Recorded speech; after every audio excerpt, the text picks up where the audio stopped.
The story begins with Jin Runkandle contemplating a swordsman clan that rules over half the world. Runkandle? People in this famous clan, a lineage of swordmasters, are born with powerful bodies and exceptional talent, dominating the world with their martial prowess in battles, plunder, and possession. He reflects on a world where survival of the fittest justifies these actions. This was the clan he was born into. He is Jin Runkandle, the youngest son of the Runkandle clan. He recalls the selection ritual, a significant event that predicts a child's future. During this ritual, he chose the Patriarch's sword, indicating that he was destined to lead the clan. Daytona Runkandle remarks that he chose Barasada, the Patriarch's legendary blade, finding it intriguing. Jin Runkandle reflects on how everyone believed his future would be filled with success and glory. However, despite the expectations, he had no talent for swordsmanship, the very skill that defined his clan. He questions how any of this makes sense, pointing out that a descendant of the Runkandle clan shouldn't be this bad with a sword. He feels the weight of being labeled the disgrace of Runkandle, dishonor of Runkandle, and falling far below the average skill level in his clan. He was known as the least talented Runkandle ever. One day, while he practices with a wooden sword, Daytona Runkandle mocks him, asking if he's just aimlessly swinging the wooden sword again. Daytona Runkandle chimes in, saying they should leave him be, maybe he's holding out for a special sword. Then, he asks where that special sword is, implying that he's misplaced it. Daytona continues to taunt, asking if he's given up on his special sword, Barasada, and resorts to swinging a mere wooden sword. Daytona Runkandle demands an answer and kicks him, asking if he's ignoring them. Jin Runkandle stumbles backwards, cursing under his breath, and notices his sword nearby. He quickly moves to grab it. He asks why he even bothers to swing that thing when it's clearly pointless, and then places his foot on Jin Runkandle's hand. Daytona Runkandle waves a stack of papers in front of him, asking what it is. Basic swordsmanship theory. He asks if Jin Runkandle thinks studying this will get him anywhere. He asserts that it's pointless to give chances to those who can't achieve anything. Jin Runkandle pleads for him to stop and to give the papers back. However, Daytona Runkandle breaks his sword, arguing that giving chances to those who don't appreciate them only leads to worthless hope. Jin Runkandle insists that he should stop, feeling helpless as Daytona Runkandle tears up the papers. Jin Runkandle expresses his dismay, saying that Daytona Runkandle didn't have to do this. Daytona Runkandle grabs his hair and demands to know what he means, emphasizing that they didn't have to do anything for him.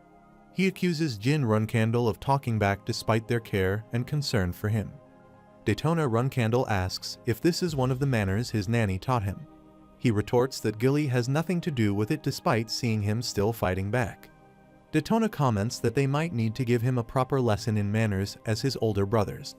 Jin Runkandle reflects on the torment from his older brothers and his own lack of talent, yet he believes it doesn't matter.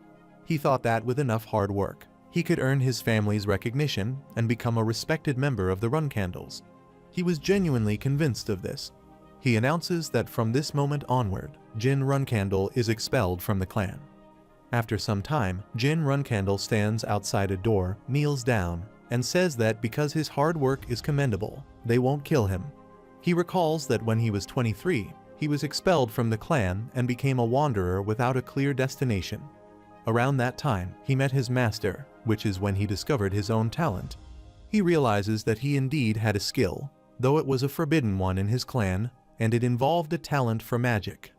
The scene then shifts to 3 years later, where Jin Runkandle stands in a room and explains that by connecting the mana in nature with a magician's personal mana, he can recover his strength and amplify the next spell he casts. Suddenly, a black aura of magic envelops the entire room surrounding him, and he is taken aback by this unexpected event. Shocked, he asks aloud who might be responsible for this sudden surge of magic. Soldrit claims he is the master of all shadows and the god of shadows. He proposes a contract to Jin Runkandle, suggesting that if Jin agrees, he will gain not only spiritual power, but also the ability to nullify all curses.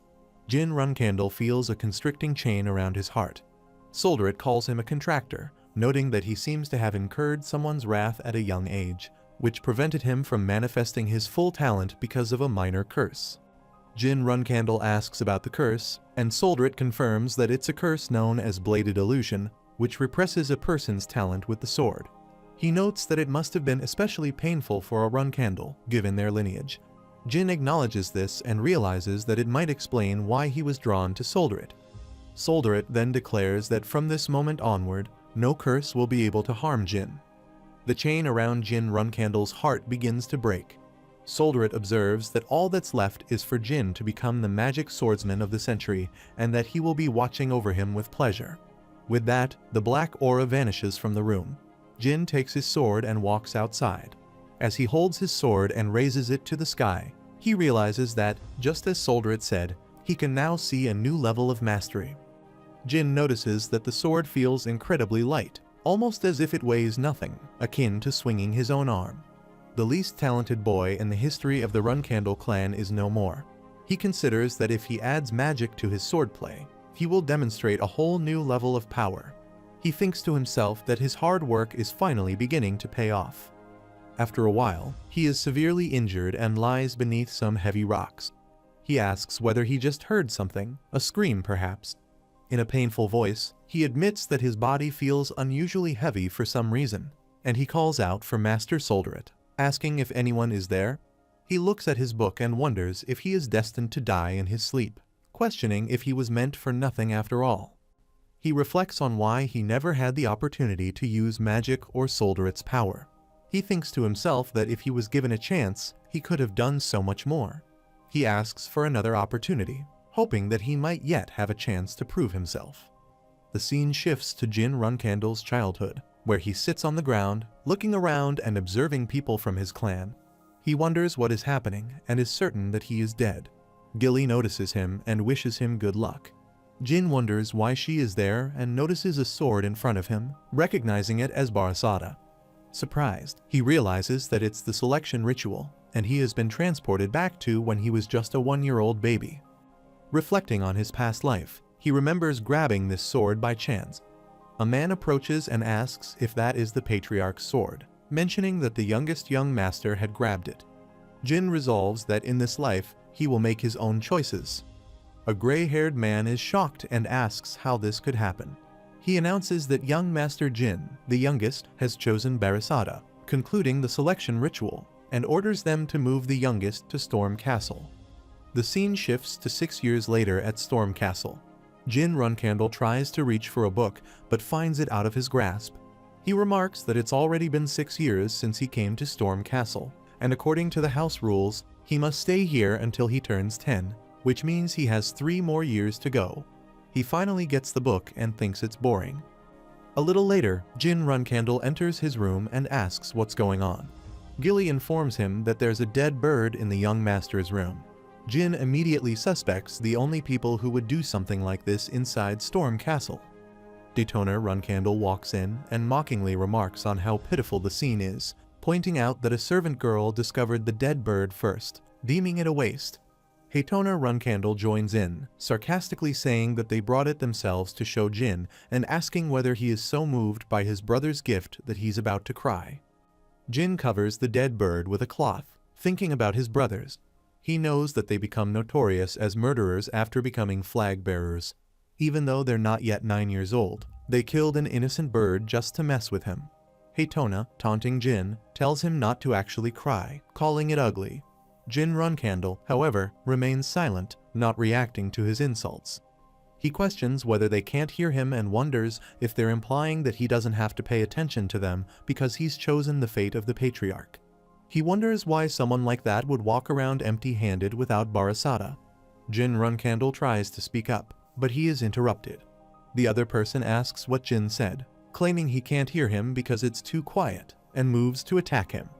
Jin Runkandle grabs his hand and tells him to be quiet, ordering him to shut up. He then delivers a punch to the chin. As Haytona Runkandle tries to say something, Jin punches him again, declaring that he has been holding back until now, but not anymore. He strikes Daytona Runkandle once more, warning him that from now on, it would be best if he stayed out of sight. Khan enters the scene, witnessing both of them falling down, and asks what happened.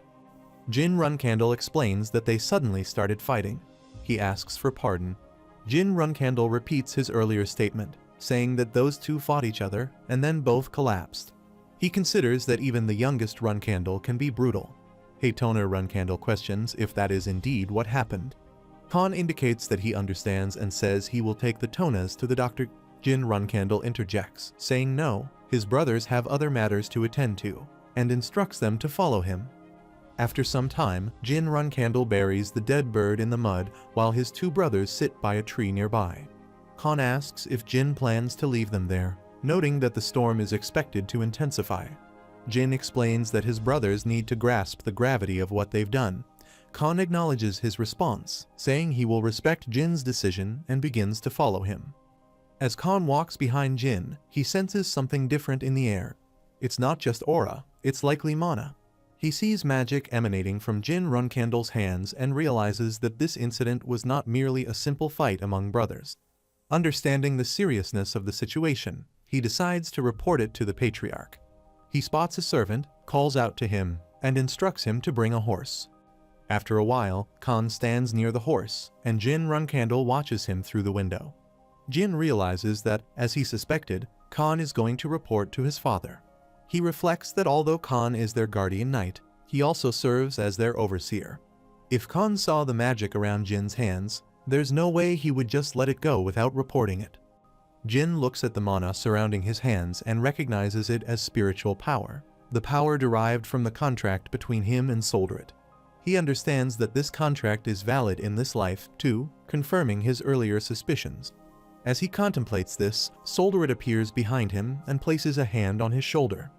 He realizes that with the curse immunity granted by Solderit to his contractor, he has overcome the curse of bladed illusion in this life. Now, the dunce of the Runcandle clan is gone, and his life from here on will be entirely different from his previous one. He knows the only thing left is to meet his father. Meanwhile, Khan kneels in front of the Patriarch and reports everything that has happened. He mentions the youngest child confronting the Tona brothers and advises assembling the knights, suggesting that the Patriarch should meet with the youngest himself. Shortly after, Joshua Runcandle informs him that they have gathered the 7 most elite knights out of the 200 at their disposal. Lord Patriarch acknowledges and declares they will head to Storm Castle. Meanwhile, Mary Runcandle, the 7th successor of the Runcandle clan, sits in a tree and asks Brother Dippus if he knows anything. She adds that she asked Big Sister Luna, but she didn't seem to know much either. She mentions that she had been busy knocking out magicians before this. Dippus Runcandle, the 4th successor, comments that the Tona twins are expected to arrive at Storm Castle next year, so it's unlikely the reason for the visit, suggesting that their father might be planning to see their little brother. Mary asks why he would do that. Dippus explains that their little brother chose the Patriarch's sword during the selection ritual.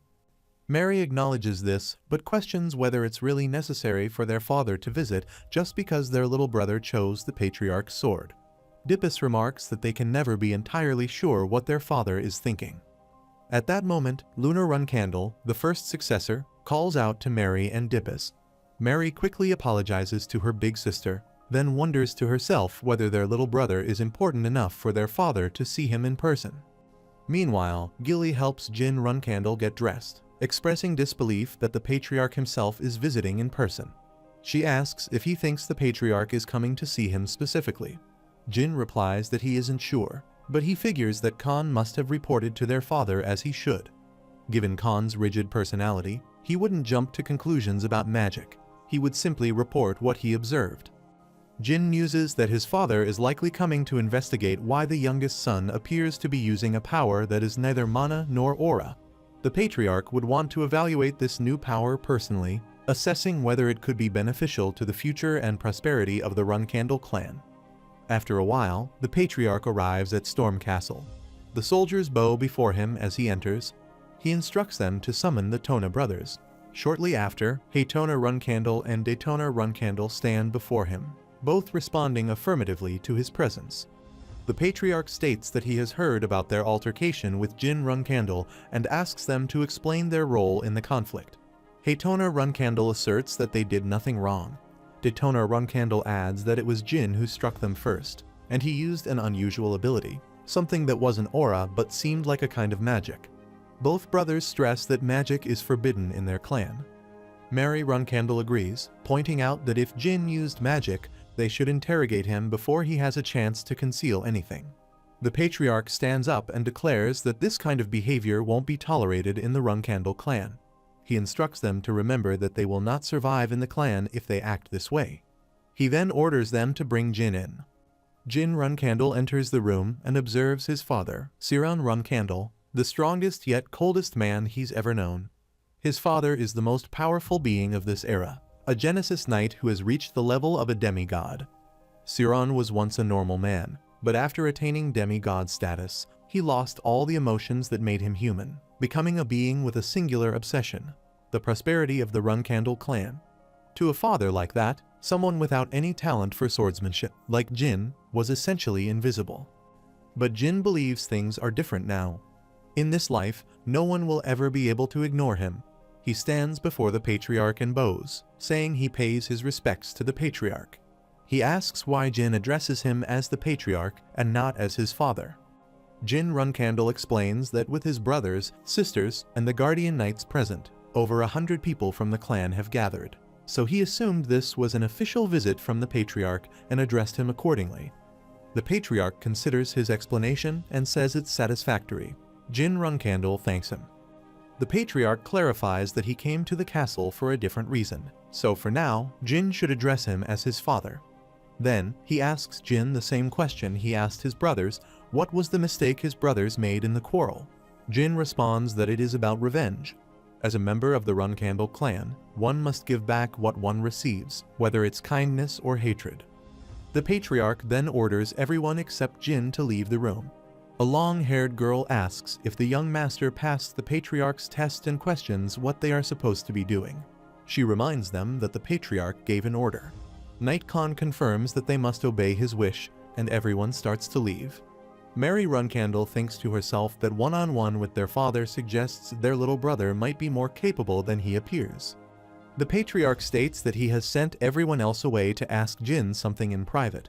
He mentions that the Tona brothers told him Jin used a special power, and in the Runkandle clan, the use of magic is strictly forbidden, as it prevents reaching the limits of swordsmanship.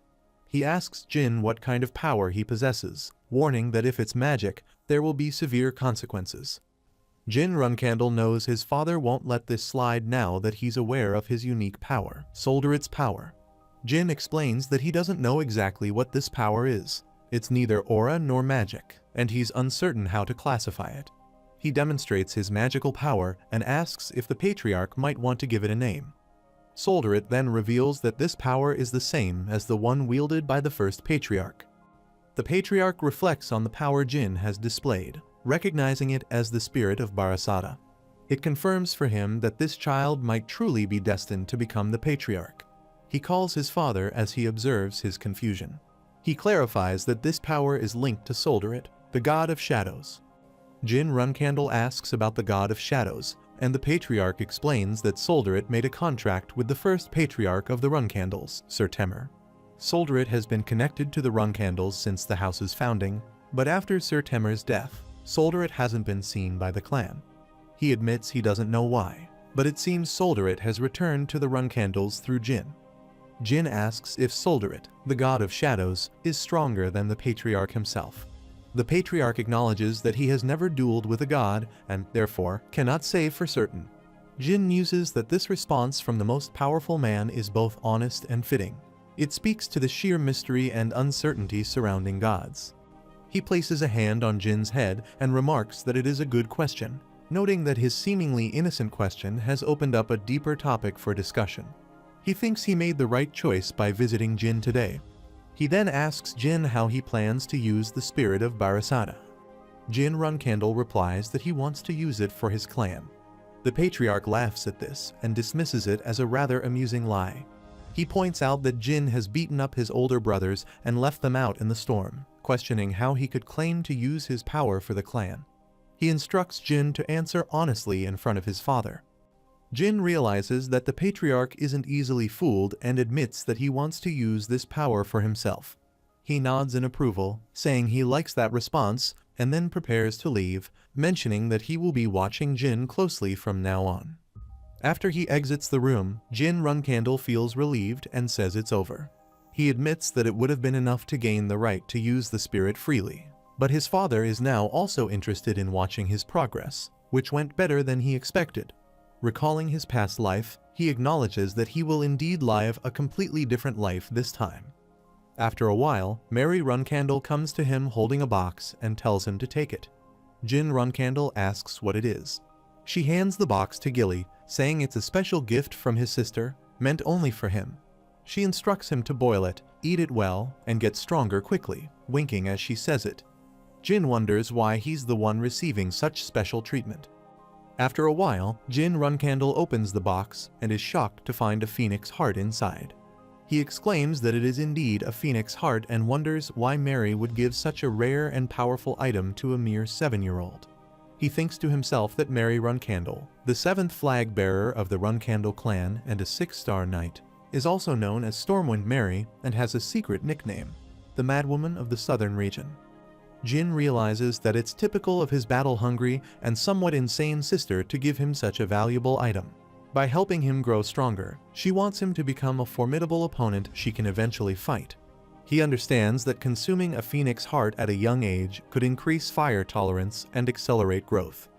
He also realizes that the phoenix heart is used by 6-star magicians to safely summon phoenixes, and he wonders if, in this life, he might eventually be able to summon a real phoenix with his own hands. Gilly enters the room carrying food and asks if he has been waiting long. Jin Runcandle thanks her. She places the food on the table and mentions that Lady Mary gave him a really good gift before she left, suggesting he eat it while it's warm. Haytona Runcandle and Daytona Runcandle enter the room. Jin asks if they already have business with him. Daytona Runcandle comments that the meal seems quite large for one person to eat alone.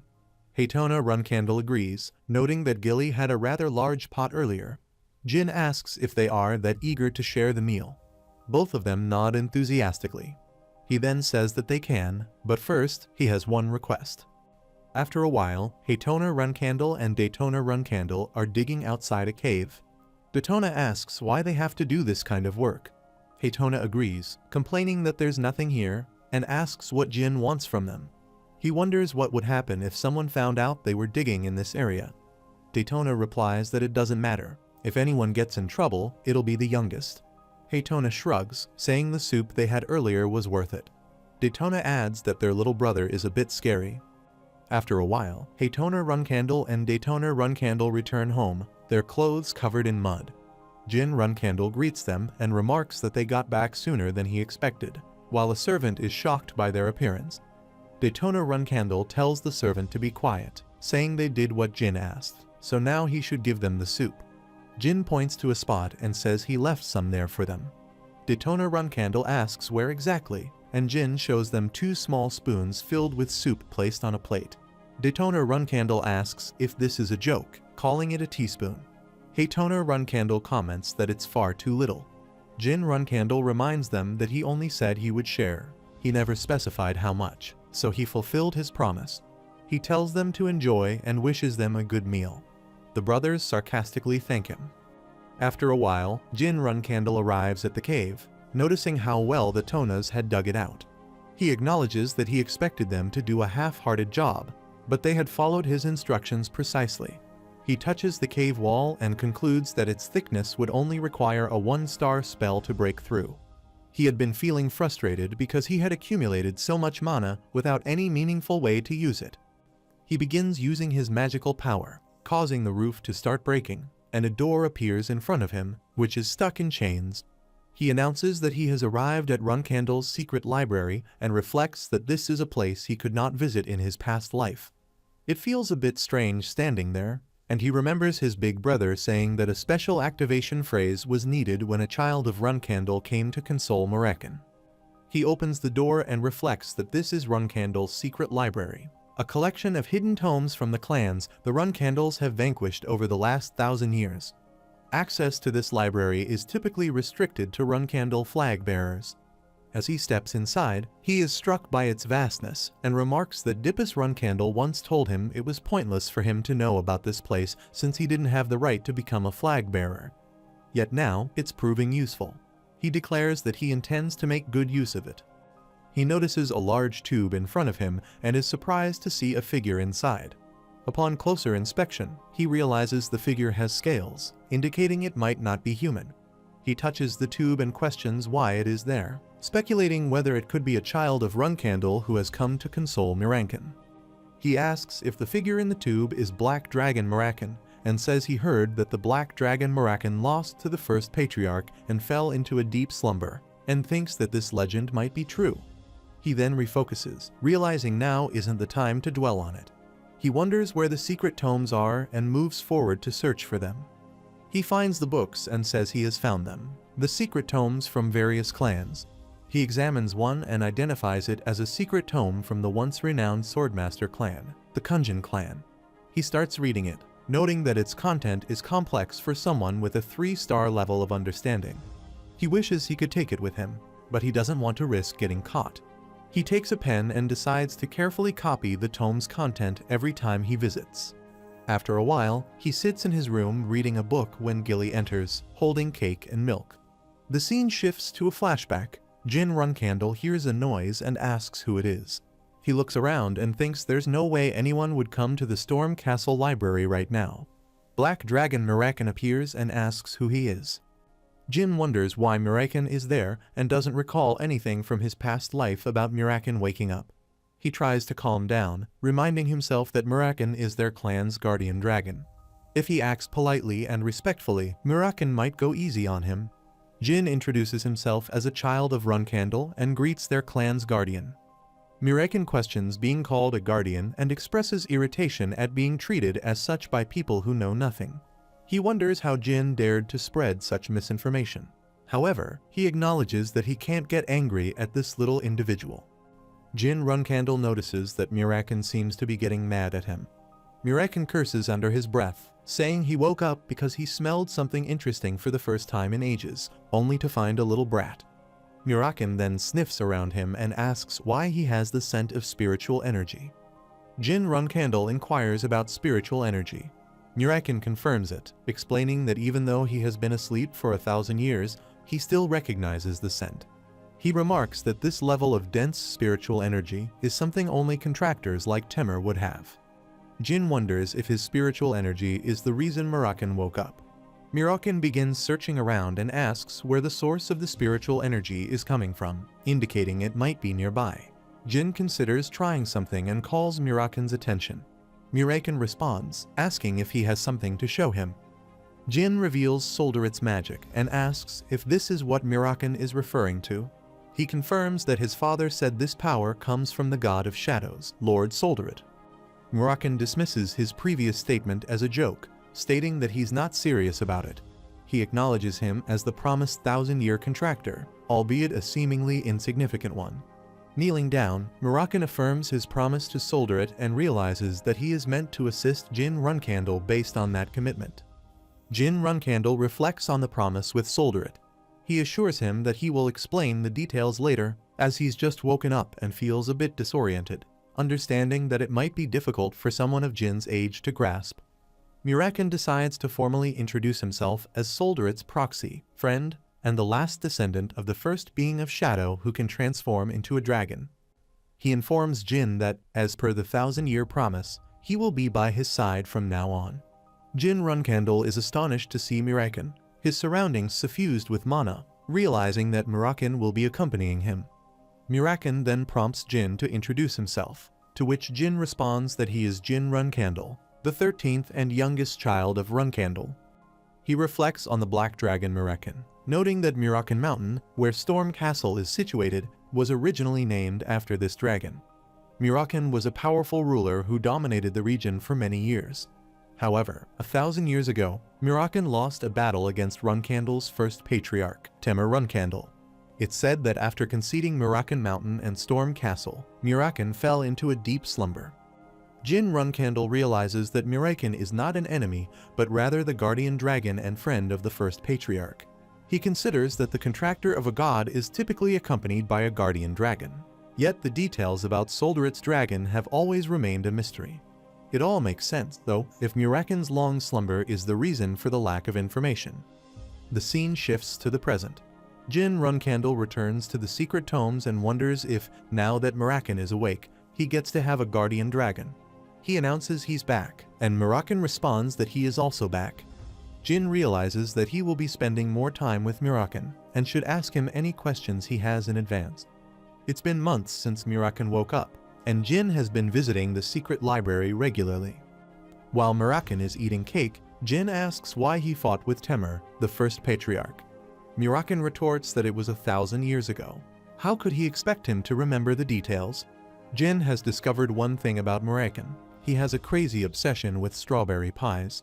Muraken interrupts his train of thought to ask whether that's all the strawberry pies, indicating there's a serious shortage. He starts counting the pies and remarks there are only 7. He then changes the topic, asking Jin what he usually does when he visits the secret library. Jin Runcandle replies that he's transcribing the secret tomes and copying them to take with him, because if he removes the originals, his visits might be discovered. Muraken asks if he actually understands what he's copying. He admits that he comprehends about 30%. He doesn't know much more than that. Muraken tells him not to be too hard on himself. He's doing remarkably well for his age, especially when compared to others who don't even attempt to do what he's doing. Jin Runcandle acknowledges that it's generally true, but he points out that he's a Runcandle, and certain things are expected. He has 12 older siblings, as well as his father, mother, and elders, all of whom set high standards. He states that he needs to achieve more if he wants to surpass them. Jin then asks Muraken if the first patriarch, Temur Runcandle, would have understood much of this book. He considers where he currently stands compared to the greatest figures in history. Muraken tells him that when Temur was his age, he couldn't comprehend a single sentence from that book. However, theory isn't the same as real combat, and Temur fought skillfully without needing to read such texts. He reassures Jin Runcandle that he has talent, though perhaps not as much as Temur. Jin asks if this means he will never be able to match the first patriarch. Muraken dismisses this notion, pointing out that Jin is the contractor of Solduret, just like Temur, and he possesses the intelligence to understand complex books. He reminds Jin that he's still young and advises him to train consistently without getting impatient. If he does that, Muraken believes he could become as strong as Temur, but if he does not surpass him, Jin asks Muraken if he really thinks he could surpass Temur. Muraken responds affirmatively and asks if Jin knows Solduret's nickname. Jin admits he doesn't. Muraken tells him it's infinite, signifying that Solduret's power has no limits. This also implies that as a contractor, his potential is boundless. He gestures towards him to emphasize his point. Muraken playfully pats Jin on the back and tells him not to be a downer, promising to teach him a new skill to lift his spirits. Jin Runcandle asks what the skill is. Muraken replies that it's called spiritual release. Jin asks what spiritual release entails, and Muraken explains that it's a fundamental skill for those who use spiritual power, both the beginning and the end of spiritual mastery.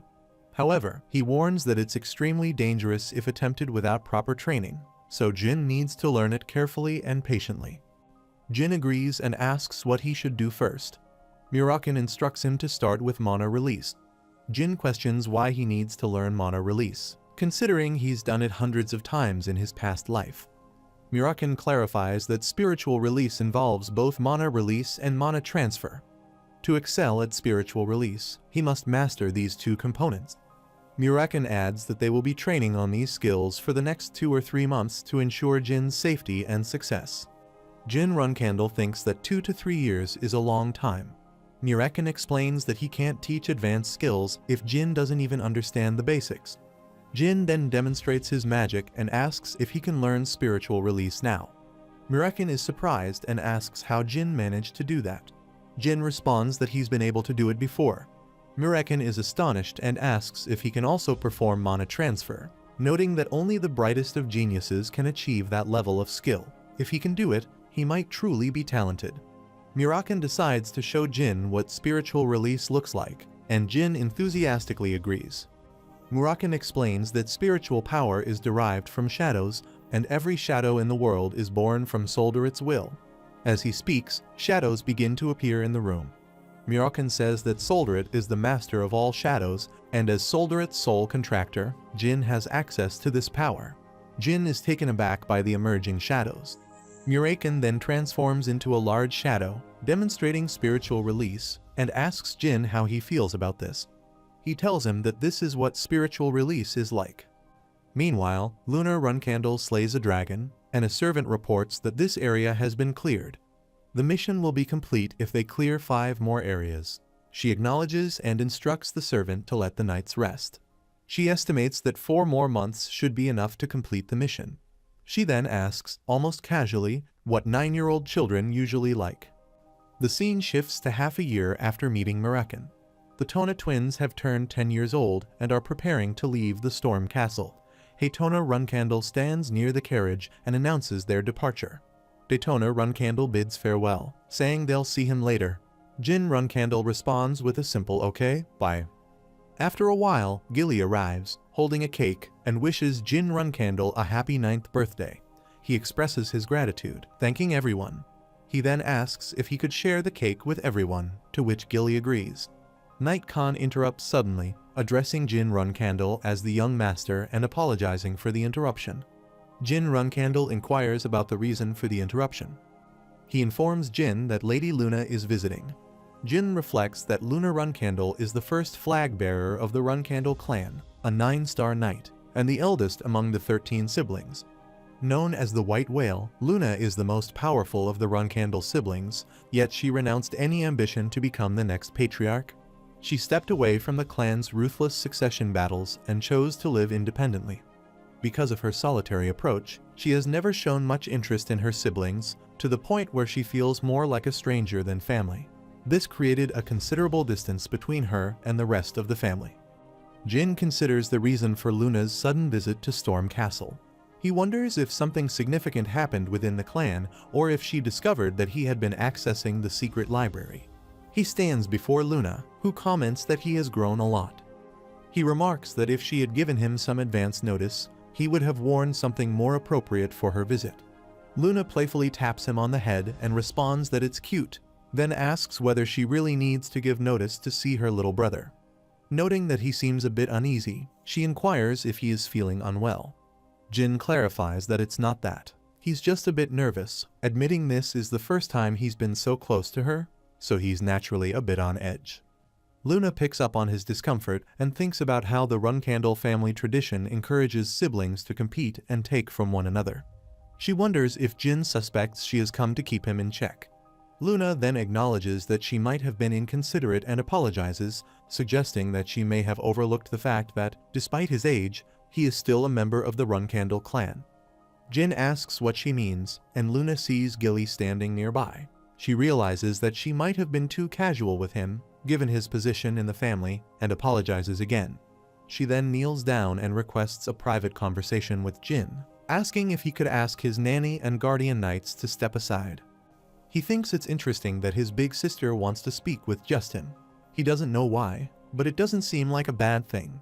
He agrees, and she explains that the reason for her sudden visit is to tell him something important. When he asks what it is, she reveals that after their father visited him, his display of power drew the attention of all their siblings, which means that the moment he leaves Storm Castle, they'll be on high alert, watching his every move to keep him in check. Luna says that she doesn't want him to get caught up in the internal family conflicts and miss out on happiness. She wishes for him to avoid the toxic customs of the Runcandle clan and not suffer because of them. Jin reflects that this might be why his big sister gave up on becoming the patriarch. She didn't want to be part of the family's violent power struggles. He wonders why, if she didn't want him to get hurt in the battle among siblings, she didn't give him a similar warning in his past life. He wonders if it's because he wasn't worth giving such advice to in the past, or if the other siblings didn't view him as a threat. He expresses gratitude for her concern, but he clarifies that he has no intention of staying out of the fight. She insists that she's serious and isn't warning him out of fear that he might become a threat to her. He acknowledges her sincerity, but mentions that he's already experienced an assassination attempt. Luna is shocked and asks if he's saying that a sibling tried to kill him at Storm Castle. He confirms this, adding that this is why he's committed to the battle. Luna demands to know who tried to kill him, but he admits he doesn't know yet. He adds that although someone made an attempt on his life, he's fine now. He shares that he's happy she made him realize not all his siblings hate him. Luna acknowledges that and remarks that, in that case, he's already entangled in the clan's filthy power struggles. She expresses sadness over this and hugs him. He is surprised to find that Luna can be so empathetic and tells her not to be too sad. She agrees, saying that he's right. It's not the right time to dwell on such things when it's his birthday. She then pulls out a small box from her pocket, explaining that the real reason she came today was to give him a birthday present. Luna opens the box to reveal a beautiful pendant and asks Jin to turn around so she can put it on him. He complies, turning around and saying okay. She fastens the pendant around his neck and explains that if he ever finds himself in a situation he can't handle, he should smash the blue gem in the pendant. No matter where he is, she will come to him immediately, so he should always keep it with him. Luna wishes him a happy 9th birthday, and Jin thanks her for the thoughtful gift. A little later, Gilly arrives with a slice of cake for Luna, placing it in front of her on the table. Luna picks up a spoonful of cake and offers it to Jin Runcandle. After a while, Luna says she has to leave. Jin Runcandle wishes her a safe trip. Later, he returns to the secret library, where Muraken notices him and asks about the item around his neck. Jin explains that he received it as a birthday present. Muraken remarks that whoever gave it to him must value him greatly and gift him something so precious. Jin asks Muraken about the pendant's significance, and Muraken reveals that it is an artifact belonging to the demonic beast king, Orkul. He explains that 1,000 years ago, countless people lost their lives attempting to obtain it. Jin is intrigued, asking if the pendant is really that remarkable. Muraken confirms, saying it grants immunity to any magic attack below 5 stars, enhances the holder's magical abilities, and possibly even has a summoning function. Jin Runcandle is impressed, commenting that he seems to know a lot about such artifacts. Muraken explains that he is familiar with the pendant because he was active around the same time as its original owner. He adds that he's assuming the source of the powerful energy that just visited gave it to Jin. Jin confirms that his eldest sister came and gave him the box, asking if Muraken could feel her energy from this distance. Muraken says yes and suggests that his sister might have sensed his energy too. Jin is surprised and asks if that means she's aware of his powers. Muraken reassures him, saying she probably won't report it to the clan and he shouldn't worry. Muraken points out that Luna gave him a valuable gift without hesitation, indicating that she wouldn't betray her youngest brother. Jin asks if Muraken really thinks she can be trusted. Muraken says yes and assures him that Luna is someone he can rely on.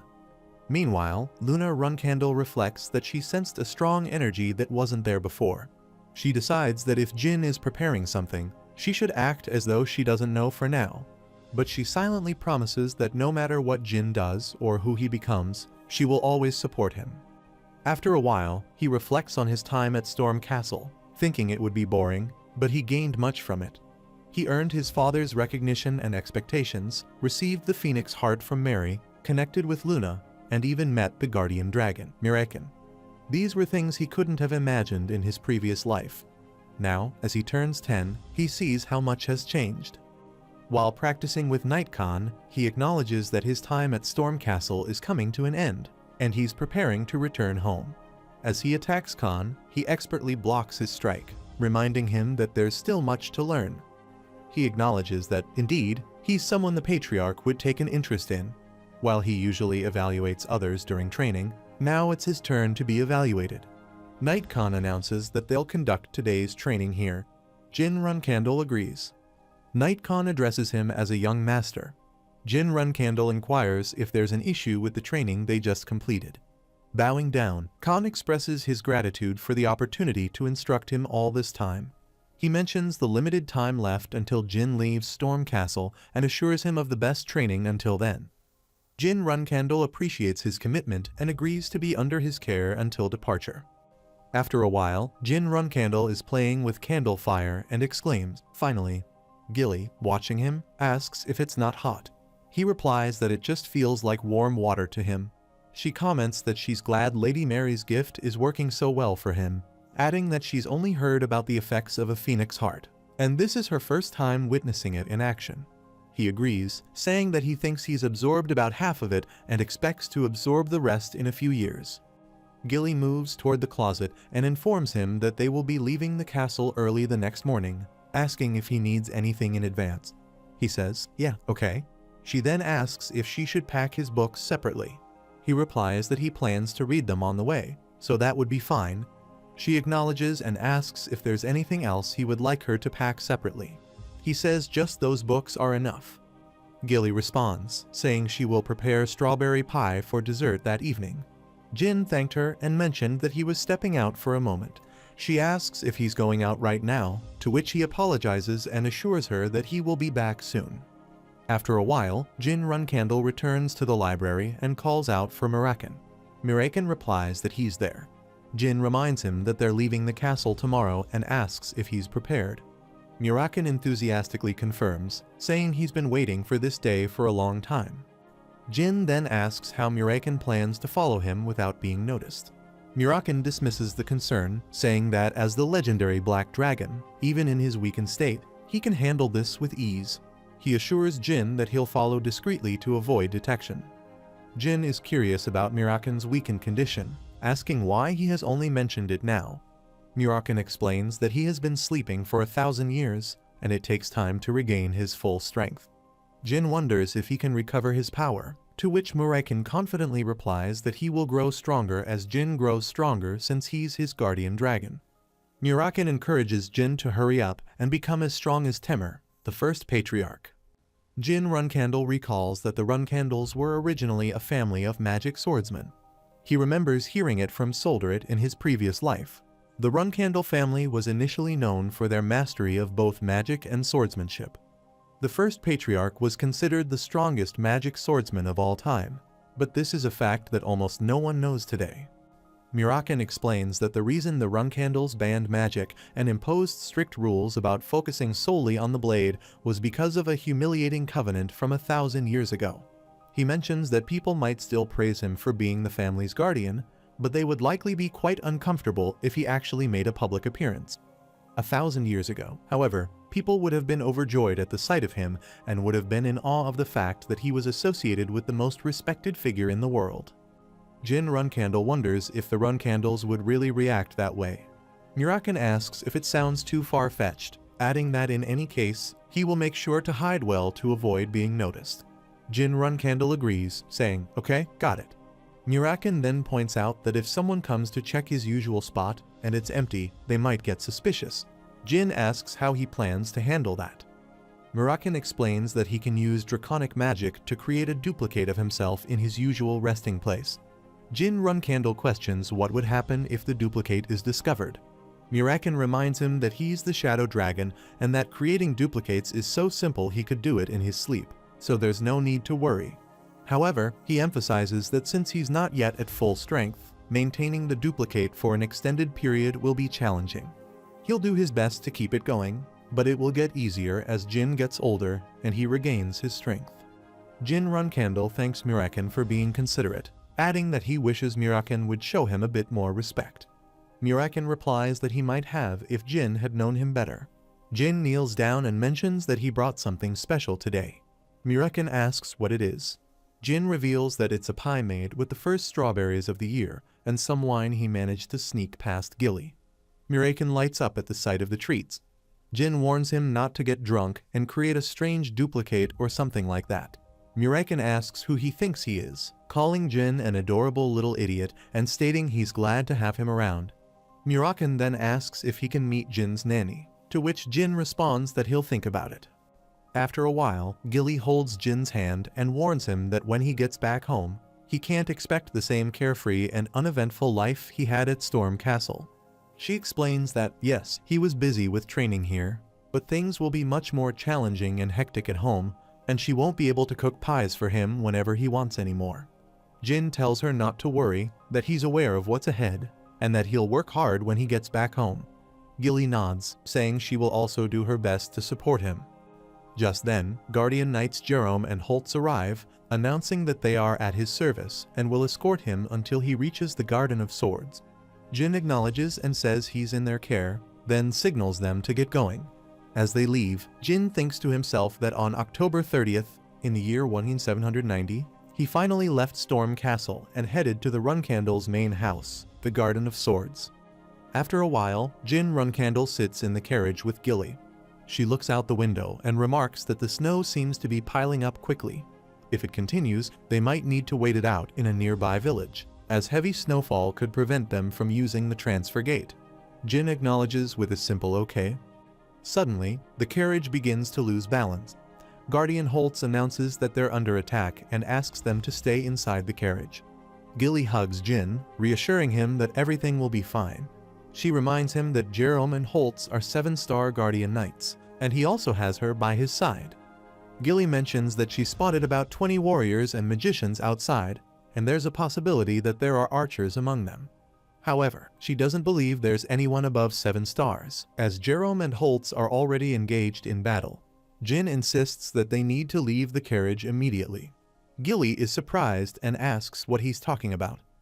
Jin explains that a Guardian Knight of Runcandle would never leave a child of the Runcandle clan unattended. One of the 2 knights must always remain by his side. This either means they're imposters or traitors. Gilly quickly agrees. Jin adds that there might be a hidden device in the carriage, suggesting they need to get out as quickly as possible. Gilly understands and declares that from this moment, as a servant of Runcandle, she will protect him. She takes out sharp blades from her sleeves and warns him that she might have to be a bit rough. She grabs him, leaps from the carriage, and starts running, promising to accept punishment for the incident once they reach the clan's main house.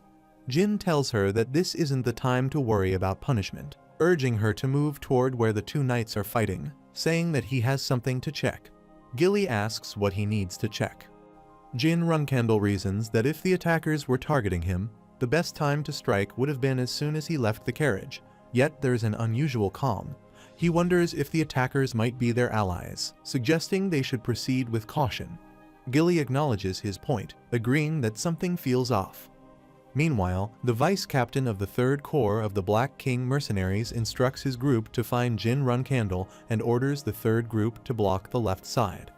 Jin Runcandle spots them and realizes that his suspicions are correct. Gilly notes the leaf emblem and the black beast emblem, identifying them as belonging to the Yuta clan, a magic clan from Middle, and the Black King mercenaries. Members of the Yuta clan notice them and announce that Gilly McCrallen and Jin Runcandle have been located, confirming that Jin is alive. They instruct their group to prioritize the protection of Jin Runcandle. The vice captain approaches Gilly and Jin, stating that he is with the Black King mercenaries and that they were sent to rescue Jin upon request from the Runcandle clan. He denounces those who tried to harm the young master, vowing to ensure his safety.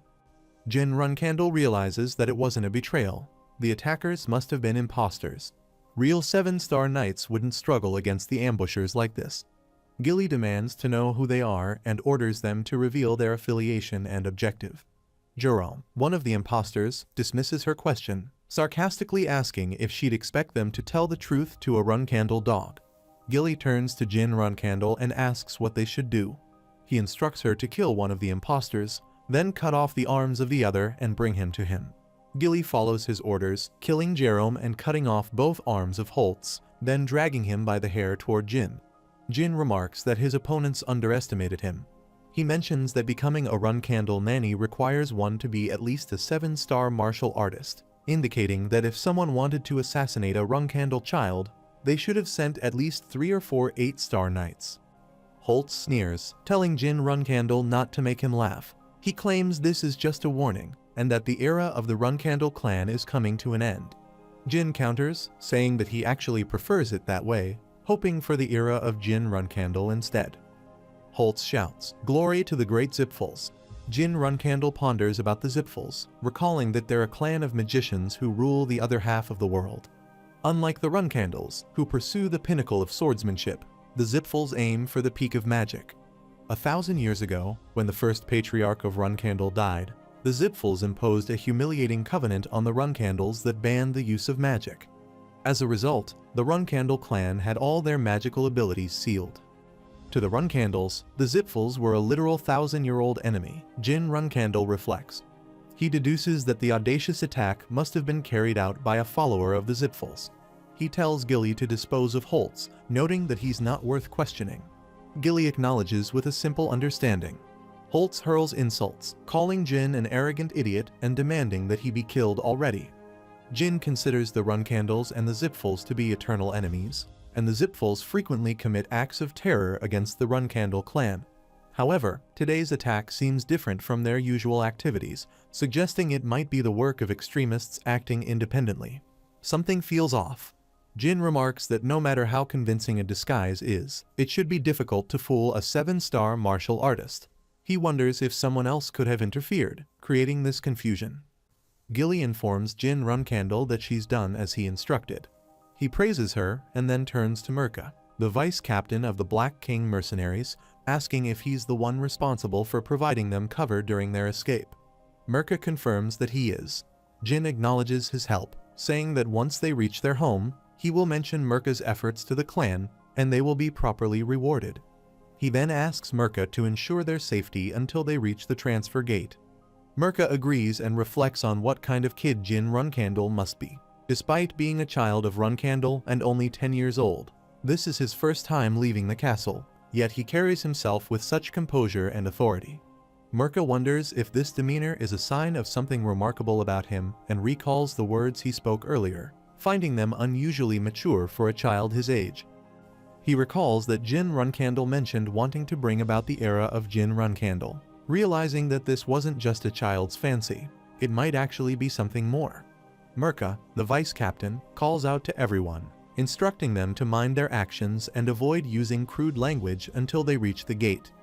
A warrior questions why he's suddenly giving such a strange command, noting that they've never been strict about that before.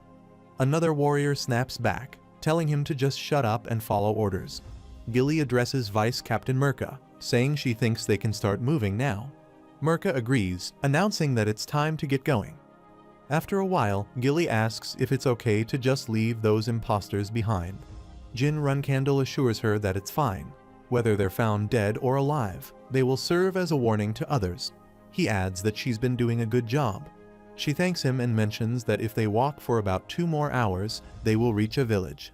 Jin is relieved, saying they will need to wait there until the snow stops.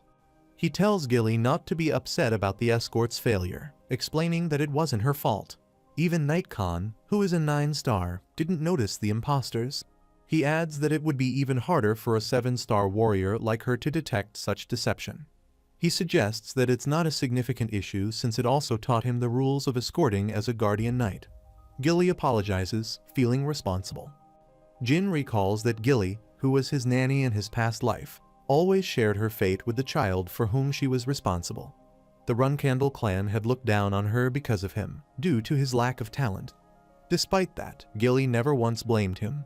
She had always remained loyal and caring, even when others treated her unfairly because of her association with him.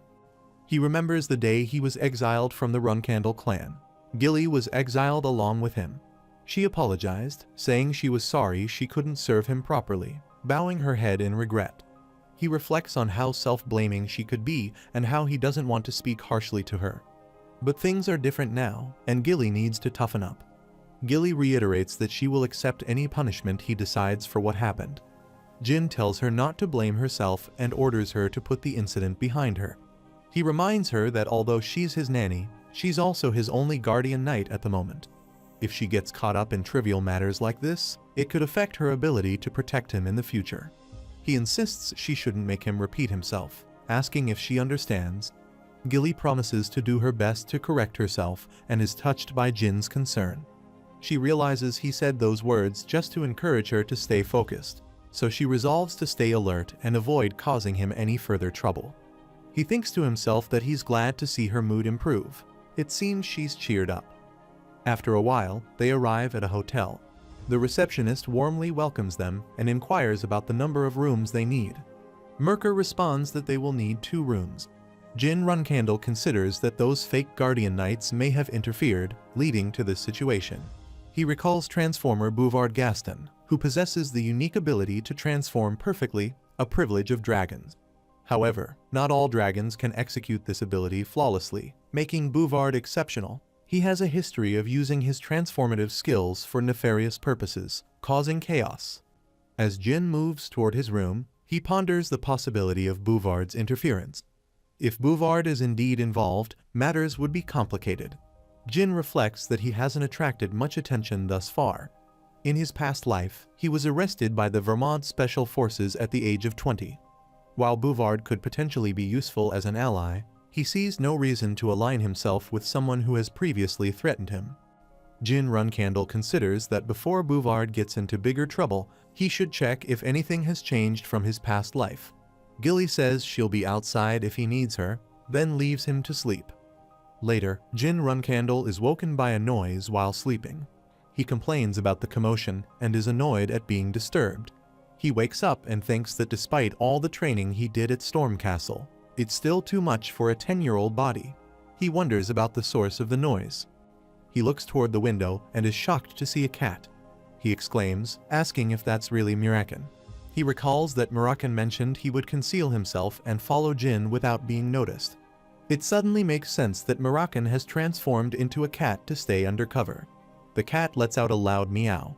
Jin quickly apologizes, saying he didn't mean to startle him and that he wasn't expecting this kind of transformation. He then opens the window to let Mirakan in. The cat jumps inside and transforms back into Mirakan. Jin Runcandle comments that he expected Mirakan to blend in as a horseman or a servant. Mirakan responds that if he did that, the clan's knights would have noticed him immediately, so turning into a cat was the safer option.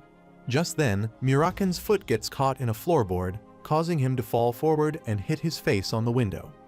Gilly rushes in, having heard the commotion, and asks if everything is all right. She sees Mirakan and immediately grabs him by the neck, threatening to tear him into pieces if he doesn't explain who he is and what he's doing there. Jin tries to calm her down, saying, "Wait, Gilly." Mirakan seems unfazed, focusing on his love for strawberry pie and acknowledging that they've finally met. Gilly asks what he's talking about with the pie reference. Jin realizes they're in trouble. Jin Runcandle introduces Mirakan, stating that he is the Runcandle's guardian, the Black Dragon Mirakan. Mirakan, however, seems more interested in Gilly, calling her his precious strawberry pie. Gilly, realizing she was disrespectful to a guardian, quickly bows and apologizes, asking for forgiveness. Mirakan, in a light-hearted tone, assures her there's no need to worry, saying he gladly forgives his strawberry pie. Gilly, confused, asks why he calls her that. Mirakan enthusiastically explains it's because she makes those wonderful, perfect strawberry pies. Gilly turns to Jin and asks if Mirakan is the reason he's been requesting pies every day. Mirakan invites her to sit down so he can explain further. They all sit down, and Gilly remarks that much has happened without her knowing. Jin Runcandle apologizes for keeping things from her, saying he's sorry for tricking her all this time. She reassures him, expressing that she's overjoyed to learn about his exceptional talent, his contract with Solderit, and his connection with a dragon. It makes her proud as his nanny. Jin then cautions her that she's now involved in keeping Mirakan's awakening a secret, reminding her that the clan can't know about it. He asks if she understands. She acknowledges and assures him she'll be careful. Mirakan chimes in, telling her not to be too nervous and calling her strawberry pie. She thanks him for his concern and asks if the loud noise earlier was from his transformation undoing. Mirakan admits that it was because he tripped. Gilly turns to Jin and asks if they can really trust him. He responds with a shrug, saying, "Well, probably." At the Middle Kingdom transfer gate, Gilly thanks the Black King mercenaries for their assistance. She assures them that the compensation for this job will be paid by the Runcandle clan at a later date. Mirka, the vice captain, thanks her in return, mentioning that it was a good experience for them and that they look forward to seeing the future of young Runcandle. Mirka has a question, asking Gilly why someone with her exceptional skills left the McCrallan clan to become a nanny for Jin Runcandle. She replies that there's no significant reason worth mentioning. Mirka nods, apologizing for his rudeness. Gilly assures him it's okay and bids him farewell before heading off.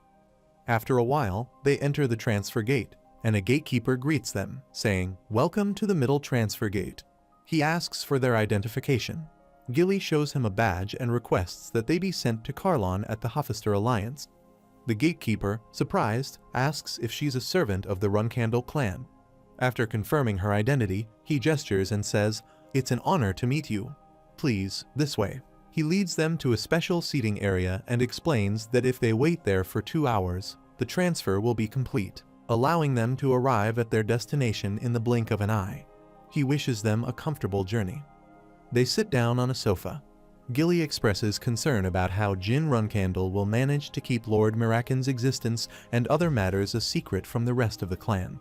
Jin asks if she's referring to magic. Gilly confirms, saying that's the one thing no one in the Runcandle clan would tolerate. Jin reassures her, saying he will be careful to hide it. Just then, Baradin Zipful arrives with his guardians. Jin sees him and recognizes the golden dragon emblem as the mark of the Zipfuls, thinking he looks familiar. He wonders why he has to encounter such troublesome people in Huffister. He notices Mirakin, who is in his cat form, and Baradin approaches, calling him a good boy and inviting him to come closer. Mirakin reacts by scratching Baradin's hand, causing his guardians to get angry and call Mirakin a vermin. Baradin dismisses their anger, saying it's just the behavior of an animal, and that he likely provoked the cat by picking a fight. He also notes that it would be unwise to draw a sword in front of a Runcandle, given the potential repercussions. He sees them and assumes that the older boy tried to provoke him out of curiosity, but since there's no noticeable reaction, he concludes that the youngest son of Runcandle has a calm and composed demeanor. He introduces himself as Baradin Zipful and extends his hand, offering a formal apology for his earlier rudeness. Jin Runcandle recognizes Baradin Zipful as a genius magician and a strong contender for the future leadership of the Zipful family. Baradin has gained admiration among young magicians due to his extraordinary skills and noble character. To Jin, he had always seemed like a distant figure when he was merely an ordinary magician. The fact that they are meeting as children feels unexpected to him. He acknowledges that he, too, was curious to know what kind of person Baradin was, and he's relieved to find that Baradin isn't just another fool. Baradin Zipful, somewhat surprised, asks what gave him the impression. He remarks that if they had drawn their swords due to his joke, he would have had to wander around Huffister without escorts, and he might have ended up losing at least 2 fingers. Baradin Zipful responds by saying that it's a pretty scary joke, then asks if Jin Runcandle thinks he's joking. Baradin Zipful suggests that if Jin ever meets another Zipful and encounters a similar situation, he should avoid rashly cutting off their fingers or doing anything drastic. It would only escalate tensions between their respective clans. Jin Runcandle finds Baradin's caution humorous and asks if he really believes that his father, Siron Runcandle, and Baradin's father, Kiliark Zipful, are so closely acquainted that they would mobilize their entire clans just because of a squabble between children. Baradin acknowledges that even if someone lost a finger, it would probably just end with a few gold coins as compensation. He then says that he has taught him something valuable today, and he'll be sure to repay him for this favor at some point in the future. Jin Runcandle states that he will pay another day. For now, he will pay. He expresses his agreement, saying okay, gladly. Jin Runcandle instructs him to remain quiet and not disturb his rest until the transfer gate activates. He reflects that in a few years, the person before him could become quite a formidable individual. If not for their respective clans, he would have considered asking him to be friends. However, considering their affiliations, he contemplates that he could potentially be his eternal rival solely because he is a Runcandle. Jin Runcandle observes the behavior of the other person, noting their demeanor even after he almost lost his fingers. He concludes that if there is something wrong with the Zipfuls, none of them are sane. The system announces that teleportation will soon commence, cautioning passengers that pain and faintness might occur due to the ripple from teleportation. They begin to pass through the transportation gates, while Baradin Zipful remarks that he had a good time and suggests meeting again. Jin Runcandle dismisses the idea, saying they should never meet again. After a while, Jin Runcandle steps out of the carriage. Petro stands before him, introducing himself as the second-in-command butler. He tells Jin that they have been expecting him and welcomes him to the main clan house of the Runcandles, known as the Garden of Swords. He reflects on the Garden of Swords, noting that only those who have achieved something significant for the prosperity of the Runcandle clan are granted the honor of placing their sword in this sacred garden. It symbolizes the aspirations and pride of every Runcandle. He recalls a time when he also aspired to place his sword there upon his death. In his previous life, he was weak, devoid of talent, unable to lead, and lacked cunning. He wonders why he ever believed that hard work alone would be enough. Now, in this life, he is determined to make it worthwhile to live in this dismal place. As he enters, everyone stands to welcome him. Rosa Runcandle, known as the Black Panther and the Lady of the House, greets him with a long time no see. He responds, "Yes, mother." The Lord Patriarch notices Mirakin in his cat form and asks if he picked him up from the streets. Jin replies that he adopted him. The Lord Patriarch comments on the use of adopted rather than picked up and commends Jin's boldness, saying that a Runcandle should always exhibit such confidence when acquiring something. Rosa Runcandle approaches the cat and asks for its name. Jin responds that it's Nabai Runcandle. Dippus Runcandle is taken aback and questions the appropriateness of giving the Runcandle name to a cat, reminding everyone that while Jin is still young, this seems wrong. He asks how anyone could bestow the family's name on an ordinary animal. Joshua Runcandle turns to Gilly, questioning Jin's upbringing. As she allows him to name a simple cat in this manner, Gilly apologizes for the incident. The Lord Patriarch intervenes, asking everyone to calm down, then inquires why Jin gave the Runcandle name to the cat. Jin explains that he did it to underscore his sense of responsibility. Although the cat might seem insignificant, it is the first living being he has adopted, and he believes that by giving it the Runcandle name, he underscores the seriousness of that responsibility. The Lord Patriarch remarks that it's interesting and asks Jin if he truly understands the significance of the Runcandle name. Jin confidently replies that he does. If anyone were to harm Nabai, they would have to face serious consequences. The Lord Patriarch observes that Jin seems to have a knack for making enemies, pointing out how his siblings are glaring at him. Jin acknowledges this, adding that he also has a talent for eliminating his enemies.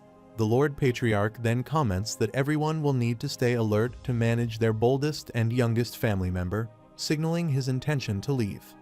The scene shifts to 4 years later, in the early summer of 1794, when Jin Runcandle has become a 2-star knight and a beginner class cadet.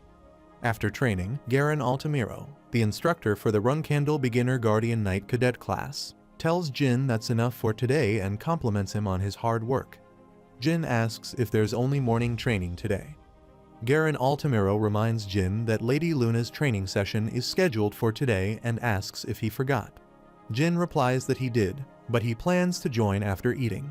Garen Altamiro then asks if Jin will be eating with the other cadets today, mentioning that Madame Rose seemed disappointed.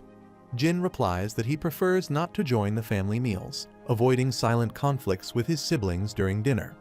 Garen Altamiro acknowledges this and says he'll inform the others of his decision. After a while, Belop Schmitz approaches Jin with a plate of food, saying that he brought him something to eat. Jin thanked him, to which Belop responded that it was no problem. Jin recalls that Belop Schmitz is a 13-year-old commoner who is likely to be disqualified during training, lose his cadet status, and face expulsion. Belop then asks if the food is good. Jin replies that it is, adding that he appreciates the Runcandles for providing meat regularly and thanks Jin for always sharing his portions with him. Jin cuts him off, saying that's enough, reminding Belop that he said the same thing yesterday and asking if he has memorized his lines or something. Jin advises him to be more concise, pointing out that people often look down on him because he tends to ramble. Belop asks if that's really the case. He encourages Belop to stand up straight and take pride in being a Guardian Knight Cadet of Runcandle. Belop Schmitz counters, pointing out that his grades are at rock bottom and he hasn't even attained 1 star yet. Jin explains that becoming a Runcandle cadet is already a difficult accomplishment, and even if he's at the bottom of their ranks, he's still considered elite compared to other 13-year-olds worldwide. He asks if Belop understands. Belop Schmitz confirms that he does. Jin reflects that he's not surprised the clan overlooked Belop, considering how passive he is. He wonders how Belop ended up joining the Heron clan, a different Swordmaster clan, and became a loyal member of the Vermont Empire, following a ruthless path. Jin recalls being shocked upon learning that Belop had joined the Imperial Guard and was saddened by the news of his eventual suicide, realizing that leaving Belop as he is could lead to such a tragic end. He tells Belop that he has no appetite and suggests he take his portion instead.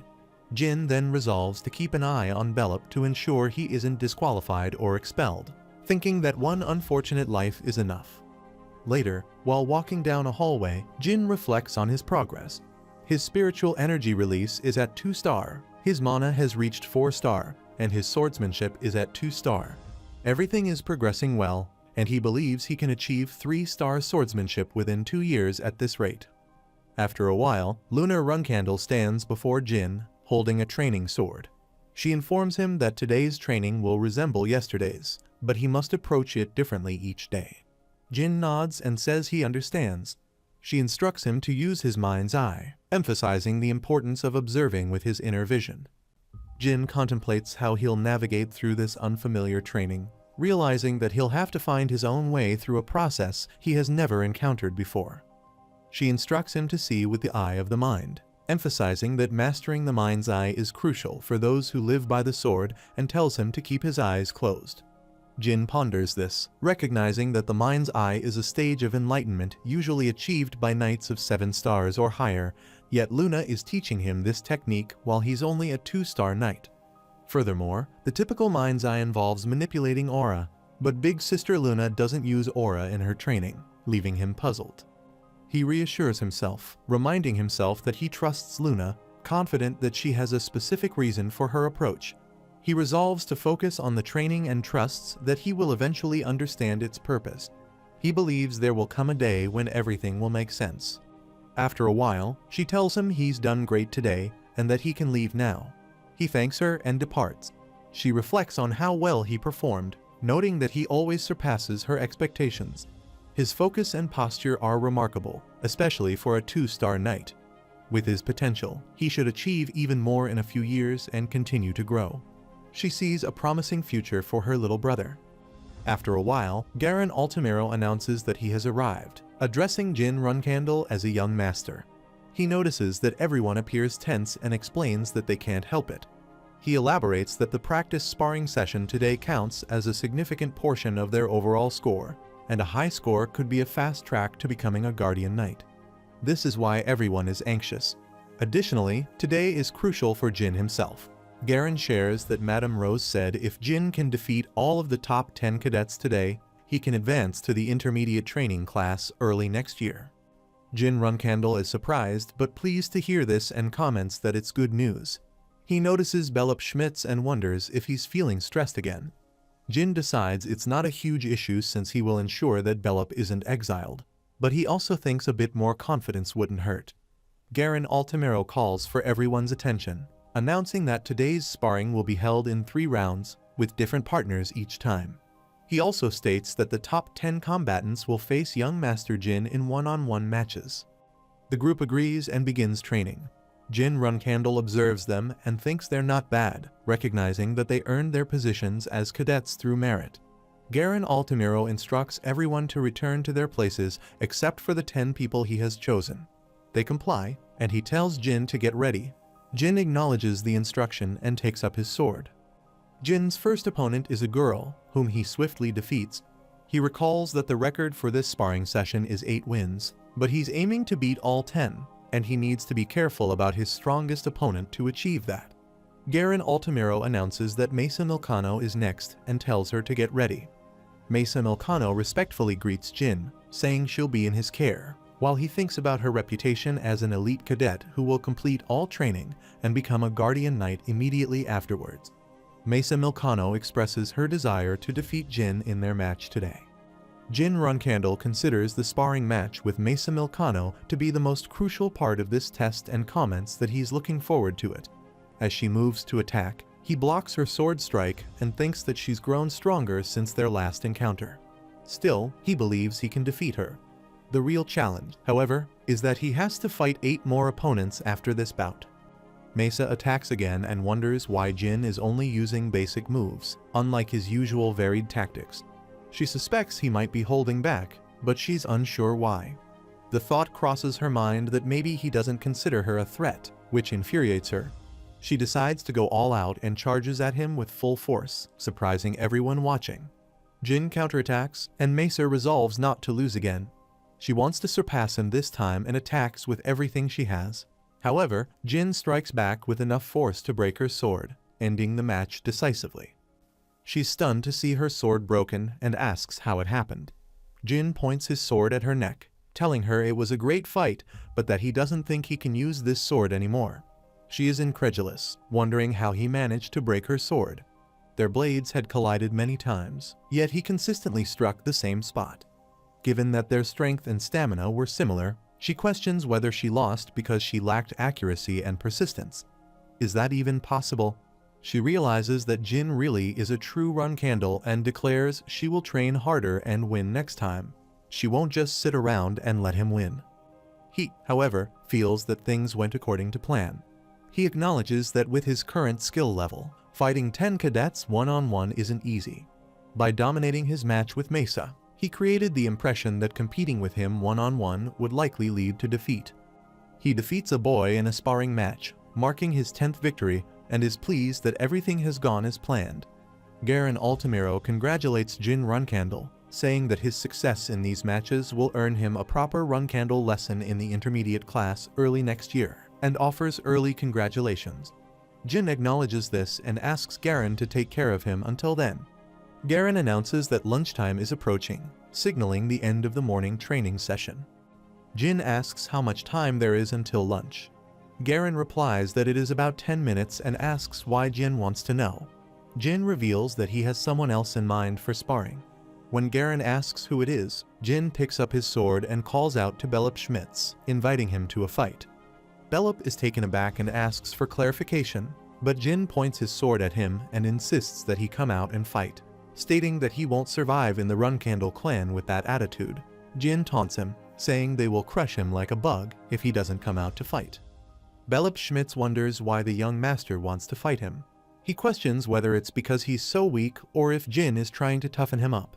He observes that Jin has just fought 10 cadets and must be exhausted while he himself is in good condition. Yet, Jin appears confident that he's stronger, which is why he wants to fight him. Belop Schmitz asks what Jin means by this. Jin attacks, prompting Belop to ask why he's doing this while trying to block the strike. Jin acknowledges that Belop's defense is solid. Belop thanks him and pushes him back.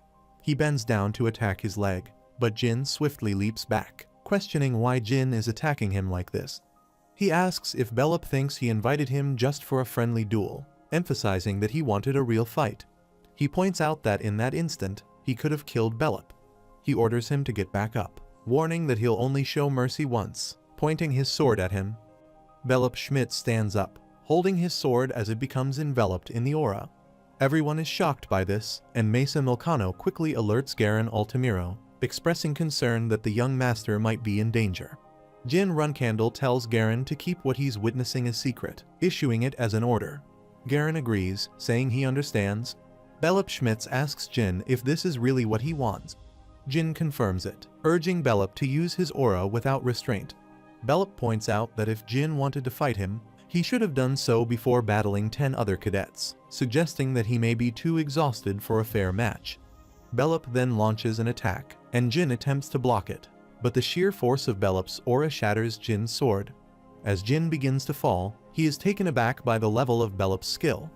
Though he expected Belop to be talented, he didn't anticipate this level of power. He recalls how Belop would analyze each of his opponent's skills and moves during their duels, consistently losing by just a small margin, which might have disguised his true potential. He is surprised that Belop Schmitz already knows how to use aura. As Belop moves to strike again, Jin blocks the attack by punching the blade and shattering it. Belop steps back, bewildered by the broken sword, but Jin quickly gets behind him, grabs him by the neck, and then releases him. Belop, confused by the sudden shift, asks why Jin stopped, wondering if he was serious about taking the fight to its conclusion. He questions whether Jin enjoys playing with people. Jin firmly denies it, stating that toying with others isn't his intention. Belop presses him for an explanation, asking why he's behaving this way. Jin responds that it pains him to provoke Belop like this. It's much more distressing than one might think. Belop asks what Jin knows about him to inflict such torment. Jin sits beside Belop, admitting that he doesn't know him well, but he understands one thing: true consideration comes from a place of strength, and even though Jin may be physically stronger, Belop has shown a level of kindness and gentleness that he admires. Jin Runkandle tells Belop Schmitz that he admires his kindness, but that won't be enough to survive in this harsh environment. He expresses his hope that Belop can become strong enough to protect that gentle side of him, then acknowledges that he and everyone else might have been too harsh. At that moment, 2 women enter, carrying food. They notice the tension and ask if they should return later since it looks like the training hasn't finished. Jin assures them that it's fine and that they can go ahead and set everything up. Belop Schmitz declines the food, saying he can get his own today. Jin responds that he's fine with it, in jokes that he'll even take Belop's portion. After a while, the Lord Patriarch remarks that Jin did something unexpected. Knight Kun confirms it. The Patriarch chuckles, acknowledging that Jin's approach combines the path of a dominator with care for the weak. He decides he needs to test whether this philosophy has any merit. He instructs Khan to go back and relay his message. Knight Khan asks for his orders. He indicates that he'll be assigning him his first mission, suggesting that there's a significant task ahead. After a while, Jin Runkandle reflects on January of 1795, when he was recognized as a 3-star knight at the age of 15. For the first break, the cadets either went home or engaged in personal training. Upon transferring to the intermediate class, instead of wooden swords, they had to use real swords suited for them. Jin notes that some cadets ordered personal swords, and he, too, had to find a sword suitable for him in their clan's weapon vault. Lunar Runkandle comments that finding the right sword is a challenging and painful process. Jin Runkandle recalls that Big Sister Luna had asked him to let her choose his sword. Recollecting his memories from a month ago, he remembers thinking that she likely has a better sense of weapons, and he trusts her to make a wiser choice than he could. Luna stands in front of him, holding a large sword, and explains that it was once known as the Bale's Slaughterer. She used it extensively when she was his age and developed her signature axe sword technique around that time, considering this sword to be the origin of the Krantil that she uses today. She asks Jin how he feels about it and whether he likes it. Jin hesitates and responds that he's grateful she picked out a sword for him, but it doesn't quite feel right. Luna nods and says she understands, explaining that it was just a joke. Jin, however, gets the sense that it might not have been entirely a joke. She explains that Bale's Slaughterer is an excellent sword, albeit a bit heavy, but it shouldn't be a problem for him. However, she then agrees to find him a different sword. Moving forward, she mentions that she thought long and hard about what would be the most suitable sword for him, a sword specifically for him. She selects another sword and reveals that since he chose Barasada during the selection ritual, she thought this sword would be the best match. Jin Runkandle sees the sword and recognizes it as the brother's sword to Barasada, the legendary sword used by the first Patriarch. Its name is Bradamante. He holds the sword while she asks if he likes it. Jin responds that, of course, he does. This is a remarkable weapon, even among the many master swords their clan owns. Jin thinks to himself that he is determined to get this sword at any cost, and he is amazed that Luna personally chose Bradamante for him. Jin Runkandle reflects that both Bradamante and Barasada are swords designed to work best with spiritual energy. If he had chosen Bradamante himself, he likely would have faced strong opposition from his siblings. He acknowledges that Bradamante is a sword many of his older brothers and sisters desire, so for Luna to pick it for him is an extraordinary favor, and he's not sure how he could possibly repay her. Luna reassures him that there's no need for repayment, but she expresses sadness at sensing his unease around her. Jin denies feeling uneasy and assures her it's not the case. Luna persists, saying she's already sad, and he'll need to comfort his big sister's troubled heart. Perplexed, Jin asks what she means. Luna instructs him to close his eyes as they prepare to continue training. Jin complies. She asks if he knows what she's about to say, and he confirms that he does. Luna then announces that she'll teach him one more thing. Jin inquires about what it is. She places a hand on his shoulder and tells him that, among siblings who are busy trying to undermine each other, he also has siblings who love him unconditionally. She urges him to remember this and not make his big sister sad again. He acknowledges this, apologizing for any misunderstanding. Luna reveals that even before he was born, she felt lonely among their kin, and she's doing this to ensure he won't experience the same loneliness. She hopes he understands her intentions. He confirms that he does. Luna nods and suggests they continue their training. She encourages her dear little brother to see with his mind's eye. After a while, Jin Runkandle shows his sword to Muraken and asks for his opinion. Muraken, lying down and reading a book, tells him to put it back, saying he still lacks control over his spiritual energy. Jin, confused, asks for clarification. Muraken explains that to properly wield Bradamante, he needs at least 3-star spiritual energy, but he's still a 2-star idiot. Muraken adds that Jin can barely imitate awakening the sword. Jin protests, stating that he feels he's close to achieving 3-star spiritual energy and should be able to use Bradamante properly soon. Murakan snaps back, warning Jin against his overconfident attitude, reminding him that Barasada and Bradamante are not swords to be used carelessly. Grabbing Jin's head, Murakan emphasizes that 3-star spiritual energy is just the bare minimum, and that he should use the sword as a regular weapon until he reaches 5-star spiritual energy. He demands that Jin understand this. Jin moves his hand dismissively, suggesting that he's not that patient. He asks Murakan what would happen if he managed to achieve 5-star spiritual energy by the end of the year.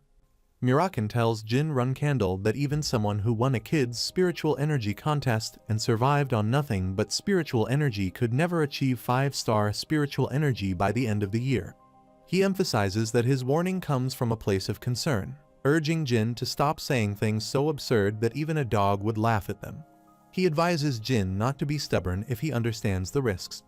Jin snatches Murakan's book and asks him to explain the comment about the kid.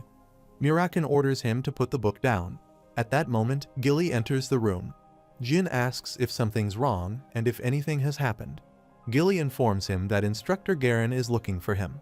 Typically, the instructor would come in person, but this time, he requested Jin to meet him because he needed to explain a plan with the help of maps. Jin is surprised and asks if this is about his first mission. Gilly confirms, adding that Instructor Garen intends for Jin to depart as soon as the break is over. Jin remarks that it might be about time, considering he has reached 3-star swordsmanship, but he's puzzled by the urgency to leave as soon as the break ends. Gilly explains that missions are typically challenging and are usually only assigned to cadets starting in the intermediate class. He speculates that it might be because his transfer has been confirmed, then decides to check it out, asking Gilly to wait with Murakan. She agrees and urges him to hurry. After a while, Jin Runcandle enters a room and informs Garen Altamiro that he heard about his mission assignment. Garen welcomes him and confirms that a mission has been assigned to him and 9 other beginner class cadets. He explained that the mission would be carried out by dividing it into 2 groups, with the objective of scouting the southern border of the Gen Kingdom. He questions the location, asking about the Gen Kingdom, noting that it's near the land of the Beastmen, with the designated area close to the territory of the White Wolf tribe. He considers this an unusual assignment for beginner class cadets, particularly since it's a highly challenging mission for a first assignment.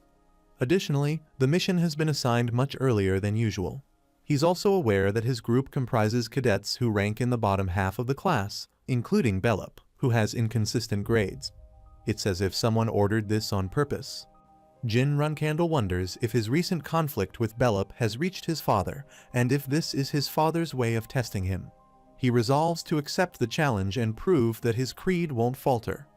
The scene shifts to 4 days later, at the southern border. Jin Runcandle runs with others and explains that the goal of their mission is to search for the successor of the Gen Kingdom's Bill clan, Sember Bill. He states that upon arrival, they will set up a base camp in the central region of the border.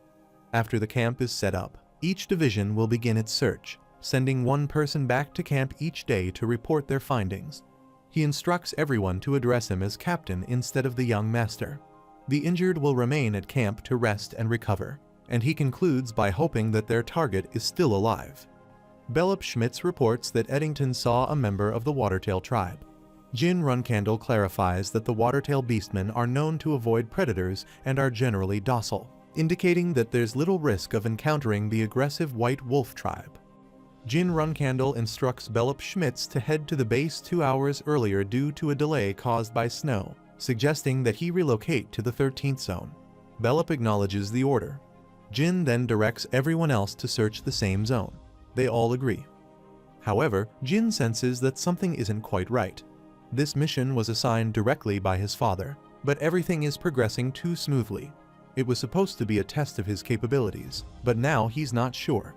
During their search, they encounter a Watertail beastman carrying a fish. The Watertail gestures to the group, saying they look like beggars, then offers the fish as a gift. Jin thanks the Watertail, assuring them that he'll return the favor. He realizes that going beyond the 13th zone would enter the land of the beastmen, which is risky for beginner class cadets. He knows they wouldn't stand a chance against more aggressive tribes like the White Wolf. Jin resolves to take it easy and focus on completing the mission without unnecessary risks. He decides to finish searching the rest of the area over the next 4 days, maintaining caution to avoid complications. At that moment, Belop Schmitz arrives, calling out to Jin Runcandle. He asks what's going on, and Belop reports that the 2nd Division has been ambushed.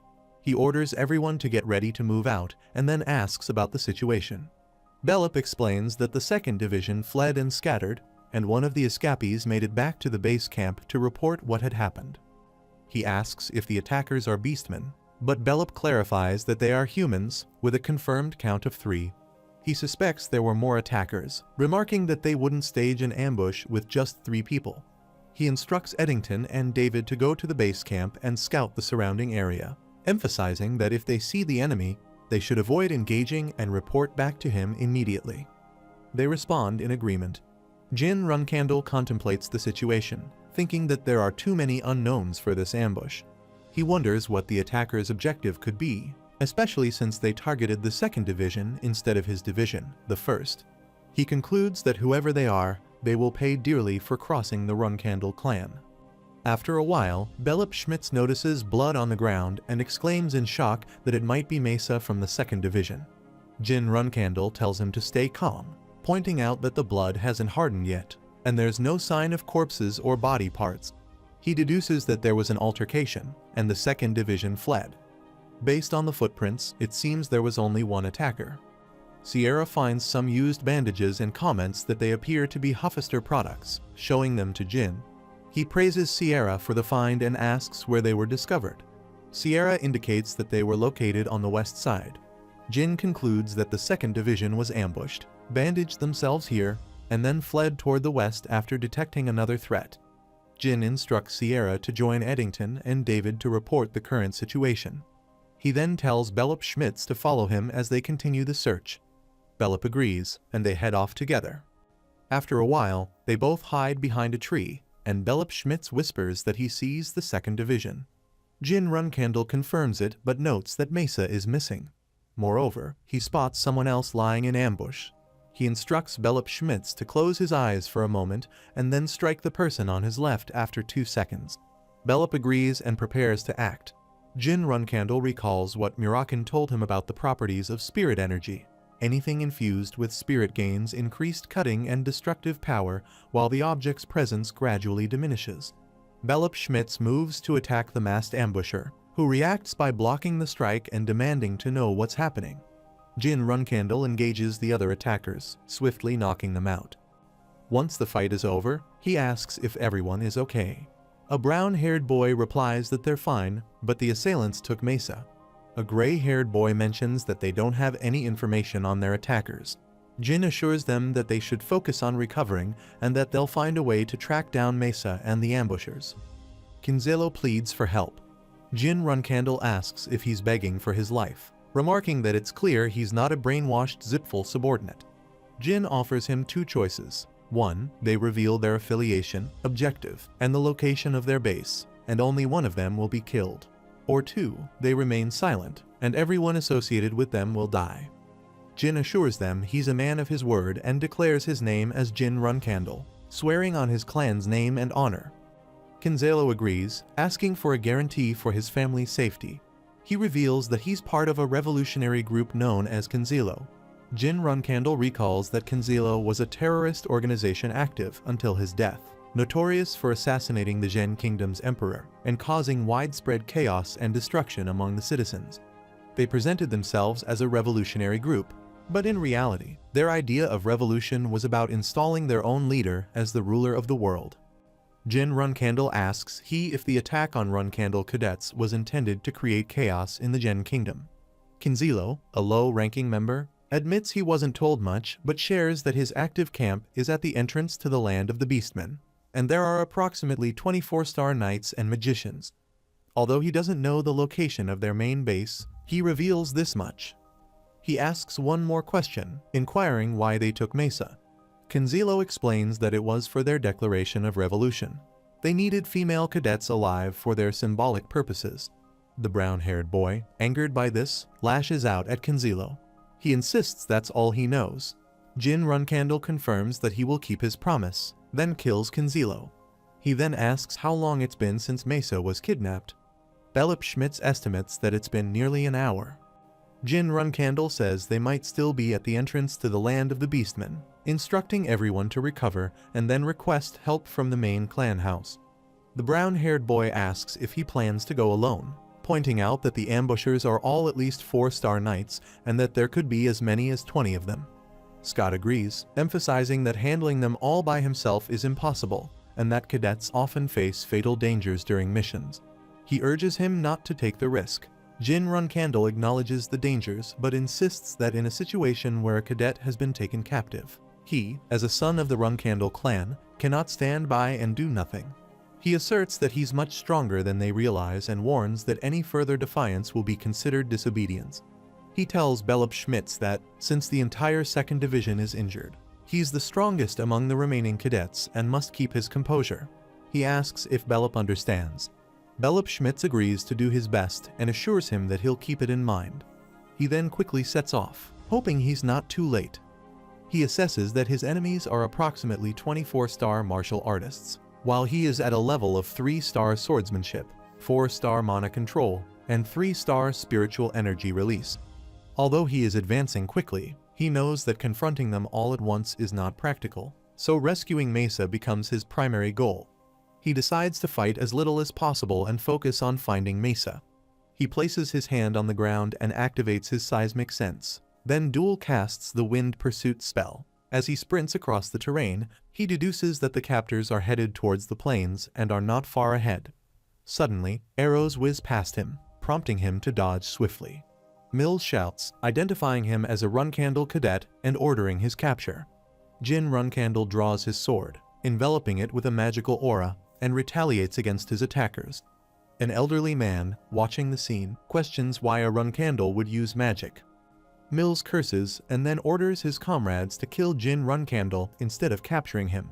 However, Jin Runcandle's magic-infused attack knocks Mills back. The old man is stunned by this display of power and yells for everyone to keep their distance from Jin. He conjures fire magic to restrain Jin's hand while Mills attempts to strike from behind. Jin Runcandle counters by slashing with his sword, breaking the fire spell and thwarting Mills' sneak attack. The old man, taken aback by Jin's resistance, exclaims in frustration that if fire doesn't work, he will try ice.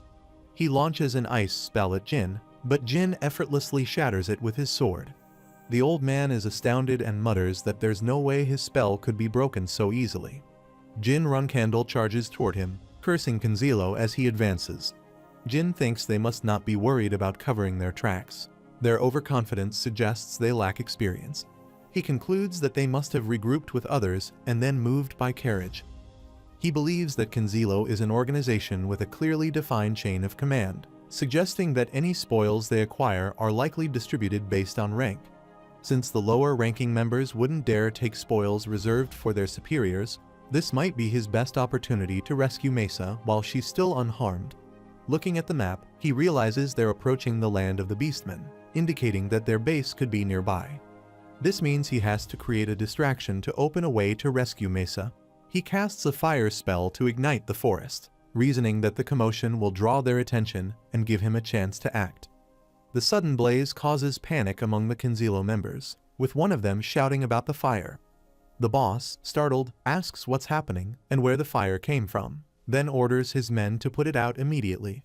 He yells at them to fetch water, calling them imbeciles for their incompetence. He urges the magicians to use ice and water spells to extinguish the flames. Jin Runcandle covertly observes the scene and identifies the man in charge, noting that he's likely the boss. A young boy exclaims that the fire won't go out.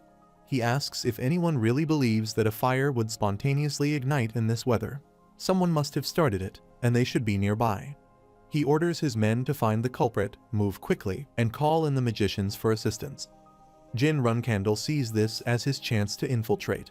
He knocks out a magician and sneaks into the house, noting that it feels a bit eerie inside.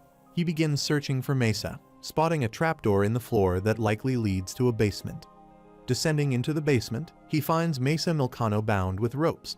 She looks at him in surprise and asks why he's there, warning that it's dangerous. He reassures her not to worry about him and asks if she can walk while cutting the ropes that bind her. She says she can walk, but isn't sure she can run. He assures her that's okay and that he'll support her for now. Suddenly, they hear noises from above. Jin asks what that sound could be, and Mesa asks if he can make her a promise. He commands her to stop talking, but she insists that if things become truly dangerous, he must leave her behind. He shouldn't risk himself here. Giving her support to walk, he acknowledges the danger and suggests they leave immediately. She agrees. Emerging from the building, he surveys the widespread destruction, recognizing it as the work of beastmen, clearly members of a combative tribe. Spotting a wolf named Quasito Truca, he identifies it as from the White Wolf tribe. Mesa Milano moves to attack Quasito Truca, urging him to flee while she holds the wolf off. However, Quasito Truca retaliates, knocking her unconscious. He calls them vermin, declaring them unworthy of survival if they can't even extinguish a fire properly. Jin Runcandle demands to know if Quasito Truca is responsible for the destruction. Confirming his identity as the son of Siron Runcandle, Jin Runcandle, he challenges Quasito Truca to reveal his name as a member of the Beastmana tribe. Quasito Truca acknowledges his lineage, identifying him as Runcandle's offspring. A few days before the mission at Runcandle's main clan house, Jin Runcandle observes his sword, which is covered with aura. Muraken approaches him, calling him an idiot, and asks if he wants to die. He reminds Jin that he's not at a high enough level, so awakening the sword rashly could lead to spiritual energy congestion.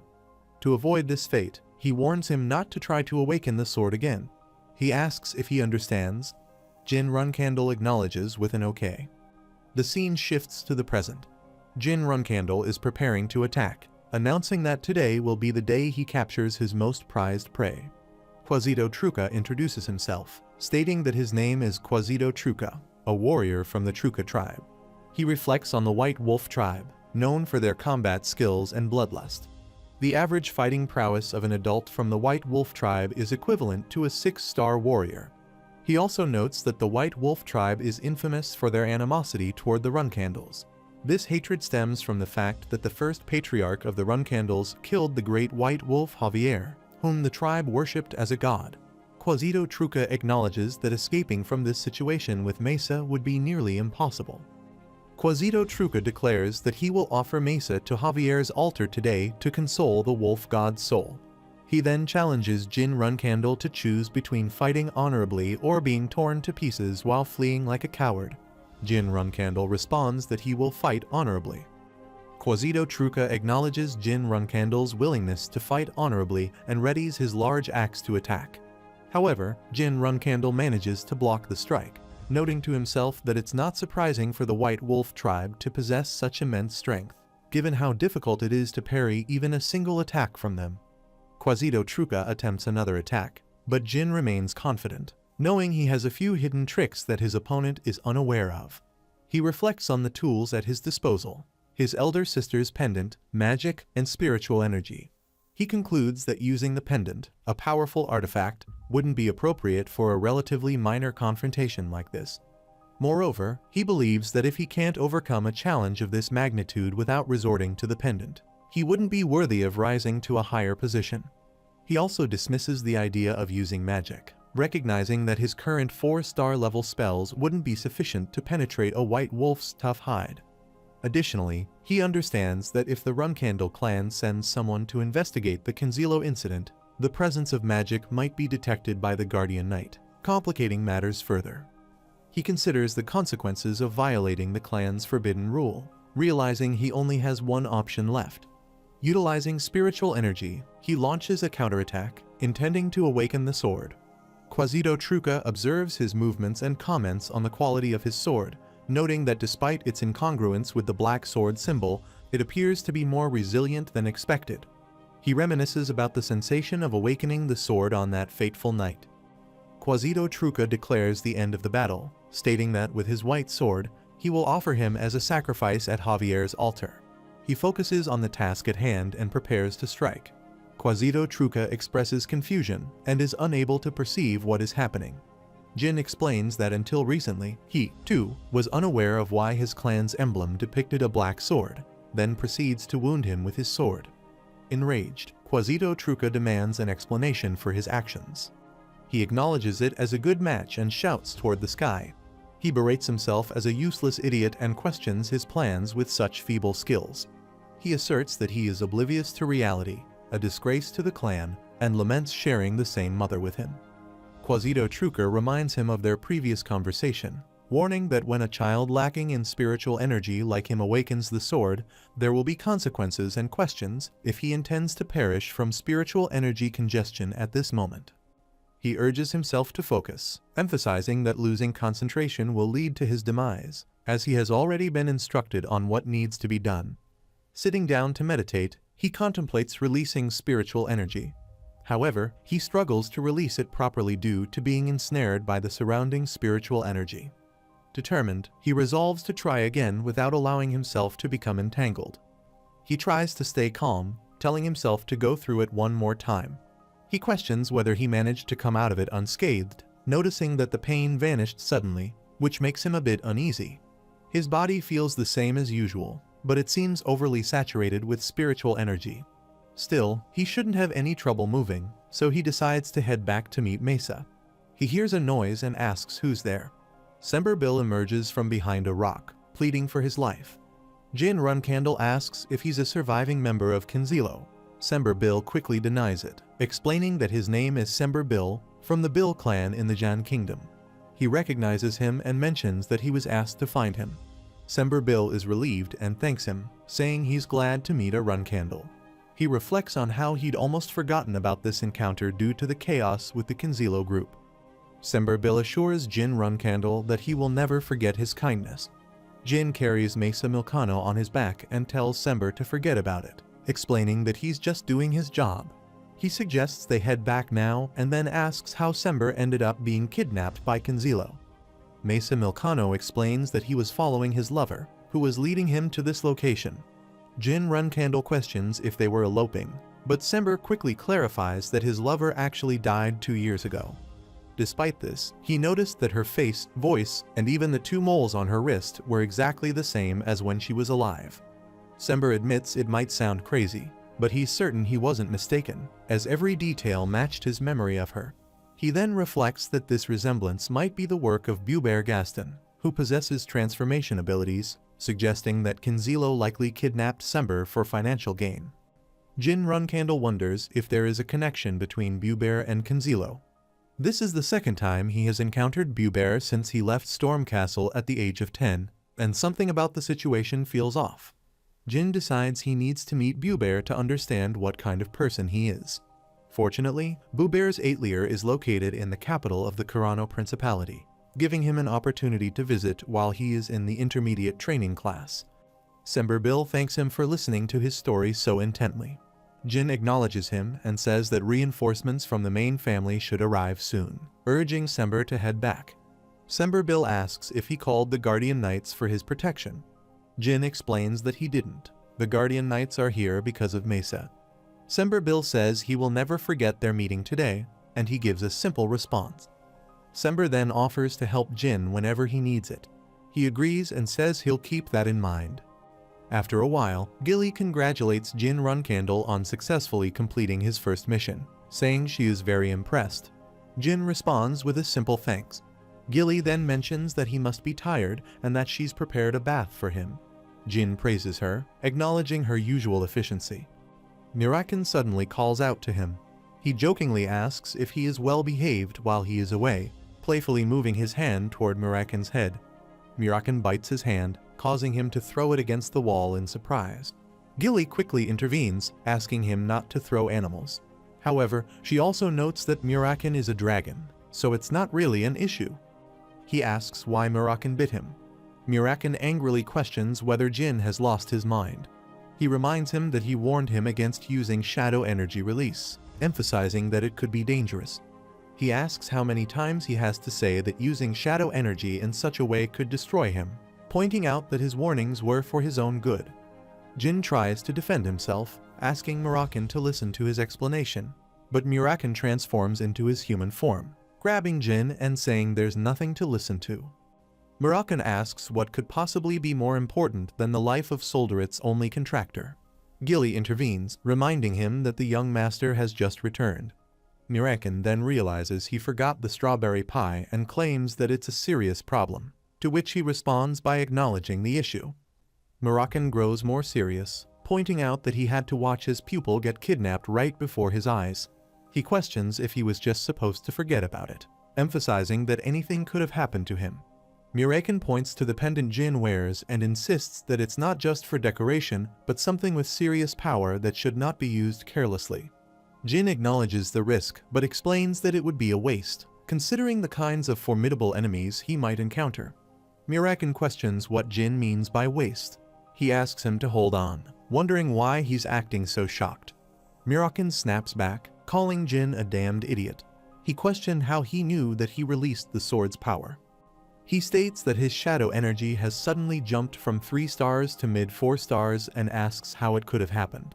Jin Runcandle acknowledges that he did feel that he was overflowing with shadow energy, but to think he'd go up a whole star and shows Solderit's magic on hand. He mentions he had better thank Solderit for his grace. There are 10 people who have experienced shadow energy intoxication, and he corrects himself, stating it's 11 now. Anyway, 9 of them died from it. Jin Runcandle says he is one of the 2 who survived and asks who the other is, suggesting the founder. He corrects, saying it's him. If it were Temur, he would have died. Jin Runcandle remarks that they are basically the same, assuring him he does not want to experience that pain a second time either, and states he is going to wash up. He remarks that with that strawberry pie, they have to let him starve so he can get himself together. She replies that she will be off to prepare the young master's meal then. Mirakin expresses his jealousy. Meanwhile, Anne Runcandle, the 9th flagbearer of Runcandle, asserts that there's no way Jin could have won a fight against a White Wolf tribe warrior. Mayu Runcandle, the 8th flagbearer of Runcandle, agrees, mentioning that Jin could have won if it were a bandit in a wolf pelt, considering he has only just become a 3-star knight, and asks how he could have killed a white wolf. She responds, saying there may have been a chance he did, especially if the guy the youngest faced was particularly weak. He insists that even so, it's still impossible. It makes even less sense that Mother just believed that up front. She asks if he doesn't think so, too, and notices Haytoner Runcandle and Daytoner Runcandle approaching. Haytoner Runcandle agrees, saying of course. Daytoner Runcandle whispers, maybe Jin really did kill him. Haytoner Runcandle asserts that, regardless of his monstrous nature, it is simply impossible, and the issue is not whether he has killed a white wolf. Rather, it is that he will now be joining the intermediate class. He affirms that it holds true. If Jin were to enter the intermediate class, it would spell their demise. Haytoner Runcandle expresses his despondency. He acknowledges that, indeed, it is a dismal situation. Mayu Runcandle remarks that they are 2 blockheads and queries what they are so audibly whispering about, insinuating their fear of the youngest joining the intermediate class. They deny any fear, asserting that they are not scared of Jin. Anne Runcandle urges honesty with his elder sisters, expressing his disdain for mouths that utter lies, deeming them the most detestable aspect of the world, to the extent that he desires to rip them off. They reiterate their fear of Jin. She then questions whether his sisters should assist them. They inquire as to how. She offers to lend them her sisters specifically, urging them to utilize them effectively as their servants. He thinks that the Runcandle Intermediate Training class adheres strictly to the law of the jungle. The class comprises knights ranging from 3-star to 5-star, with a mix of new recruits and those who have been training there for over 10 years. Both Mayu and Anne often select a few cadets and treat them like slaves. Anne remarks that he can use these cadets to put the youngest in his place since they aren't particularly fond of him either. However, she warns her brothers that if they can't handle it properly, they should be prepared to face the consequences. Meanwhile, Jin Runcandle dries his hair with a towel and reflects on the successful completion of his first mission. As a result, he has been accepted into the intermediate class. His shadow energy has reached 4 stars, but to use it effectively, he'll need to bring his swordsmanship up to 6 stars within 5 years. He understands that achieving the 6-star level means he's a remarkable swordsman, while reaching 7-star denotes a master. Yet, he knows that this level of proficiency is only considered exceptional among ordinary people. If someone reaches 8 stars or beyond, they are seen as an anomaly. Out of the 2 billion people on the continent, fewer than 100 have achieved 9 or 10 stars, and there is only one person who has surpassed that. He thinks about the demigod, the celestial knight. In this life, he aims to become a celestial knight, but then corrects himself, he will surpass that. He sits on the sofa and remarks that he will soon face new challenges after enrolling in the intermediate class, especially with the Tona brothers already there. He knows, even without direct experience, that once he joins the intermediate class, even brothers can turn against each other, regardless of age, to maintain their standing. In the basic class, everyone is young, and their skill levels are similar, which fosters a sense of camaraderie. But in the intermediate class, only those with hardened hearts survive. He realizes that in a place where strength and skill are the ultimate currencies, there's only one path for him: to use brute strength to dominate the intermediate class. After a while, Jin Runcandle knocks on his mother's door while she is writing, and she calls him in. He enters the room, and she greets him, noting that she heard he completed his mission successfully. She commends him on his excellent results. He thanks her, and she acknowledges that according to the report she received from Petro, Jin declined her offer to change rooms. She mentions that this particular room is typically reserved for those who might become the future patriarch, and it has remained unoccupied since Joshua used it as a child. She says she would like him to use it now. Jin expresses his gratitude but politely declines. She asks why, and he explains that even though it's a prestigious room, it doesn't hold much significance for him. He feels it's too grand for his current needs, and that, at the end of the day, it's just a room. She asks if he's certain he doesn't want the room. He replies that he's sure. His mind is made up. She nods and tells him he may leave. He agrees and exits. After he's gone, she muses aloud, wondering whether her youngest son lacks ambition or has so much that he declines offers with hidden intentions. She mentions that the room she offers is typically reserved for the eldest child, who is expected to lead the Runcandle family in the future. By accepting it, he'd gain significant support but also become the target of his siblings who didn't earn the same privilege. She concludes that he likely understood that she was testing him, and she wants to see how he'll manage in the intermediate class, where factions and alliances can play a significant role. After a while, Jin Runcandle stands before his beginner class cadets and announces that they will be considered his faction. He assures them that they will inevitably face taunts and torment, but urges them not to fear, as he will not tolerate such behavior. He promises that the harassment will cease once he fully conquers the intermediate class. He instructs them to stick together in groups of at least 3, even outside of training time, and to avoid wandering alone. They respond with a collective yes. After a while, Zed Runcandle, an 8-star knight and Siron Runcandle's younger brother, calls for attention. He announces that 10 new recruits have joined them this year, while 27 trainees have dropped out. He instructs the newcomers to learn the ways of the intermediate cadets from their seniors, explaining that his only responsibility is to teach and evaluate swordsmanship. He emphasizes that, aside from murder, any other issues or incidents should be resolved among themselves. He then addresses the senior cadets, asking them what he always preaches. They respond in unison. Runcandle does not need the weak, repeating the mantra. Jin Runcandle finds the chanting unsettling, feeling it radiate malice intended to crush the spirits of the recruits. He notices the Tona brothers among the group, and the cadet beside them looks like he's been with the intermediate class for quite some time. Jin suspects that the Tona brothers might have recruited him and wonders if they are receiving assistance from his older sisters, Mayu and Anne. He asserts that he is certain their intention was to break the wills of the new recruits, but he should demonstrate to them that they are sorely mistaken.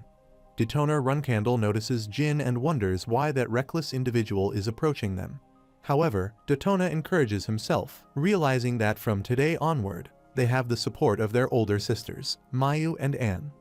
Jin Runcandle positions himself in front of Kajin Romolo, draws his sword, and swiftly cuts his opponent's arm, leaving them shocked. Jin believes that those who truly deserve to be challenged are not himself, but the others present. He orders them to call for medical assistance. Detona Runcandle questions Jin's sanity, asking why he suddenly swung his sword.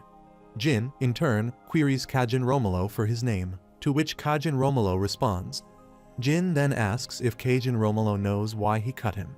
Detona Runcandle, pointing his sword, accuses Kajin Romolo of ignoring them and demands that he draw his sword again. Jin Runcandle asks if Daytona doesn't see that he's currently talking with Kajin and says he is willing to accept a duel later, but asks him to keep quiet for now. Daytona Runcandle reprimands him, demanding to know how he dares act like this after cutting one of their cadets. Jin dismisses the outburst, remarking with a smirk that if this cadet was part of their faction, it wasn't clear to him, and that he simply cut him because he sensed a bloodthirsty intent in the way Kajin was staring at him. Everyone is stunned by this revelation. Jin realizes that if this is a battle for hegemony, then the attempt to break their younger brother's spirit has backfired. Because Kajin publicly joined the Tona brothers faction based on what one of the brothers said, Jin's actions weren't perceived as random violence, but as part of Runcandle's long-standing tradition, the battle for hegemony.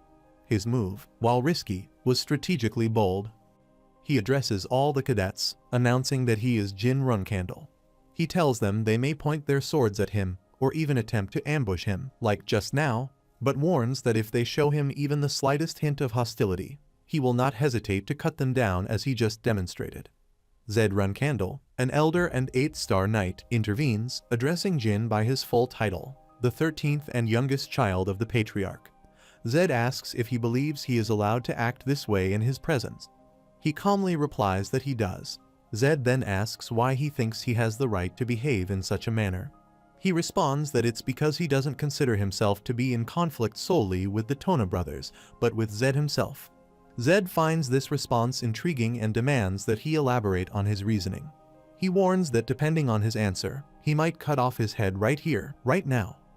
Jin Runcandle mentions that he has chosen to use a unique form of hazing on the cadets, despite him being part of the same class, thinking that it would serve as an attack on him. Zed Runcandle expresses his displeasure at Jin's hazing of the cadets, which is what caused this commotion. He points out that aside from his dissatisfaction, everything else aligns with what Jin had said. Zed Runcandle then questions why, if Jin was displeased, he didn't draw his sword against him, but instead injured a cadet. Jin explains that he can't defeat Zed yet, adding that if he thought he could win, he wouldn't have gone after Kajin or his other brothers, but Zed himself. Zed Runcandle concludes that Jin either doesn't value his own life very much or places too much trust in being the Patriarch's son. He says that this is not true. He simply doesn't believe that just sitting idly because his opponent is stronger is something a Runcandle would do. While losing his life might take just a moment, he argues that honor lasts forever. Zed Runcandle responds that this attitude is foolish and that his bravado is so absurd that it actually amuses him. He admits that, alright, he will give him credit. He is indeed worthy of being part of the Runcandle family. He then addresses the cadets, instructing them not to forget what they have witnessed today, emphasizing that what they've seen is the essence of being in the Runcandle family, and that what this idiot has displayed is their identity as sword fanatics. He tells the cadets to struggle and not forget their identities, then dismisses them, noting that their training starts tomorrow. The cadets respond affirmatively. Daytona Runcandle and Daytona Runcandle are angry with Jin Runcandle, but he offers them a piece of advice as their younger brother, suggesting that while they might be feared by their elder brothers and sisters now, it may not always be that way in the future. He advises them not to focus solely on what's immediately in front of them, but to consider the future and act accordingly. Later, Jin Runcandle places his sword in his room, and Gilly remarks that he came back early. He confirms this and informs her that he has initiated a hierarchy war with the Tona twins, which shocks her.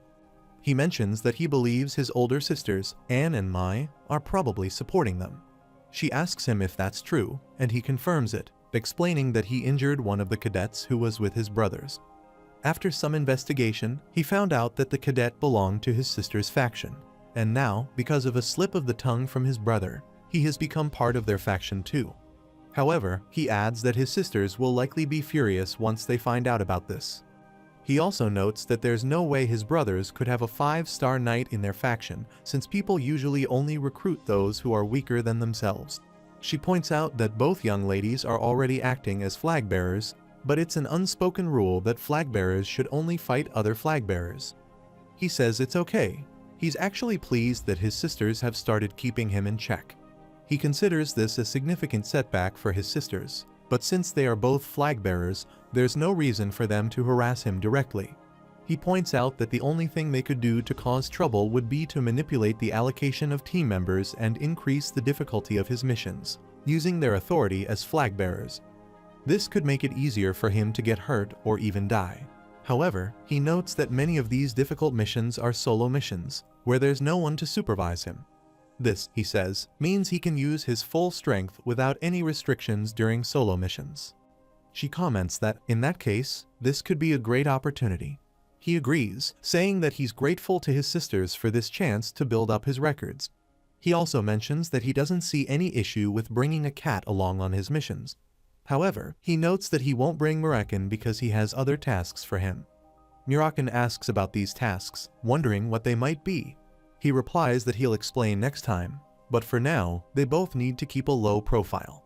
Gilly acknowledges this with a simple yes.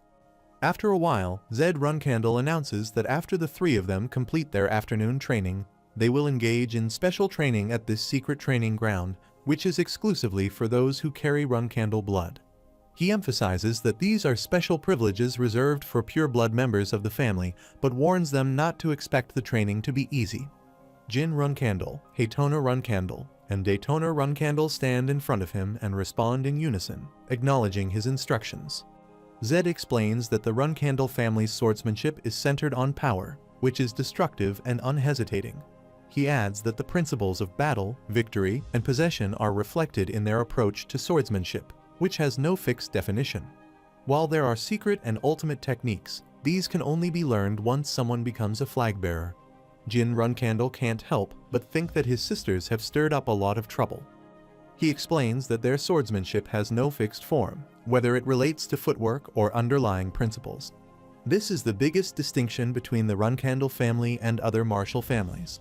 Zed Runcandle then asks if they know why their family's swordsmanship lacks a fixed form. Jin Runcandle responds that it's because of the unique physical abilities and talent inherent in the Runcandle family.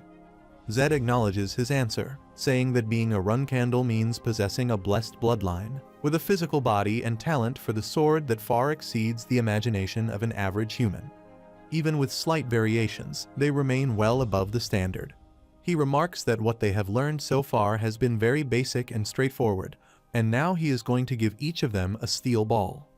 Jin Runcandle wonders what's inside this object and realizes it's filled with steel fragments, recognizing it as a steel ball. Zed Runcandle explains that this is known as the clear rock, named for the clear sound it produces when struck. He tells them he will demonstrate the three distinct sounds that the clear rock makes, instructing them to listen closely. He then begins to hit the steel ball with his sword.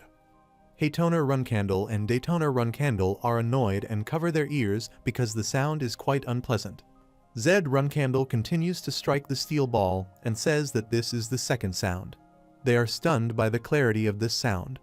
Zed explains that the sound produced by the clear rock varies depending on the force used to strike it. If they don't strike it hard enough, the sound is muffled. If they strike it with a precise amount of force, it creates a distinctly beautiful tone. Jin Runcandle realizes that the purpose of this training is to ensure that they can produce a beautiful sound each time they strike the clear rock. This implies that the training is designed to develop their strength control, mental fortitude, and concentration. Considering the physical capabilities of the Runcandle family, this approach is indeed an effective method, even though it seems relatively simple. Despite its simplicity, he feels that this training might be too safe to be considered special training exclusive to the Runcandles. Zed Runcandle moves to strike the clear rock again and announces that he will now demonstrate the final so. Jin Runcandle wonders what the third sound is.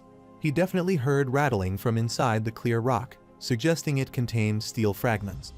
As he listens to the sound of the strike, he has a sudden realization and rushes toward Haytona Runcandle and Daytona Runcandle, pushing them to the ground and telling them to lie down. The steel ball then shatters and explodes violently. After they get up, Haytona Runcandle asks what just happened. Zed Runcandle comments that the youngest has good instincts and explains that if the clear rock is struck too hard, it will explode, just like it did. He then says that now that they know everything they need to, it's time to start training. He remarks that he's the first one to avoid getting hurt after Luna, and most of his siblings learned this from him. He considers this brutal demonstration a rite of passage of sorts, noting that he didn't expect they'd have another unscathed child. Jin Runcandle raises his hand and asks if he may inquire how Luna knew Nim avoided the injury. Zed Runcandle cautions that Jin might be disappointed by the answer, as his brothers were. Jin Runcandle assures him that he's fine with that. Zed Runcandle then reveals that, unlike him, Luna didn't avoid the explosion. Like the others, she took it head-on, but was so resilient that she wasn't hurt at all. He then explains that from now on, the three of them will be striking the clear rock until they can produce a clear sound under any condition. He asks if they understand, and they respond with a resounding yes. Meanwhile, Luna Runcandle is sitting in her room reading a book when her nanny arrives with a cup of tea. She thanks her and places the cup in front of her, saying it's about what they discussed earlier. Luna confirms that it's about the sibling who tried to assassinate Jin. The nanny takes a seat on the sofa and acknowledges that Luna is suspicious of Mayu and Anne, given how they're trying to keep Jin in check. She believes it's highly likely that they were behind the assassination attempt. However, she questions whether they would actually go that far, asking if they could really be crazy enough to attempt an assassination inside the Storm Castle. Luna explains that targeting someone within the Storm Castle as part of the Succession Wars is strictly prohibited. If their father found out about such a plan, the entire family would be thrown into chaos and their own lives would be at risk. She doubts they would risk such consequences. She then asks what the chances are that Jin might be lying or have misunderstood something. Luna says that Jin was 10 years old at the time, so she believes both scenarios are possible. Honestly, they've been investigating for 5 years since then, but they still haven't found any conclusive results. She doesn't think Jin would have lied. She recalls Jin mentioning that he felt a bit uneasy for some reason. She explains that Jin was cautious around her, not because of simple awkwardness, but because he sensed his life might be in danger. It was that kind of tense atmosphere. She asks if they should investigate young ladies Mayu and Anne. Luna agrees, asking her to proceed with the investigation. She admits that she's becoming increasingly anxious about not having found anything so far. It feels ominous. Luna says she feels anxious and is worried that her siblings will hurt her again. She mentions that she's well past her 30th birthday and wonders if she's worrying too much. However, she also mentions that she's curious about how Jin is doing. Nanny asks if she's referring to Zed Nim's training, and Luna confirms that it's true. She explains that he should be experiencing the effects of her mind's eye training by now, and getting hit by the clear stone would certainly be painful. She reassures her that he probably handled it well. Luna concludes by saying that it's enjoyable to watch someone grow. The scene shifts to the next day, 4 hours into the afternoon training session. Jin Runcandle believes this training is the worst he has experienced so far. Zed Runcandle calls for a 5-minute break. Jin thinks the training is meant to help him control his strength and sharpen his mind, but he realizes that he is mistaken. He actually needs to focus on increasing the destructive power of his aura first. He recalls how his uncle could shatter the clear stone without using aura, but Jin knows he lacks basic physical strength. Therefore, he needs to compensate for this weakness by intensifying his aura. He believes that he must first sharpen his aura to perceive that clear sound. Only then will he be able to shatter the clear stone. He reminds himself not to rush it, but to take it slow. Even his foolish brothers in his previous life were able to accomplish this task, so there's no reason he can't do it. Observing Jin holding the sword, Zed notices that everyone is doing well, but Jin stands out as particularly talented. He muses that Jin might even surpass Luna's record. After some time, Zed stands beside Jin and remarks on their progress, commenting on how pathetic it is. He instructs Jin to relay the message to his brothers that if they plan on collapsing the next day, they shouldn't bother showing up. Jin acknowledges this instruction. Zed reflects that the Tona brothers lasted longer than he anticipated, indicating that they truly are Runcandles. Zed then wonders aloud why he is the youngest and laments that if only he had been born 10 years earlier, he could have wielded the full power of the Runcandle family. He sits down, expressing his regret. The scene shifts to 1 month later, in March 1795, at the Intermediate Cadets Training Facility. A brown-haired boy stands holding a paper and announces attention. The intermediate training class has received its first mission. All cadets whose names are called are to come forward. The first mission assigned is a guarding mission. The cadets are tasked with guarding the rookies from the Public Blacksmith Association. The assigned guards are Houston and Vading. After a while, he announces the next mission. The third assignment is to subjugate demon beasts, specifically orcs. He explains that the mission will take place in the unguarded areas of the Kirano Principality, and the participants will be Mesa, Bellup, Scut, Tymant, Kiko, Jusin, Eddington, Sierra, Pills, and David, a total of 10 individuals. He folds the scroll and states that there are 25 orcs to be subjugated.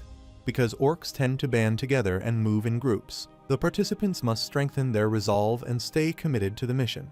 He concludes by saying that Petro will provide the details, and he wishes everyone good luck. Daytona Runcandle asks whether they should really be subjugating orcs, given that they are still beginners. The brown-haired boy replies, "Poor things, they'll probably come back beaten half to death." Male Hass comments that it seems they should prepare some incense and a coffin. Kajin Romulo adds that there's still time before the mission begins, suggesting they might want to write their wills. Rima Hass jokes that perhaps they should ask young Master Jin to save them, hinting at his fear. This remark angers Tymant, who demands to know what he meant by that. Mesa intervenes, advising him to hold back and reminding him that they're not skilled enough to engage in internal conflicts. With the mission approaching, getting injured would be a serious problem. However, Mesa points out that they insulted the young master, causing further tension. She tells him to stay quiet and not to forget that this is Runcandle, emphasizing that they must complete the mission they've been given and return successfully. This, she adds, is the best way to put their detractors in their place, suggesting that proving themselves through the mission is the only real method to restore their honor. The scene shifts to Haytona Runcandle and Daytona Runcandle practicing their steel ball striking. Haytona Runcandle swings and hits the steel ball, causing it to crack and explode. He moves aside, but the explosion sends a shockwave toward Jin Runcandle, hitting him on the arm. Haytona Runcandle is surprised and asks if he's alright. Jin responds that he's fine but suggests that he find a safer spot to practice. Haytona Runcandle apologizes, saying he's sorry, and agrees to be more careful. He thinks back, reflecting on how it's been about a month since he began training with the clear rocks. His older brothers have also started to shatter them, but he wonders about the unusual sensation he just felt during the explosion. He thinks it was like an iron bead path was drawn in his mind. It was so clear, like the trajectory of an incoming arrow. He feels that if those iron beads come flying at him again, he'll definitely be able to dodge them. He wonders if this newfound ability is related to the training he received from Sister Luna. He thinks he should try to replicate the sensation before it fades, perhaps by attempting it one more time. Meanwhile, Zed Runcandle calls everyone to attention, announcing that they've been assigned a new mission. Haytona Runcandle and Daytona Runcandle feel tired at the mention of another event. Haytona Runcandle says the mission is in the Bement Empire, and he's already feeling queasy and drained just thinking about it. Daytona Runcandle complains about banquet attire, remarking how uncomfortable and stifling it is. Zed Runcandle expresses his sympathy, acknowledging that thanks to their efforts, the other brothers won't have to dance at the Imperial party. However, he reminds them that even if the mission involves attending an event, they should not sigh with dissatisfaction. He warns them that if they show him that attitude one more time, they will wish they were dead instead. Haytona Runcandle and Daytona Runcandle apologize. Jin Runcandle reflects that Sister Mayu and Anne are also harsh for punishing their uninformed brothers by sending them to a social event in the Bement Empire.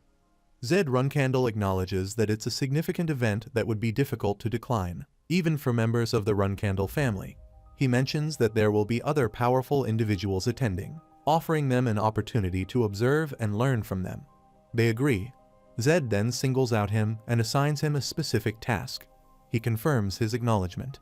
He explains that his task is a VIP assassination, targeting Teletis, the master of the Ice Palace's toy and, essentially, one of her many lovers. He mentions that he is familiar with the Ice Palace and its master. Jin Runcandle acknowledges and thinks that the Ice Palace refers to the enormous tower in the middle of the Western Sea on the continent. The master of the Ice Palace refers to the tower's owner, Talaris Indorma, who is the current 51st master of the Ice Palace. She is nicknamed the Spider of the Abyss and is notoriously ruthless toward those who harm her lovers. Zed Runcandle explains that the Ice Palace is an independent force beyond the influence of the Runcandle and Zippel families. He emphasizes that they should understand the strength of both the Ice Palace and its master. He informs them that the target's name is Alcaro Chenderer. Currently, he is under the protection of the Ice Palace and is residing in Mammoth's lawless zone. Haytona Runcandle and Daytona Runcandle are taken aback upon hearing this and exclaim, "Mammoth?" Daytona Runcandle quietly comments that if it's in Mammoth, they will have to deal with the Guardian Knights. Jin turns to Zed and says that he has a question. Haytona Runcandle quietly wonders if this isn't too much, even if Jin is skilled. Jin Runcandle explains that the clients are the Chenderer family and asks if it is true that they requested to have their own child killed. Zed Runcandle confirms it, saying that the Chenderer family seems to have exhausted all options to bring him back. However, since nothing worked, they decided it was better to have him killed than to risk exposing a family secret. He asks him for his thoughts on the mission, and if he believes he can handle it. He replies that he will do it. Zed is surprised at Jin's straightforwardness and comments that he was prepared to say something to the guards if he found the mission unreasonable, given the danger posed by the Ice Palace and Mammoth's chaotic environment. However, since Jin accepted without hesitation, he says he likes his decisiveness and instructs that the three of them will depart in 2 days. Haytona Runcandle then asks if Jin is really going to Mammoth, still taken aback by the danger involved. He asserts that since he already expressed his willingness to go, there's no reason to deter him. Until the mission, afternoon training is cancelled to ensure their personal training doesn't interfere with the mission. They all agree. Haytona Runcandle calls out to Jin. He asks what's up. Haytona Runcandle suggests that if needed, Jin should reveal his identity as a Runcandle. Daytona Runcandle agrees, stating that if Jin does so, no one will dare to trouble him. Jin Runcandle expresses surprise at their concern for him, asking when they started caring. He clarifies that they're saying this to prevent his death, as they're going to push him hard. Jin Runcandle advises them to make a firm decision until his return, then strikes his sword against the clear rock, startling both of them. He questions whether they prefer their older sister over him. Zed Runcandle instructs Haytona Runcandle and Daytona Runcandle to heed his words and prepare themselves. He emphasizes that until they are both strong enough, they shouldn't oppose him if they want to live a long life. The scene shifts to 2 days later. Mesa and her companions stand in front of Jin Runcandle and ask if he's heading to Mammoth, the lawless zone. He confirms that he is. She notices his hair color and inquires about it. He explains that he's in disguise and can't risk being identified as a Runcandle. She acknowledges his response with a nod. He adds that his mission differs from theirs, so he needs to use a separate teleportation gate. Their task involves a subjugation mission. She confirms this. He notices their somber expressions and asks if something is wrong. She replies that nothing is wrong. They just came to bid him farewell before they left. He seems surprised by her choice of words and asks what she means by farewells, emphasizing that this won't be the last time they see each other. He acknowledges that if luck isn't on their side, someone might die, but he assures them that worrying won't change the outcome. He advises them to focus on the mission ahead and complete their tasks without letting fear or uncertainty distract them. He assures them that he will definitely return, so they shouldn't get injured due to needless worrying. He places his hand on Belop Schmidt's shoulder, who responds with a yes and asks him to be careful. Jin acknowledges this and says that he will see them later. Gilly remarks to Jin that he's managed to find some cute ones for himself. Jin agrees and asks them to look after his companions well. Muraken reassures them, stating that his body is the Great Black, implying his ability to handle himself. Jin reminds Muraken not to get caught or draw attention to himself. Muraken curses under his breath, expressing frustration at Jin's perceived recklessness and urging him to be careful. Jin reiterates that he trusts Muraken's disguise and confirms that he's leaving. Gilly notes that Muraken won't be around either, so it will be quiet for a while. Jin suggests they think of this as a vacation, promising to bring back a souvenir when he returns. However, she expresses concern about his mission to assassinate the Ice Palace Master's lover, noting the danger of Mammoth despite Jin's status as a high-ranking cadet. The scene shifts to the Mammoth Lawless Zone, a place where the most notorious criminals gather. Thonk arrives and announces his presence, asking why no one is greeting him. One person points him out, asking if it's not Thonk, wondering if he's on the run again. Thonk confirms it with a laugh, stating that he's back. Jin Runcandle observes that this sanctuary for outlaws is said to be so filled with the energy of ruthless criminals that not even weeds grow there. As he enters the area, everyone turns to look at him. A man in a green outfit comments that they might have a new guy in town. Jin tosses a coin and requests a glass of cold water and a simple bite to eat. A man with a mustache catches the coin and remarks on Jin's boldness. Thonk approaches Jin and questions whether he's acting a bit too confidently for a newcomer, asking if he's a renegade X9-star knight or something. He questions whether Jin Runcandle is new to Mammoth and asks if he doesn't think he should learn their rules. He instructs him to quietly get on his knees and start licking his toes. In response, Jin Runcandle draws a knife, stabs the man in the neck, and asks how long he's supposed to wait. Everyone is stunned by this unexpected violence. A bald man laughs and comments that the victim actually died. Another person remarks that they figured it would happen sooner or later. Jin Runcandle reflects on his master's warning about Mammoth, noting that it's full of truly insane individuals. To be accepted by these outlaws, he would need to prove his skills and courage, just as his master had advised. He thinks about how much his master has helped him in both his past life and this one, hoping that one day he will be able to repay her. The man with the mustache offers him some food and assures him that it's not poisoned. Jin Runcandle replies that poison is forbidden in this town. At least, he knows that much. He acknowledges that he seems pretty informed for a young kid and asks if he has family in Mammoth. Jin Runcandle responds that it's none of his business. He asks what he is after. Drugs, perhaps? He mentions having some top-quality stuff that's been selling well recently, then inquires if he is searching for someone. Jin Runcandle clarifies that he's looking for someone, specifically someone by the name of Hister. He says there's no one by that name in Mammoth. He's sure of it. Jin Runcandle nods and asks if he can suggest a place to stay for the night, preferably one that's not infested with bugs. He tells him there's one place that fits the bill, an inn called Moonlit Well on the west side of the city. He adds that it's where the Mammoth elite often stay, so he won't need to create a scene there as he did here. At the Moonlit Well Inn in West Mammoth, Jin Runcandle walks through the lobby, contemplating his target, Alcaro Tzendler. He reflects that Alcaro is the spoiled son of a count who has lived a sheltered life without experiencing hardship. He is obsessed with pleasure and fun, relying solely on his lineage and good looks. Alcaro is a textbook example of a scumbag who is weak when faced with the strong and strong when dealing with the weak. Jin considers why someone like Alcaro would be staying in a dangerous city like Mammoth. It is likely because he seeks the attention of the master of the Ice Palace, who is currently preoccupied with a new lover. Given Alcaro's character, this is the only inn he would likely stay at. Additionally, the man earlier mentioned a new drug circulating in Mammoth, suggesting that Alcaro might be drugged up in his room. He reasons that since Alcaro is one of the masters of the Ice Palace's lovers, he will have bodyguards. Before making his move, Jin decides to assess the situation in the lobby. Just then, Alcaro Tzendler shouts at one of his guards, demanding to know why he can't get what he wants, reminding them that they had no issue obtaining it for him just yesterday. Jin Runcandle sees Alcaro from a distance and thinks it's his lucky day to meet his target so quickly.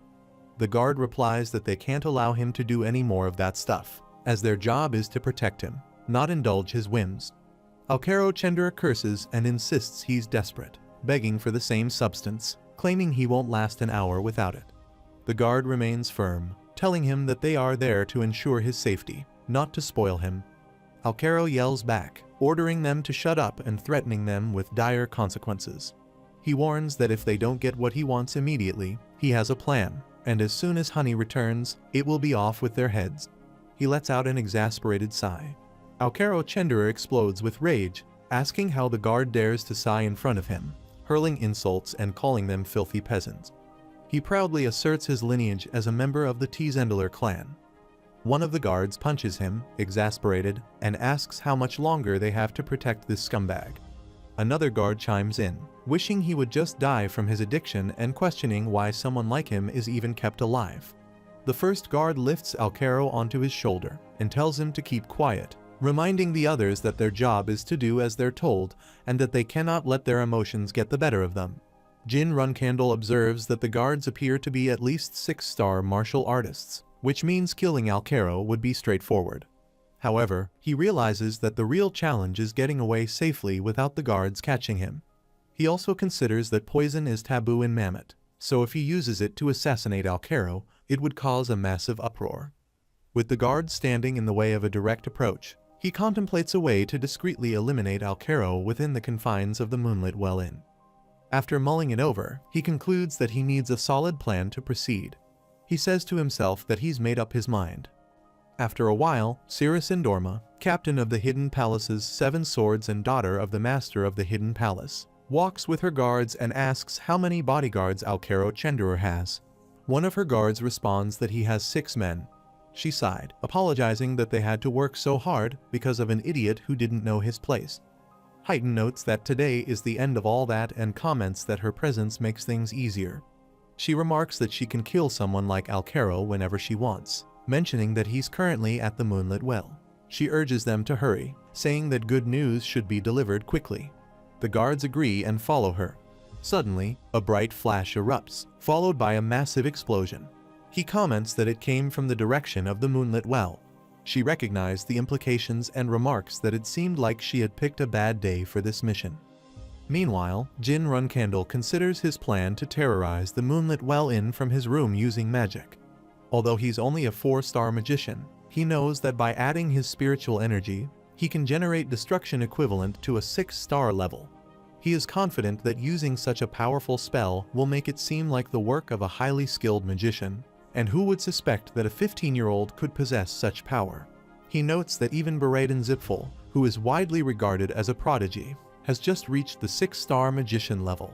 Additionally, the unique nature of spiritual energy ensures that there will be no detectable trace of its use, making it almost impossible for anyone to suspect him of the attack.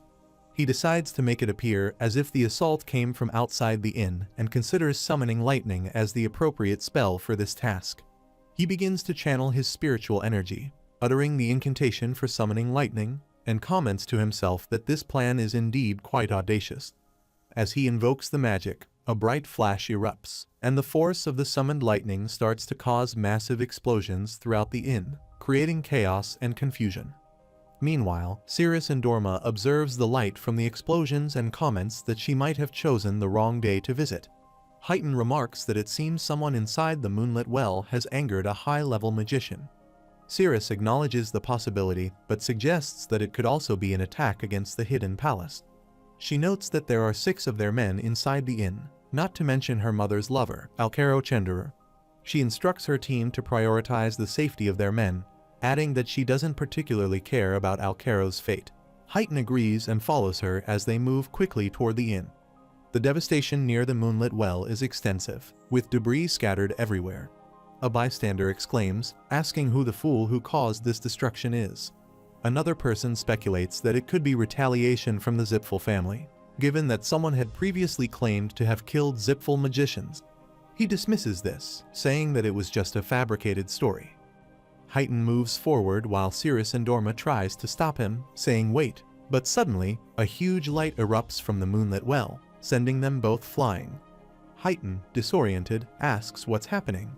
She responds, noting the intensity of the blast, speculating that it might have been the final attack. He agrees, acknowledging the sheer force of the explosion. She then expresses concern, saying she hopes everyone inside is safe.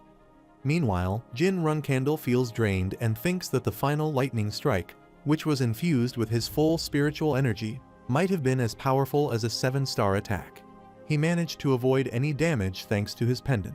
He looks around and notes that all the Hidden Palace guards seem to have survived, but he can't find Alkero. He considers that if Alkero is alive, this could be his opportunity to eliminate him. Cirrus Endorma notices Jin and remarks that it's unusual to see someone her age in Mammoth. She asks if he's okay, realizing that he must have been caught up in the explosion. She quickly urges him to get up and leave the area for safety.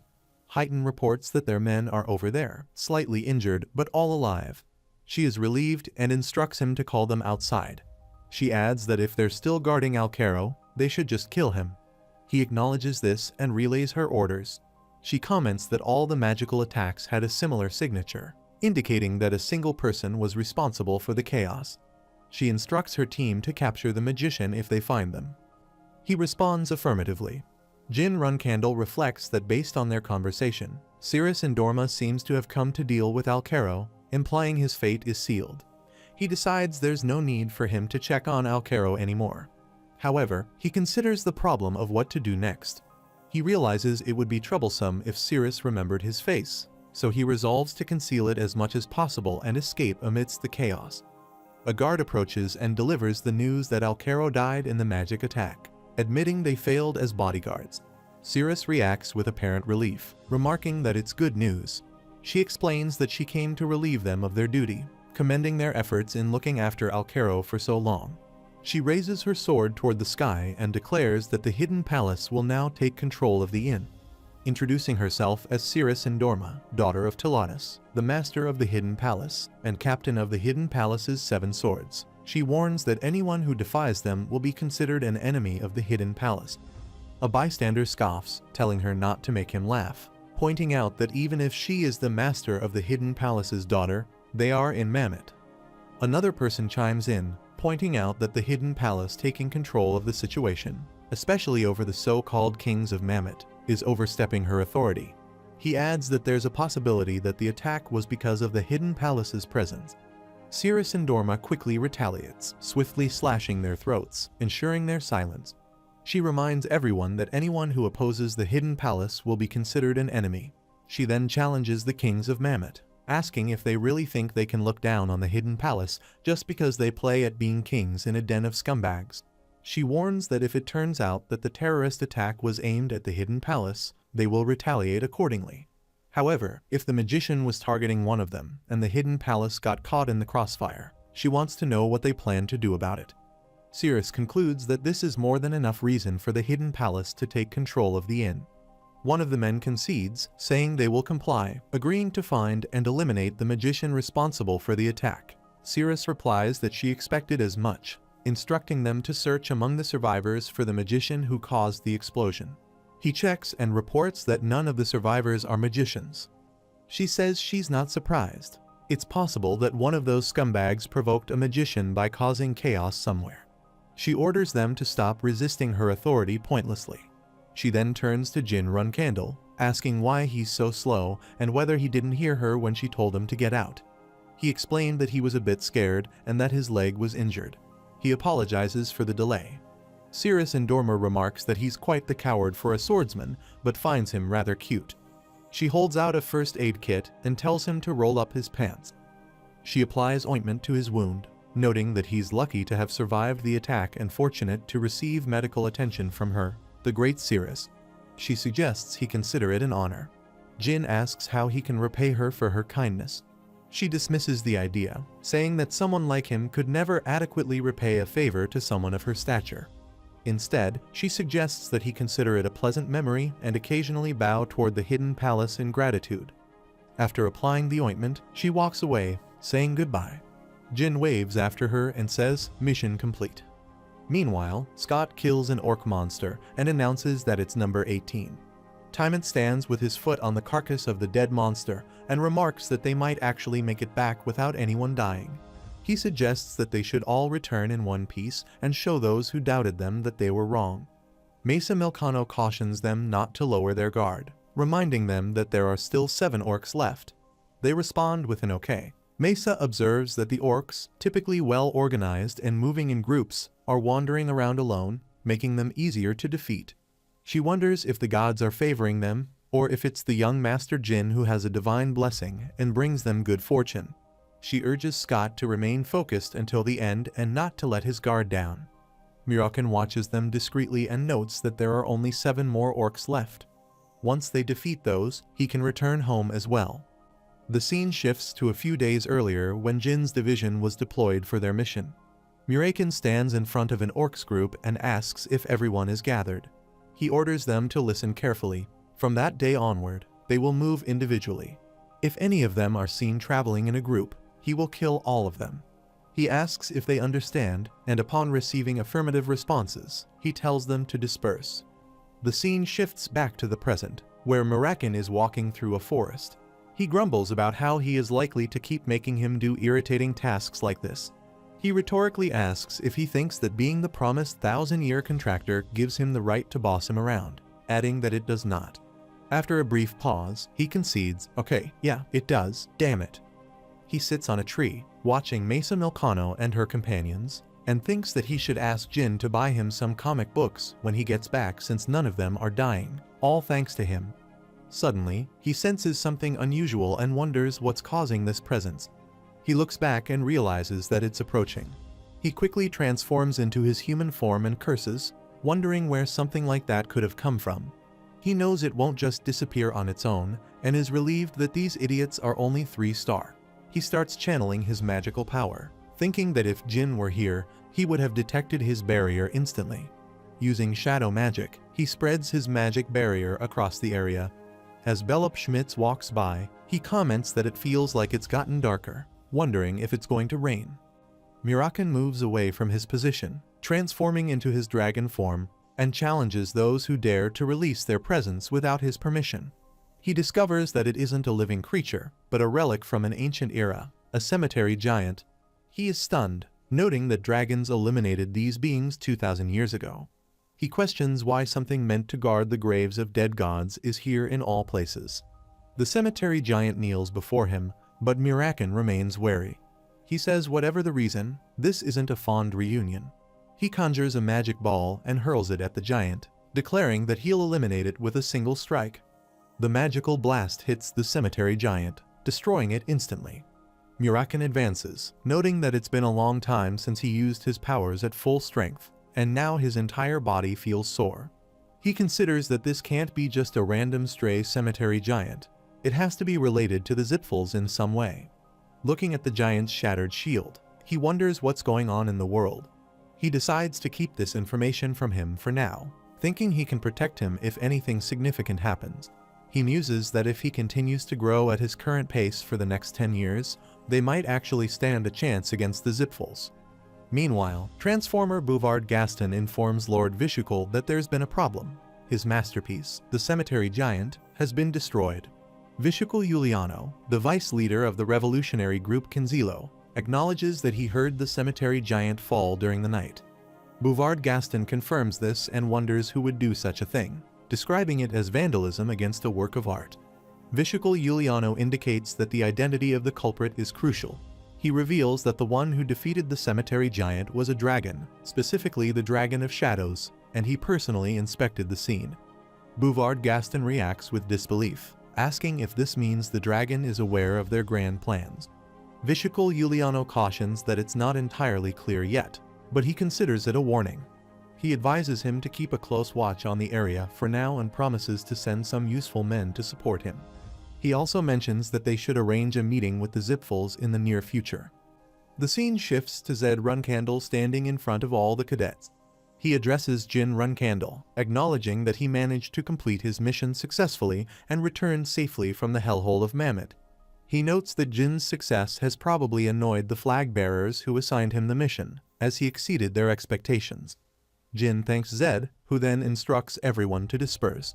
The cadets respond with a unified yes. After a while, Jin Runcandle stands with his friends, chatting and laughing. Nearby, Mael Hass asks Kajin Romolo if he's heard the rumors, mentioning that some magician coincidentally terrorized the inn where Jin's assassination target was located. Rima Hass comments that young Master Jin is incredibly lucky. Mael Hass laments the unfairness of it all, remarking that not only is Jin a Runcandle, but he's also blessed with good fortune. He points out that some of them, despite their efforts, remain intermediate-class cadets at best.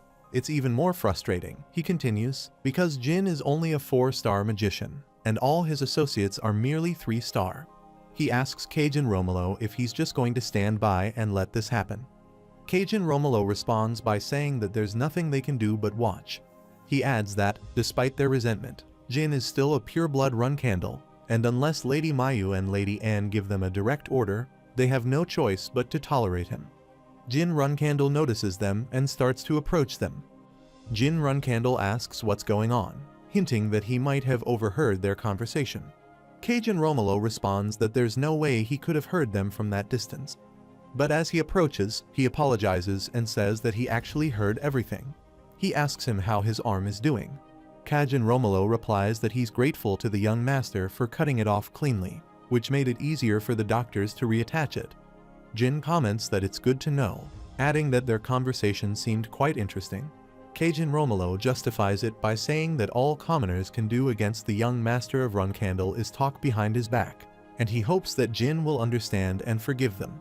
He responds that there's really nothing for him to understand, given that he's not a flag bearer yet, and technically, he's not their superior either. Kajin Romolo agrees but points out that it's only technically true. He adds that with a single word from Jin, he could easily have a lowly idiot like him whipped. Jin Runkandle asks why Kajin Romolo thinks he would do something like that. Kajin Romolo replies that he's been quite disrespectful, suggesting that it's definitely an eyesore. Mail has questions what he is planning, while Kajin Romolo insists that it's uncomfortable to see everyone praising him when he completes his mission through pure luck. Jin Runkandle corrects him, saying that he wasn't calling him an eyesore for mocking or disrespecting him. He draws his sword and explains that as a 5-star knight, Kajin Romolo is one of the most skilled knights in the intermediate class. This might mean he's even stronger than him. He asks why they resort to trash talking behind his back if they're that capable. He clarified that he was clear. They can challenge him anytime they want. Kajin Romolo asks if he is serious. He confirms that he is and invites him to draw his sword, warning that he has no intention of holding back, so they should do this properly.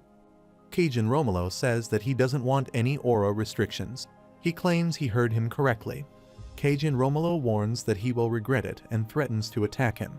Jin Runkandle blocks Kajin's attack with his sword, thinking that his strikes are powerful, but they don't compare to those he will face in the future. Kajin Romolo moves to attack him again and asks if he can finally see reality, adding that he is not yet at a level where he can challenge him. Jin blocks the attack while Kajin Romolo kicks him to push him away, then tries to strike again. Jin Runkandle steps back and thinks he can see the pattern, just like the day he was hit by the steel marble because of Haytona. He can see the trajectory of Kajin's attacks, recognizing that although a sword can cut through the air in countless ways, there are not many trajectories that a 5-star knight typically uses. He blocks another attack and realizes that if his opponent is driven by rage, the fight could end quickly. Determined, he plans to finish the duel in 3 moves. He says he has read all his attacks. He can't beat him. Kajin Romolo retorts that he's talking nonsense and moves to strike. Jin Runkandle blocks the attack, thinking that first, Kajin will slash left, then he will perform an erratic upward swing, and finally, for his ultimate move, he will use an aura strike that is unblockable for a 4-star aura user. He blocks the attack and is thrown backwards, but he regains his footing and seizes his sword. Kajin Romolo, surprised, asks how Jin managed to counter his final attack.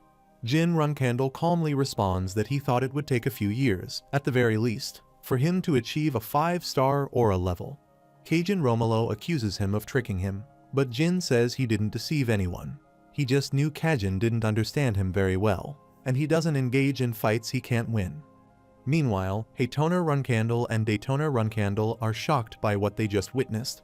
Haytona Runkandle asks what is happening over there. He wonders if he has defeated Kajin.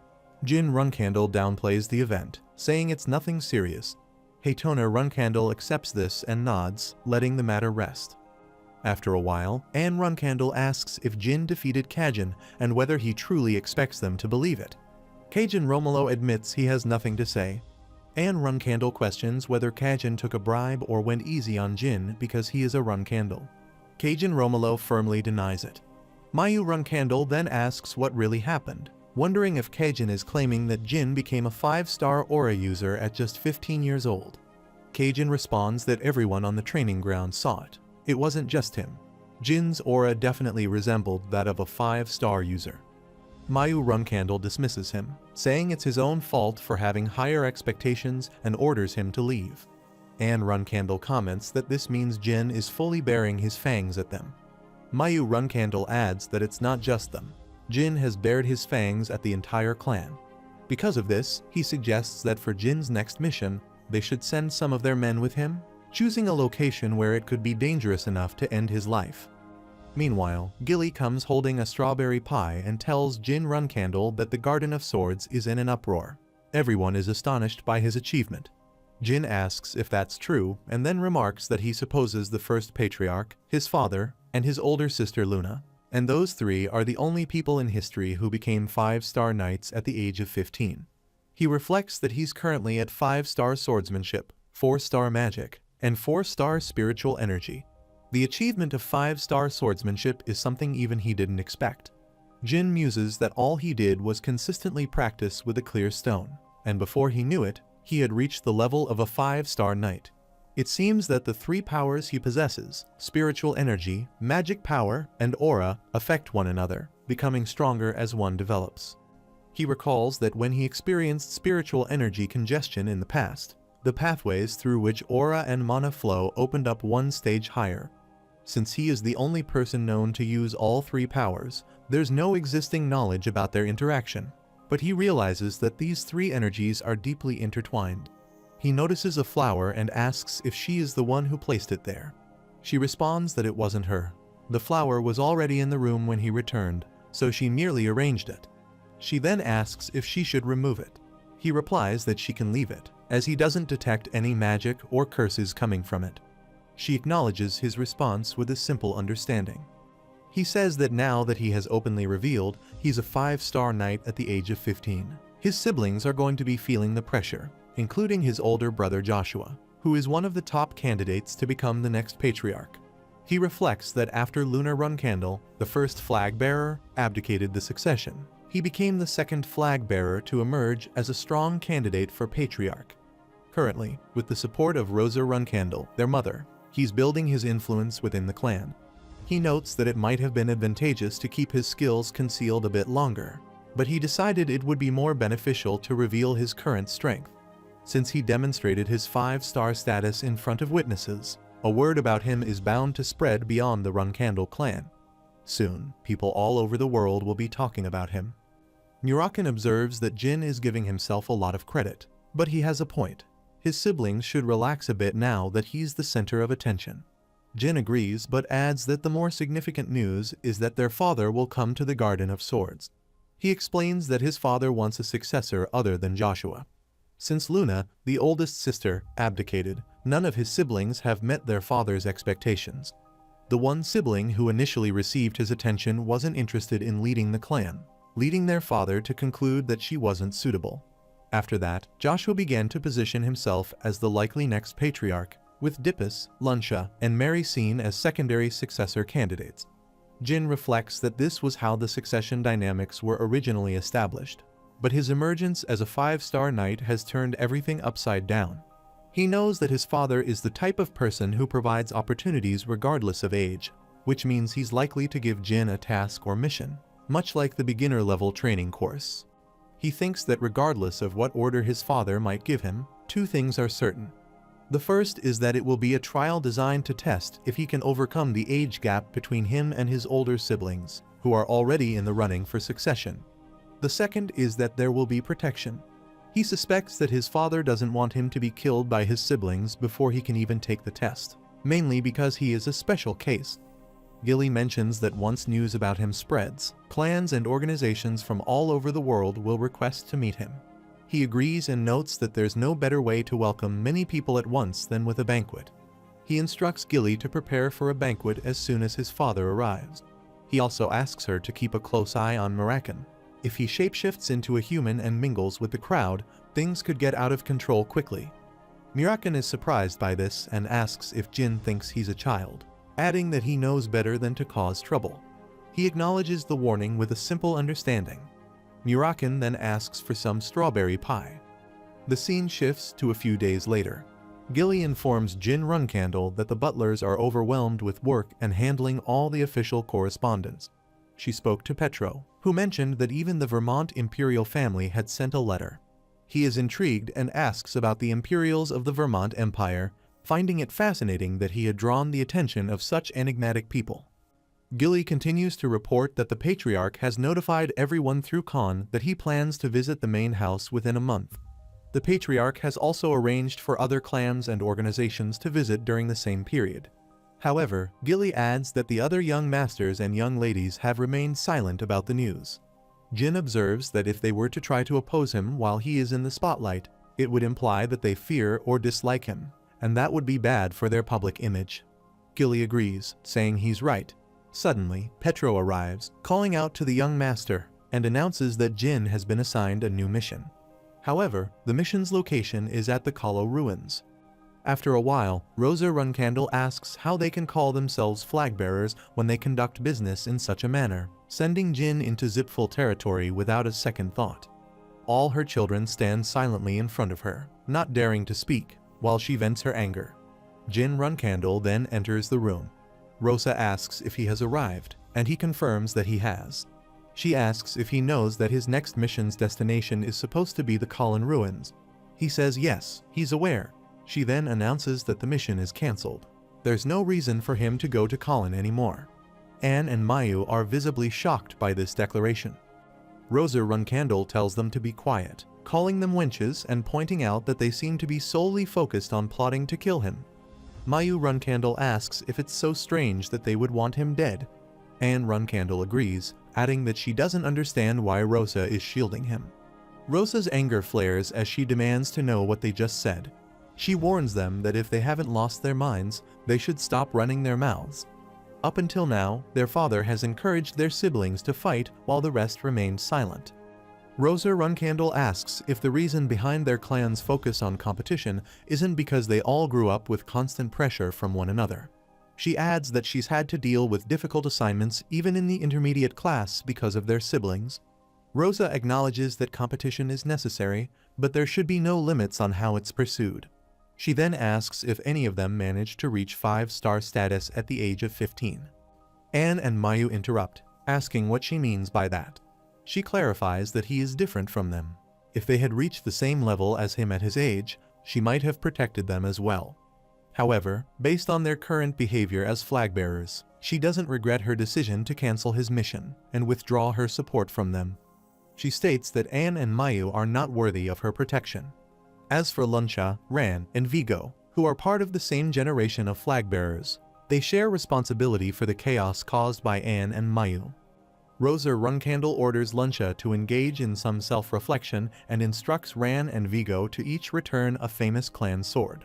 Vigo Runcandle protests, asking what she means by returning a sword. Rosa responds that she'd love to take back all the prized swords in their possession, but they should be grateful she's only asking for one each. Rosa then wonders how Jin will react to her decision, now that she has implicated siblings who had nothing to do with the situation. Will he try to take the moral high ground and ask her to punish him instead? Or will he feel superior and accept this display of favoritism? She is curious to see how he will navigate this. Jin Runcandle speaks up, saying, "Mother." Rosa instructs him to go ahead. Jin states that he quite likes the mission his sisters assigned him. Rosa asks if he understands the nature of the Kallen ruins. Jin acknowledges that its Zipful territory is an area the Runcandle clan previously failed to conquer. He adds that he knows it's dangerous, but he has no intention of backing down from the challenge. Jin Runcandle says he knows the Kallen ruins are dangerous, but he doesn't think the mission assignment is unfair. He sees it as an indication of how skilled his sisters consider him to be. Anne Runcandle exclaims, "What?" Jin asks if that isn't the reason they assigned him to this mission. Rosa Runcandle comments that he's quite brave and wonders if he's testing his own mother. Jin clarifies that he's not testing her, but changing a mission assignment at the last minute would show the clan's followers that the hierarchy and power dynamics are unstable. Rosa responds that they don't have followers who would doubt the clan over something so trivial. She believes his sisters simply want to harm him, and because they aren't allowed to fight him directly, they're abusing their authority by sending him to a perilous location. Jin replies that he understands her point, but that's precisely what he's getting at. If he were to confront his older sisters directly, he would lose, but he can prove them wrong by successfully completing this mission. This is a fight where he has a real chance of winning. She cautions him that a misstep in the Kallen ruins can be fatal and asks if he's truly confident in his abilities. Jin Runcandle says yes, and he has a request. If he returns successfully from this mission, he'd like to keep the swords his brothers are turning in. Everyone is shocked to hear this and asks what he means. Jin explains that it's the least he can receive as a reward, considering the mission is deemed dangerous. Ran Runcandle objects, questioning why Jin should get to keep the swords they're returning and offering to give him one of his own later. He insists he should give up on the mission, pointing out that he needs to stay alive until their father returns. Jin responds that it's an odd thing to say that if staying alive was the concern, then Ran shouldn't have allowed Anne and Mayu to assign him this dangerous mission in the first place. Rosa Runcandle intervenes, telling them to stop. She agrees that if Jin successfully completes the mission, he can have the swords from his brothers. She then dismisses everyone, saying they can all leave now. Rosa Runcandle thinks she may have worried unnecessarily about him turning out like Luna. To ensure that he didn't end up like his eldest sister, she tried to curb the pride of the other children, but now it seems her concern was misplaced. When Siran returns, he will likely be pleased with how much he has progressed. Meanwhile, Jin Runcandle stands outside the room, where Anne asks what he thinks if he believes luck will be on his side again. He responds that he's not sure, they might not know this, but he's notoriously unlucky.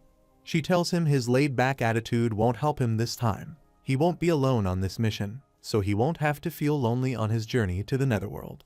Jin thanks her for her consideration, adding that he'll see them later.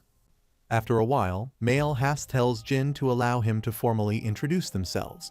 He states that his name is Maelhaas, and he will be accompanying Jin on this mission. Rima Haas introduces herself as well, stating her name is Rima Haas. Maelhaas expresses that it is an honor to embark on this mission with Jin, and he would like to apologize for his previous behavior. He assures Jin that they will not be disappointed in this mission. Cajun Romolo echoes this sentiment. Jin Runcandle responds, saying, "Alright, let's consider it water under the bridge, and let's work well together." He thanks them and expresses his agreement. However, Jin Runcandle privately thinks that all three of them are the lackeys of Anne and Mayu, so they likely plan on backstabbing him in a dangerous place. Maelhaas proceeds to provide another briefing on their mission. He explains that their objective is to steal relics from the Kholin ruins, and there are a total of 4 relics to obtain. He thinks that the Kholin ruins are a place where a few thousand natives used to live in tribes. Currently, the territory is owned by the Zipful clan and falls under the jurisdiction of the Palon Kingdom. The Kholin ruins were discovered a few hundred years ago by the Zipfuls, and when they first found them, they murdered and enslaved most of the natives. He notes that the Zipful clan now claims to respect the Kholin natives, but he believes this is merely for appearances, as little is being done to improve their status. The rights and living conditions of the Kholin natives are not a priority for most people in the world. He also thinks the Zipfuls kept the surviving natives alive to manage the natural environment of Kholin and to appear to repent for their past atrocities. The Zipful clan typically aims for a reasonable style of governance, seeking natural obedience from those they rule over. However, in the past, they crossed the line in the Kholin ruins to the extent of sacrificing their reputation, likely to obtain the mirror artifact, which had been hidden by the natives. He believes that the existence of the mirror is still classified information known only to the Zipful clan. However, the truth was exposed before he regressed, thanks to a brave journalist. In the article written by the journalist, there was a testimony stating that the Zipful's actions were aimed at finding a certain artifact. The name of the artifact, obtained from the testimony of the natives, was the Fountain of Mana. Just by looking at it, one can raise their mana to 7 stars. He believes that by utilizing this artifact, the Zipfuls were able to create mass-produced magicians. The Zipful clan is set to begin mass-producing magicians 10 years in the future, indicating that they have not yet managed to find the Fountain of Mana. He is determined not to let it fall into the hands of the Zipfuls this time around. After a while, Jin Runcandle stands outside a house with the others. Maelhaas whispers that the magicians are heading back. Their destination is the Zipful magicians' lodgings, while the relics they are looking for are in the 3rd warehouse. He mentions that ambushing them shouldn't be too difficult, but there is likely a barrier spell in place. Cajun Romolo reassures Jin, saying not to worry and that they will protect him even if it costs them their lives. Jin Runcandle thanks him for the reassurance and advises everyone to conserve stamina to stay safe during their return journey. Jin Runcandle then suggests they take a break and plan to attack in an hour. Everyone agrees. Jin Runcandle pushes some food toward the group, encouraging them to take one each. They thank him and begin eating. Jin Runcandle announces that he's going in alone, so the others should enjoy their naps. Maelhaas starts feeling dizzy and asks what he means by that. Cajun Romolo is confused and questions whether they've been poisoned. Jin Runcandle reassures them, saying it's just a sleep-inducing medicine. He replies with a firm no when he asks again. Jin Runcandle then asks him if he wants to make it obvious that he came here to kill him. As the others fall asleep, he remarks that they would have raised less suspicion if they had behaved like their usual annoying selves. He proceeds forward, muttering that it's only natural for a dog to follow its master's orders. After a while, some guards stand outside a door, gossiping about the quality of the wine. Suddenly, Jin Runcandle attacks one of the guards, knocking him out. The other guard raises his spear and asks who he is. Jin quickly steps back and then attacks him, knocking him out as well. He observes that there were only 2 guards and concludes that there don't seem to be any others outside. Jin sees the lock on the door and notes that it's a simple lock without any alert magic. He reasons that the Zipful family probably doesn't consider this area to be particularly important since they occasionally allow ordinary people to visit the 3rd warehouse. He opens the door, enters the room, and thinks that it's time to take a look inside. Inside, he notices a circle on the floor and realizes it's a magic circle of blood and detection. It's widely known as a security measure that distinguishes purebloods and specific bloodlines, but it actually differentiates between humans and demonic beasts. Additionally, it can identify humans who have been infected by certain epidemics. Jin thinks that as long as it's a normal person's blood, it doesn't matter whose blood is used to activate the circle. He cuts the hand of an unconscious guard, takes some of the blood, and remarks that this way, he doesn't have to use his own blood and leave behind evidence. He spreads the blood on the magic circle, which begins to light up. He notes that the first alert system was fairly basic, but he wonders where the artifact is. A large burst of fire emerges from the magic circle, and he realizes that even though he used an unconscious guard's blood, it should have been human, and the blood and detection circle is still triggered. This means the guard might have been infected with a disease or might not have been human at all. As monstrous creatures appear, he thinks, what is this, the wind of silence? He realizes that any nearby magician can detect magical energy, so he intends to minimize his use of magic. But given the new situation, he acknowledges he probably won't be able to avoid a fight. The monster moves to attack, but he dodges, pulls out his sword, and strikes back at the creature. He notes that it seems like the monsters know that aura is a dangerous power. He observes the creature healing and thinks to himself that it can regenerate. The speed of this regeneration is typically seen only in upper-class demonic beasts, yet these 2 were human just moments ago. He considers that they are in Zipful territory, an area frequented by numerous magicians, where the natives are oppressed, and these strange monsters are potentially living golems. He realizes that creating living golems is a severe crime, and if the Zipful family is using the Colin ruins as a lab for experiments involving forbidden magic, it raises serious concerns. He attacks the monsters again, noting that living golems possess the strength and speed of low-level 4-star automatons, but their movements are less refined than a 4-star knight with proper training. Despite their strength, he finds them relatively easy to fight. He recalls that golems, even with significant damage, generally don't stop moving. However, they become inactive once their core is destroyed, typically located in the head, heart, or abdomen. While forbidden living golems might seem different, this core-based vulnerability still applies. If he can locate and destroy the core, the fight will be over. He moves to attack the creature's head, slicing it in half, but he notices that its strength and speed haven't diminished. In fact, it has become even more aggressive. Realizing that if the core isn't in its head, there's only one other likely location, he strikes at the creature again. The monster throws a clear rock toward him, hitting his sword, which explodes. It snarls, asking why he would do such a thing to a fellow human.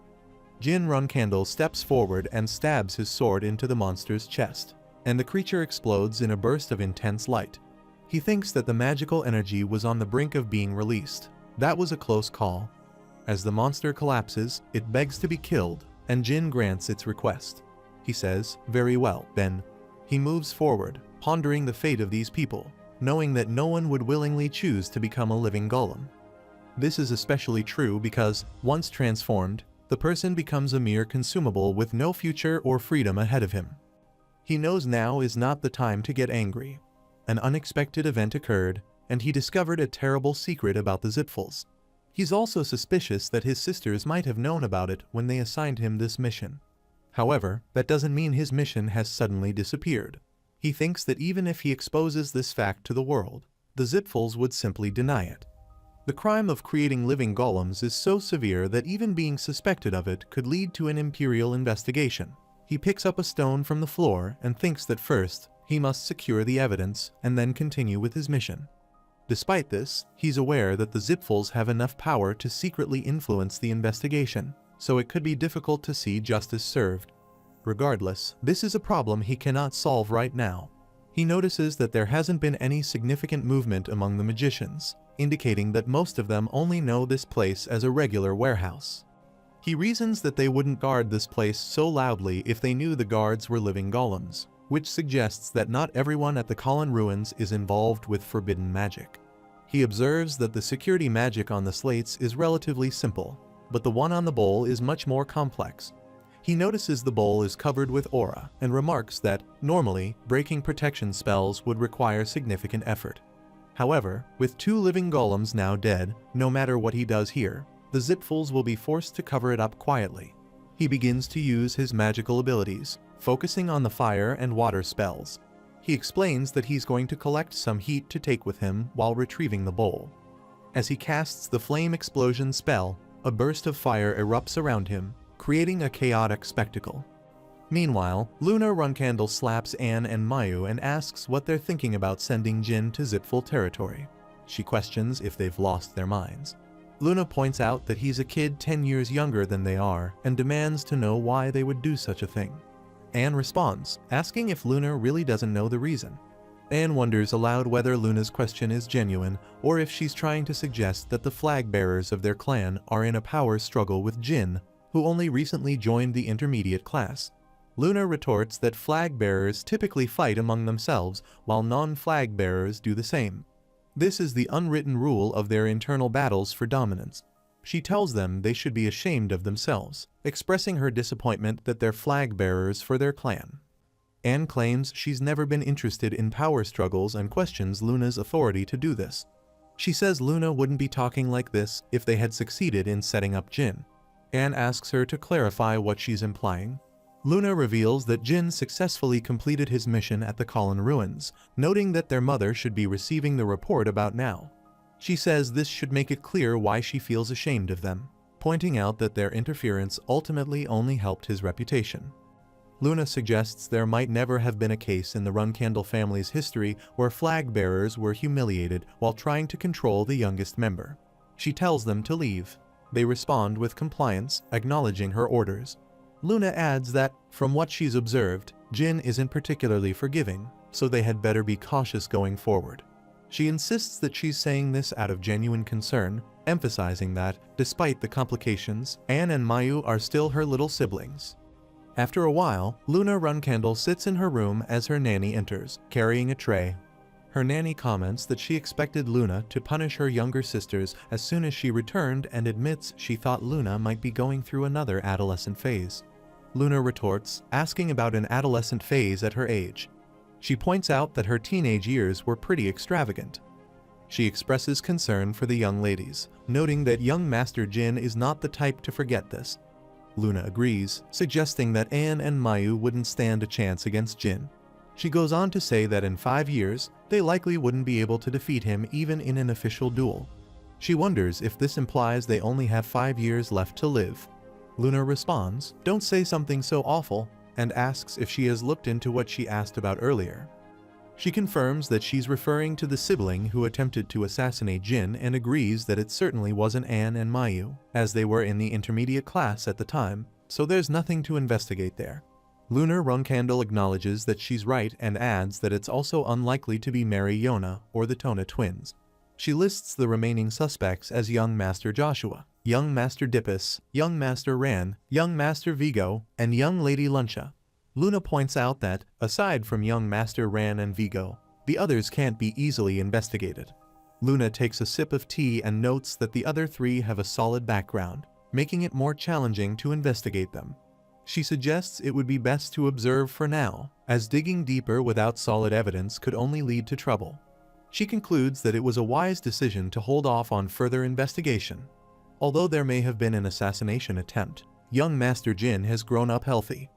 Luna reassures her that there's no need to worry too much. Meanwhile, Jin Runcandle returns to his room and greets Gilly and Mirakan, announcing his arrival.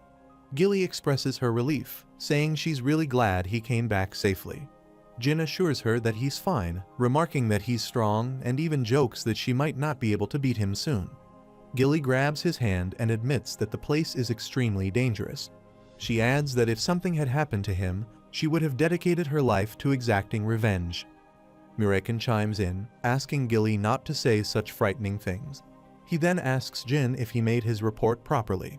Jin confirms that he did, adding that he's sure most people think he's succeeding in his missions because of outside help, but he doesn't let that bother him. He then takes out the stones he retrieved from Zipful territory after killing the golems and tells Gilly and Mirakan to take a look.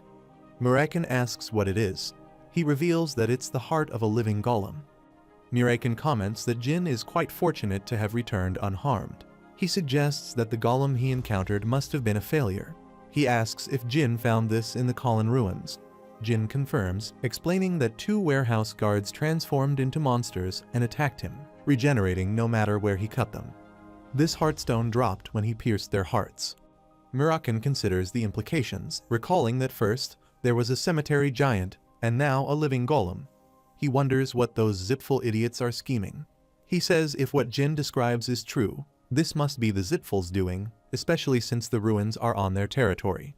Jin Runcandle agrees, suggesting they make some time soon to return to Kholin and confront the Zipfuls directly about what's happening. He admits that he's a bit reluctant to go back because of the living golems, but he's confident it'll be much safer with Mirakan at his side. If he's lucky, he might even use this opportunity to find the Fountain of Mana.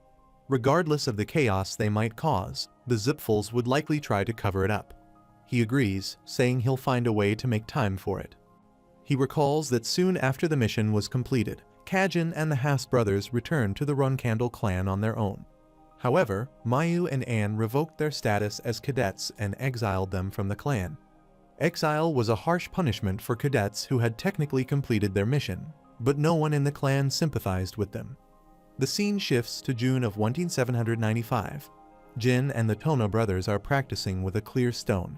Zed Runcandle calls for a stop and tells Jin that, as of today, his clear stone training is complete. Starting tomorrow, only the Tona twins will need to show up for training. He agrees. Zed Runcandle remarks that it seems the morning training he participates in with the cadets is no longer necessary for him. He adds that next week, the Patriarch should have something to say to him. Haytona Runcandle and Daytona Runcandle are shocked to hear this. Daytona Runcandle whispers if it could be that Father wants to make him a provisional flag bearer. Haytona Runcandle explains that being a provisional flag bearer means he would have to leave Runcandle to accumulate honor in order to become a true flag bearer. He acknowledges that he would need to act alone without any support from the clan. Jin Runcandle thinks that, finally, without worrying about others, he can grow his strength however he wants. Meanwhile, the Patriarch is traveling with his caravan when Knight Khan informs him that they will reach the Garden of Swords in about 2 hours. The Patriarch remarks that his son, who was born in his later years, keeps interrupting his training. He was planning to stay secluded in the Black Sea for 10 years, but this disruption kept happening. He asks how many times it's been now. Knight Khan observes that even when Jin was at Storm Castle, he felt that the young master was exceptional, but he didn't realize to what extent. He admits that what Jin has accomplished at the Garden of Swords truly surprised him. He mentions Jin's fierce fighting spirit, pointing out that, despite his youth, the boy's eyes held deep regret when he first saw him at Storm Castle, even though Jin tried to hide it. He recalls that Jin provoked his siblings as soon as he arrived at the Garden of Swords. He's convinced no one taught Jin this behavior, but the youngest Runcandle instinctively understood the rule of crushing and breaking his opponents. He recalls Jin Runcandle and mentions that he seems to have a talent for killing his enemies. He comments that others recognize this and try to suppress him, but despite being thrown into perilous situations by his siblings, he survived and came back each time. Now, he's a 5-star warrior.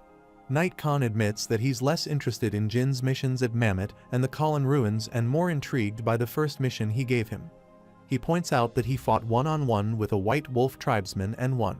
He says he expected him to use his subordinates as shields to defeat the tribesman, but to everyone's surprise, he managed it on his own. By doing so, he upheld the weight of his beliefs, which he'd declared from the start. Knight Khan asks if he really believes that he defeated the White Wolf tribesmen by himself. The Patriarch says that he does, though he adds that, strictly speaking, Jin didn't do it entirely on his own. He concludes that Jin is an interesting kid, remarking that he'll need to ask him about that when they meet again. After a while, he arrives at the palace, and the guards salute him. Rosa Runcandle stands at the entrance and tells him they've been waiting. He acknowledges her, saying she's done well. She replied that he had prepared everything himself, so she didn't have to do much. He comments that if these grown children were doing fine on their own, he wouldn't have needed to leave the Black Sea, and the guests they'll be receiving today would be overly focused on him. He asks if this doesn't complicate things for their children. Rosa agrees, inviting him inside, saying she's prepared the food he likes. He commends her, saying he's looking forward to it, then notices the 2 swords that Jin Runcandle is carrying.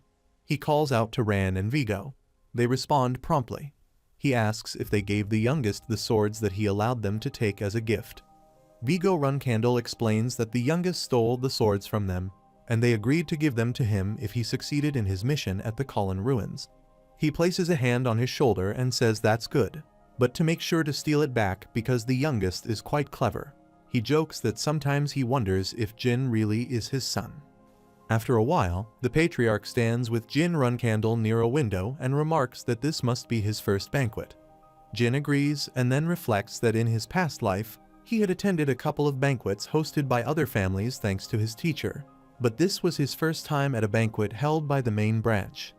Even on the rare occasions when a banquet was held, he used to hide as if he were a criminal. Now, he is the guest of honor alongside his father. The Patriarch mentions that their family rarely hosts banquets. He explains that they only hold banquets on occasions truly worthy of celebration, indicating that Jin's achievements are significant. Jin Runcandle thanks him for the recognition. The Patriarch then asks how many guests he thinks will be in attendance. Jin Runcandle guesses there will be around 1,000.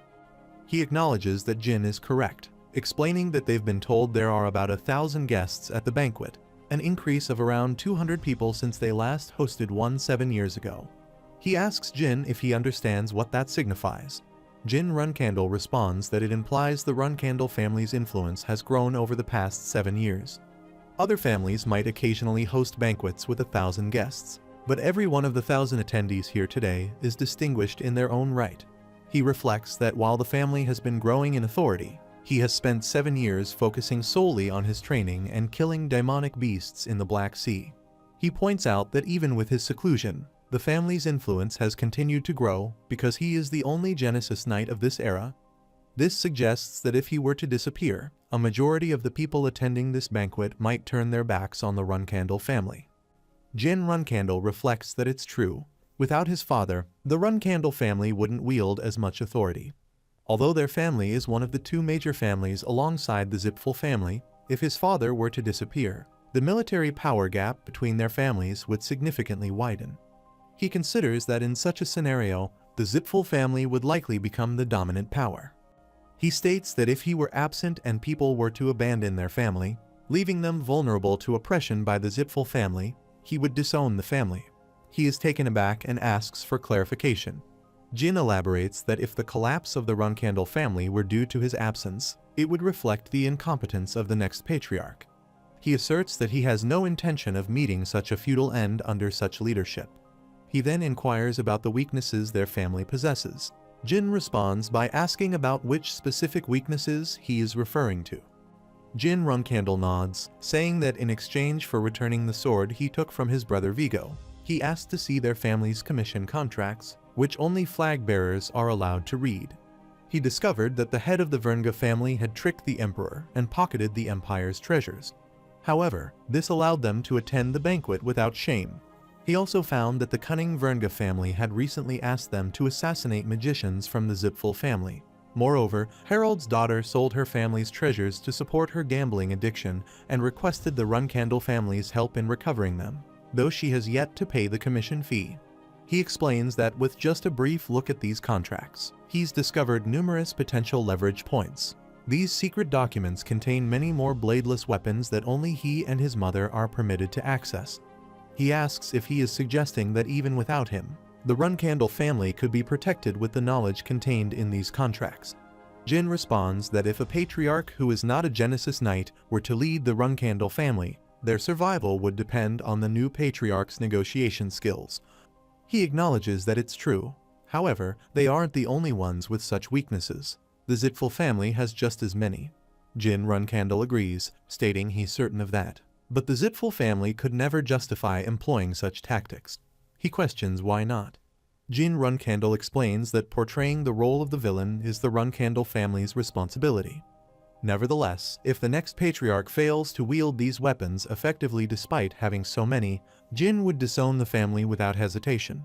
He adds that he'd then begin preparing to seek revenge on the Zipfel family, regardless of how long it takes.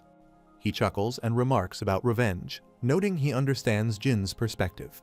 He adds that being alive to exact revenge isn't such a bad thing. He reflects that the other children lack the courage to presume the Runcandle family's downfall in front of him. They'd rather make conceited remarks or whine. However, the youngest, Jin, clearly expresses his beliefs with composure and determination. He reflects that it's a shame he had Jin in his later years. It feels like Jin possesses all of Luna's talent, Mary's wild nature, and Diffus's fighting spirit. He estimates 10 years for sure, but 15 at most. That's how long he'll be able to guard the seat of the patriarch. He muses that it looks like he'll be able to watch and see if the youngest will grow to flip the line of succession on its head. He says it seems that most of their guests have arrived. Let's start heading in. Jin Runcandle agrees. He adds that there is something he wishes to speak with Jin about after the banquet ends. Jin should remain waiting until he is called for. Jin Runcandle thinks about the qualification to be a reverse flag bearer. It seems he will have to leave the family temporarily after the banquet ends, and the 4 days the banquet will last will feel quite long. Just then, Heinz arrives, calling the patriarch. The patriarch asks what it is. He says they have guests, but they did not send an invitation to them. The patriarch wonders about an uninvited guest. It can't be the Zipfel family. The patriarch asks if it is the Zipfels. He informs that yes, 5 of them in total, including the second-in-command Andrei Zipfel and 4 other family members, have arrived. The patriarch expresses his disdain, calling Andrei an impudent idiot. He instructs Heinz to tell Andrei Zipfel to scram and only allow his family in, but not to relay this himself. Rather, the servants should do it. He bows down and agrees. Jin Runcandle reflects that while Andrei's visit is discourteous, turning away the Zipfel's second-in-command at the door would dishonor him greatly. The patriarch asks if he thinks that his treatment is too harsh. He responds that no, he thinks it's refreshing. He believes that the moment Andrei lets his emotions get the best of him and leaves with his family, he will be ignoring the permission granted by the Runcandle patriarch for his family to enter. Such behavior is not permissible in the Garden of Swords, and it's just as he thought. He adds that Andrei will follow his command, or else he will have to return home, missing both his legs. He moves forward and says that now it's about time they started the banquet. After a while, the patriarch stands on the terrace and thanks everyone for coming. He introduces himself as Siran, patriarch of the Runcandle clan, and says he can enjoy this banquet thanks to having such a capable son in his later years. He then asks everyone to applaud his youngest son, Jin Runcandle. The crowd claps. He explains that there are only 2 rules to follow at a Runcandle banquet. The first rule is that if they fight while drinking, the Guardian Knights will escort them to the arena. The second rule is that the loser must surrender, and the winner must show mercy because this is still a banquet. Jin Runcandle reflects that this is not just any party. It's a gathering of 1,000 people who have significant influence across the continent. These people are interconnected in complex ways. He considers that if this were a typical gathering, they might engage in passive-aggressive behavior and then leave. But this is a banquet held in the Garden of Swords, where the dynamics are far more intense. He reflects that as long as they adhere to the 2 rules set by his father, they can't go as far as killing their enemies, but they're allowed to beat them severely, even gaining official dominance. The patriarch tells everyone to enjoy themselves. Jin Runcandle considers them an eccentric clan. He advises Jin to enjoy himself and suggests that if he finds someone he fancies, he should bring them along. However, he reminds Jin that he can't challenge someone weaker, unless they've insulted him and their clan. Jin Runcandle affirms this, stating that he knows he cannot lose under any circumstance. As he moves to leave, Jin asserts that it's obvious, if he loses, he'll reclaim everything that is rightfully his, not just Bradamante, but also his nanny. He bows down, expressing that he will keep that in mind.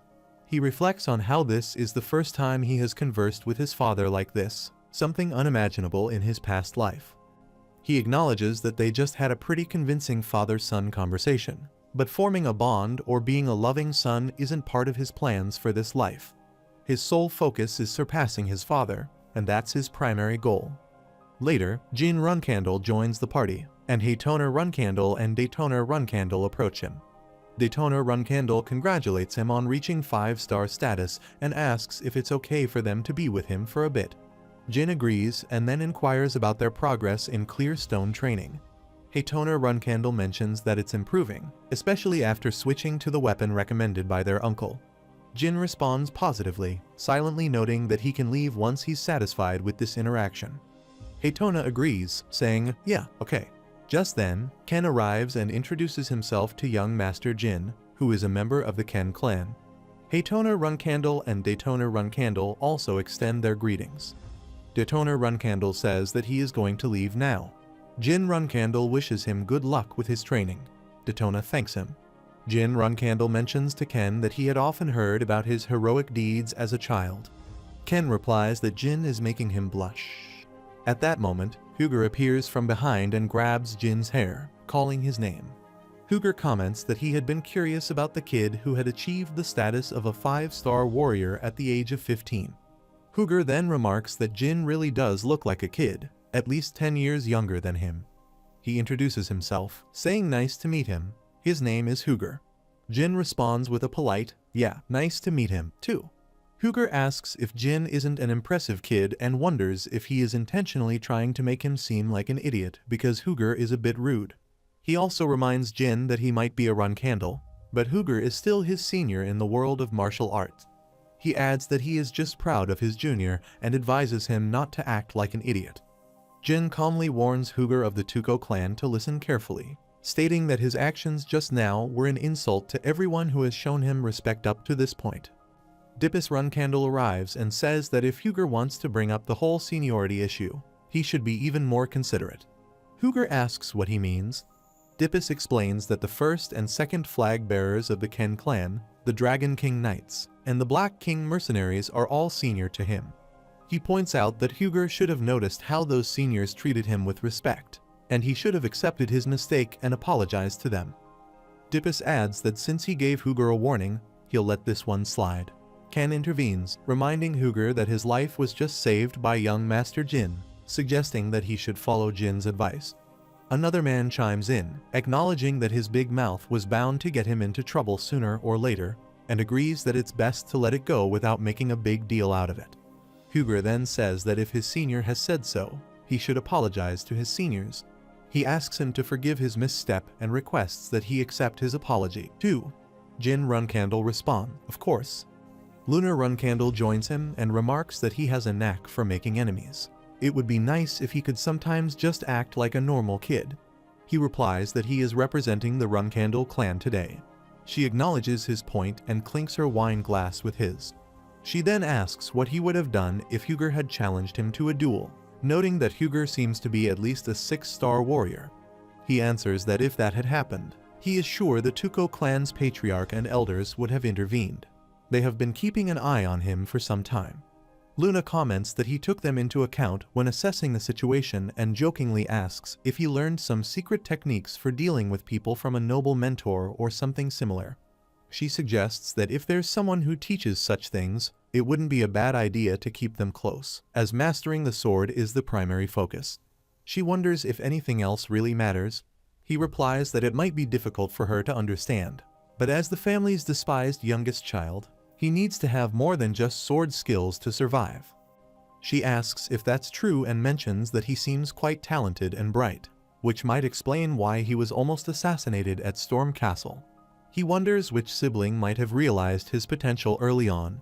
She tells him that she's attending the banquet to congratulate him, but these kinds of events aren't really her scene, and she would rather go somewhere more fun. He asks if she's already leaving, and she replies that yes, he's not quite tall enough to be her dance partner. She promises that when he's older, they'll dance together, and she'll take him to a nice place. He starts dancing with her and says that he's looking forward to it. She suggests that before she goes, she should leave a message to the others, like he did earlier. He asks for her pardon. She hugs him and explains that if she does this, everyone will understand how much she values him, and people will be less likely to be rude to him, now that they know she's looking out for him. She says she'll see him later. He responds, yes, see him later. Meanwhile, Transformer Bouvard Gaston says he's so jealous that he'd like to bump heads with Lady Luna as well. He says he has to write a poem for Lady Luna today and that he'll be singing that poem all night. Vishukul Giuliano tells him to shut up. Margiela Giuliano advises Vishukul not to be so harsh, pointing out that this could be a significant matter for Mr. Bouvard, and because Mr. Bouvard's been keeping him distracted, she's been able to enjoy the party of fated meetings comfortably. She suggests that they should show him more respect. Transformer Bouvard Gaston, impressed by Margiela's understanding, says that as expected of Miss Margiela, she gets him, and he, Bouvard, would gladly be at her service. She thanks him. Meanwhile, Jin Runcandle finds it challenging to act like the master at the event, and he wonders where those damn zipfuls are. It's slightly annoying, but does he have to personally search for them? At that moment, Cirrus Endorma approaches him and asks if the young lady could request a drink with the rising star of the Runcandle clan. Jin Runcandle asks who she is, and she introduces herself as Cirrus Endorma from the Hidden Palace, saying it's an honor to meet him. He acknowledges that she's the daughter of the master of the Hidden Palace, saying that the honor is his, and then pours a drink into her glass. She points out that he's 15, which is the same age as her, and asks how he managed to achieve such martial prowess at this age, expressing her envy over the Runcandle family's blessed physique. He responds that he also considers it a blessing, but adds that the Hidden Palace is a blessed lineage as well. He can't even imagine how much the master of the Hidden Palace values her. She confirms that her father values her greatly, mentioning that, unlike someone who's not the only child, she's her father's only daughter. She then asks if her comment came across as rude. Jin Runcandle assures her it wasn't, noting that it's well known he's the youngest son with many brothers. He admits he's actually envious of her, explaining that having a lot of siblings can be quite exhausting.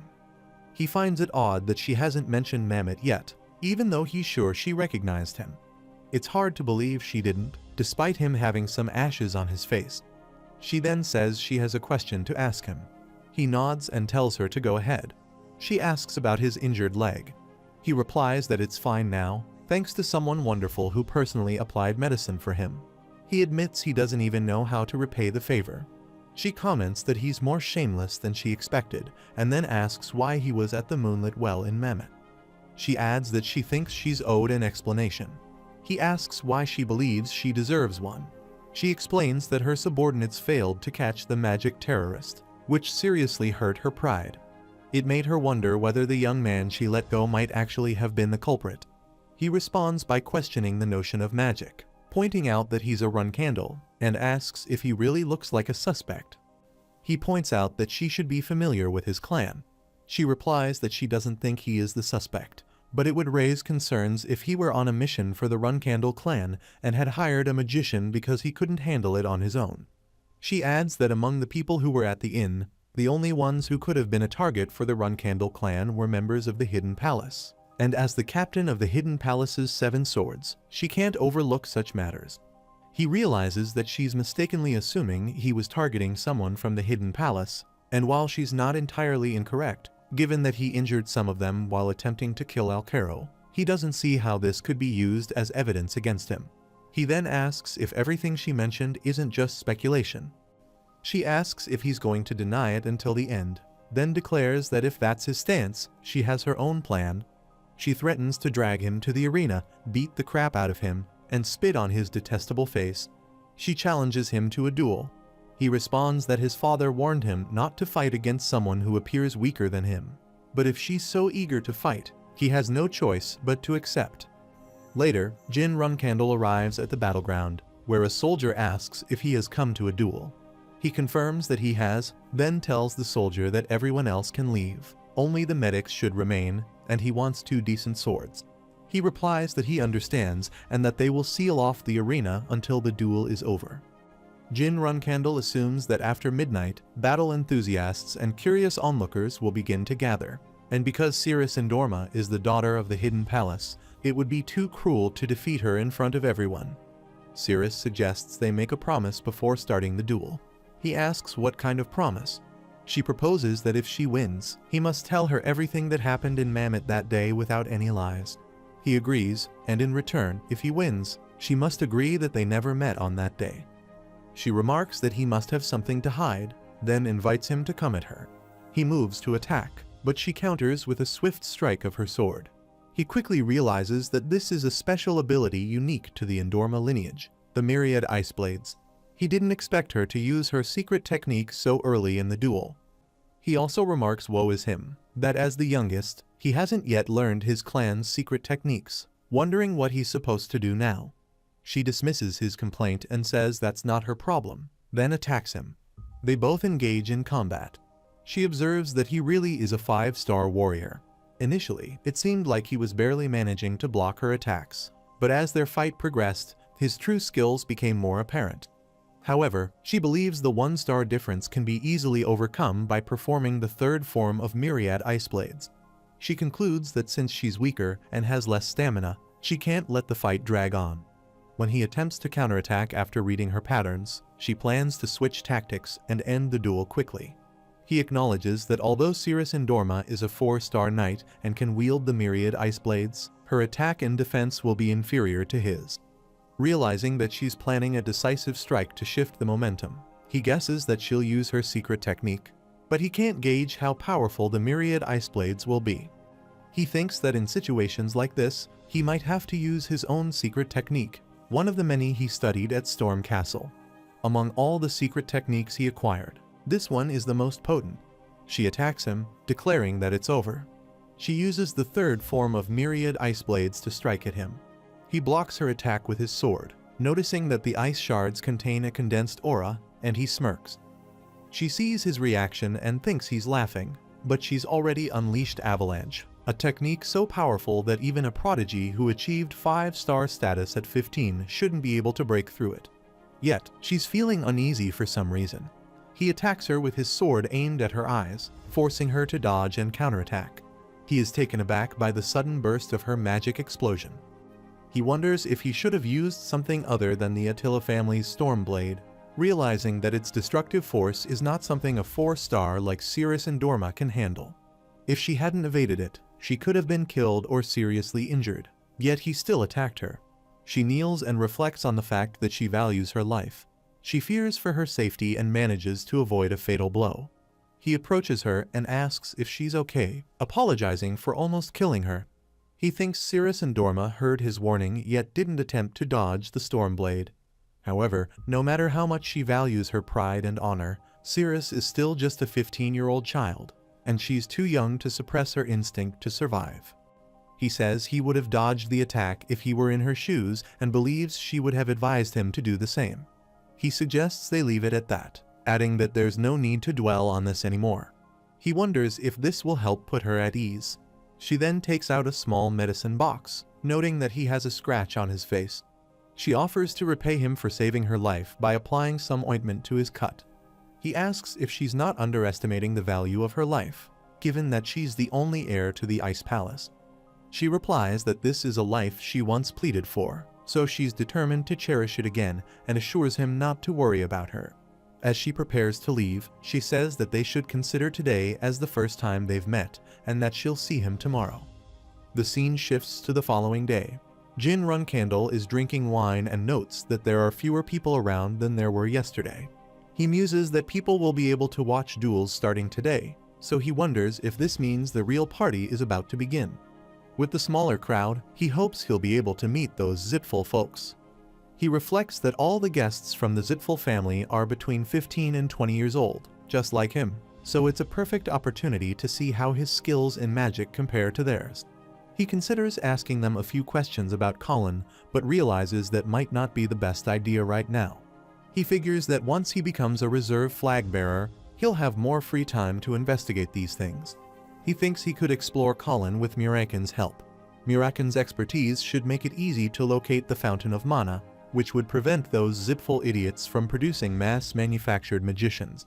This time, he's determined to stay ahead of them. He considers that he'll be able to prevent such an appalling thing from happening this time. He notices Mirakan sitting aside in cat form. Margiela Ivliano plays with him and asks why there's a cat at a Runcandle banquet and where his owner is.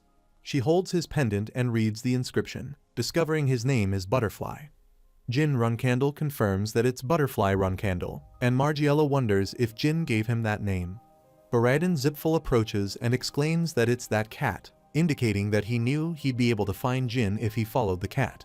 He declares that they finally meet and expresses disbelief that Jin could forget him. Jin Runcandle asks who he is, prompting Baradin to express surprise that he would say that right as they meet and question how he could have forgotten him. He says he's been thinking of Jin every day and offers a hint to jog his memory, suggesting he guess a name that starts with the letter B. Margiela Ivliano finds him odd and invites Mirakan to leave with her. Baradin Zipful asks if Jin remembers him now, to which Jin Runcandle replies, nope. He gets frustrated and tries again, reminding him that they first met at the Middle Kingdom teleportation gate. Jin Runcandle still says he doesn't remember. He is exasperated, grabs him by the shoulder, and admits that his memory isn't as sharp as he thought it would be. He then urges him to listen carefully and remember this time, stating that his name is Baradin Zipful. Jin Runcandle tells Baradin Zipful that if he's so insistent on pretending they don't know each other, it's because he doesn't want to reveal their connection. He asks why Baradin can't understand that and just stops bothering him, even grabbing his hand to emphasize his point. Baradin Zipful, seemingly unaware of the message, asks if he remembers him now. Jin wonders how this dense fool could possibly become a 9-star magician by the age of 30 and be named the next patriarch of the Zipful family. Baradin continues, saying that he had been searching for Jin all over the place yesterday and even spent the past 2 hours looking for him without finding a single clue.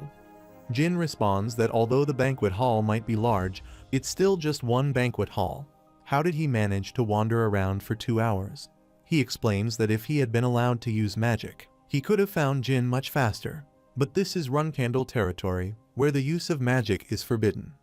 He wonders if Baradin Zipful was lying or simply terrible with directions, but he figures it's probably the latter. Baradin then says he's glad to see Jin and asks if it has really been 5 years since they last met.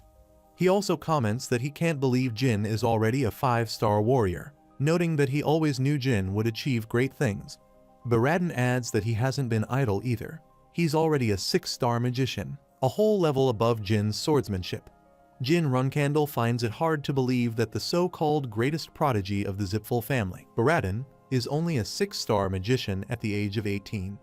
If he were in Baradin's position, he thinks he would have already reached the 7th star by now. He also wonders if Baradin is lying about his rank for some reason. Baradin Zipful notices Jin's skeptical expression and responds by saying that this expression must be the result of his intense effort in searching for him. He tells Jin he's eagerly awaiting the day when they'll be able to duel, so he urges Jin to work hard and catch up. Jin Runcandle believes he's not concealing his rank.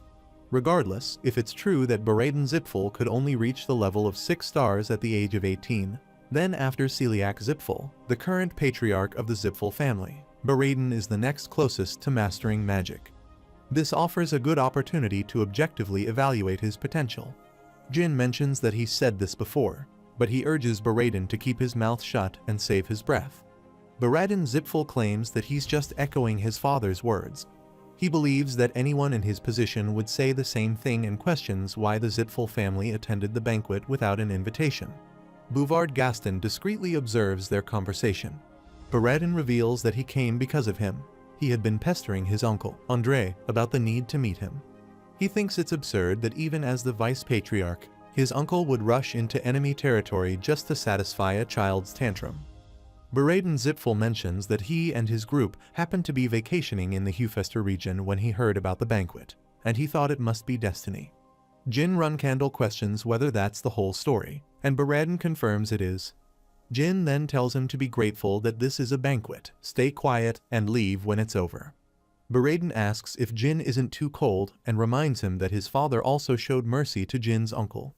He proposes that Jin make him a promise, to one day attend a zipful banquet unannounced. Jin Runcandle wonders aloud what might happen if he commits an act of terrorism at the banquet. Baraden assures him that even if he does, he will keep his word and won't kill him. He adds that even if a fight breaks out, he won't participate in it. Jin Runcandle calls him a fool for even suggesting such a thing. He inquires, what and why? Jin Runcandle explains that it's because an unpleasant individual has been casting furtive glances at him for some time now. Jin Runcandle then addresses Bouvard Gaston, excusing himself, and asks if there's something he'd like to say. Bouvard Gaston queries when Lady Luna will visit again. Jin Runcandle repeats the question in surprise. Bouvard clarifies that he's referring to Lady Luna and wonders if she won't be returning. He expresses his intention to give her a book, a collection of poems he spent the entire night writing, filled with his love. He believes that once she reads it, Lady Luna will realize he's a better man than he appears. Bouvard also hints at the possibility of becoming Jin's brother-in-law in the near future. Baraden, shocked by this revelation, spits out his wine. Jin Runcandle remarks that it seems someone needs a lesson, referring to him as his dear guest, and tears the book. Bouvard protests, asking what Jin is doing. Jin Runcandle asserts that not only did Bouvard Gaston mention his sister's name as he pleased, but he also dared to refer to him as his brother-in-law, suggesting that the Runcandle family appears pathetic in his eyes. Jin orders a soldier to escort the man to the arena. The soldier acknowledges the command. Bouvard Gaston laughs and dismisses the idea of being a brother-in-law, addressing Jin as a young master and questioning the sudden turn of events. As two soldiers grab him by the head, Bouvard pleads for them to stop, insisting that he simply expressed his love, which every man has the right to do. He questions how Jin could treat him this way if he's not just a guest, emphasizing the importance of hospitality. Bouvard also wonders how Jin could ignore the fact that he expressed admiration for Jin's sister's beauty. The soldiers then forcefully bring him to the ground. Jin Runcandle declares that they will proceed with a hand-to-hand fight. Bouvard Gaston wonders why Jin Runcandle is acting this way. All he did was call Jin's sister pretty, so why is he being so harsh? He worries that if Jin finds out he was the one who transformed those Zipful members 5 years ago, things could get much worse. Why is Jin treating him like this? Jin Runcandle says they'll settle things with a hand-to-hand fight, removing his coat in preparation. Vishucal Giuliano, observing from a distance, is shocked to see this, while Margiela Ivliano, standing nearby, asks what's going on. She comments that it looks like Bouvard and Jin are engaging in a duel, and Margiela calls Bouvard a fool, suggesting they move closer to watch. Cirrus Endorma says she had been trying to challenge Jin to a duel during the banquet, but now he's fighting someone else. She wonders why Jin is even bothering with someone like Bouvard. Baraden Zipful remarks that pestering his uncle to let him attend the banquet was a good choice. He hadn't expected to meet the heir to the Ice Palace. He extends a polite greeting, saying he's pleased to meet her. She tells him to screw off. He agrees and then announces that the focus of this banquet, the rising star of the Runcandle family, young Master Jin, will be participating in a duel. He asks who is facing young Master Jin, stating that he has never seen this man before. He wonders if the opponent is a reclusive master. Baraden Zipful notes that the man came with the Giuliano family's group, suggesting that despite his unremarkable appearance, he might be a highly skilled combatant. Bouvard Gaston requests that young Master Jin of the Runcandle family allow him the opportunity to formally introduce himself before the duel, asking if that's at least permissible. Jin Runcandle responds by punching Bouvard in the face, commanding him to shut up, and saying he doesn't even want to know his name. Bouvard Gaston retaliates by unleashing his aura powers and attacking Jin. Jin notices the attack and muses that Bouvard's aura level seems to be around 6 stars. Cirrus Endorma remarks that young Master Jin has chosen someone stronger than him, observing that the portly man's primary focus might be combat. Baraden Zipful remarks that it would be a shame if he breaks. Bouvard Gaston punches him in the face and declares that Jin dares to lay hands on him with such weak abilities, promising to make him cry on the ground, begging for forgiveness. Jin Runcandle responds by punching Bouvard repeatedly, stating that it's over. Baraden Zipful comments that Jin launched a series of attacks after getting his opponent to lower his guard. He praises Jin for his skill, saying this is exactly what he expected from him. Margiela Ivliano turns to Vishucal Giuliano, expressing her confusion over young Master Jin's actions and questioning if the victor has not already been determined. She also finds it hard to believe that Jin would continue to beat someone like this after they've clearly lost the duel. Vishukul Yuliano agrees that it's unfair for young Master Jin to pick on a weaker opponent and asks if Margiela intends to just sit back and watch, especially since Jin is their friend. He adds that he's not weaker than young Master Jin. She tells him that his younger sister is disappointed in him and that she'd like him to teach young Master Jin a lesson, using a more honorable approach than the one Jin is taking. He asks if she wants him to challenge young Master Jin to a fight. A blonde-haired boy comments on how fired up she seems, while a brown-haired boy suggests that Vishukul should listen to his sister. Vishukul Yuliano nods and steps forward. He calls out to young Master Jin, asking him to put down Bouvard Gaston and face him in a fair fight instead. After a while, Vishukul Yuliano and Jin Runcandle stand in front of each other, holding swords. Jin considers the duel against a 7-star knight. Whether he wins or loses, this fight holds merit for him. Additionally, gaining first-hand experience against the Yuliano family's swordsmanship will be a valuable learning opportunity. The previous patriarch of the Yuliano family was someone even Jin's father recognized as strong. Nevertheless, Margiela is an amusing young lady, willing to put her brother in a difficult position just to watch this fight. He mentions that Vishukul Yuliano seems to hold his sister in high regard. Vishukul responds that it should be obvious. Jin Runcandle, who also has a sister, acknowledges that he completely understands the sentiment. Vishukul Yuliano then says that he also cherishes his sister, so he would appreciate it if Jin would keep his servants in line from now on.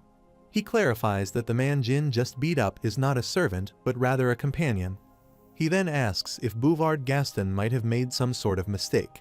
Jin Runcandle explains that Bouvard Gaston came to the banquet to assist his sister, who has mobility issues, but his abilities don't align well with a Runcandle banquet's requirements. Jin further contemplates Bouvard's abilities, indicating that whatever happened, he believes there was no malicious intent, and he asks Vishukul Yuliano to overlook his actions. Jin Runcandle privately ponders Bouvard Gaston's real identity as the transformation sorcerer, and he wonders what sort of relationship Vishukul Yuliano has with Bouvard Gaston. He thinks back to his past life and is certain that there was no mention of the Yuliano family having ties to Gaston when he was arrested. If Vishukul Yuliano knows that Bouvard is the transformation sorcerer, he wonders. He curses inwardly, realizing he has found Bouvard, but now he only has more questions. He can't afford to get distracted like this, especially when facing a 7-star knight. Vishukul Yuliano suggests they do their best. He resolves to focus solely on the fight for now and expresses his hope to learn much from Jin. Vishukul Yuliano attacks and Jin blocks his strike. Jin deduces from this single strike that Vishukul's strength isn't that of a 7-star, and his swordsmanship is comparable to Uncle Zed's. The trajectory of Vishukul's sword is beyond Jin's current comprehension. Baraden Zipful comments that young Master Jin was quickly pushed back. Another observer remarks that he's holding up pretty well, isn't he? He mentions that the Yuliano family's swordsmanship is renowned for its cunning and unconventional style. Another person agrees, adding that anyone who has suffered from that tricky swordsmanship would never want to face a Yuliano again. Baraden Zipful thinks that these people know nothing. The Runcandle family shines even brighter in these kinds of situations.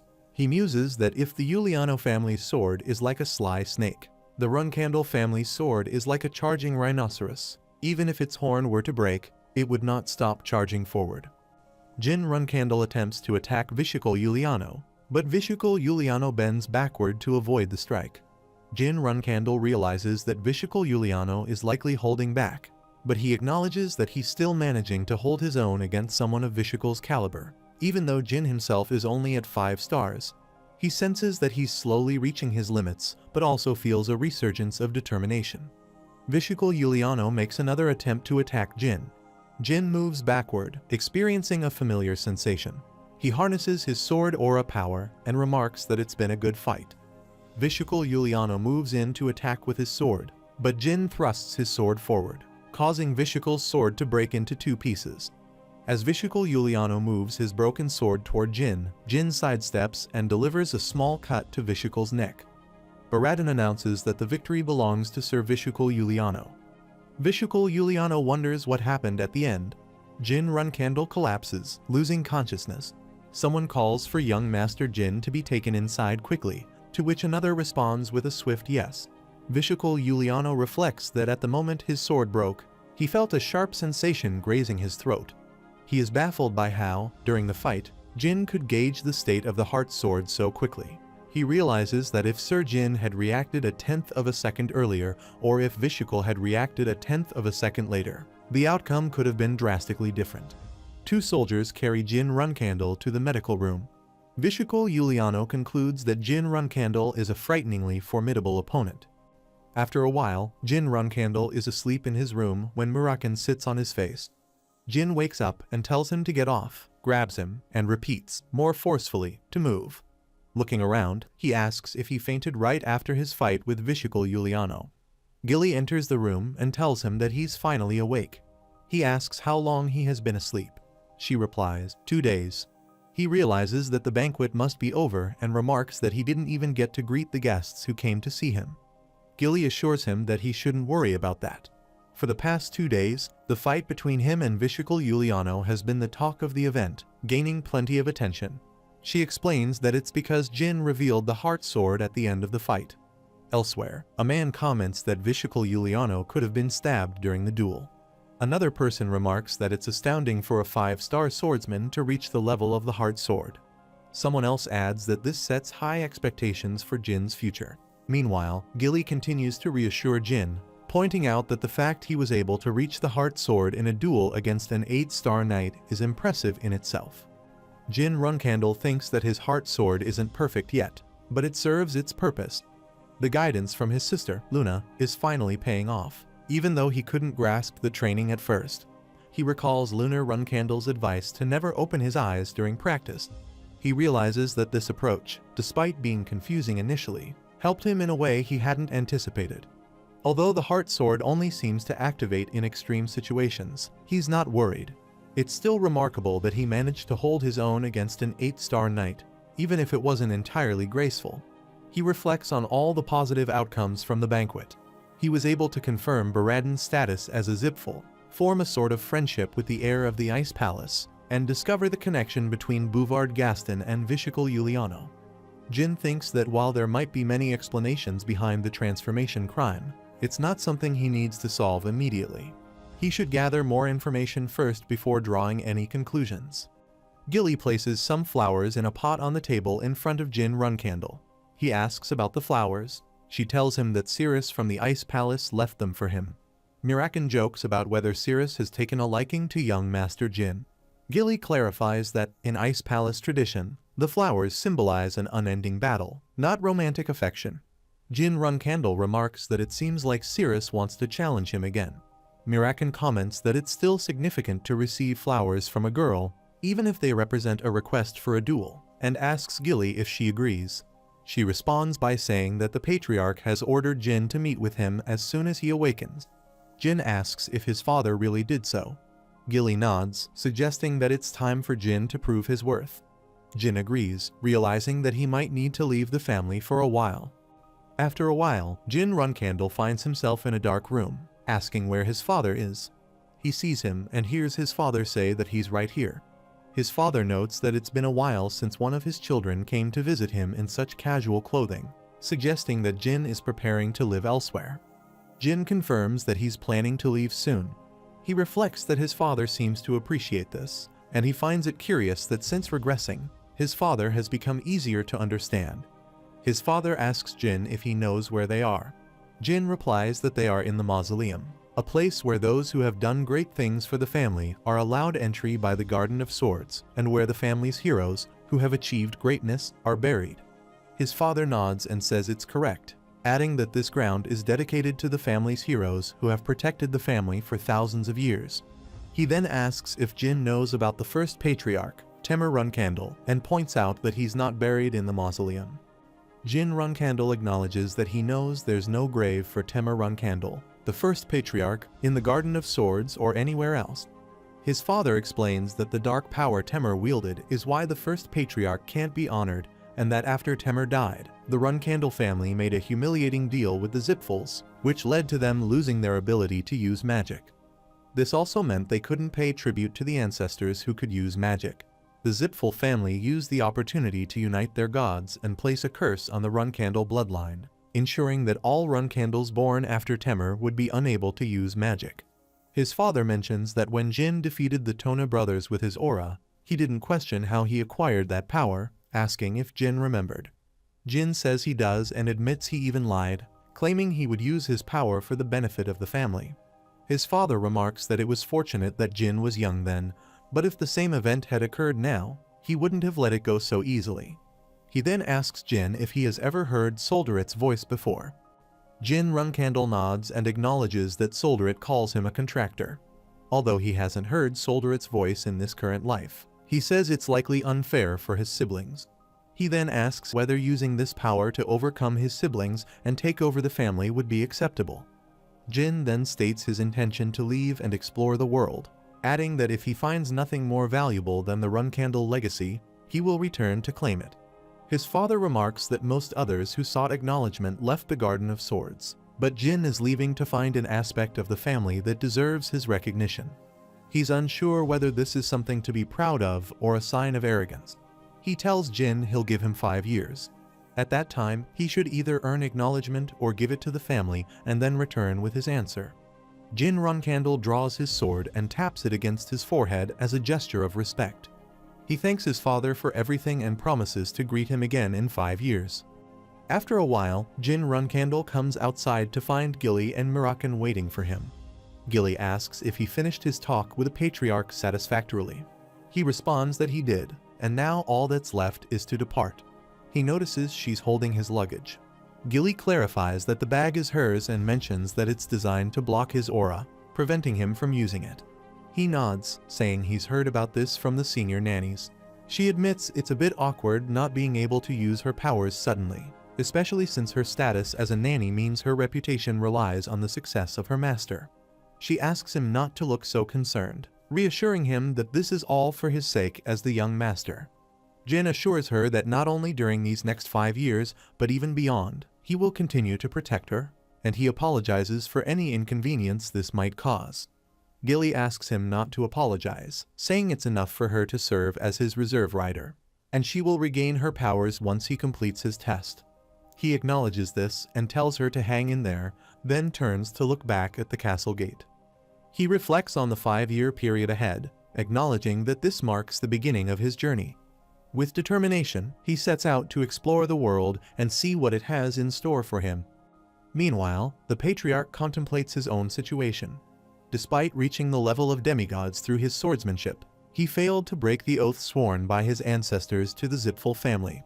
However, with Jin Runkandel's contract with Solderit and the use of shadow energy, the Patriarch realizes that the youngest member of the family might be their only hope. This child might possess the strength to liberate the Runkandel family from their curse, and he is keen to see what the future holds for him. Meanwhile, Jin Runkandel is in a forest, using magic to create light by igniting his hand. Gilly asks if he is sure it is alright to leave without saying goodbye to anyone, mentioning that the cadets in his faction and young Lady Luna might be disappointed by his abrupt departure. He tells her not to worry. Luna is quite free-spirited, and while it's unfortunate to leave the cadets behind, it's not like he's heading to his death. He explains that if he'd told them about his departure, they might have saluted him with their swords held high as he left. She acknowledges that possibility, adding that they might have gone even further to show their support. Then she asks where he plans to go now, mentioning that she's heard most of the other flag bearers chose Mammoth as their first destination because taking down villains is the quickest way to gain fame. He considers the concept of fame and reflects that Runkandel's reserve flag bearers must build their reputation from scratch in the outside world to be recognized as full-fledged flag bearers.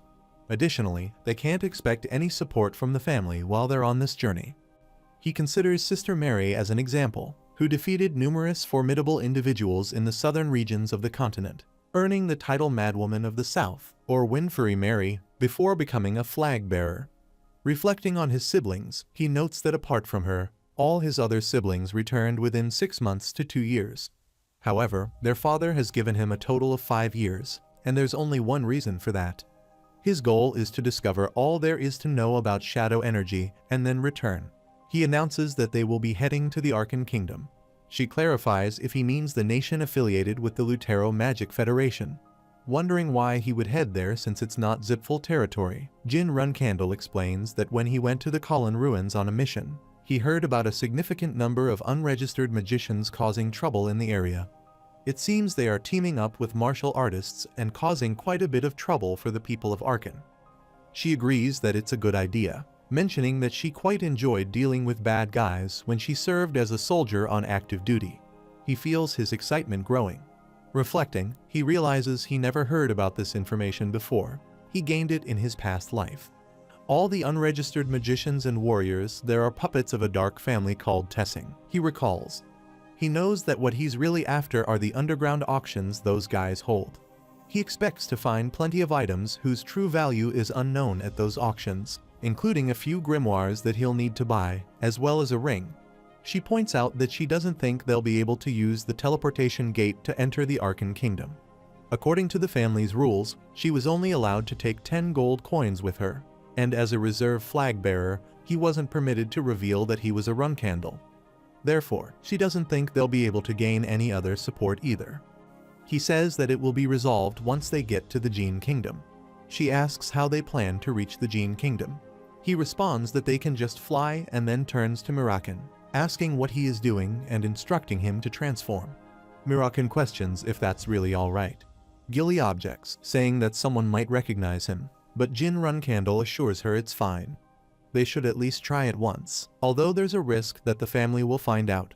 Mirakan jumps down from Gilly's shoulder and transforms into a dragon, warning them to hold on tight, as he'll have to fly fast to reach the Gene Kingdom by tomorrow. Meanwhile, Luna Runcandle is walking down the hallway when she sees Mirakan flying out of the window. She's shocked and says it can't be Jin. He's riding a dragon just as he becomes a reserve flag bearer. She places her hand on the window and comments that he's something else, leaving without even saying goodbye to his sister. She wishes him a fortune in battle, her cold, young brother. After a while, they arrive in the Gene Kingdom. Gilly feels dizzy, and Mirakan asks if she's okay. She says her stomach is upset. Mirakan gets angry at Jin and complains that it's his fault for scaring Strawberry Pie, their nickname for Gilly. Jin Runcandle retorts that it isn't his fault. It's because Mirakan was flying erratically. Jin responds that he just told him to fly, then reassures Gilly, telling her to breathe deeply and take it slow. He helps her rest on his arm and instructs her to lean this way, soothing her with gentle words. Jin Runcandle then asks Mirakan if he's just in a bad mood because of what people think about black dragons. Mirakan says he can't help it, offering to take care of Strawberry Pie while Jin goes to get the money they need. Jin warns Mirakan to stay put and not cause a scene. The scene shifts to the center of the Gene Kingdom's capital, where Semberbil sits on a small hill, gazing at the surrounding mansion. He remarks that even though a banquet was hosted in his honor, he only heard about it after it had already ended. Even if it was part of his commission, Jin Runcandle saved his life, and he wanted to meet him again to express his gratitude. He recalls Jin Runcandle saying, if he ever needs his help, just let him know. Semberbil wonders when he will have the chance to meet him again to repay his kindness. Just then, Jin Runcandle calls out to him from behind. Semberbil responds, turning to see who it is. Jin Runcandle places his hand on Sember's shoulder, asking him to calm down, saying it's him, Jin, the one who saved him from those Kanzilo guys. Semberbil, taken aback, asks how Jin got there. Jin reminds him that he said to come to him if he needed help. Does he remember? Semberbil quickly acknowledges, of course, adding that he could never forget the kindness Jin showed him. Without him, he wouldn't be here. Jin, satisfied, says, good, then just wait here while he gets some gold and money. Semberbil is shocked by the sudden request for money. He considers it an immutable law that reserve flag bearers must conceal their identity. This is because they must build their reputations based on their own abilities rather than relying on the family's support. It was anticipated that young masters of Runcandle, who were only just learning to fight, would lead extremely modest lives for the first few months. He reflects that until they could accumulate funds from collecting bounties on criminals or working as mercenaries, they were compelled to live frugally. However, they are different. They eat food. After a while, Gilly, Jin, and Mirakan walk along the road and discuss their recent experiences. Gilly mentions that the food in the Gene Kingdom isn't too bad. She admits that she was prepared to starve for a few days like the other flag bearers often do, but thanks to Jin, they've had an easier start. Mirakin laughs and points out that yesterday Jin called it extortion, but now he's glad he did it. Jin Runcandle responds that it's not extortion. By giving them the money, Sember Bill managed to pay off his debt. He remembers Sember Bill handing him a large bag of money, expressing his gratitude and thanking Jin for helping him. Jin then asks Mirakin if he's eating too much, noting that they're about to use a teleportation gate. He warns that if Mirakin eats too much, he might vomit like he did last time. Mirakin tells him to shut up, insisting that he's a binge eater who needs to eat a lot first, even if he might throw it all up later. He points out that if it weren't for Mirakin, he would have had to starve for the next few days and asks what he means by binge eater. Mirakin retorts that if Jin doesn't want to see him vomit, he can just ride him instead. It's Jin who wants to use the teleportation gate. Gilly agrees, saying that if it's just motion sickness, they can deal with it. Jin Runcandle says Gilly's motion sickness isn't the issue. The real problem is that their destination, the Arkan Kingdom, is part of the Lutero Magic Federation, which is controlled by the Zipfel family. He explains that 80% of active dragons are currently under Zipfel's control, so riding Mirakin into that territory without caution would be like declaring war. However, he adds that more than half of those dragons would likely be frightened once they heard Mirakin's name. Mirakin, annoyed, mutters that those scoundrels are walking around with their heads held high, a sign of how much the world has changed. He reminds Jin that he's warned him about transforming in the middle of the street. He reflects that the dragons, the gods who owe those dragons, and the numerous contractors bound to those gods are currently supporting the Zipfel family. He realizes that, in contrast, he is the only one in the Runcandle family who has a contract with a god. If his father weren't around, the Zipfels would have already destroyed the Runcandle family. He wonders how the Zipfels managed to gather so many contractors, considering that getting so many in one generation seems more than just a coincidence. After a while, Jin Runcandle finds himself standing in front of a guard who asks him to show his identification. He thinks to himself that they've arrived already and hands over 2 cards, introducing himself as Jin Gray and Gilly Python, stating that they're planning to visit the Arkan Kingdom for sightseeing. After a while, Jin Runcandle sits in the waiting room with others as an announcement over the system informs all passengers that they will soon be teleported to the Arkan Kingdom. The announcement warns that they may experience headaches and dizziness during teleportation, so they should remain seated comfortably. Gilly remarks that, as expected from a family-made identification card, they pass through without any issues. Jin Runcandle replies that it's no surprise. The Runcandle ID is sophisticated enough to fool even the Bement's Special Affairs Division. The system thanks everyone for their patience and announces that teleportation will begin shortly. Gilly hugs Mirakin, who is in cat form, while Jin considers the Arkan Kingdom to be something from his past life. Even though it's been 15 years, they teleport to the Lutero Magic Federation's Arkan Kingdom. Upon arrival, the system announces that they've reached their destination, welcoming them to the Lutero Magic Federation's Arkan Kingdom. After a while, they step into the street. Jin Runcandle reflects that in the last year of his previous life before he regressed, the capital of the Arkan Kingdom looked much like this despite a 15-year time gap. The scenery hasn't changed much. The streets are filled with vendors, but next to them are homeless people with dark expressions. Gilly looks around and comments that it's a strangely gloomy place despite the nice weather. Jin thinks it's likely due to the oppressive rule of the teasers, recalling that he had heard it was particularly bad at this time. He suggests they find accommodation first, then look for their targets. Gilly agrees, nodding in acknowledgement. After a while, they stand outside a restaurant while Mirakin asks if they really need to stay in such a rundown place like this. She says the young master probably has a plan. He argues that he is rich, so there's no need for them to stay here.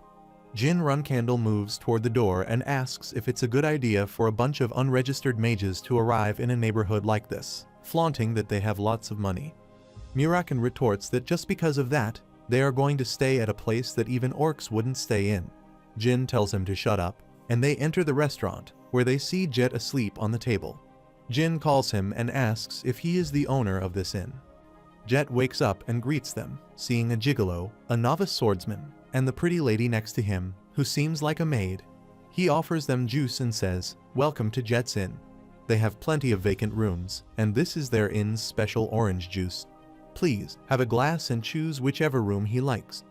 Murakin takes the glass, while Jet thinks to himself that once they drink it, they'll wake up in the underground auction house, starting a new life. Murakin looks at the juice and asks if this insignificant fool is insane, then throws the juice in Jet's face. Jet is stunned and asks what he's doing. Murakin steps forward and punches him, demanding to know how he dared to try to poison them. Jet denies any wrongdoing, asking what he means by poison. Murakin declares that Jet will die here today for his treachery. Jet pleads for them to wait and talk it over, but Murakin kicks him in the face. Jin Runcandle recalls that Jet, a self-proclaimed informant with high-quality information, was someone he relied on in his previous life. The reason he, who had been exiled from the family and had no resources, managed to settle in Arkan was because of Jet's help. However, their friendship wasn't without its complications. Jet scammed him countless times under the guise of introducing him to the underground Tessing auction houses, taking everything from the naive him except for his clothes. Jin reflects that just thinking about it makes him angry, but in this life, he plans to use Jet to his advantage. Jet insists that if they're going to treat him like this, he won't stand idly by, reminding them that, despite appearances, he's a 5-star. Murakin hits him again, asking who cares. Jet quickly backtracks, saying he was wrong. It's not poison, just a sedative. Murakin retorts that it's the same thing. Jin Runcandle says this should be enough and tells Murakin to stop, suggesting they listen to what Jet has to say first. Murakin is reluctant, asking why they should talk to someone who tried to drug them. Jet begs for mercy, promising to make amends for his wrongdoing. Murakin tells him to shut up and not say another word until he's dead. Jin Runcandle informs Jet that he's going to ask him a few questions, warning that if Jet lies, he will die. But if he tells the truth, he will live. He adds that he will judge Jet's answers subjectively, based on his feelings and instincts. Jet nervously agrees. Murakin says fine, they can do whatever they want. Jin Runcandle asks what Jet does for a living. Jet admits his name is Jet. He is an inn owner and informant, but he's also a scammer and a human trafficker. He claims that if they spare him, he can be very useful because he knows everything about Arkan, and he isn't lying. Jin Runcandle suggests that Jet drugged them because he wanted to take them somewhere. Jet confirms, saying he's sorry. Jin Runcandle asks where.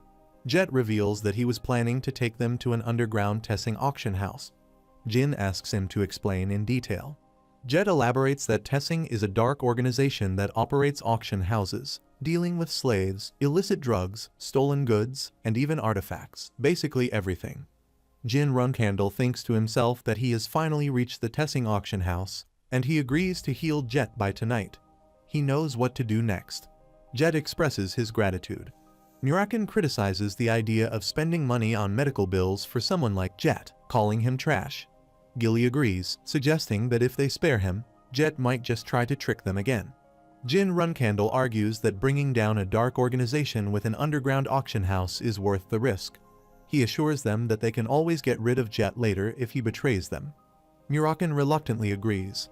Jin Runcandle decides to trust Jet, pointing out that they needed an Arkan guide anyway, and says the first step is to find someone to treat Jet's injuries.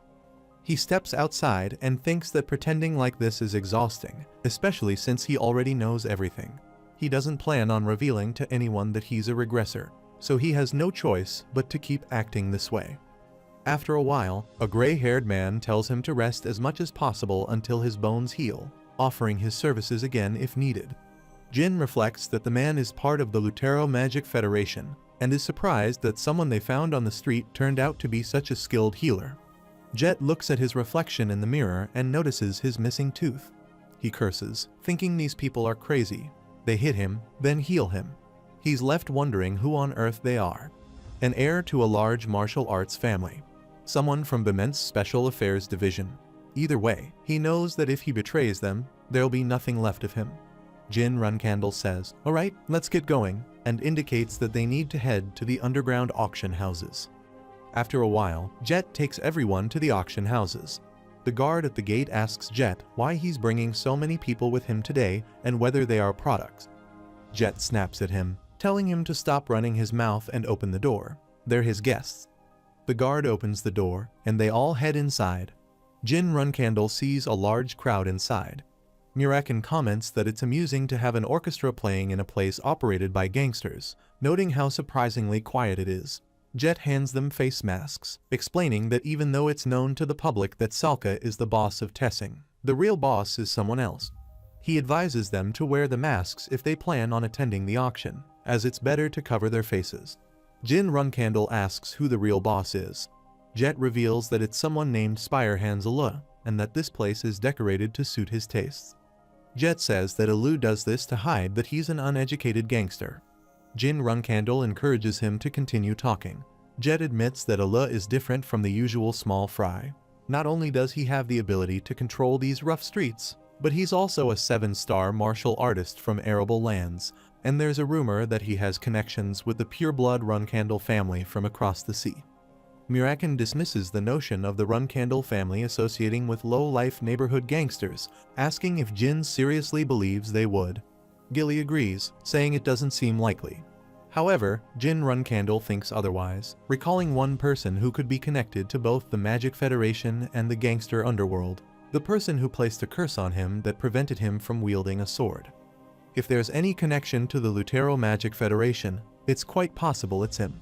He reflects on the 9-star curse called Bladed Illusion, which has prevented him from using a sword. He doubts there's a mage in Tessing capable of such a high-ranking curse, but after spending 10 years at Storm Castle and 5 in the Garden of Swords without getting any clues, he feels compelled to investigate. It's been 15 years without answers, and even straws are worth grasping. Jin Runcandle decides that they came here with the intention of disrupting everything, so investigating Alu's identity is worth the effort. Murakin asks about the plan, suggesting that if it's something like wiping out all the gangsters on their first day in Arkan, it might not be the best approach. Gilly mentions that the guards they saw on the way here seemed pretty skilled, and there were quite a few people who looked like unregistered magicians. She notes that suddenly fighting in the middle of enemy territory might not be the wisest idea. Jin Runcandle tells them not to worry, assuring them that he has a plan. Gilly asks what the plan is, and Jin responds by asking both of them to lend him their ears. Murakin lightly taps his own head, remarking that sometimes he really wonders what's in Jin's head and how he even comes up with these ideas. Gilly agrees, saying it's a bit shocking and questioning whether it's really something a Runcandle should be doing. Jin reassures them, saying they can just run if things go wrong. Jet interrupts, announcing that they've arrived and that he deliberately got them a low-key spot. He pulls back the curtain and says, "Welcome to Tessing's underground auction." The auctioneer announces that the next product is coming up, emphasizing that it doesn't matter where these items came from or why they're here. Their first items were things they could use however they liked for whatever purpose they desired. Slaves. A bystander comments that the slaves look to be in good condition today, pointing out one man in the back who seems capable of doing various types of work. Jin Runcandle remarks that they could have been put on sale like these slaves. Jet admits that he was reckless. Jin sees the slaves and is relieved that there are no children among them. Murakin asks what they should do now. Jin suggests they wait and mentions that sometimes useful items show up at these auctions. If something worth buying appears, he intends to acquire it. Once they have what they need, they'll start executing their plan. Jin believes that if his information is correct, the item he seeks is probably sitting in storage, and he can take it once they put his plan into action. The auctioneer declares that the auction is now in full swing. Jin advises them to be patient and wait for the right moment. The scene shifts to a week later. The auctioneer calls for bids, announcing 20, then 130, and asking if anyone will bid 140.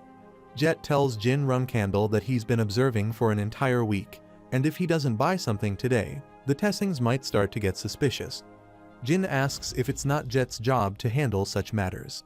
Jet says, of course, please do whatever he wants, but internally, he's cursing, thinking that if Jin doesn't buy something soon, he's going to get kicked out regardless of who he is. He urges Jin to purchase something, anything before things get too hot. The auctioneer introduces the next item, saying it's their first magic tome of the day, Matthew Woniak's magic tome. He describes Woniak as a magician who once ruled over the world, and while they can't decipher the tome's contents, he assures the audience that it likely contains great magic. A bidder calls out 80. The auctioneer acknowledges the bid and asks if anyone will go higher. Jin Runcandle thinks that the auctioneer got the name wrong. It's not Matthew Woniak, but Matthew Morniak, a con artist.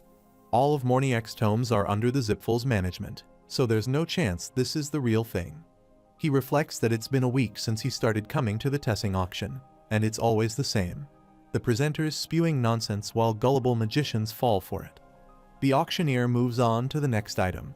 Jin Runcandle notes that these amateur magicians are easily deceived. The auctioneer announces that the author of this magic tome is Tzenem, starting the bid at 50 gold coins. Jin thinks that there are some tomes like that. While they may not be famous, they're like unscratched lottery tickets. Everyone starts bidding. Murakan places a hand on Jin's shoulder and suggests he should buy that tome, mentioning that if it was really written by the Tzenmi he knew, it's a big deal. Jin Runcandle raises his card to increase the bid. The auctioneer is surprised and asks if anyone will go higher. Someone in the crowd wonders if Jin really wants to buy it at that price. Another person speculates that he must be the son of a rich family. Jin Runcandle contemplates the magic tome recommended by a dragon, knowing there's no need to question Murakan's instincts. The auctioneer announces that it was sold for 150. Murakan then comments on the next magic tome, questioning why it's there. The auctioneer introduces it as Suhugiel Hister's magic tome. Murakan asks who Hister is, puzzled by the obscure names, first Tzenmi, now Hister. Jin Runcandle raises his card and bids 200. The auctioneer announces the new bid, asking if anyone will go higher. A person in the crowd murmurs, wondering who this guy is and why he's only bidding on the weird stuff. Murakan asks why Jin Runcandle started his bid with 200. Jin replies that he thought it would be a good idea to buy one more item, hoping to find something interesting, especially since his former master belonged to the Hister clan. He believes he heard that the Hister clan had collapsed hundreds of years ago, so he was surprised to find a trace of it at the auction. The auctioneer then declares the item sold for 200. Jin considers giving it as a gift if he ever meets his master again and comments, "Okay, that should do, let's get going." Murakan notices some books and exclaims jackpot. This really is the Tzenmi he was thinking of. He then asks, "But what's with this thing?" There's a strange, complicated encryption. Jin replies that, naturally, only he and his master can decode it. Jet, relieved that Jin finally made a purchase, comments that it would have been bad if Jin had left without buying anything today. Jin calls for Jet, and when he responds, Jin says that they need to meet Spider-Hand Aloo. He asks why, but that's not possible, even if he's his customer. Jin Runcandle then says to relay the message to Aloo, telling him that Beredin Zipful wants to see him in person. He moves quickly and thinks to himself that he's not from the Vermont Special Forces, but rather a pure-blooded Zipful. Opening the door, he muses that if he can get on the good side of the Zipfuls, he can leave this dump and make it big. He then instructs the messenger to inform Aloo to come out, as Beredin Zipful is waiting for him. Several guards block his way, with one particularly large guard stepping forward to ask if he really is Beredin Zipful. He tells him to follow him, as the boss wants to see him. However, Jin swiftly punches the guard in the face. He demands to know if he's joking. Jin then uses fire magic, questioning whether the man he's just attacked is Aloo.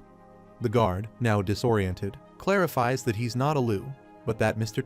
Aloo, the boss, had ordered him to escort Jin to a meeting along with two others. Just then, there's a sudden, massive explosion. Jin Runcandle, angered by the deceit, realizes that he has revealed his name, yet Aloo sends his underlings instead of meeting him personally. He raises his voice, saying, "Let him be clear, tell him to come out and face him himself, and he better crawl on all fours to get to him." After a moment, Aloo bows before Jin Runcandle, confessing that he is Allah, the caretaker of Tessing, and he fails to recognize the one who resides in the heavens above. He begs for forgiveness. Jet thinks that if anyone else had claimed to be Beredin Zipful, he would have laughed it off, but Jin is different. His aura exudes a unique energy, and the flame ball he used earlier was at least 5-star mana. Jet realizes that anyone capable of wielding such high-level mana at that age could only be a Zipful.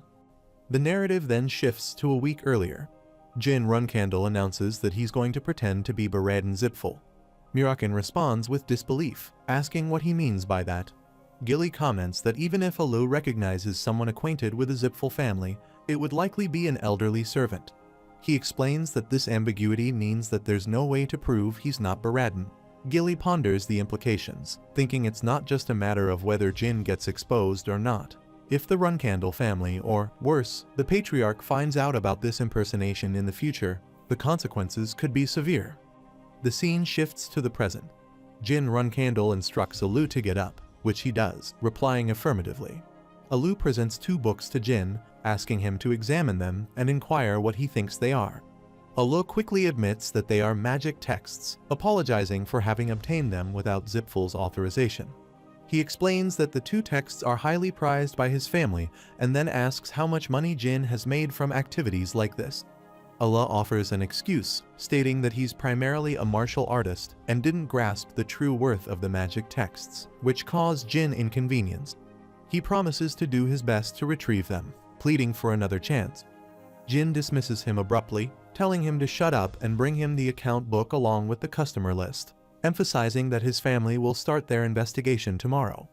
Jin thinks that this will be the end for Tessing. Despite their attempts to make a name in the Arkan Kingdom, they are merely a small gang compared to the Zipful family. He recognizes that if anything in the investigation leads to Zipful's displeasure, it could spell the end for Tessing. After a while, they sit in a room and examine papers and books, while Allah stands in front of them, stating that this is all that was at the auction. Jin Runcandle asks if there is more. Allah confirms that there are additional items, but they are heavily guarded and kept in the employee's residence.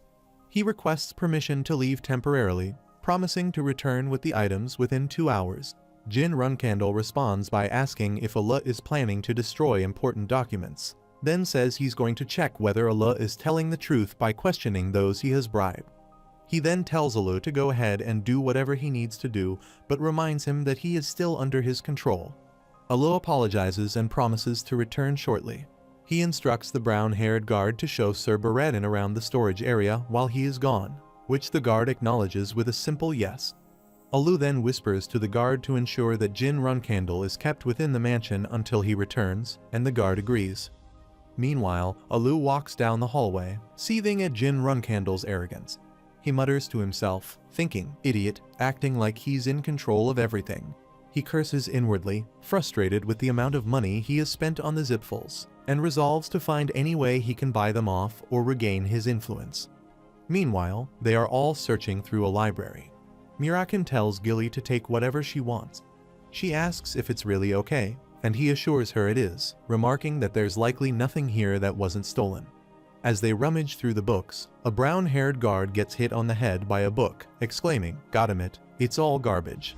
Mirakan then mentions that Alu will probably realize Jin Runcandle is a fake by the time he gets back and asks Jin what his plan is. Jin Runcandle responds with a shrug, saying they are just grabbing what they like for free and will leave before Allah returns. He opens a box and finds a ring, thinking to himself, got it. Gilly, still a bit shaken by their audacious behavior, asks if they plan to keep doing reckless things like this. Jin Runcandle says he'll take her question as a compliment. Just then, Jet arrives with some papers, announcing that he has found the account records for the slaves as requested, complete with birthplaces and ages. Jin Runcandle praises him, saying, "Good job," and declares that they're done here, signaling everyone to leave. The brown-haired guard stops Jin Runcandle, explaining that the boss will bring the accounting books soon, so they should remain in the mansion until then. In response, Jin Runcandle attacks the guard and knocks him out. Jet applauds, remarking that Jin isn't just skilled in magic, but can also fight. However, he can't understand why Jin is assaulting Allah's subordinates. Jin Runcandle asks if Jet has a family. Jet confirms that he has a son. Jin Runcandle instructs him to take his son and flee, ideally to the Bement Empire. Jet is taken aback by this. Jin Runcandle advises him to hand over the accounting books and present himself as a whistleblower. That's the only way he can ensure his safety. Jet refuses, insisting that he will stay by Jin's side to the end. He thinks to himself that he's worked too hard for this opportunity to let it slip away. Jet begs Jin to allow him to serve alongside him in his great endeavors for the rest of his life, hoping for a chance to succeed. Jin Runcandle, with a hint of regret, reveals that he's not actually Baradin Zipful. This revelation shocks him. The scene shifts to 2 hours later. Alu returns, reporting that he heard from the Zipful hotline that Baradin Zipful has long silver hair. He then notices his guard knocked out on the floor. A different guard approaches Alu, addressing him as the boss. Alu tells him to speak. The guard explains that they took the information about the slaves and other customers, then fled, declaring that testing is finished. Alu orders them to chase after the intruders, but the guard apologizes, indicating that they have already escaped. Alu grabs the guard's face with his large hand, then hurls him across the room, shouting that they must take all the remaining men to track down those frauds. He vows to skin them with his own hands. Meanwhile, Mirakin sits near the fire with the others and inquires if there's a reason Jin Runcandle has been lingering around. Jin Runcandle responds that he doesn't believe there's anything to be gained from worrying about Alu. Rather, they need to ascertain if he's connected to the Runcandles. Mirakin acknowledges this, suggesting they consider it as their final farewell before departing. He notes that he gave Alu Chenmi's grimoire and even gifted him a masterpiece, which caused Alu to panic upon seeing it at the auction. Mirakin wonders how Alu could have known about such an ancient item and managed to obtain it. Suddenly, some guards spot them, and one guard alerts the others, exclaiming, "Over here, they're hiding over here." He then calls for the boss. Mirakin grumbles about their noise, and Jin Runcandle suggests they go have a brief conversation. Alu notices them and declares he found him. He is scamming idiots. He demands to know how Jin Runcandle dares to think he could fool Alu and escape. Alu declares that he's going to hang him in the market as an example and demonstrate what happens to anyone who crosses the head of Tessing, Spider Hands Alu. Jin Runcandle counters by listing the evidence he's uncovered: the registry of kidnapped slaves from Bement, the transaction ledger detailing the ancient grimoire sought by the Zipfel family, and the customer registry naming all the aristocrats who turned a blind eye to Alu's operations. He throws the papers into the air, saying he's already spread this information far and wide, and by tomorrow, the entire world will know about Alu's crimes. He then asks if magic mail isn't quite convenient, suggesting that Alu's downfall is imminent. Alu hurls insults at him, threatening to ensure that his death won't be easy. He vows to skin him alive, and every time Jin passes out from the pain, Alu plans to revive him with flames. Jin Runcandle calls out to Mirakin, who responds reluctantly. Jin informs him that he wants a one-on-one fight with Alu. Mirakin sighs, saying, "What a pain." Alu, outraged, calls Jin a crazy idiot and demands to know what he thinks he can accomplish alone. He orders his subordinates not to just stand there and watch, but to attack. Alu's men launch their attack with magic crystals. Alu instructs them to leave the kid alive, but to kill the rest of the group. They move to strike at Mirakin, but he quickly counters, taking them down one by one. As he advances, he leaps high into the air, striking another guard with such force that the others are left in shock. Alu shouts at his men, asking why they are just standing around. A gray-haired guard explains that firing magic at this point could hit their own comrades. Alu responds by telling him to aim at the people in the back. Jin Runcandle advises Gilly to step back for a moment. The guards use fire and water magic spells to attack, but Jin creates a protective shield to defend himself and Gilly. The guards are shocked by this. Jin Runcandle remarks that things have become a bit easier thanks to his sister, Luna. She comments that despite everything, he didn't even say goodbye to her before leaving. Mirakin observes that their adversaries rely on numbers because they're weak and grumbling. What a pain, just drop dead all at once. Then, he launches an attack using light magic, leaving everyone stunned by its intensity. Alu lunges at Mirakin while one guard notices something's off and asks what's happening. Another guard remarks that the boss has gone mad. They question whether he's lost his mind, concluding that it might actually save them some trouble. Mirakin reports that he has taken care of all the smaller threats, as Jin Runcandle asked, and tells him to do whatever he wants. Alu, furious and cursing, demands to know who sent them and why. Jin Runcandle dismisses the question, retorting that it doesn't matter if he tells him or not because he's going to die anyway. As Alu attacks, Jin Runcandle sidesteps, realizing how fast Alu is. Jin thinks to himself that even if Alu is lying, he still has to be cautious and can't afford to be taken down without a fight. Mirakin acknowledges that he's found a worthy opponent, suspecting the rumors about Alu being a 7-star martial artist might be true. He comments that Alu seems different from Vishkal, his previous opponent, and this one seems eager to kill him. Mirakin tells Jin to give it his best shot and not to die. Alu expresses his disdain, remarking on his arrogance and questioning how a mere mage dares to step onto the front line. Jin Runcandle retorts, asking if Allah, a rookie, is looking down on him, and then moves to attack with his sword. Allah inquires about the sword and manages to block Jin's attack. He counterattacks, noting that Jin Runcandle isn't a mage after all. Jin Runcandle steps back and attempts another attack. Allah swiftly moves, attempting to strike from behind, but he evades just in time. Allah's attack lands on the floor, and he taunts Jin, calling it a shallow hit. Jin Runcandle realizes that Allah is fast, and that he hasn't been fighting at full strength. But even so, it's already too much for him to handle. Allah comments that the fireball Jin Runcandle used at the auction house must have been an artifact. He realizes that he's in this predicament because he fell for a simple trick. The real problem, however, is the guy who single-handedly took down all of his subordinates. Allah is certain that he's even stronger than he is. He wonders why Mirakan is just standing there. Mirakan observes that Jin seems to be taking some hard blows, remarking that little idiot. Gilly, concerned, asks if Mirakan plans to intervene, pointing out that while it's the young master's wish to take on a 7-star martial artist, it might be a bit early for him to do so. Mirakan dismisses her concern, saying it's fine and that the idiot needs to learn how precious life is. Gilly agrees, acknowledging the truth in his words. He then remarks that it seems she believes the kid is going to lose. On the other side, Allah lunges to attack while Jin Runcandle attempts to block him. Everyone is taken aback by the ferocity of Allah's assault. Allah charges again, declaring that this will be the end for Jin. However, Jin Runcandle smirks, using his magical fire spell, and says that in the past, when Runcandle's magic swordsmen fought, even a 2-star difference was insignificant to them. He launches a burst of fire at Allah, knocking him back. Allah, bewildered, questions whether it wasn't an artifact, realizing that Jin Runcandle is a magic swordsman. Jin's sword lights up with magical energy as he summons lightning to attack.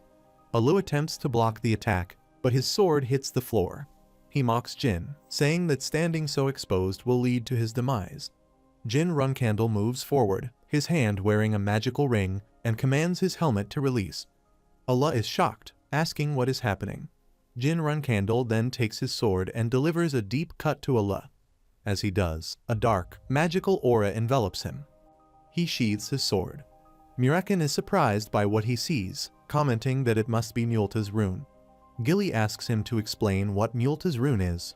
Mirakan recounts that thousands of years ago, Mjolta was created for Bement, the first emperor, who was a lover of a demon. During that time, there was a war, and Mjolta was a masterpiece that could block all attacks below 7-star power. Mirakan expresses his curiosity about how such an artifact ended up in the hands of a gang. Jin Runcandle reflects on Mjolta's rune, noting that it's an artifact meant to be given to the Bement Emperor in 5 to 6 years. He recalls that during that period, the Academy and the press were in chaos because of this helmet, and he remembers precisely when, where, and on which date it was first discovered. Jin delivers a severe blow to Allah and tells him that he wants to ask him one thing before he dies. He mentions that he has heard about Allah's connections to the Runcandle family and asks if it's true. Mirakan responds that he should have asked earlier, questioning what answer he expects to receive from someone on their deathbed.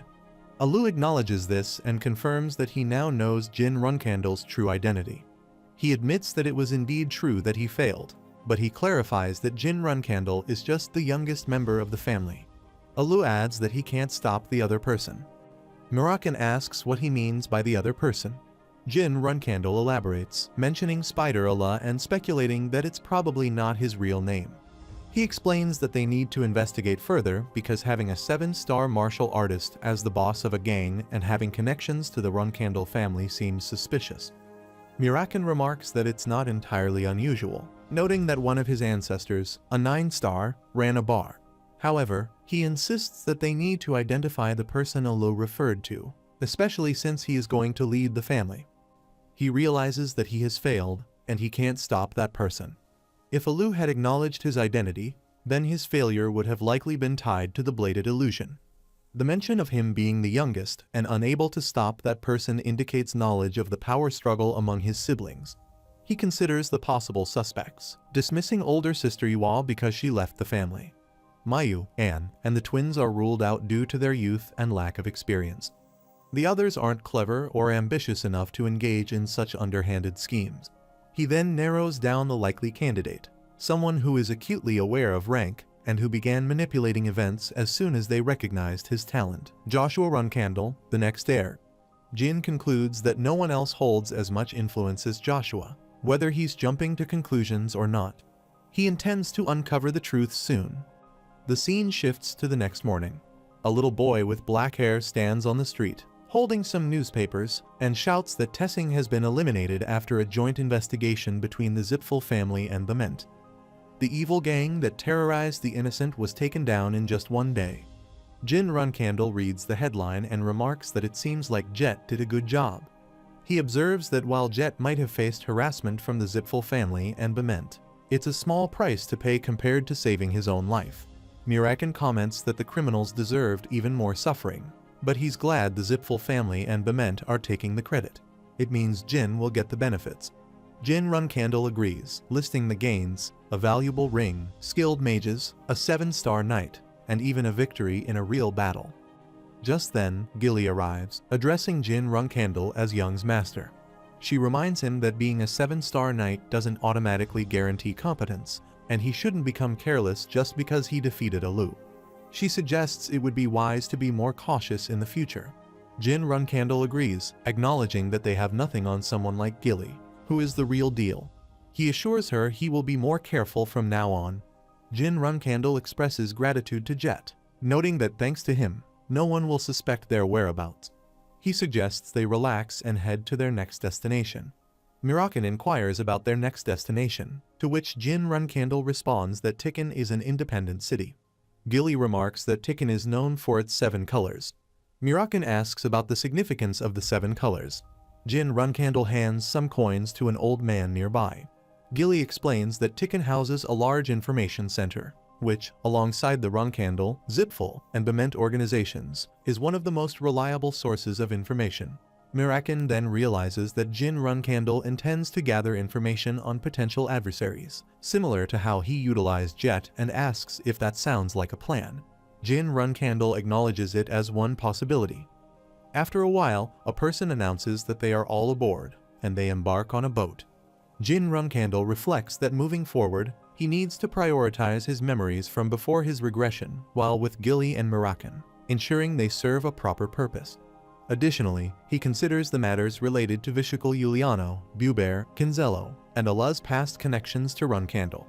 He realizes there are many things, such as the Kulin ruins and taboo magic, that he needs to investigate further. For this purpose, he determines that the 7 colors in Tikkun are the most suitable place. After a while, Mirakin mentions that he has discovered what the magic, or whatever it was, left behind by Chenmi actually is. He believes it's light magic. Jin Runcandle is surprised, saying he thought that form of magic disappeared during ancient times. Mirakin confirms that it did, explaining that Chenmi was an enemy of the Zipfel family back then, and the Zipfels erased any traces of their adversaries from history. That's the Zipfel family's typical approach. They eliminate those who become a nuisance to them. Mirakin adds that this is why there are no existing records, and if he can't transcend his current limitations, the Runcandle family could face a similar fate in the future. Learning about light magic could be crucial. Jin Runcandle tells him he's going to demonstrate something, emphasizing how quickly he can adapt. He suggests he look forward to it, as this might be the type of magic he needs most at this moment, and then reveals a glowing magical energy in his hand. Jin Runcandle urges Mirakin to open his eyes wide and watch carefully, remarking that it's light magic but asking why it's black. He increases his power, laughing, then asks how it felt, seeing it for just a moment but already experiencing a sensation like his eyes are swelling. Jin Runcandle covers his face with his hand and comments that this magic can definitely be used for both offense and defense. He notes that it's called Flashbang, one of Chenmi's most prized spells, and he's thrilled to have obtained it. In contrast, he mentions a certain Hister mage. He interrupts, questioning why he is bringing up this mage all of a sudden. He pulls out a book, explaining that it's encoded in a way that even frustrates him, and he's unsure of its contents. He wonders if it will be useful. Jin Runcandle suggests leaving it aside for now. He agrees, stating that one day, he'll find a skilled decipherer to tackle it. The scene shifts to a week later, in Tikkun, the independent city. Gilly is delighted as she explores the city, remarking how pretty it is. Jin Runkandle reflects on the unique characteristics of this location. A city on a small island in the southern part of the central continent, unaffiliated with either the Runkandle family or the Zipfel family. Although the population is relatively low, it's a popular tourist spot, with ocean views visible from almost any point in the city.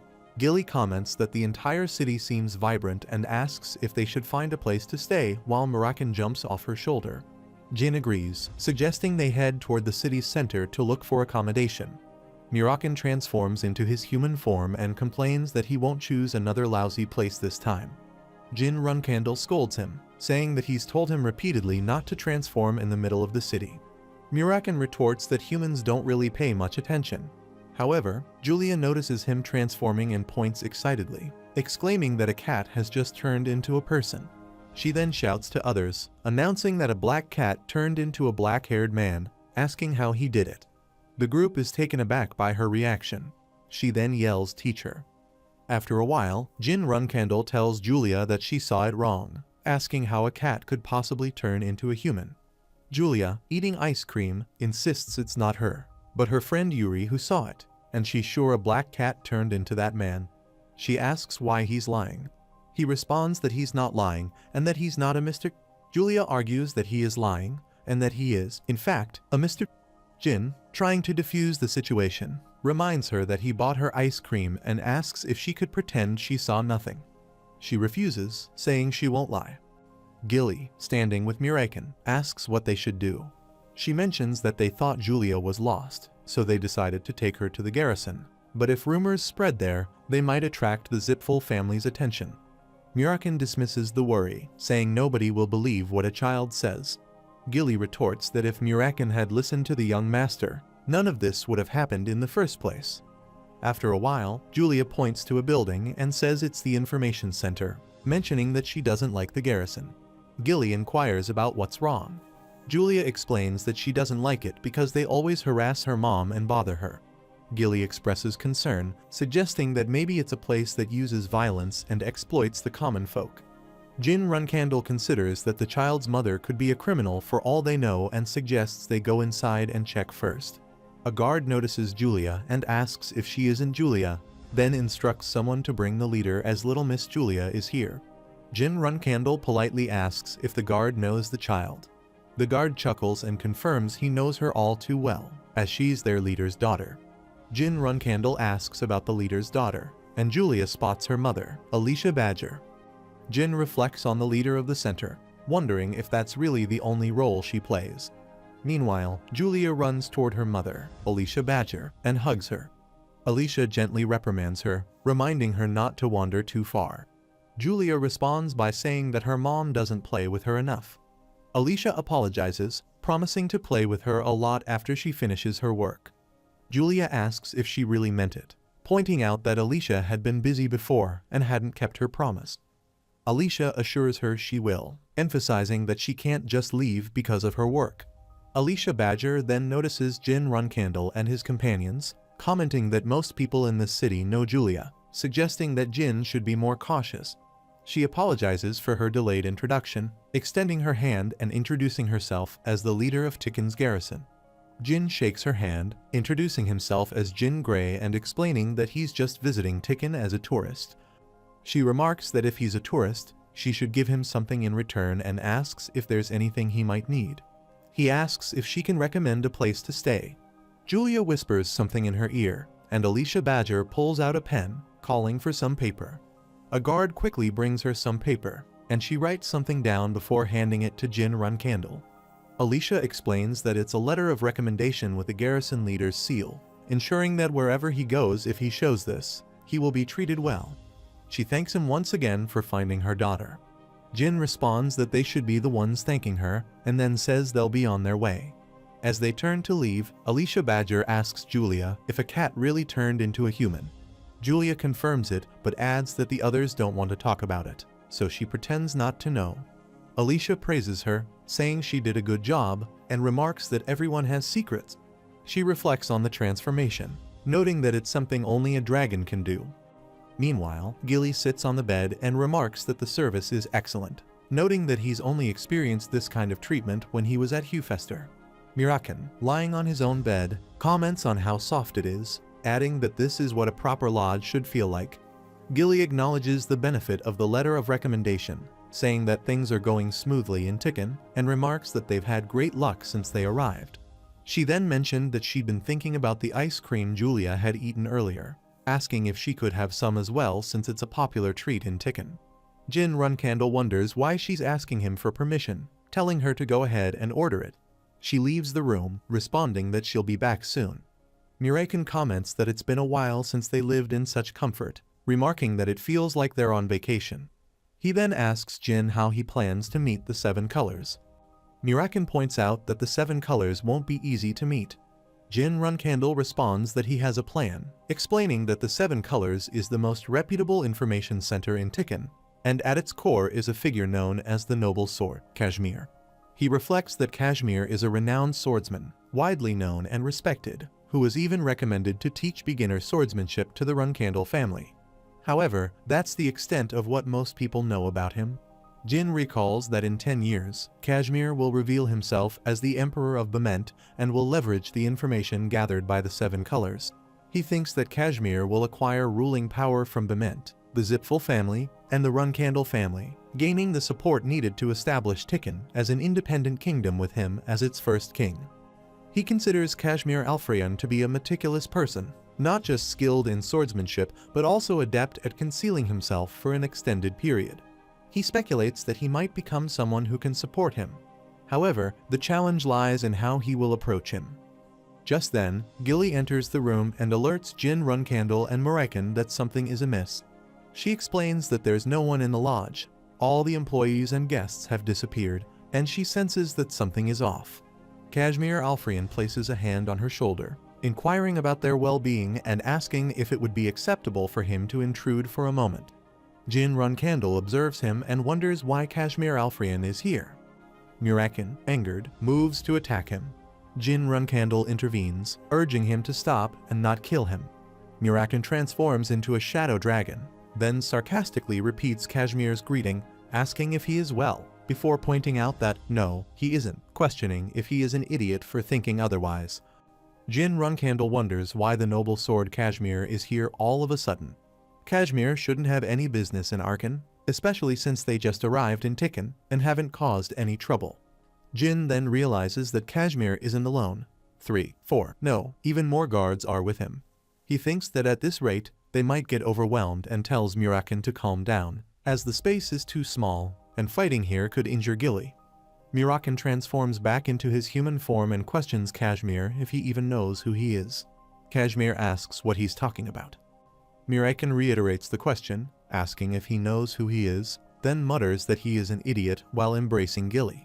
He also expresses his frustration, asking why his language is so informal and if he disrespects everyone just because he has a sword at his waist and drags around his underlings. Jin Runcandle reflects that, for once, Mirakin restrained himself. Kashmir Alfrion clarifies, saying that's not what he meant. Mirakin responds angrily, asking what he did mean, and accuses Kashmir of barging in uninvited, demanding answers. He repeats his question, asking if he knows who he is. Kashmir admits he doesn't know. Mirakin then retorts, wondering why he speaks so informally, as if he's above everyone else, just because he has a sword and a group of followers. Jin Runcandle intervenes, telling Mirakin to stop, saying that's enough. He asks Mirakin to calm down and put away his sword, then politely addresses him, asking if he's Sir Noble Sword Kashmir. Jin Runcandle adds that he's heard a lot about his reputation and knows him well. Kashmir seems puzzled and asks how Jin Runcandle knows his name and who he is. Jin Runcandle formally introduces himself, revealing his real name. Mirakin and Gilly are taken aback by this sudden disclosure. Jin suggests that they continue their conversation in a different location, offering to answer any of his questions. After a while, Kashmir Alfrion sits in front of Jin Runcandle, with Gilly and Mirakin standing behind Jin. Jin Runcandle thanks Kashmir for dismissing his soldiers, remarking that it suggests a level of trust. Kashmir contemplates that he brought the soldiers after receiving a report about a dragon sighting, but that it turned out to be a misjudgment. Instead, it was Mirakin who was visibly furious, and he was sure that the intense pressure felt was not from any ordinary human but from the dragon himself. He realizes that if he hadn't intervened, everyone in the room might have died. He also recognizes Gilly McLaurin, thinking he met her before his fall from grace in the Bement Palace. He recalls her military prowess during training drills, but now he can't detect any trace of her aura. He wonders if she has any connections to the people she's with.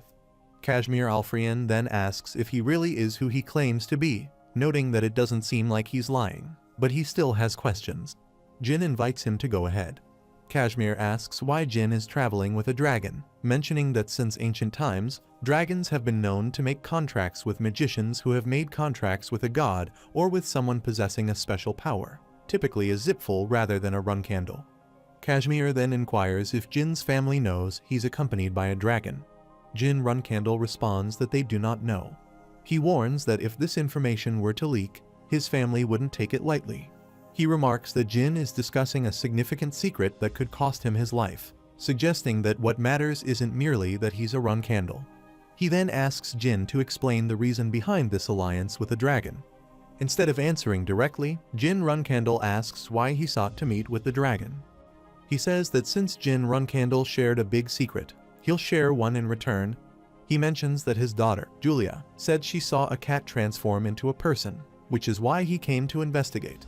Jin Runkandle asks if he believes the words of a child. Kashmir replies that his daughter is no ordinary child. She's a contractor with Asmil. Jin Runkandle clarifies if he means the god of sight. Kashmir confirms this, adding that a contractor of Asmil wouldn't misinterpret an object or event, as the god of sight grants precise vision. He notes that many powerful people would do anything to become a contractor with Asmil, so he's cautious about revealing this information so easily. Murakan, sensing something off, moves closer to Kashmir. He questions how Julia could be a contractor if there's no dragon around, pointing out that he didn't sense any dragon energy nearby. Jin Runkandle observes that Asmil's dragons are known for their strong bond with their contractors, so it's unusual that they would leave a child alone, indicating something strange is happening. He says he's unsure of the full context, but it seems to revolve around that fact. Murakan asks what he's referring to. Kashmir Alfrian explains that Julia's guardian dragon disappeared about a year ago, possibly involving the Zipful family or the Bement Empire, though that's just speculation. Murakan responds that it doesn't make sense. No dragon is foolish enough to be kidnapped, and certainly not for a whole year. He then asks if Julia is about 5 years old. Kashmir confirms this, saying that's correct. Murakan points out that if Julia really is Asmil's contractor, then if the dragon isn't nearby, she could soon go insane or become disabled due to the lack of the dragon's protective presence. Kashmir is shocked to hear this. Murakan elaborates, emphasizing that Asmil's contractors can see the future. However, most humans aren't aware that this ability places a significant strain on a dragon's mental state. He explains that at Julia's age, she's too young to distinguish between dreams and reality, which is why she hasn't exhibited severe symptoms yet. He explains that if she continues seeing the future without any protection, as she's doing now, her vision will become uncontrollable in a year or two. Jin Runkandle asks him to elaborate, questioning if seeing the future could truly lead to disability. Kashmir responds that it relates to the principle of causality. The one who sees the future must follow what they saw. If they don't, Asmil's punishment begins. If someone sees the future and tries to alter it, especially in matters of life and death, they risk severe consequences. He adds that contractors who defy the principle of causality are eventually destroyed. Kashmir states that his daughter has lived in a different reality from them due to her ability, and based on Jin's reaction, it seems he's starting to understand the gravity of the situation. Kashmir concludes that he must find her guardian dragon as quickly as possible to ensure her safety, and there's no other option. Kashmir Alfrian kneels down, addressing Murakan as a mighty dragon.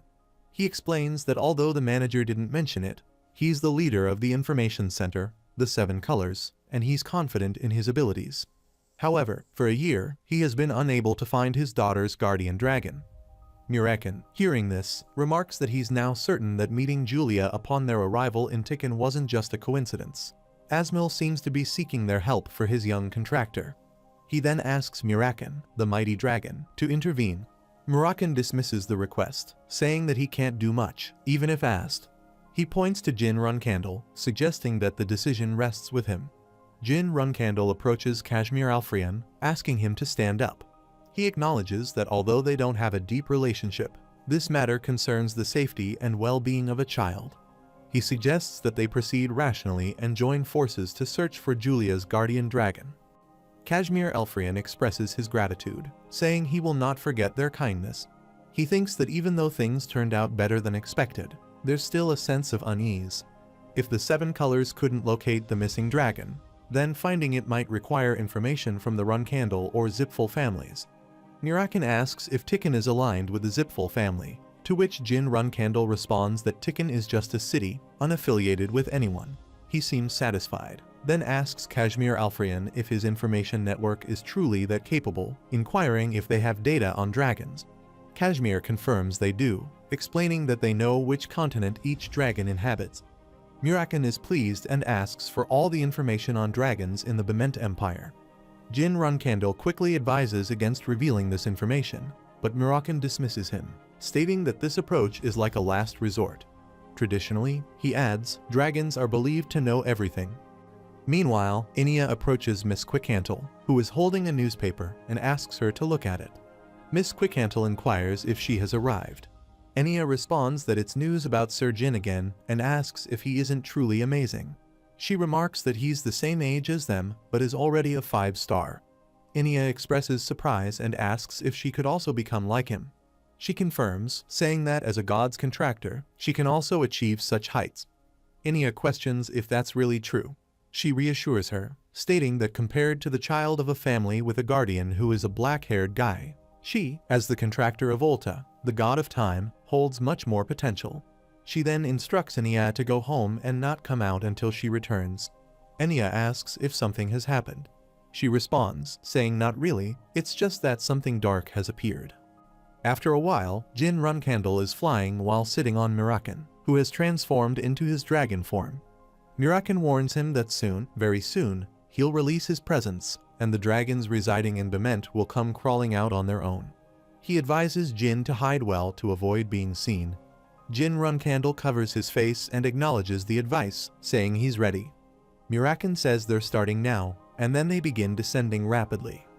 The scene shifts to a flashback, where Kashmir Alfrian hands Mirakan some papers, saying, here it is, the list of dragons active within the Bement regions, as he requested. Mirakan reviews the papers and remarks, so they are hiding here. He starts to say something but then changes his mind, dismissing it with a casual, never mind, it should be fine.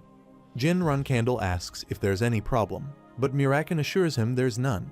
He mentions that dealing with dragons can be risky, but suggests they move on, saying they have a long way to go.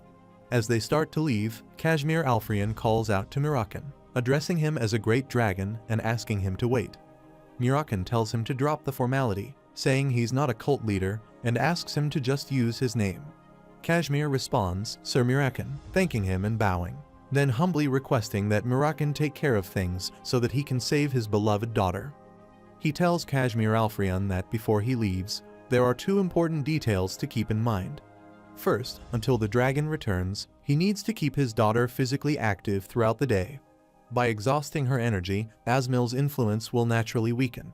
He instructs him to play with her from the moment she wakes up, whether it's running around or doing anything else that makes her tired, ensuring she falls asleep easily. Kashmir acknowledges the advice and promises to keep his daughter engaged and exhausted. He then asks about the second detail. Mirakan mentions ice candies, suggesting Kashmir bring some over since they didn't get a chance to try any because of him. Gilly remarks that he really is a gentleman. Mirakan laughs, pointing out that she had mentioned wanting to get some ice candies earlier. Gilly clarifies that she didn't mean that. She was referring to how Mirakan tactfully provided additional information to calm him. Mirakan responds that he doesn't really care about the emotions of that kind of creature. The scene shifts to the present. Jin Runcandle reflects that while Mirakan often pretends not to care about others, he's actually quite thoughtful, a trait of their black dragon. Mirakan interrupts his thoughts, announcing that it's coming, pointing to a dragon approaching from the opposite direction. He identifies the newcomers as Rabis and Until, remarking that they were the ones he beat up the most. Mirakan tells Jin to put on his helmet. Jin Runcandle comments on how much he must have gone around beating them up for them to show up so quickly upon sensing his presence. He nonchalantly explains that anyone who enters his territory gets a beating. That's just how it was back in the day. Jin Runcandle asks if he doesn't feel a sense of pride about it. Rubus calls out to Mirakin, asking why he's here. Mirakin responds by addressing Rubus as the Earth Dragon and Until, declaring that he's awoken from a long slumber for a task that requires their assistance. Until, seemingly apprehensive, says that the great ruler of the tall mountains and close friend of soldiers doesn't know the details of his current situation, but this isn't the ideal time. Please avoid this area. Rubus urges Mirakin to leave quickly, pointing out that a young contractor is still in this region and that Until doesn't wish for any conflict on the coast of Bement. Mirakin, undeterred, asks if they're daring to order him to retreat, declaring that there's nowhere under the heavens that Mirakin must avoid. Until seems exasperated, suggesting that Mirakin should just flee, explaining that everything's in chaos due to the disruptive presence he's been spreading. Mirakin asks what Rubus is talking about. Rubus explains that Quickhantle is flying over and planning to kill him. Mirakin confirms if he means the silver dragon Quickhantle, then asks what his relationship is with the guardian dragon of the time god Ulta. Mirakin reveals that Quickhantle is his ex. Rubus pleads with Mirakin, saying he's begging him, and asks if he can leave, emphasizing that their contractor is still just a child and could get hurt if caught in the crossfire. Until warns that the other dragons don't know he has awakened yet, and if he doesn't leave now, he's going to spread the news. Mirakin tells Jin Runcandle to hold on tight, then charges toward Rubus and Until, striking them with enough force to send them flying. Rubus, panicking, suggests they flee and curse Mirakin. Jin Runcandle asks what on earth Mirakin is doing. Mirakin tells him to stay focused, as more are coming, and he lunges to attack again while the other dragons counterattack. He realizes that even if his opponents are underestimated, their ultimate skills are above 8-star level, and he's firing those repeatedly. Miss Quickhantle arrives, cursing at Mirakin, saying he should have died right then and there, and demands to know what he was thinking, showing up here with that audacious look on his face. Jin Runcandle asks if they really have to fight against that monster. Mirakin indicates that it looks like they do. He asks how long he dated her. Mirakin replies, 500 years, adding that it's about 5 years in human terms. Then he tells Jin to stab her with Bradamante whenever he gets the chance. He hesitates, noting that she's still his ex, and asks if stabbing her isn't too harsh. Mirakin dismisses his concern, pointing out that he never sticks around with those who lack class. He advises that if things get bad, Jin should pour all his power into one strike, saying that it would take that much just to land a hit on her. Miss Quickhantle transforms into her dragon form, declaring that it's too late to run, and that she's going to bury him at sea. Mirakin urges Quickhantle to wait and calm down, acknowledging that she despises him but pointing out that they have more important matters to attend to before settling any personal issues. Instead of listening, she launches a magical spell at him, but he dodges and begins to retreat. Quickhantle chases after him, attacking with increased ferocity, even attempting to bite him. Mirakin questions why she's so agitated as they start clashing with each other. She throws another magical spell at him, exclaiming in frustration, "For the love, what the hell, at this range?" Mirakin quickly spreads his black shadow aura to obscure her view, hoping to buy some time. Jin Runcandle observes the chaotic scene and remarks that it's fortunate he tagged along. Otherwise, if Mirakin had been caught by the Silver Dragon, they wouldn't have even heard about it. Mirakin assures Jin Runcandle that he won't die, adding that no matter how strong Quickhantle is, she can't enter this space. He acknowledges that creating an opening to calm her down won't be easy, suggesting they find a way to pacify her through conversation. However, she disperses the shadow and mocks him, saying that if he thought his shadow liberation would work, he's sadly mistaken. Mirakin is surprised and asks how she did that. She scolds him, pointing out that he doesn't realize how much weaker he has become. If he still believes he's the same as before, he's sorely mistaken. Mirakin attempts to defuse the situation, telling her to stop and reminding her of their past. He explains that he came here with a question, but she retorts that even thinking about their past makes her want to tear him into 10,000 pieces. She attacks, but Mirakin bites her and asks her to calm down, wondering if she's reacting this way just because they broke up. She retorts that just breaking up isn't the only reason he's getting his ass beat, then punches him in the face.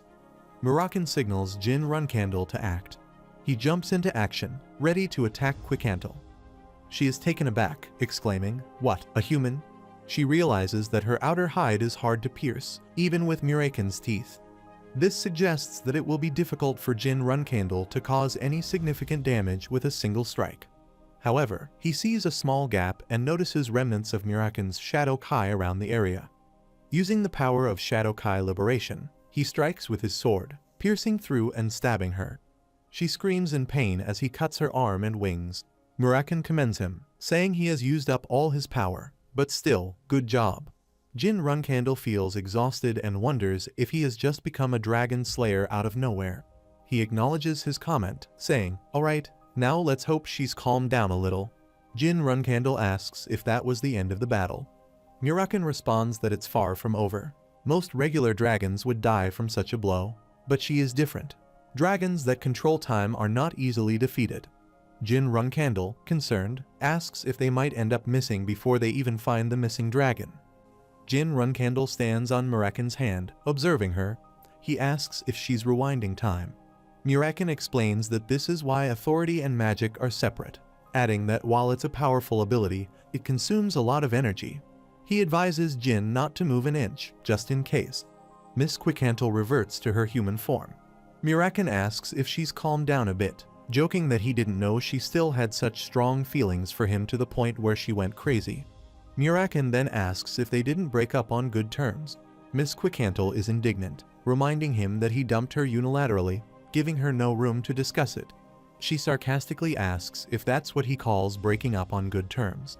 Muraken admits that she gets angry whenever he mentions breaking up, but clarifies that he didn't cheat. It was simply a case of their personalities not matching. Jin Runcandle reflects on how this is a conversation between dragons who have lived for thousands of years. Muraken tries to shift the focus, saying he didn't come here to fight, but to ask her something. Miss Quickhantle tells Muraken to wait before he continues and asks about the human with him, wondering if he's Solderit's contractor. Muraken dismisses the question, emphasizing that it's not what's important right now, pointing out that one of their own is in grave danger. Miss Quickhantle is unimpressed, labeling Muraken as despicable, reminding him of the many dragons he's killed. She seems baffled by his sudden concern, questioning if he's playing games with her and asking if he realizes how many dragons died at his hands. Muraken acknowledges her point and explains that among those dragons was her older brother's enemy, whom he killed as an act of revenge. He clarifies that he did it for someone he had no connection to, implying that it wasn't his choice to get involved. He admits it might be his fault for asking her, saying he could have asked another dragon instead. Miss Quickhantle takes a moment to compose herself, recognizing that whenever she sees Muraken, she becomes emotional. She suggests that he go ahead and ask her what he wants, apologizing for what she just said. He explains that one of Asmil's guardian dragons recently went missing. Miss Quickhantle asks if he means Tikken's Latri. Muraken confirms, saying, "Yeah, there was a name like that." Jin Runcandle realizes they're finally getting to the heart of the matter. She remarks that it's strange because Latri was taken by Violetta not long ago. Jin Runcandle recalls that Violetta is a wind dragon, one of Melzier, the god of wind's dependence, and the guardian dragon of the Zipfel family's vice head, Andre. He begins to suspect that this could be connected to the Zipfel family. She states that the Zipfels mentioned they would teach Latri the dragon language magic, suggesting that they might need to relocate to avoid any traps. She proposes that they backtrack a little to bypass any danger and enter Bement safely. She offers to guide them to her place. A while later, in a forest on the outskirts of Bement's capital, Jin Runcandle introduces himself to Miss Quickhantle, explaining that he's Solderit's contractor. She acknowledges that she already knows he's Temer's descendant and identifies him as the youngest son, Jin Runcandle. Muraken is surprised, asking how she knows. Miss Quickhantle responds that it's obvious because he's giving off the same energy as Temer and mentions that the three of them used to spend a lot of time together 1,000 years ago, adding that she just guessed he was the youngest based on the guardian dragon's reaction. She takes a sip of tea, suggesting they get to the main topic. She explains that Violetta took Latri about a year ago. Muraken confirms that they lured Latri in by promising to teach dragon language magic, remarking that this doesn't sound good. She acknowledges that while it might be true, the current contractor of Asmil is too young to control the authority. She asks if it would be dangerous if the guardian dragon isn't by their side. Muraken agrees, saying Violetta should understand that as well. She says it makes sense and questions if there's a hidden motive behind this. Mirakin picks up on her phrasing, asking if she knows something based on her comment, as expected. She explains that when Violetta took Latri, she visited Bement and mentioned introducing Latri to her. However, she seemed fixated on her contractor, asking for an opportunity to meet without a clear reason. She admits that her temper might have prompted her to react aggressively, but she refrained because her contractor's identity had already been revealed. Given that many in Bement's upper class have close ties with the Zipfel family, acting on her temper would have put her contractor in danger. Jin Runcandle remarks that it's odd how her contractor's identity was revealed while Asmil's contractor hasn't been disclosed. He suggests it's suspicious how they discovered this information and approached Latri. Mirakin agrees, noting that it's peculiar, and questions whether contractor detection magic was developed while he was asleep. She insists it's impossible. No one can detect a contractor's identity until they personally manifest their authority. Even if such magic existed, she questions how it would benefit those who possess it. Jin Runcandle outlines two potential benefits the Zipfel family could gain. First, they can minimize risks and eliminate contractors outside their domain. Second, by killing the contractor, the Zipfel family might secure a chance to make a contract with the god. He reflects that it's not merely a chance to make a contract. They likely have a specific method. In his past life, the contractor for Olta, the god of time, was officially introduced at the stone statue. He recalls that 10 years from now, the contractor was a pure-blooded Zipfel, leading him to believe that if they kill a contractor, they can then form a contract with that god. This realization leads him to suspect that Julia's guardian dragon was kidnapped for this reason, as he hadn't heard about the princess of Tikkun in his past life. She points out that there are various assumptions regarding Solderit's contractor, indicating that it's hard to accept that the Zipfels would need another. She questions why they would target other contractors if they already have so many, suggesting that Jin Runcandle might be overly suspicious because they're his enemy. He accuses her of telling lies even though she doesn't believe him, stating that while he's unsure how it is for dragons, human greed knows no bounds. Even if they reach the peak, they're never satisfied and always crave more. He reminds her that the Zipfel family has held power for thousands of years, so it's not unusual for them to do whatever it takes to maintain it. She acknowledges that the Zipfel leadership is indeed up to something, questioning why he's pretending not to know and wondering if he's afraid of them. Mirakin interjects, asking for calm and pointing out that everyone is aware of the Zipfel's greed, and while he dislikes admitting it, their skill is undeniable. He emphasizes that caution is never a bad thing and suggests she leave Bement. She laughs, remarking that he's changed significantly, as it's rare to see him reading the room. She agrees to have her contractor flee first, then offers to help. Mirakin is surprised, asking her what she means.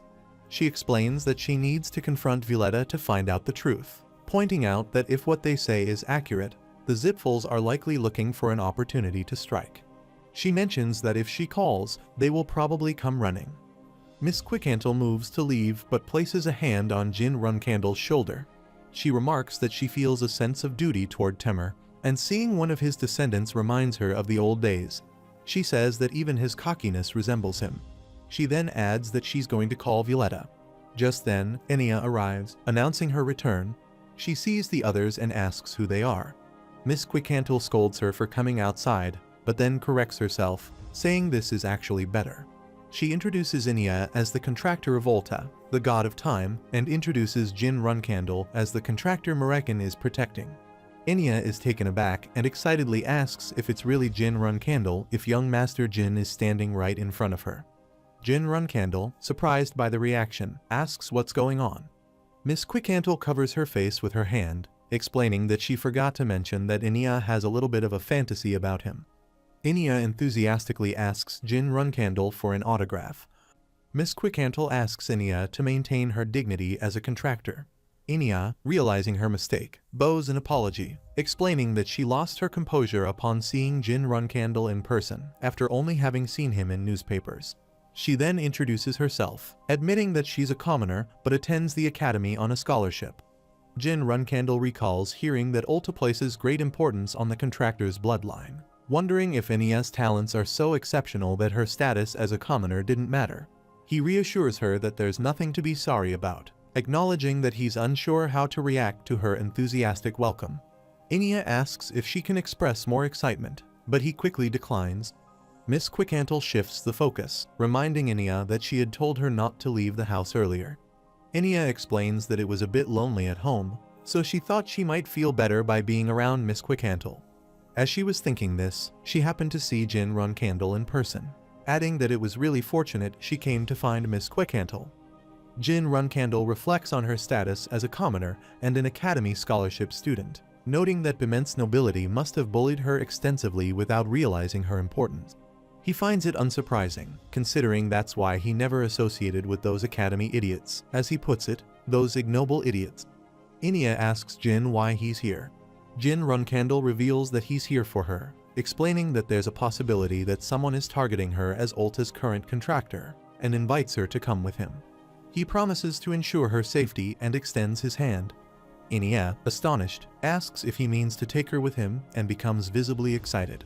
She exclaims that her prayers to the great Ulta are finally rewarded, expressing her devotion. Miss Quickhantle intervenes, telling her that's enough. Enya, however, remains eager, stating that she's ready to go, chanting, "All hail Ulta, all hail the god of time." Miss Quickhantle abruptly knocks her unconscious, remarking that she was worried Enya might not want to go, but clearly, her concern was unfounded. Seeing how enthusiastic she became after Jin's invitation, it seems like she'd follow him even into the Runcandle's underground prison. Jin Runcandle is confused, questioning her mention of an underground prison, stating that their clan doesn't have anything like that. Miss Quickhantle responds that there's no need to act like he doesn't know, adding that there's even a dragon there. Both Jin and Muraken are taken aback, asking what she means, with Muraken collapsing onto the sofa, unconscious. Miss Quickhantle observes his condition, noting that he couldn't even stay awake for a minute. Miss Quickhantle explains that her offer to help Jin isn't just because of her loyalty to Temur or concern for Enya's safety. The primary reason is because of the exhausted dragon who just fell over. She says Muraken hasn't yet realized how weak he's become, and she had withheld her criticism, but it's clear he's no longer strong enough to confront Violetta. If they need to fight Violetta, she offers to step in. Jin Runcandle asks if Violetta is really that strong. Miss Quickhantle confirms that while Violetta is indeed powerful, the issue is Muraken's weakened state. She mentions that her attack at sea, which would have been laughable to Muraken 1,000 years ago, had a significant impact. Considering his current condition, she suggests that they need a place to stay until Violetta arrives, offering her a place as a refuge. He asks if he could request that favor. Miss Quickhantle says he can, as long as he doesn't object, but cautions that he'll need to convince Muraken, who's bound to complain about staying at his ex's house. Jin Runcandle reflects on the silver dragon Quickhantle, realizing she's more thoughtful than he initially believed. He agrees to the arrangement, acknowledging that he'll need to handle Muraken's reaction. Miss Quickhantle says, "Okay, then it's about time." Jin asks what she means. She explains that in about 10 seconds, Enya will wake up, suggesting he carefully choose his words to explain the current situation to her. Jin is surprised, wondering how Enya could wake up so quickly after being knocked out, noting that even a trained martial artist wouldn't recover so rapidly. Just then, Enya awakens, calling out to Sir Jin.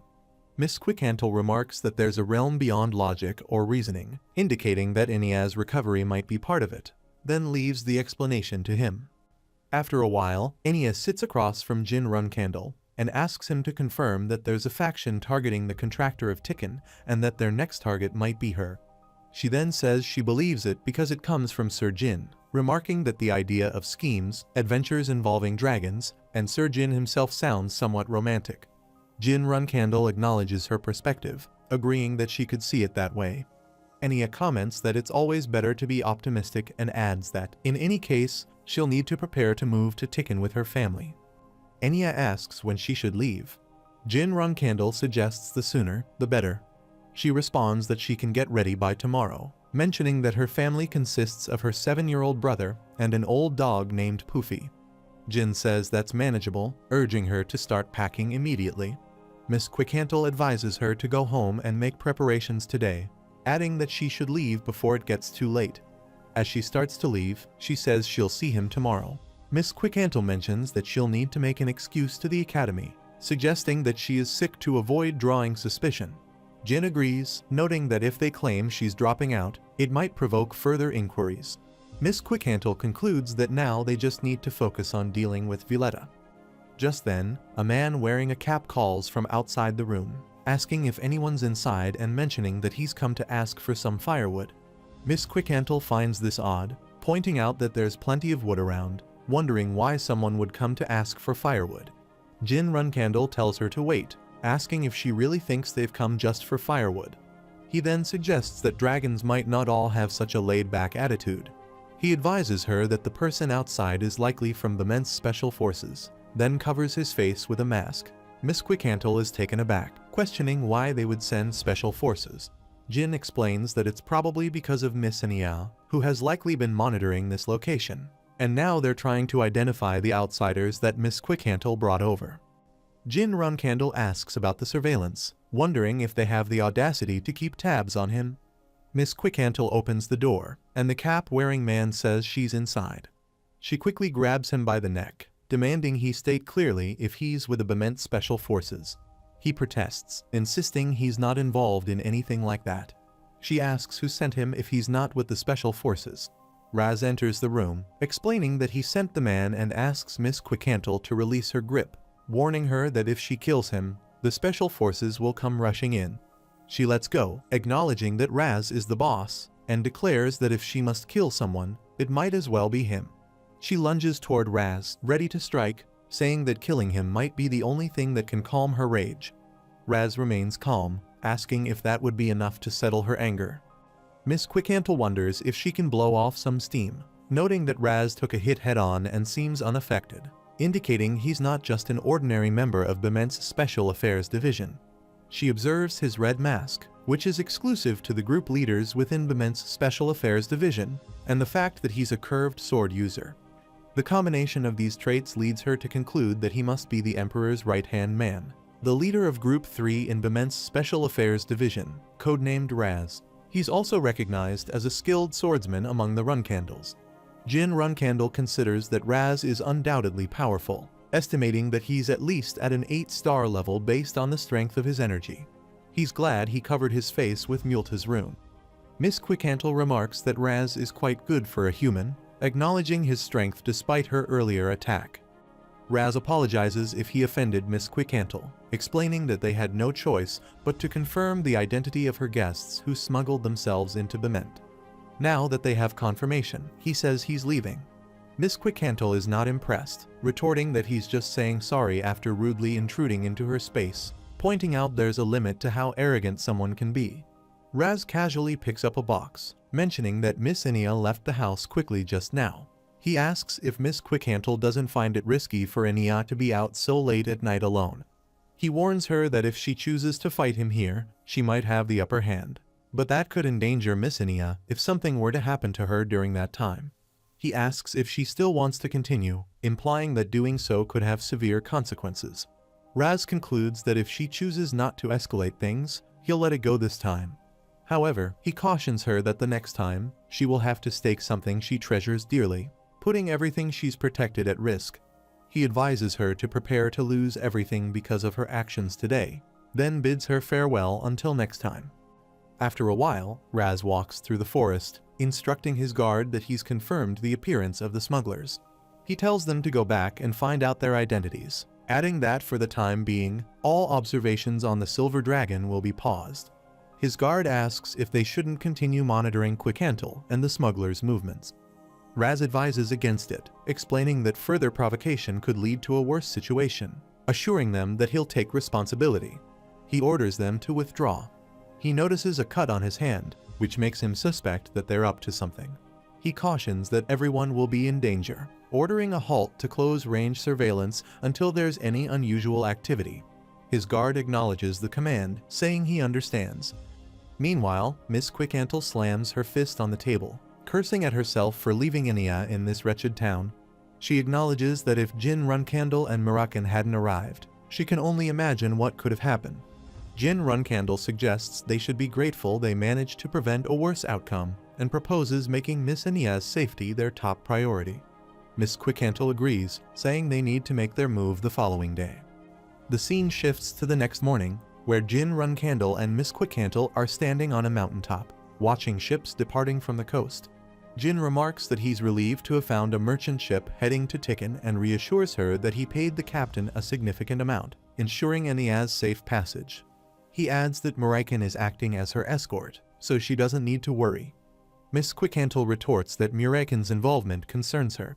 She prepares to leave, mentioning that she's going to contact Violetta right away, indicating that Jin Runcandle will be able to meet with her once Muraken returns. The scene shifts to a week later. Muraken is standing in front of a house when Jin Runcandle approaches and praises him for his work. Muraken comments that Quickhandle is a lot more bitter than he expected. Jin asks why he's bringing this up out of nowhere.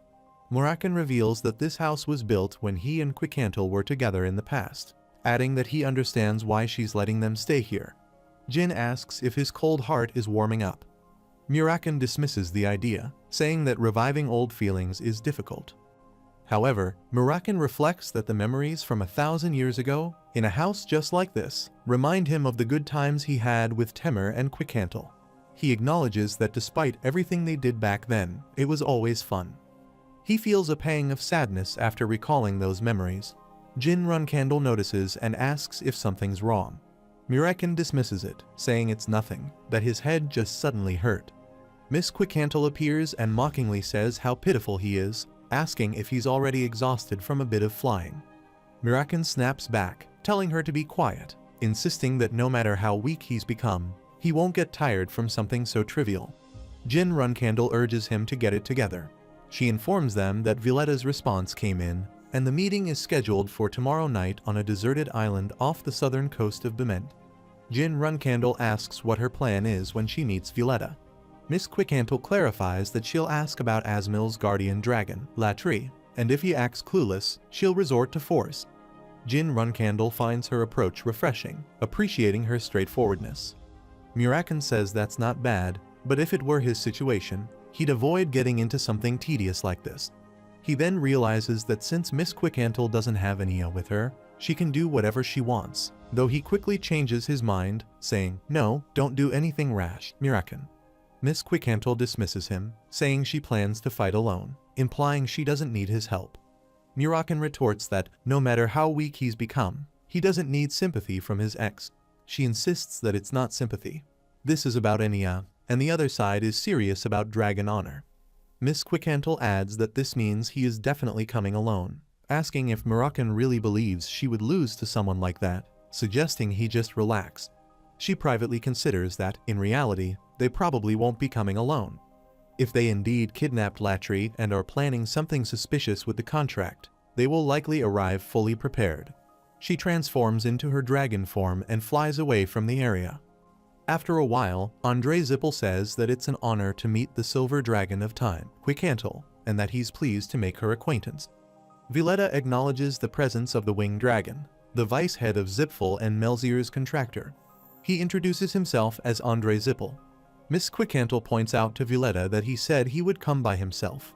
He responds by saying that when he received her letter, he was with Andre, and because Andre was also interested in the story about Ulta's contractor, he decided to bring him along. He hopes that she understands and doesn't mind. She says she has been quite rude recently. He responds by suggesting that if she's ready to get to the main topic of discussion, they should proceed, as he has something important to talk about regarding Ulta's contract. She inquires about Latri's current location. He chuckles and says that he realizes he's been misled. Of course, that's what she's been thinking about this whole time. She insists that he answer her question, reminding him that he took Latri away 1 year ago, and since then, Asmil's contractor hasn't been able to find his guardian dragon. He says he's unsure what answer will satisfy her, but he assures her that Latri is doing fine. She retorts, asking how he dares to joke with her. He says he doesn't understand what relationship she has with Asmil's contractor, but it's not advisable for her to get involved in Zipfel's matters. She retorts that he's truly lost his mind. Kidnapping a young dragon who doesn't understand the ways of the world is a grave crime. Jin Runcandle and Muraken hide behind some rocks as Muraken curses at Violetta. Jin Runcandle comments on how arrogant he is. Violetta states that he realizes this argument will lead nowhere and conjures a windstorm. He proposes that they make a deal. If she hands over the contract, he will spare her life. She scoffs at his audacity, calling him nothing more than an old lizard. He responds by attacking her, declaring that if that's her attitude, then she should prepare to die. She transforms into a dragon and swiftly moves back, countering with her own offer. If he returns Latri to her immediately, she'll ensure his demise is painless. Andre Zippel laughs as he observes that she has brushed off Violeta's attacks quite effortlessly, and then he begins gathering his mana in a magical staff. He remarks that it's the first time in a long while that he can give it his all and attack with full manpower. Jin Runcandle notices this and realizes that he's witnessing a 9-star mage's mana for the first time since his rebirth. He recalls that although Andre Zippel was rejected by the Runcandle family, he is a member of the affluent Zippel family, so he wonders what Andre's true level of power might be. Andre Zippel calls out to his allies, saying it's time to regroup. The silver dragons of time are ready. She recognizes the danger and tries to dodge it, but she finds herself unable to move and realizes she can't fly. Andre Zippel declares that it seems the wind has turned against her, pointing out that all the wind on this island belongs to him. He asserts that he is the king of Meljair, the god of wind, and that no one can fly without his permission, emphasizing that she has never been a match for him. Violeta also hurls a spell at her. She dismisses their efforts, mocking them by asking if that's the best they can do. He tells her that she isn't good enough and that he will show her how it's truly done. She underestimated him if she thought he could only control the wind. He unleashes a raging thunder spell, shouting for her to die. Jin Runcandle urges Mirakin to help her, but Mirakin refuses, saying not yet. He explains that while it's true that Quickhantle became complacent, those fools are also overconfident. As the spell strikes, Quickhantle uses her power, and Jin Runcandle senses that time has stopped. She redirects Andre Zippel's attack, sending it in a different direction. Andre Zippel is shocked, exclaiming that the power to control time, even to halt magic, is something he hasn't seen in ages. Quickhantle vows to rip his obnoxious mouth apart. Andre Zippel remarks that she got incredibly angry after just one spell and orders him to launch the next attack. However, Violeta doesn't move. Andre Zippel demands that Violeta hurry up and act, but Violeta finds his body paralyzed, realizing that this must be the effect of time manipulation. Quickhantle seizes the opportunity to attack, grabbing Andre Zippel's tail and throwing him across the area. He crashes into a pile of rocks and screams in pain. Andre Zippel calls Violeta when he roars and asks how he dares to go against him. He says to go ahead and keep rambling, and he is an insignificant lowly lizard, so he orders Silver Dragon to stop. Silver Dragon responds, "Shut up and just watch. It'll be his turn next," and thinks they have taken care of Violeta. However, he uses too much of his authority and thinks he needs Jin Runcandle and Mirakin's help to take care of the mage. Andre Zippel says he went too far. Such arrogance only befits the strong. Mirakin asks if that is an original stone and says no way, it should have been destroyed already, and asks how he has that while looking at the monster of Andre Zippel. He explains that he was born as the Silver Dragon of Time and lived as though he were the strongest, but he is mistaken. He says humans, dragons, and even gods, in the end, will all fall into the hands of the Zippel family. Meanwhile, Silver Dragon commands him to stop denying it and accept it and roars. Mirakin believes it's the origin stone. When danger falls upon the world, the gods create it as a safety measure to prevent the end of the world. He thinks that in the end, the stone that holds the power of all the gods is destroyed by the gods because the stone is so powerful that it could destroy the world instead. He wonders why an object that should have been destroyed is in the mage's hands. He calls Quickhantle while Silver Dragon asks what this is. Andre Zippel laughs and says they exemplify the strength the weak should show in front of the strong, where he should be, and asks where the weak should be in the face of the strong. Silver Dragon warns to get away from Quickhantle, while Andre Zippel asks who the Black Dragon is, stating there are only 2 black dragons left in this world and indicating that he's looking at one, Jin Runcandle's Mirakin. He asks if he woke up from his 1,000-year slumber. Then that means the boy next to him is his contractor, and he says he's the youngest one, the one who left the house not too long ago, Jin Runcandle. He says he came here with plans to take Ulta's contractor, but his meal has gotten bigger, and he says now, to be fair, he will wake up his friend, who is sleeping. He says he shouldn't have saved his energy in the first place and says he's sorry, old friend, while Black Dragon says he thought he was really dead and abused him, saying it's been a while. Black Dragon tells him to get lost, while Violetta says that although he has gotten weaker, his words are still as harsh. He says to go back to sleep, Muraken, and attacks him. Black Dragon counterattacks and says it's good. He'd have been dispirited if he were too weak. He says be happy, Muraken. He's going to be recorded as the one who killed a legend and says stop kidding himself. He's crazy. Andre Zippel asks if they will continue fighting, too, and says he was going to go easy on him, but now that he has seen this face, he needs to kill him.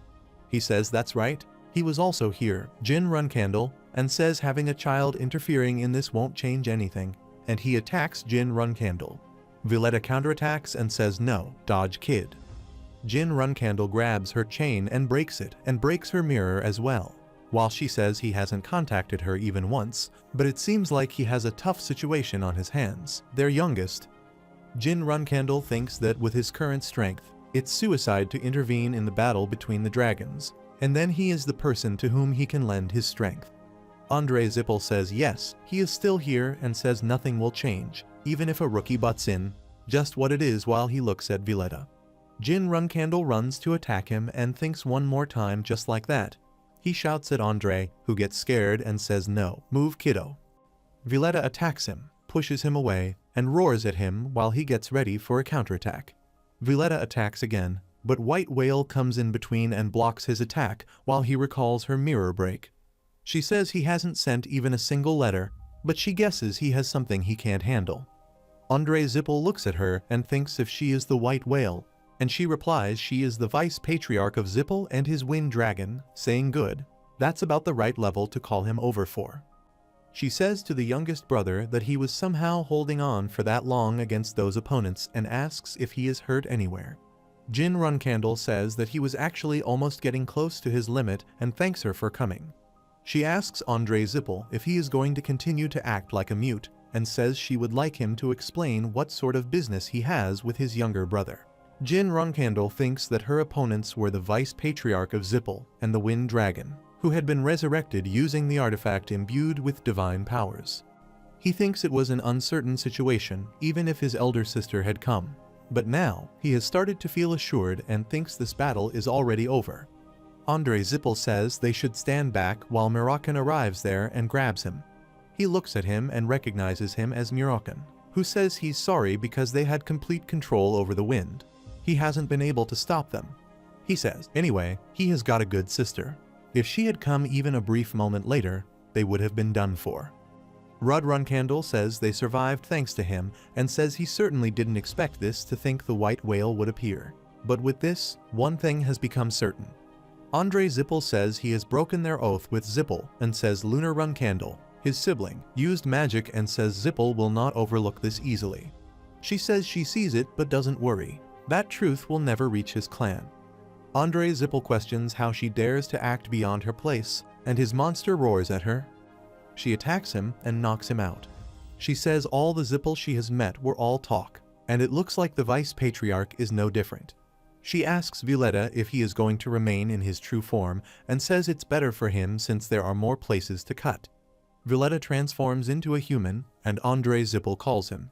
He says he understands and holds his magical spear.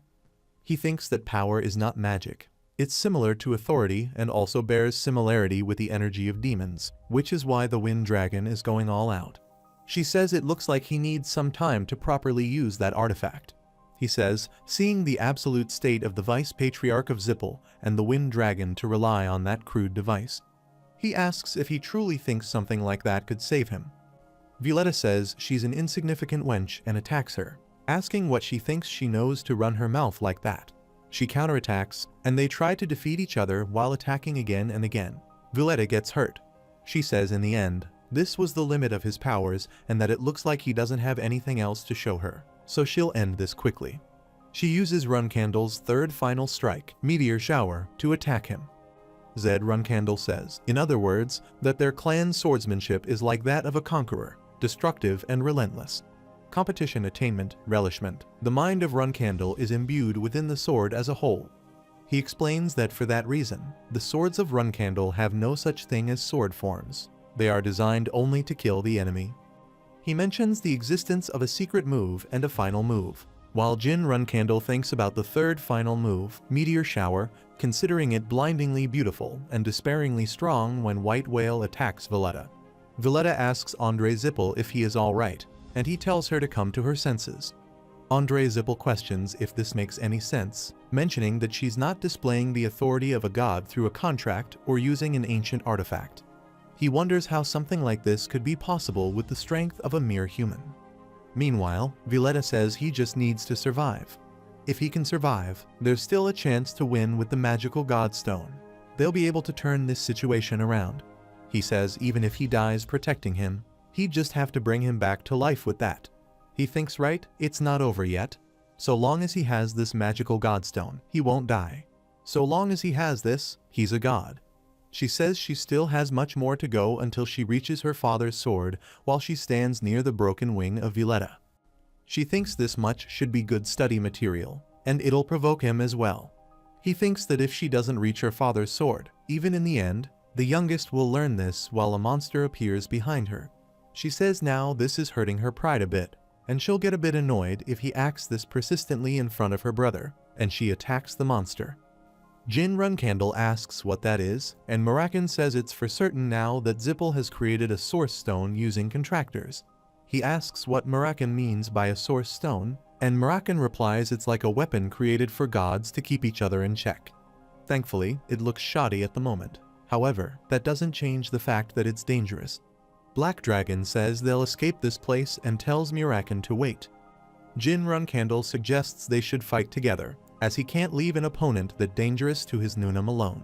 Black Dragon disagrees, saying his sister can fully handle that level on her own, and right now, they are getting in the way, so let's fall back.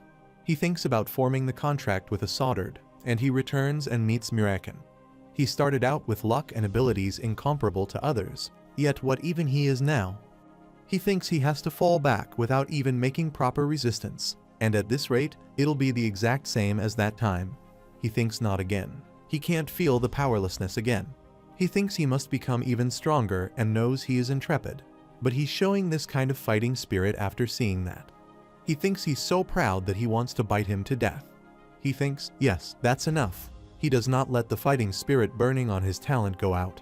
If he doesn't, he will become the best and thinks until then, this Murakan will watch over his back. He thinks of his contractor of 1,000 years. Lunar Runcandle asks if he doesn't think that he can kill her just because his appearance changed a bit and if he's flailing in his own delusions, a pitiful man. He attacks her, but she blocks his attack and says right now, there are 12 gods locked inside her. He asks her what is within her and if she does not have anything but a sword unbecoming of her size. He says to accept and surrender, and here and now, even if his father were here, no one could face him.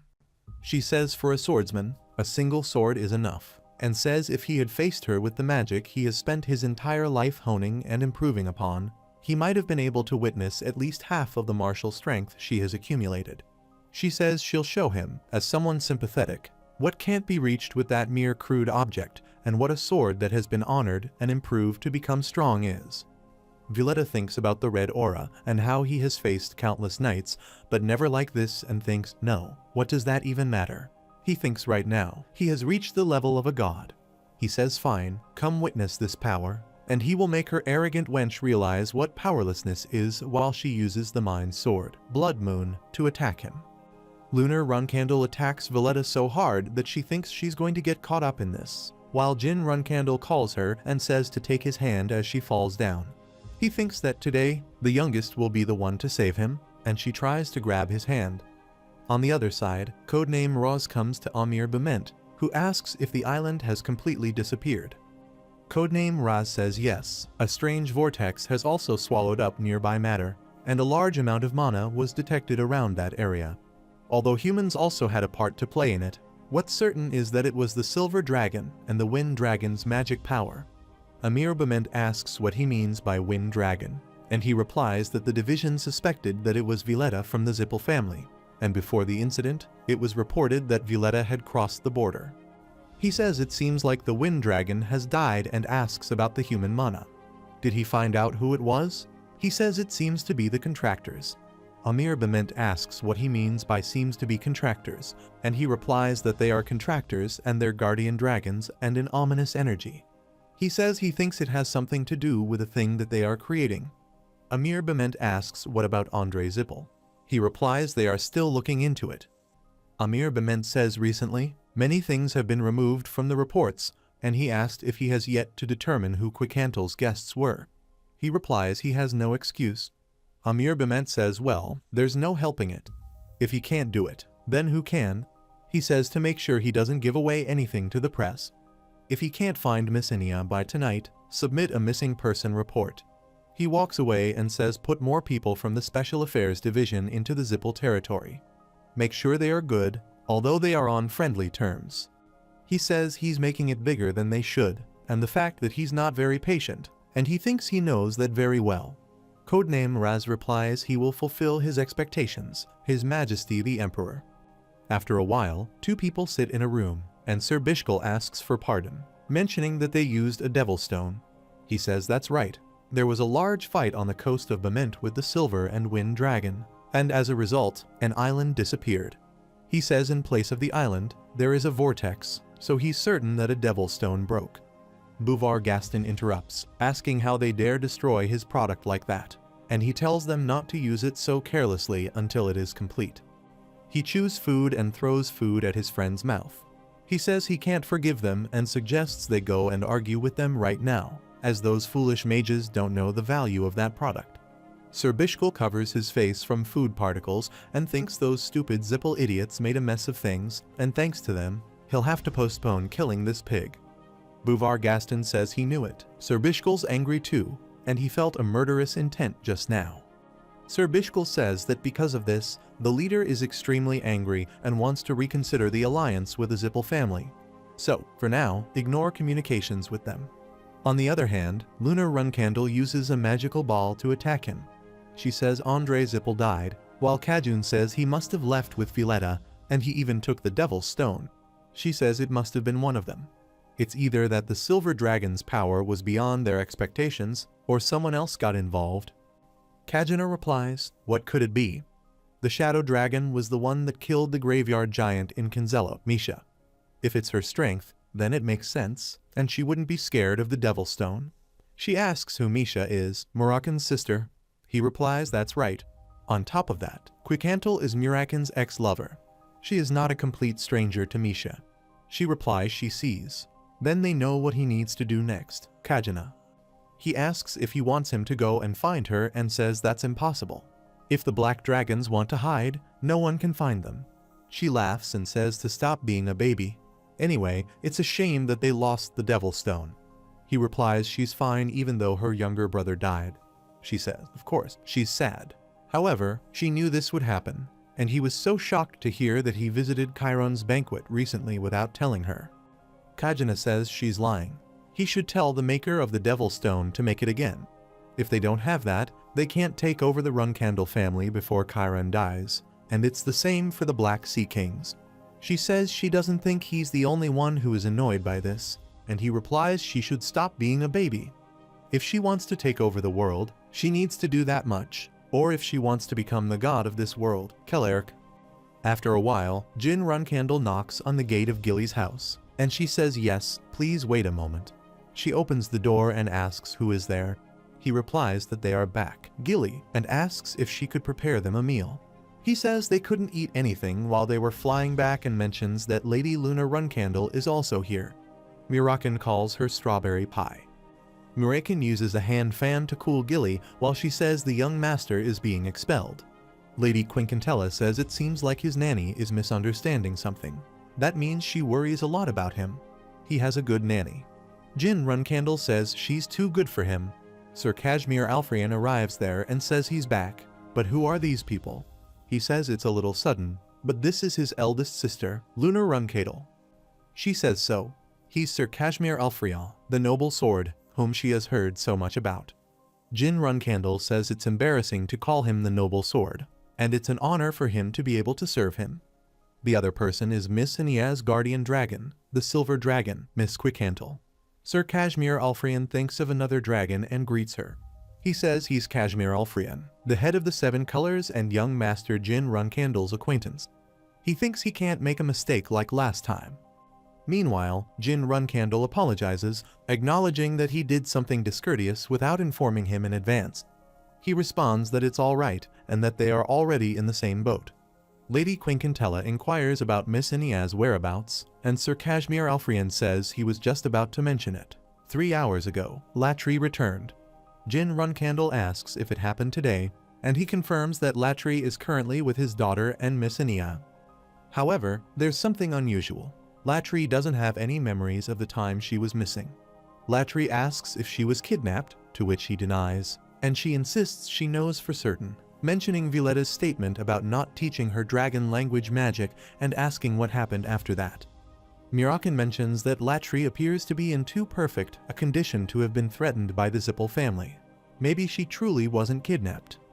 Lunar Runcandle states that's not the case. She personally obtained a confession from those individuals. He responds that they are erasing the evidence.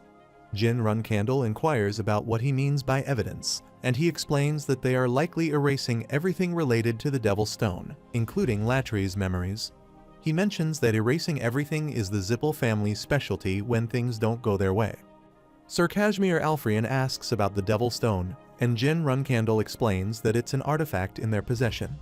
Mirakan tells about the Zippel family's vice head and the Wind Dragon and adds that it's an artifact that absorbs contractors of the gods.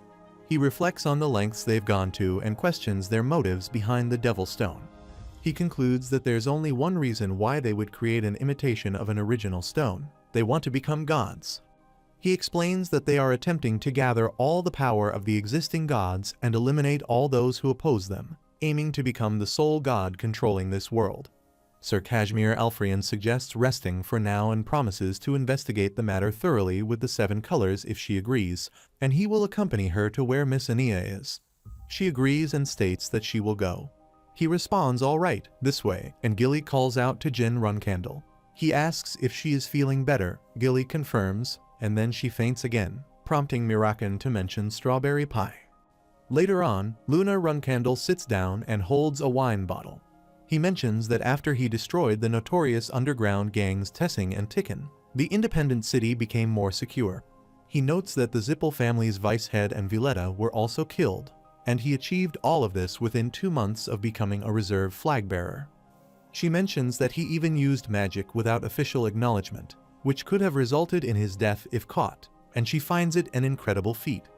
Gilly admits that she thought everything was over when she caught them, but she now realizes that she already knew everything. She laughs and unintentionally scares her, reassuring her that she can overlook it once as long as they avoid the Patriarch. She explains that their father already knows about everything, from the Tessing incident to Andre Zippel's death, and soon he will also know about her involvement. Gilly expresses concern, stating that it could be really bad, and then Jin Runcandle arrives, saying not to worry as he has a plan. He explains that he plans to meet their father together with his eldest sister. Luna Runcandle asks if he had a plan all along, and he confirms that he did, intending to meet their father. She asks what he will say, and they both become shocked while Gilly asks who he is meeting. He mentions that when that time comes, he trusts that she'll stop him, noting that even her family is intimidated by her, showing how hard it must have been for Gilly. She agrees to go with him and asks when they are departing. He plans on using the first teleportation gate tomorrow, and she responds that it's best to move as quickly as possible while Gilly tries to say something. Luna Runcandle suggests that since their family consists of people who are busy fighting each other, she should at least be a warm family member to him, becoming his shield. She expresses confidence that he would have thought of something.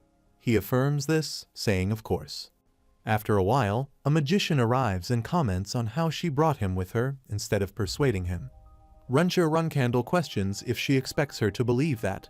Lunar Runcandle calls Jin Runcandle, who confirms, while she mentions that she should treat him well. She agrees, saying she should. One of Runcandle's brothers remarks about the crazy behavior and questions if he cares about anything, wondering why he returned and daringly seeks the Garden of Swords as an upcoming flag bearer. Haytoner Runcandle attributes this situation to their eldest sister being lenient, while Runcher Runcandle accuses him of shirking the responsibility of being a reserve flag bearer. asserting that she knows he also thinks this is excessive, right, older sister? She reflects on how everyone seems prepared for this situation, wondering if their father knew. She expresses shock, asking if the youngest gave up his right to be a flag bearer. She notes that it seems like he got curious about what happens after death after reaching puberty. But she insists he can't do that and still needs to have a fight with her when he grows up. Meanwhile, she asks her sister why she brought him there, and Luna Runcandle says she didn't. He came on his own. She replies that she should have stopped him and not been thoughtless just because he is. Luna Runcandle expresses uncertainty about their father's whereabouts, prompting the question of why she's asking about him, leading him to think that at some point, Luna Runcandle found Runsher Runcandle difficult to handle. Runsher Runcandle asks if he came there to meet with their father.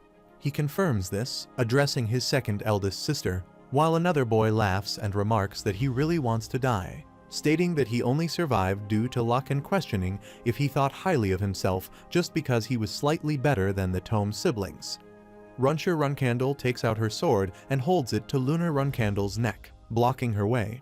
She declares that from that moment on, the first flag bearer is to discard her weapon, stating that this is a strict order from the Patriarch. She reminds the reserve flag bearer that their father asked for him to come alone, and if Luna Runcandle doesn't comply, she won't go either.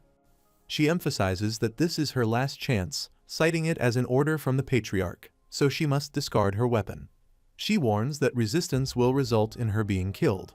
Jin Runcandle assures his eldest sister not to worry as they all prepare for a confrontation. She then looks back at him. Jin Runcandle, speaking as a member of the Runcandle family and not just as his father's son, mentions that he has come to tell him something and assures him that nothing bad will happen. She responds, telling him to go ahead as he enters the castle. Jin Runcandle reflects on how his other siblings don't know their father very well, acknowledging that although it's against the rules for a reserve flag bearer to come home, he doesn't think their father cares about the rules. He believes that if he gives him a chance to explain, like he did last time, recalling when his father placed a hand on his head and said that was a good question, he will keep a close eye on him from now on. Jin Runcandle believes there won't be any problem as he reaches the study room door and knocks. Upon entering, his father remarks that it seems his expectations are too high, reminding him that he had given him 5 years and questioning why he has returned so soon. Jin Runcandle recalls hearing about how his father's sword energy completely obliterates his enemies.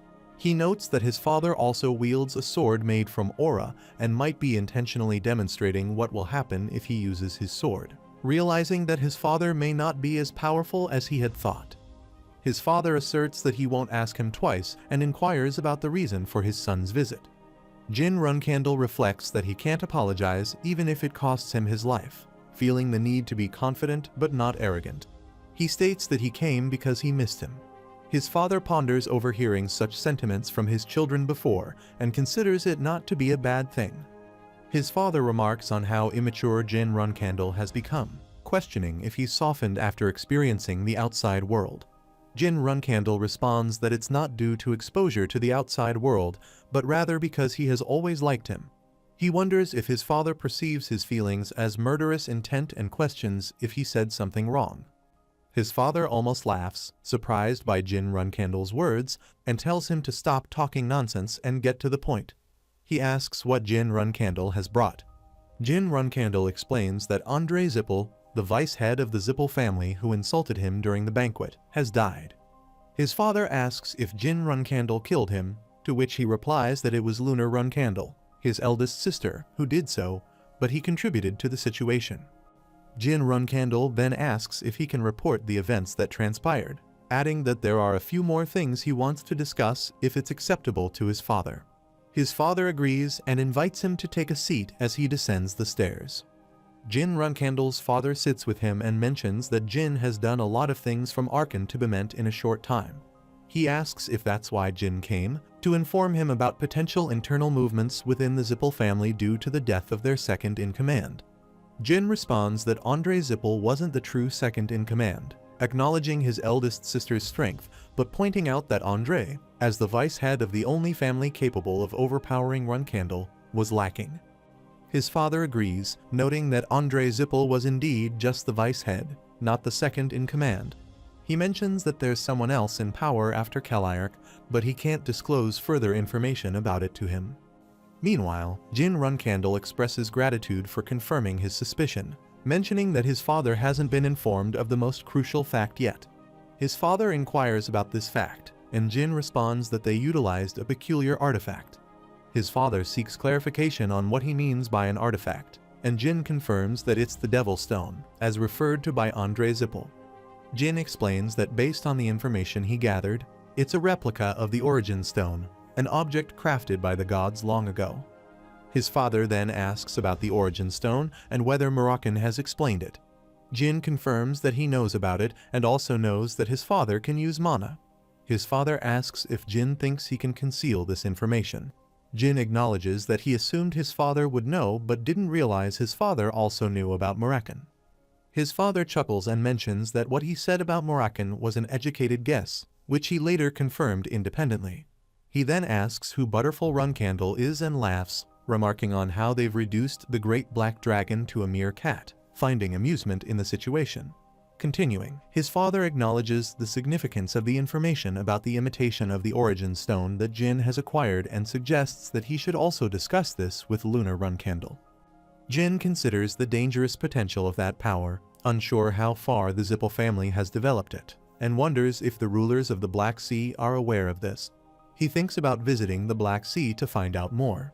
His father indicates that while he will overlook Jin's violation of the rules this time, he expects something in return and asks him to share one thing he desires. Jin Runcandle requests that no other member of the Runcandle family be allowed to enter the independent city, Tikkun, for a while. His father inquires about the place he has secretly settled in, and Jin Runcandle confirms it's Tikkun. He agrees to the condition but mentions that he must pass a test given by the hidden master of Tikkun, the noble sword Kashmir Alfrion, to prove his allegiance. Jin adds that if he succeeds, he won't permit any other Runcandle family member to enter Tikkun without his permission. His father sets a 1-year time limit to see if he can prove his worth and acquire the trust of Kashmir, who had previously declined the position of a Runcandle teacher. Kashmir Alfrion arrives and concurs with the decision, and his father confirms that's how it will be done. After a while, Kashmir Alfrion contemplates that this person is the world's strongest knight, Chiron Runcandle, and wonders if he can be called the most dignified person of mankind. He feels indigestion just by looking at him. He acknowledges that Chiron Runcandle is a guest in Runcandle's mansion and sees no need to fear him. Chiron Runcandle acknowledges Kashmir Alfrion as the noble sword and bows in respect. Kashmir Alfrion requests him to drop the noble sword title and just call him Kashmir Alfrion, feeling embarrassed by such formalities in front of Chiron. Jin Runcandle calls his father, who encourages him to speak. Jin Runcandle explains that his relationship with Sir Kashmir Alfrion is akin to a shared destiny, as he has proven his connection with Sir Kashmir Alfrion, and it's time to fulfill his promise. Kashmir Alfrion privately questions young Master Jin Runcandle's choice of words regarding shared destiny. Chiron Runcandle questions the concept of shared destiny with his son, suggesting that it implies Tikkun belongs to the Runcandle family and that Tikkun and Runcandle can become unified in such a manner. Kashmir Alfrion ponders about this interpretation, acknowledging that Tikkun's independence is at stake now. Chiron Runcandle confidently asserts his position, even after being accused of deceiving his father. Jin Runcandle interrupts, refuting the accusation, insisting that he was merely fortunate. Chiron Runcandle acknowledges this and declares that henceforth, no Runcandle member can enter Tikkun without his explicit permission. He expresses gratitude to his father and exits. Kashmir Alfrion reflects that they will now share a common destiny forever. Chiron Runcandle instructs Jin Runcandle to leave if he has nothing further to discuss, as he has private matters to address with Kashmir Alfrion. Jin Runcandle agrees to wait outside the mansion. Kashmir Alfrion requests a moment to address Sir Jin Runcandle, and Chiron Runcandle invites Kashmir Alfrion to have a brief conversation. Kashmir Alfrion acknowledges the honor of speaking with him. On the other side, Daytona and Haytona Runcandle run towards Jin Runcandle and ask if he is alright. He looks at them and asks why the Tona brothers are here. Daytona Runcandle asks why he would do something like that and asks if father said he'd let him live. Jin Runcandle thinks it seems like they were hiding in some corner since the mood was sour and asked if they could please do him a favor. They ask what favor he needs, and he replies it's nothing serious, the cadets in his faction. They know, take care of them until he gets back. Haytoner Runcandle asks wait. What does he mean by his faction? He says wait, never mind if he is alright. He walks away and asks when the brothers ever get worried for him. Anyway, he's counting on them. Haytoner Runcandle says the same as always, that he's carefree after meeting father, and Daytoner Runcandle agrees with him, saying, as always, he's a bit scary while they both look at him.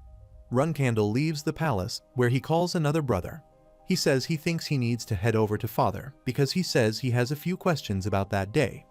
Mayu Runcandle calls out to him, questioning if he's disregarding the current situation and accusing him of ignoring them. He apologizes, stating that the issue is important, making it challenging for him to discuss.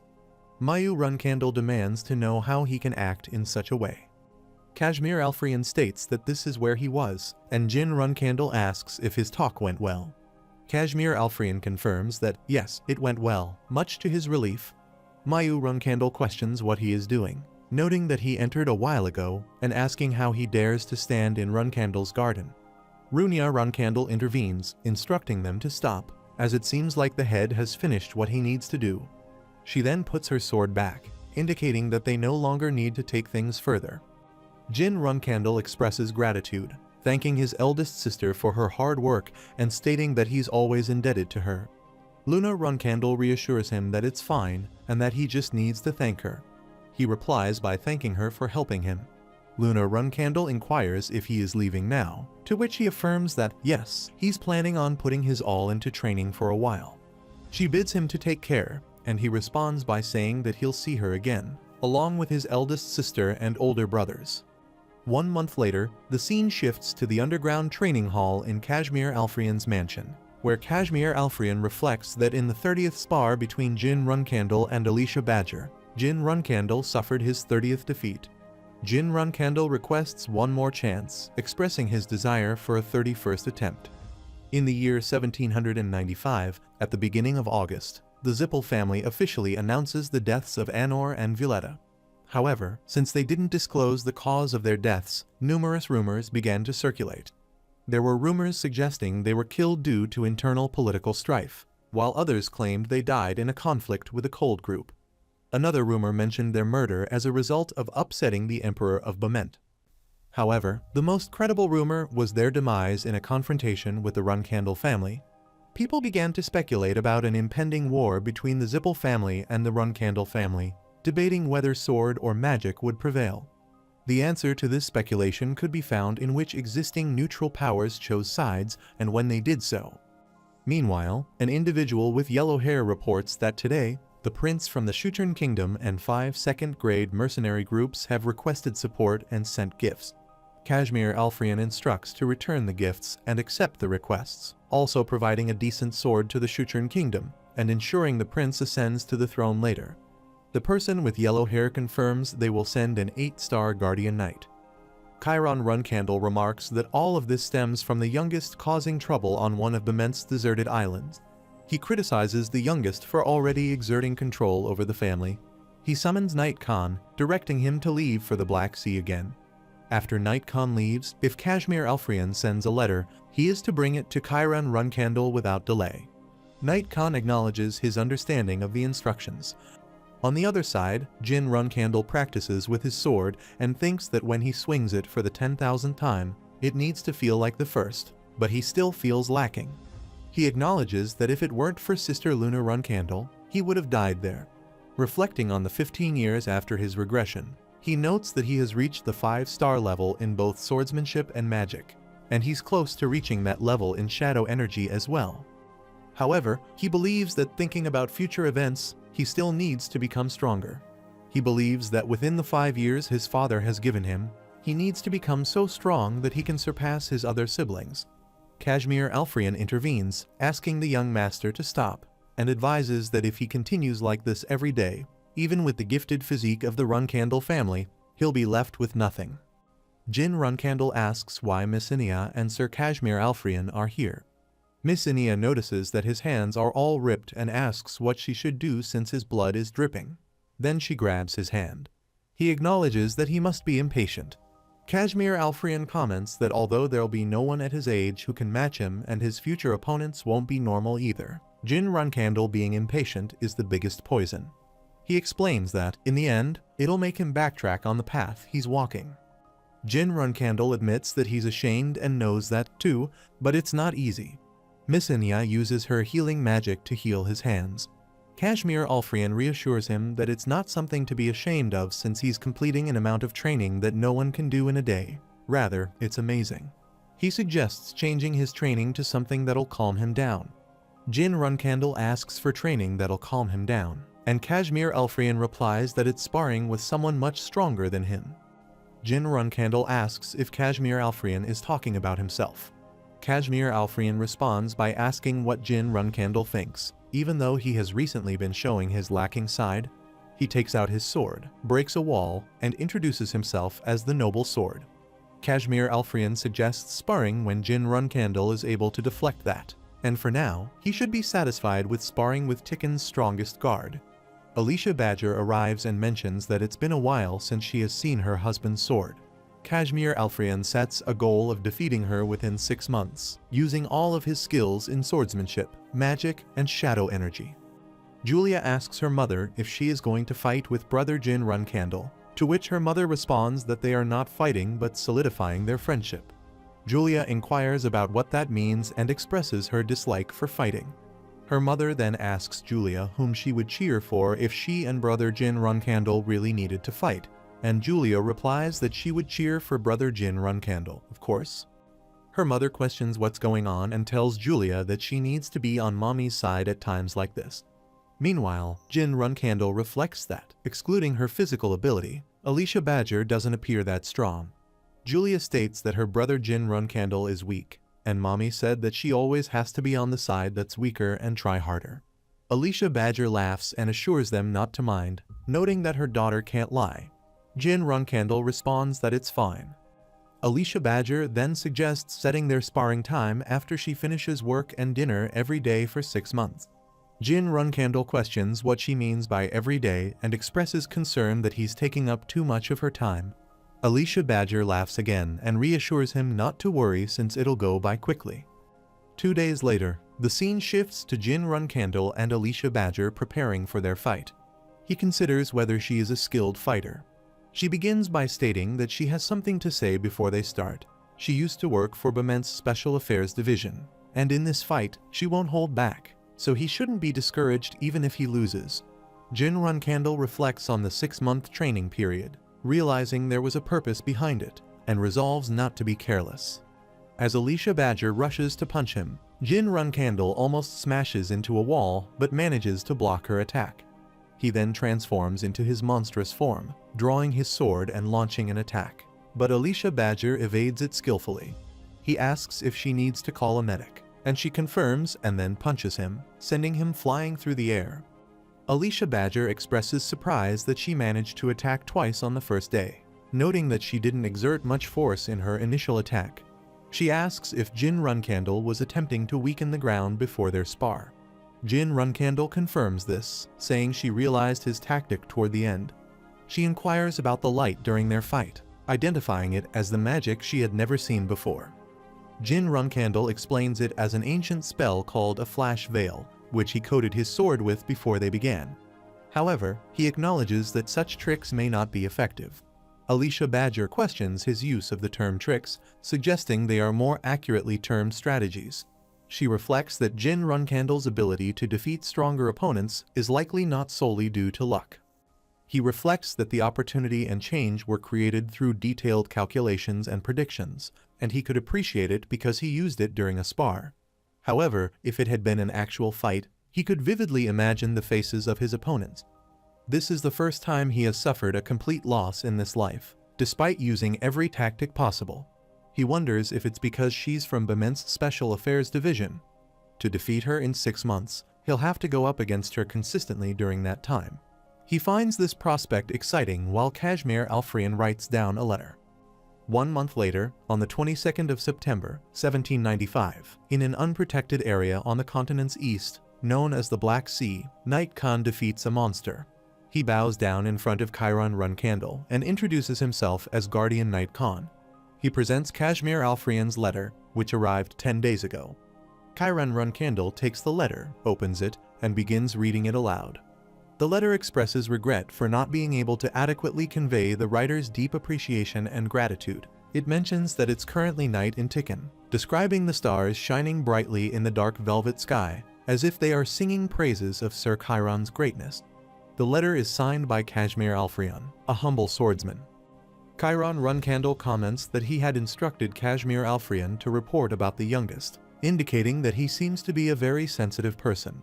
He decides to advise Kashmir Alfrian to be more concise when reporting about the youngest in the future.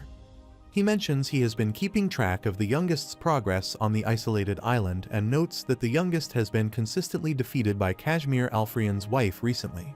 He describes how the number of hits increased from 3 in the first spar to 40 in the 30th, and the letter details the 40th spar, where the youngest withstood over 120 hits, showing a significant improvement. Knight Khan comments on the losses the youngest has faced and wonders if there's amusement in the youngest master's defeats. Chiron Runkandle explains that Kashmir Alfrian's wife is from Bement's Special Affairs 2nd Division, suggesting that it's not an opponent the young master can handle with mere good fortune, and he congratulates Knight Khan. He adds that in the 40th spar, the youngest withstood over 120 hits, indicating that the youngest has surpassed his limits. Chiron Runkandle expresses regret, stating that if the youngest were the firstborn, he would have handed over the family without hesitation, but it's unfortunate.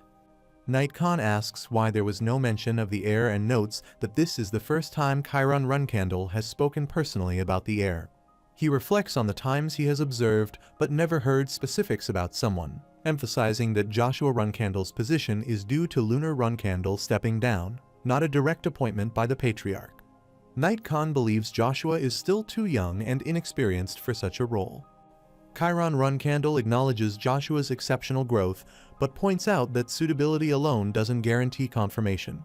Knight Khan questions why Chiron says this, and Chiron responds that he isn't being callous. Rather, he's noting Joshua's gentle nature. Chiron acknowledges that Joshua's past is different from his own and emphasizes the importance of being able to sever family ties when necessary. Chiron Runkandle says yes, that's who a Runkandle is, and he understands. Return for now, Knight Khan. He agrees, and Chiron Runkandle asks why a letter that arrived 10 days ago arrived so late. He replies with his apologies, stating he tried his best to hurry, but due to the extreme number of monsters, he was delayed. Chiron Runkandle says he guesses this will do. He reminds him to arrive a day earlier next time, to which he agrees. On the other side, Alicia Badger remarks that today is the 93rd day, and he's an amazing young master, considering how much he has already accomplished. Jin Runkandle laughs and says he needs to work hard in order to finish this within 6 months. Alicia Badger asks about having dessert upstairs and mentions hearing that Latry made ice cream. He declines, stating he still has something he needs to do, and Alicia Badger inquires if he will be doing it today, too. He replies, of course, he still has a long way to go, and grabs his sword. Alicia Badger thinks she feels this every time they spar, but young Master Jin Runkandle's growth is abnormal. He thinks it's probably because his aura and magic power are growing simultaneously, and the thing that makes that possible is that black power that connects his aura and magic power. He thinks she heard it was a power obtained by making a contract with a god. How amazing, and thinks, well, even if that power is amazing, it is only meaningful because of his endurance. Alicia Badger says a genius who works hard and at this rate forgets about 6 months and thinks she'll defeat him tomorrow. The scene shifts to the next day when Alicia Badger and Jin Runkandle practice again, and Alicia Badger says that's an obvious screening while he runs to attack Jin Runkandle, who blocks his attack. Jin Runkandle counters an attack from Alicia Badger, and she gets hurt. He asks if she is okay, and Alicia Badger says she's alright. However, it's been a while since he has gotten such an injury. Jin Runkandle says he will go get Miss Inia and thinks that was a stab she could have dodged, and he was lucky in this match. Alicia Badger thinks she was careless when her sight was blocked by the shadow energy. She thought he would make the same movements, so she didn't consider her next move. She thinks she has gotten sloppy after retiring and again runs to attack him, saying things had gotten troublesome and thinking that she would lose before the time he promised her. Jin Runkandle says no, it's fine, and he thinks it's better to call this fight a draw. It's a victory he can't accept. Meanwhile, Alicia Badger acknowledges that she knew he would say that. She apologizes because she was careless and discourteous towards him. Miss Inia uses her healing energy to heal him, but they can't turn a blind eye to this. He says if it had been him from 3 months ago, even if she had been careless, would it have turned out like this? Alicia Badger acknowledges that he has grown, citing his endless ambition, fighting spirit, and talent to make that growth possible. She believes he will soon become a 6-star in both aura and magic. She thinks that when he does, that will become clear. The scene shifts to the 1st of December in 1795, where Jin Runcandle asks Murakin why he bought so many popsicles on such cold days. Murakin replies that cold things usually taste best when it's cold outside, and Strawberry Pie said she wanted to eat it. Jin Runcandle asks if he's planning on making Gilly's stomach explode. Kashmir Alfrian arrives and calls Jin Runcandle, asking if it would be okay to talk about work for a moment. Jin Runcandle mentions Bishakal Ibriano, who was the interim head of the Ibriano family, the only talent in a family that was falling due to a lack of talented people. He says he requested information about him. Before he starts his explanation, he asks if Jin Runcandle knows about the group called Kinzello. Jin Runcandle says he came across them during a mission when he was a cadet, so the conversation will be shorter. He states that he's not certain, but it is possible that Bishakal Ibriano is a part of the Kinzello group. He mentions that Ibriano visits the Kirano Principality once a week, and every time he does, he looks for a workshop that goes by the strange name Explosion is Art. He adds that the owner of the workshop is Buber Gaston, and from what he found out, Gaston is an executive of Kinzello, suggesting they have a close relationship. Kashmir Alfrian interjects, mentioning that at this point, there is a possibility, especially since they know that Bishakal Ibriano brings bread and food every time he goes there. He suggests that Gaston is in a higher position, which is why he personally stepped forward during the banquet. He reflects on Kinzello, noting that he thought it was just an extreme political group, but for an 8-star fighter to rely on such a place raises questions.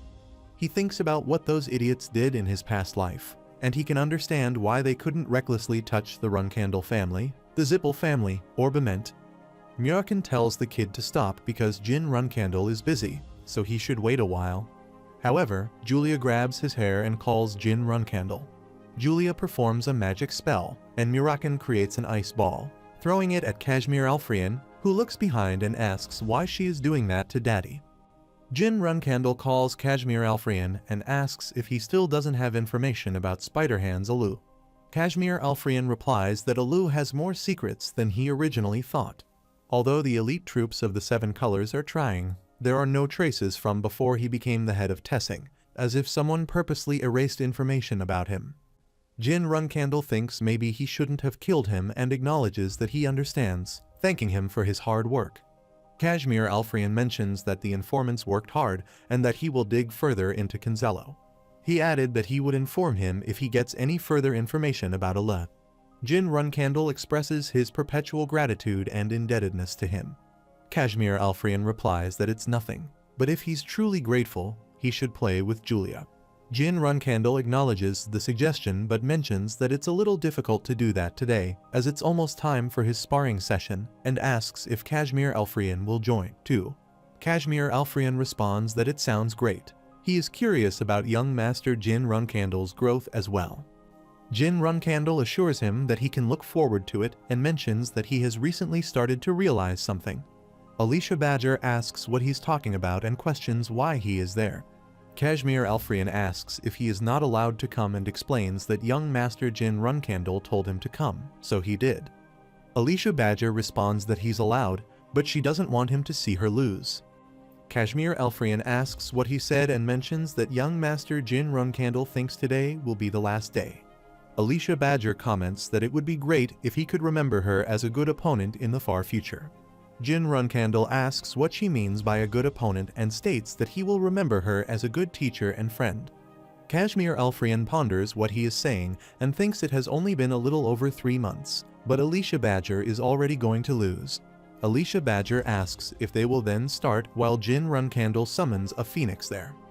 Kashmir Alfrian considers that 6-star mages obtain the authority to make contracts with anyone. However, no one knows which phoenix they will end up contracting with, as mages can only open the dimensional gate to the world of fire. He reflects that because mages can only open the dimensional gate to the world of fire, the choice lies with the phoenix, and because of that, mages desperately want a special phoenix to choose them. He thinks about the rarest phoenix among the special phoenixes, which is the phoenix that uses blue fire. Kazimir Alfrian expresses that it's impossible and asks if he made a contract with Tess. He thinks about Tess, the mages who have been able to summon Tess and were the best mages of their times. Jin Runcandle asks Alicia Badger if they will start, and she replies that she's coming, and they both get ready to fight. Meanwhile, Alicia Badger considers the 5-star level fire magic, but that's not all. The flames carry a strange power. If she touches it, his body will become heavier. She thinks it's pressure, a power that pushes him down. If she gets hit by that, the amount of stamina she uses will increase sharply. She needs to finish this quickly and thinks she can maintain Tess for another 3 minutes.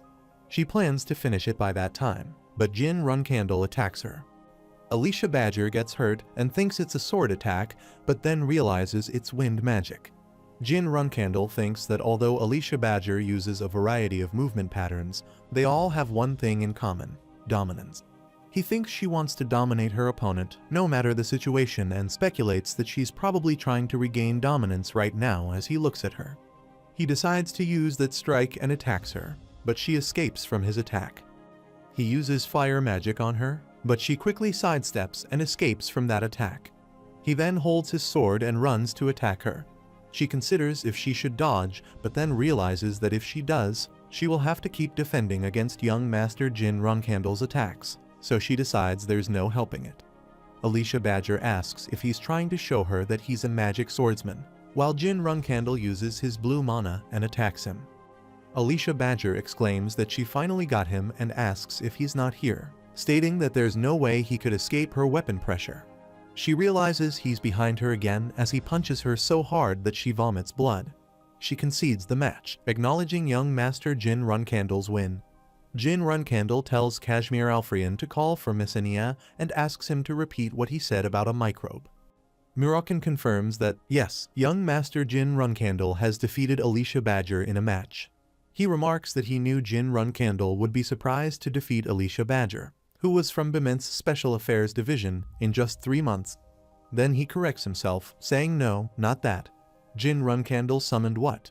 He grabs Kazimir Alfrian, who replies pardon, a phoenix. He summoned Tess. They all become shocked to hear this.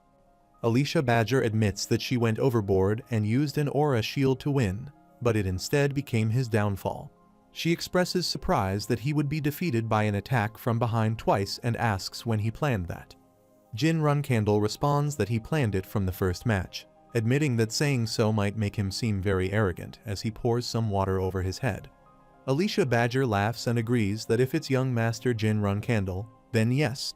Jin Runcandle thanks her so much for what she has done.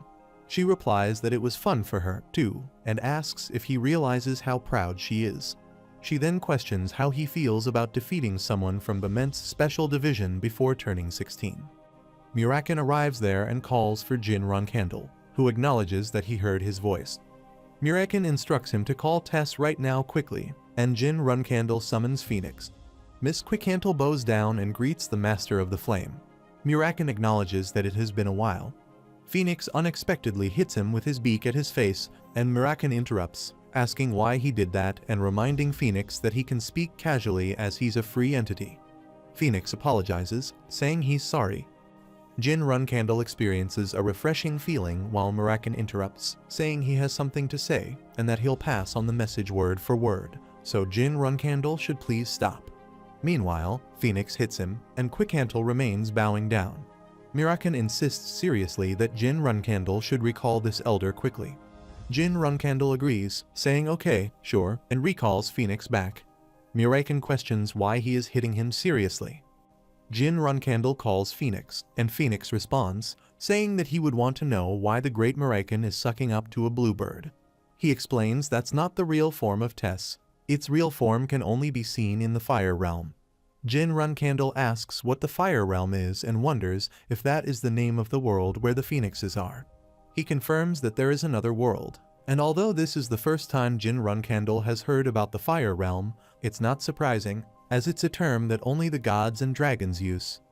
He explains that it's a term they use to call it comfortably, and not even the highest-ranking gods know the real name of that place. Jin Runcandle asks if the gods don't know if that means that place is beyond the authority of the gods. He confirms that it's correct, which is why even the flame god, Xinyu, can't use the flames of the Fire Realm. What he's about to say next is the important part. He continues, stating that in the past, there was a time when several gods left the Fire Realm, including dragons like Quickhantle and him. But a few gods started to get on Tess's nerves. He explains that was the day when they saw Tess's true power, and the enraged Tess burnt 5 gods and several dragons on the spot. Jin Runcandle asks, wait, is Tess that incredible? Then how strong does one have to be in order to bring out that power? He asserts that it's impossible, no matter how strong he is, and explains that he can't bring out all of his strength. He emphasizes that it doesn't matter who he is, he can't perfectly wield someone else's power from another world. He compares it to a penalty, explaining that's why the gods who came to this world couldn't do anything, and it's the same reason why Tess is unable to use his full power in this world. However, he adds that in saying that, someone like him would be burnt alive. Jin Runcandle questions how such a dangerous old man can fight as soon as he is summoned and asks if he knows how surprised they are, fearing that if Tess gets angry, he will burn him alive. The elder clarifies that if he was going to do that, he wouldn't have chosen him in the first place. He relays a message from the elder, saying that he likes Jin Runcandle very much and congratulates him. He contemplates that Tess is someone greater than he thought, even greater than Xinyu, the fire god who controls all the fire in the world. He considers Tess's power against Xinyu's contractor, Keliark, and the guardian dragon, Kajuna. He concludes that fire of any type will not work against Tess. However, having Tess during the Runcandle and Zippel families' fight will be of big help due to his blue flames. The scene shifts to the 2nd of January in 1796, where Chiron Runcandle mentions that he got chosen by Tess, finding it quite interesting. But he's not interested in phoenixes. He notes that this is all he wrote about Jin Runcandle's swordsmanship.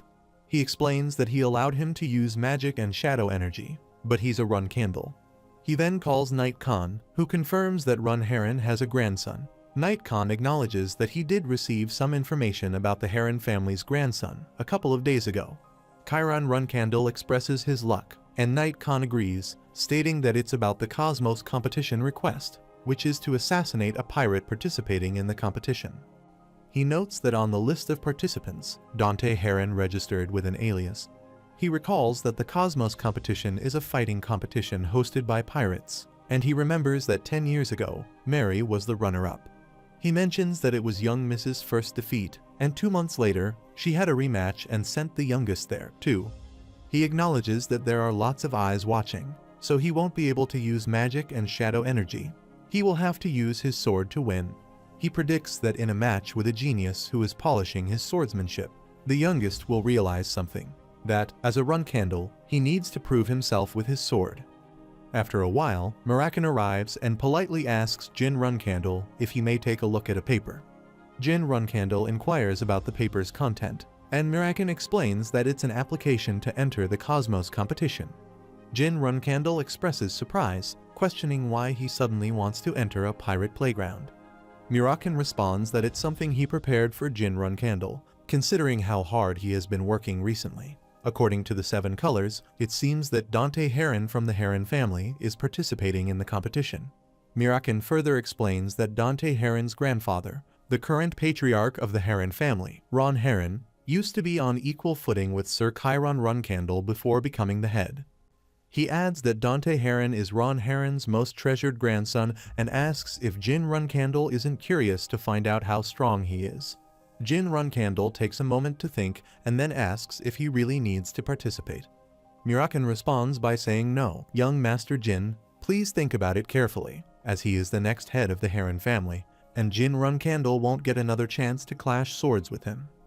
Jin Runcandle acknowledges that since Kashmir Alfrian is going so far as to say this, he has no choice but to participate. Kashmir Alfrian responds with thanks, stating that Jin Runcandle made the right decision. Jin Runcandle realizes that he gets it now and requests to speak to Kashmir Alfrian separately as he walks away. He wonders if Kashmir Alfrian asked him to do this behind his back and thinks that for him to make him fight against the grandson of the Heron family on purpose means that swordsmanship is the top priority. Jin Runcandle also notes that Kashmir Alfrian seems like she has her hands full. Kashmir Alfrian mentions that he must leave tomorrow and that the timing is a little tight. Jin Runcandle asks for pardon, and Kashmir Alfrian replies by saying then, "Please have a safe trip," and walks away. Jin Runcandle stops him, saying, "Wait, sir." The scene shifts to Balado Empire, an island in the south, where a person reflects that this is the first time he has done something on his own since he traveled to Mammoth, and it's a place even more sickening than Mammoth. He considers the Cosmos competition a fighting competition in a place like this.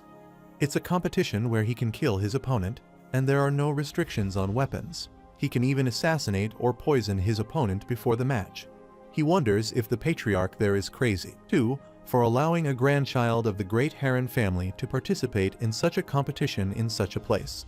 He concludes that regardless of the reason, getting to compete against him once is a good thing, and he thinks it will be a valuable experience. He remarks that this place reeks as usual and declares, "All right, let's have some fun." Pirate King Cosmos asks who this person is, and Jin Runcandle responds that he has come to enter the competition. Pirate King Cosmos states that applications are closed and tells Jin Runcandle to get lost, even suggesting it would be better if he died on the way back. Jin Runcandle counters, saying he's sure he heard that applications were open until sunset today. Pirate King Cosmos dismisses this, saying he's not in the mood to take applications right now, and asks if Jin Runcandle does not understand. He tells Jin Runcandle that he's incredibly busy and to stop annoying him and get lost. He then questions what Jin Runcandle is doing and throws some coins at his face before punching him. He asks if this is enough and tells Jin Runcandle to put his name down. Pirate King Cosmos gets angry and shouts loudly, acknowledging that Jin Runcandle is intense, but he likes it. He agrees to put Jin Runcandle's name down and writes it on paper. Pirate King Cosmos then shows Jin Runcandle a paper, informing him that he's in Group 13. He tells Jin Runcandle to take it, as the people inside will kindly guide him and welcome him to the competition with romance and love.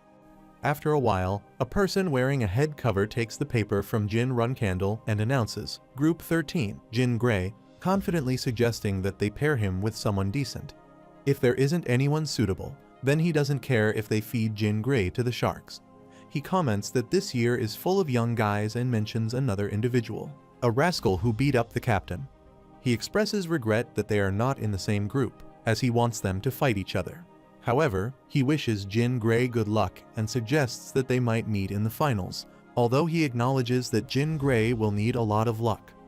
He then points out the area for Group 13, indicating that Jin Gray should head there. He adds that he'll see Jin Gray later if he survives. Jin Runcandle asks about his room, and the person responds by telling him to figure it out himself. Jin Runcandle wonders if there weren't enough rooms to begin with and notes that there are 2 or 3 people per room. He speculates that the organizers want participants to fight each other in the cramped rooms, making it more like a survival game than a fighting competition. Another person asks who Jin Runcandle is and questions why he doesn't see that there are already 3 people in the room. The person tells another to get lost, while Jin Runcandle declares that he's going to count to 3, and by the count of 3, everyone should leave.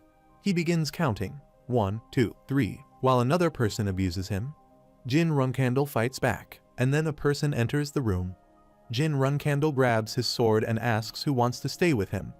Some punks rush to attack him, telling him to die, but Jin Runcandle counterattacks.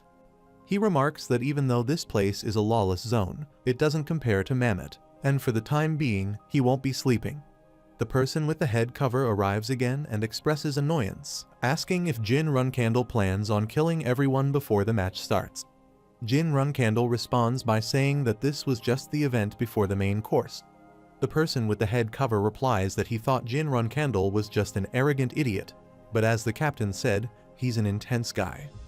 He explains that there was a reason why he said to put him with the decent guys.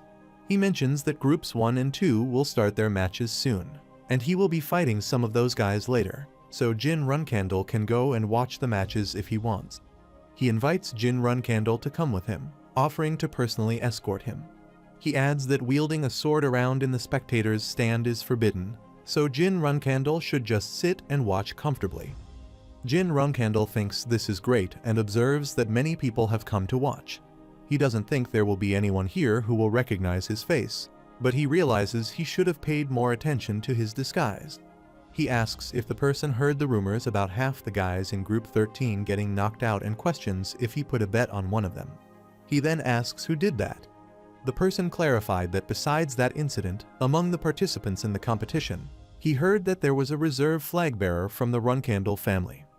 A person in a green dress asks what a Runcandle reserve flag bearer is and questions why a Runcandle would come here. His friend responds that he heard this information from the Cosmos pirate executives when he was drinking with them yesterday. He mentions that there is a strong boy among the participants, and if the rumor is true, he is from the Runcandle family. The friend laughs and speculates that if it's true, the boy could be Daytona Haytona or Jin Runcandle. He adds that it would be great if it were Jin Runcandle, considering how things were crazy when that young guy became a 5-star. He considers the possibility of it really being someone from the Runcandle family and thinks it's normal for them to know Jin Runcandle's name, but it surprises him that they know about the Tona twins, too. He reflects that it's about time the Tona twins' name got around if they really are participating. He decides that he'll find them and make them sit the night watch while the fireworks start. Meanwhile, Pirate King Cosmos arrives there and addresses all the ladies and gentlemen who have come to the arena. He asks if they haven't dropped dead from waiting and introduces himself as the Pirate King, Cosmos, with a laugh. He remarks on the number of people who have come to fill up his pockets and comments that they don't know how to look after themselves. He suggests stopping the small talk and getting started. He mentions that there are 14 participants per group and there are 13 groups, totaling 182 martial artists on standby.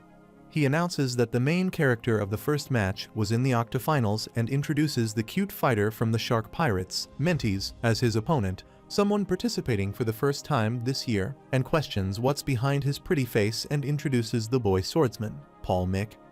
Jin Runcandle remarks that he's quite young, noting the presence of many young participants this time, but considering his age, he finds it a bit too young. He wonders if the boy is 13 or 14 years old and thinks it's crazy to involve such a young boy.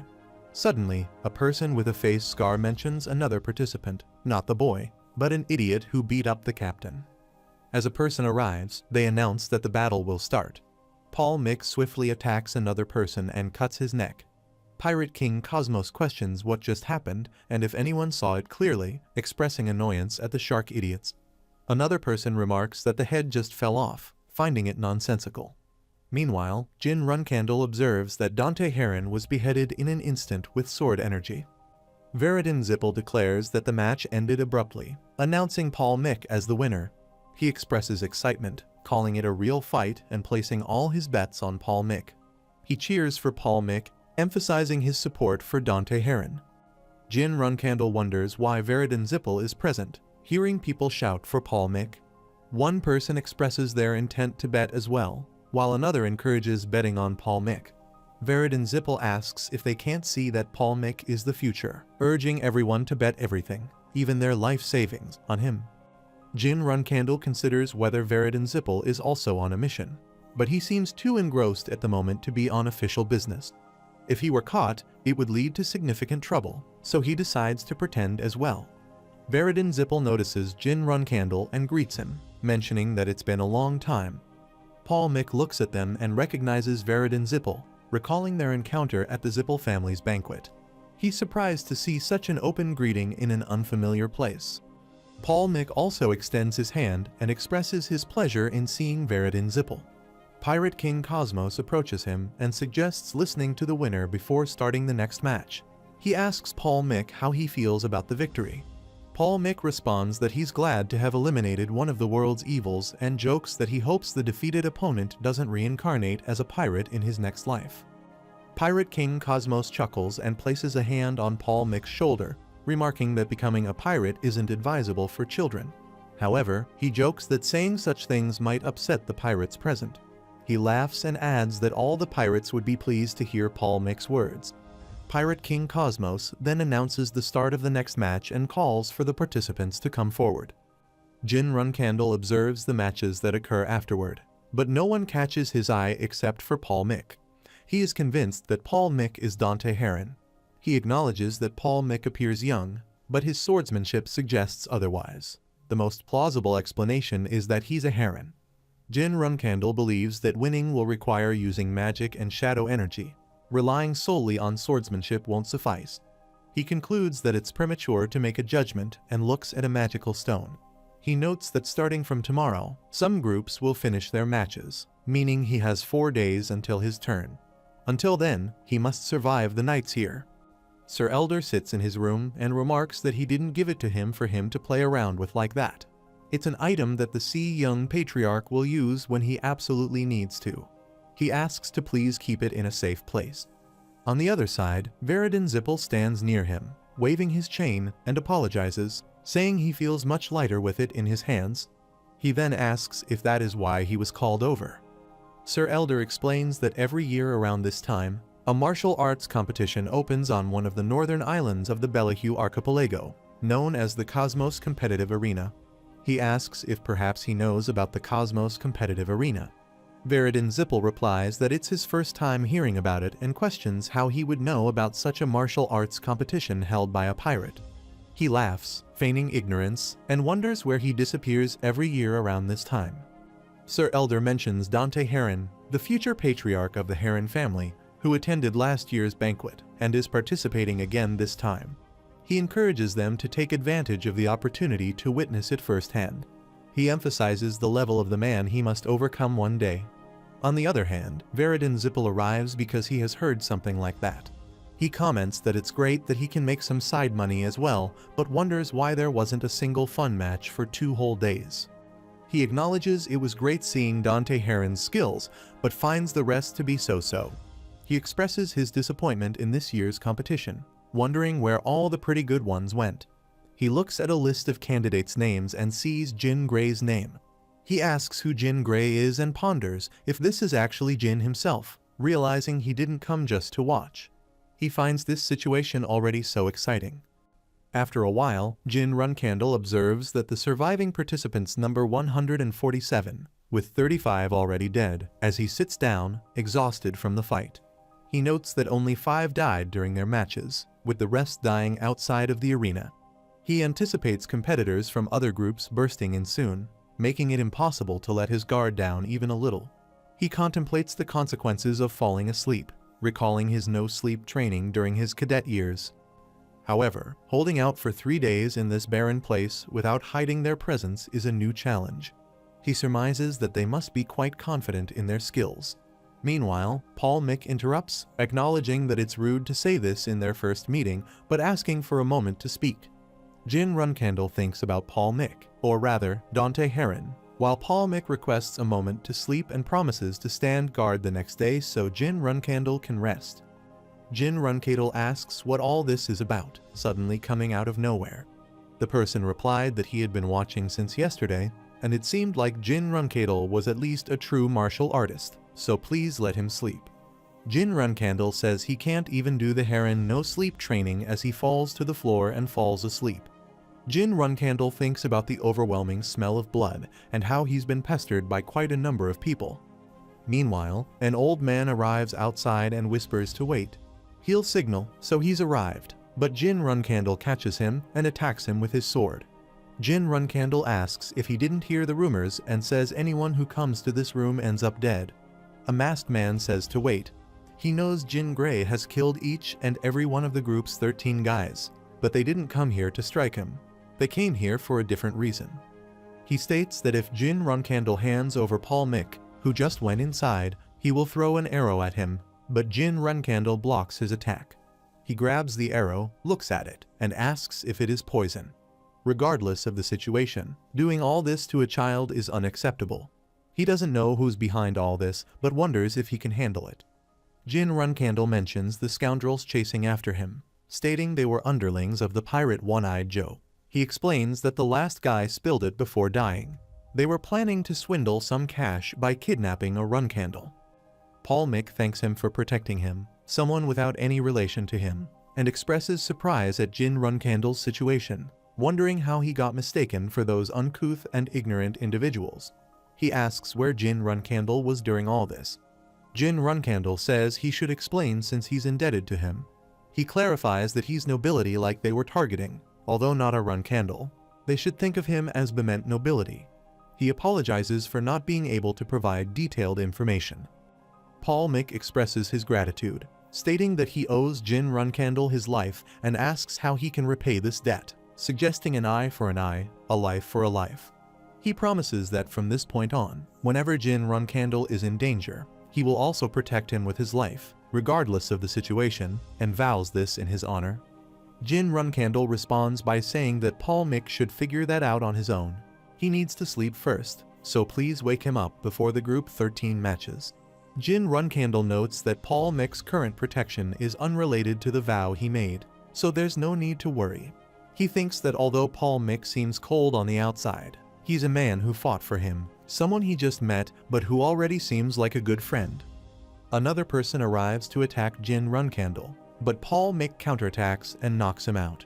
He declares Paul Mick the winner as he finishes his opponent in one strike again, leading to cheers of Paul Mick's name from the crowd. They proclaim him as the victor and also mention Jin Gray as another strong contender, with people shouting Jin's name as well. A person comments that Jin Gray is quite impressive and might even be stronger than Paul Mick. However, his friend disagrees, stating that Jin Gray is still no match for a reserve flag bearer of the Runcandle family and asserts that Jin Gray is not a Runcandle. Another person mentions that this year's finalists seem to be those two kids, indicating that because of these young contenders, this year's competition is effectively decided, and they question whether their friend will continue to remain inactive. Another warrior arrives and suggests that although they may be decent, it's just two guys, and they should gather their group before the winner's group starts. However, a person with a head cover intervenes, advising them to quit their plan as their group can't handle Jin Gray, whose nickname is the God of Death for a reason. He mentioned that they shared the same room and asked if their plan would work. They explained that they're stopping the others because Jin Gray is quite popular, and it would be troublesome if they all die before the matches start. They walk away, concluding that there's no helping it and that they should stop there. The warrior questions their decision, suggesting they leave, to which another person agrees, noting that according to the program, they won't face Jin Gray's group. They agree that they don't want to die there and affirm that they are the only ones aware of this plan, emphasizing that Cosmos must never find out. Pirate King Cosmos places his drink on the table and asks who's manipulating the winner, mentioning that plans were made behind his back. A person with a head cover asks what he plans to do, pointing out that the competition will become boring and the spectators will notice. Pirate King Cosmos responds that it's for the better to scrap the whole program since Jin Gray and Paul Mick are heading to the finals. He explains that aside from those two, all the remaining participants will become sacrificial lambs, and he plans to increase the dividend rate as high as possible, to the point where people won't sleep if they don't bet. Pirate King Cosmos declares that there will be lightning speed from the winner's match to the finals, emphasizing the goal of making money. Meanwhile, the crowd continues to cheer Paul Mick's name repeatedly. Veridin Zippel arrives and remarks on one participant being a shocking supernova from the start, while the other is a god of death steeped in blood since the beginning. He asks who he thinks will win when a masked man calls for Paul Mick, and his friend agrees, mentioning that Paul Mick's swordsmanship seems more refined. He asks if he also bet on Paul Mick. Veridin Zippel mentions that he bet 100,000 gold on Jin Gray. His friend points out that Jin Gray's dividend is 3 times that amount, even if Jin Gray wins, questioning whether the pirates will actually pay 300,000 gold. Veridin Zippel explains that Cosmos is a well-known pirate with several islands, so he can make a profit by selling them. Pirate King Cosmos, impatient, announces himself as the Pirate King Cosmos and urges them to hurry up and start, calling for Paul Mick. Someone in the crowd shouts for Jin Gray, referring to him as the Grim Reaper of Group 13, and they start throwing wine mugs and rotten vegetables at him. Pirate King Cosmos thinks he's going to double the entrance fee next year.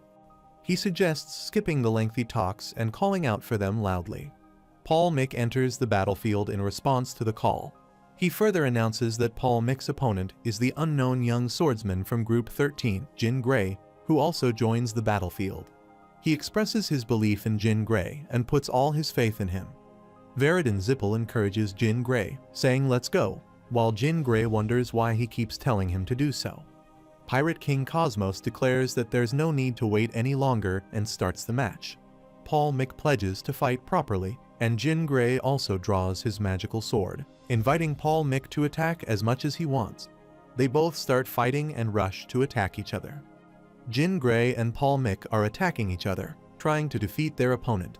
Jin Gray believes he made his initial attack swiftly, but he's conserving his energy now, only increasing his speed when necessary, which means he must match Paul Mick's pace. A person comments that witnessing such a fight in a place like this is incredible. Another person urges them on, questioning how this can be considered a mere children's fight. Paul Mick notes that Jin Gray is holding up well, but if he's concealing something, it would be wise to use it now.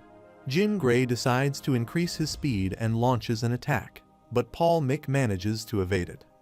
A person shouts, "Yeah, Paul Mick, that's it, get him, send that scoundrel into the abyss, just a little more," and Paul Mick looks at him and thinks that's right, that's his strength, destructible swordsmanship and a blessed physique that can make that possible. He considers his superior stamina as the foundation for that physique, purposely dragging out the fight using it. He acknowledges that Jin Gray is also using an alias, Jin Runcandle, but if that's all he has, he's made a mistake. He then attacks Jin Gray, who counterattacks and pushes him away. Veridin Zippel observes them, and Jin Gray asks why he's suddenly calling him by his real name. Paul Mick wonders what just happened. If he had slashed Jin Gray, he would have been attacked by something else. Jin Gray realizes he has almost used his shadow energy and braces himself for a tough battle, asking if it's his turn now. He launches another attack, which Paul Mick blocks. He thinks that's not a simple cut. All his sword attacks have the same force as his first swing. He considers he has no faults, and maybe he should have gone all out from the beginning. Paul Mick thinks no, if this continues, he might end up killing him. Jin Runcandle says to stop messing around and asks why he thinks he's standing in front of him, for him to be hesitating. He declares that he's Jin Runcandle and tells Dante Heron not to make this fight shameful. Dante Heron replies okay, acknowledging he's shown a shameful side of himself, and asks if he will fight him again as they resume their battle. Jin Gray and Paul Mick are fighting each other, trying to defeat one another. Jin Gray attacks him and pushes him away. Paul Mick shouts and runs to counterattack, but Jin Gray quickly attacks him again. Paul Mick just looks at his face and gets scared a little bit, trying to counterattack. Jin Gray thinks Paul Mick must be at his limit by now and asks how he is still enduring. He considers Paul Mick a genius who appears once every few centuries, judged to be a talent blessed by the gods. However, Jin Gray notes that Paul Mick was born with a fragile and weak body, proving to be a lacking vessel for his talents. Jin Gray recalls how he has swum through hell because of the damned curse, which is how he knows Paul Mick or Dante Heron. He remembers his lonely suffering through the seemingly eternal darkness and his despair when he glanced at his thin, bony body. Meanwhile, Jin Gray attacks him again, and he blocks the attack. He thinks about how he pushed himself to the brink of death to get to where he is now and pushes Jin Gray back. He runs at him again in anger and thinks about Jin Runcandle, Runcandle's 13th child, born with everything. He attacks him, and Jin Runcandle blocks the attack. He thinks Jin Runcandle has a blessed body, talent, and everything, but he feels desperation from him. He wonders why he is this pitiful and desperate and considers if it is perhaps rage because he is the youngest and not in the line of succession. He dismisses this idea, thinking it is not because of some foolish reason and that he just aims to become the strongest. He thinks about how long he has endured to get to where he is right now. They attack each other again, and he thinks he can't even recall anymore, pondering how many times he has fallen into despair and how many times he has given in to despondency, while Jin Gray throws him away. He regains all his powers and reflects on how many times he has picked himself back up, unable to recall any of those moments, and charges back to attack him again. Jin Gray blocks his attack, counters, and he sees Paul Mick starting to cough blood. Wondering what's happening, he notices Dante Heron's body breaking but refrains from withdrawing his sword despite seeing cracks in Paul Mick's body. He considers it to be an insult to him and pushes him back, apologizing and asking for understanding as he attacks, bringing his sword near Paul Mick's neck. Paul Mick starts laughing, causing him to stop and look, finding the situation enjoyable. Paul Mick falls down, and Jin Runcandle looks at him, shouting for the medic. Veridin Zippel approaches Paul Mick, checks him, and remarks that this situation is worse than he anticipated. He assures Jin Runcandle not to worry, saying he'll ensure Paul Mick survives and begins his healing magic. Jin Runcandle summons Veridin Zippel, who reassures him to just watch. However, Jin Runcandle realizes it's too late. Paul Mick's condition is already beyond the point where magic can heal him. Not only are his bones affected, but nothing in his body, including his organs, is healthy, and his aura is running rampant. Jin Runcandle understands that using healing magic in this state would only intensify Paul Mick's pain. Veridin Zippel instructs him to listen carefully and reveals his chain, saying it will be their secret. Another warrior arrives and advises against using it, saying it's not something that should be employed. Veridin Zippel dismisses this, telling the warrior to cover them with his cape, which he does as instructed. Veridin Zippel remarks on the warrior's lack of tact, noting how he fails to read the room. Jin Runcandle inquires Veridin Zippel about the object, to which Veridin Zippel responds affirmatively.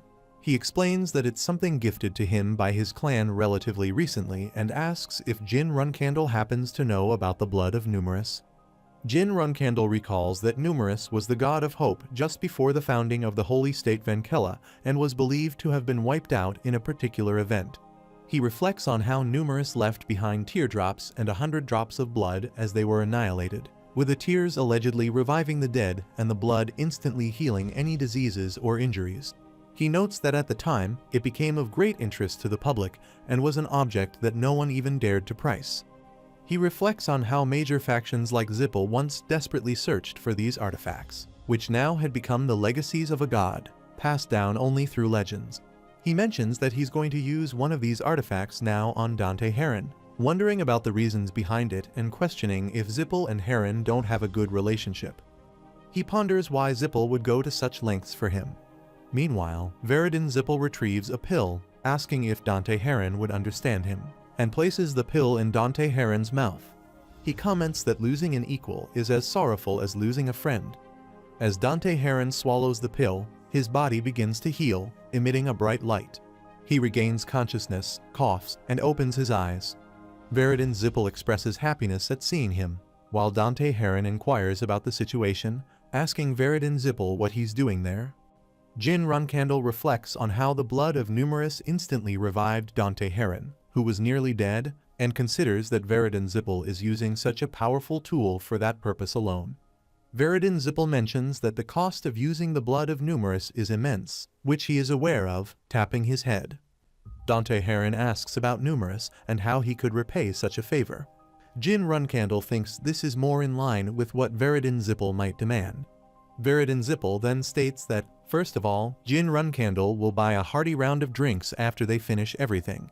He insists that he will stick around this time and won't take no for an answer. Veridin Zippel adds that when Jin Runcandle sees him elsewhere, he shouldn't act as if he doesn't know him. Did he get it? Jin Runcandle reflects that Veridin Zippel, whom he initially thought was just an idiot, turns out to be rather cool. He says he'll consider Veridin Zippel's proposal. They gather in a hotel, and Veridin Zippel praises Jin Runcandle for his remarkable actions when he is asked to choose one of the victory prizes, commenting on how spirited he is for wanting both prizes. Jin Runcandle thinks back to when he nearly died in this place and wishes Veridin Zippel had only asked for one prize, as there is a limit to mismatched levels. He chuckles and acknowledges that both of them almost died. Veridin Zippel responds by saying that while he doesn't particularly need both prizes, since the situation arose, he decides to give the bag of coins to Dante Heron. He mentions that it's as if Heron doesn't have money, but this gesture will be commemorative, and he plans to keep the coins framed. Veridin Zippel suggests giving something in return, catching Jin Runcandle's attention as he examines a paper. Jin Runcandle inquires if it's the treasure map he's only heard about in stories and questions whether Veridin Zippel intends to gift him something so valuable. Jin Runcandle clarifies that the map is his, and Veridin Zippel raises the bag, asking if it's an empty chest, for which Jin Runcandle expresses gratitude. Jin Runkandle then asks Dante Heron a question, wondering why he didn't use his secret technique as instructed, emphasizing the need to do things properly. Dante Heron replies that he doesn't know what Jin Runkandle is hiding, but feels it's unfair to hide things and then mention them only afterward from the listener's perspective. He acknowledges that he has good intuition, as expected, and denies understanding what he's being told. In response, Dante Heron offers to fight again without hiding anything from each other, should it be necessary. Veridin Zippel agrees, expressing his anticipation for the day they lead their own clans and face each other in battle. He jokes about repeating himself, but suggests that it might be better for them to settle down and maintain a friendly relationship. Jin Runkandle remarks on the softness of Veridin Zippel's words, to which Veridin Zippel explains that he's merely stating that if anything goes wrong, it could lead to trouble, so they should be cautious and mindful of their actions. Dante Heron contemplates that even if they're sitting in a circle, clinking glasses together, it's inevitable that they'll face each other in battle when the time comes.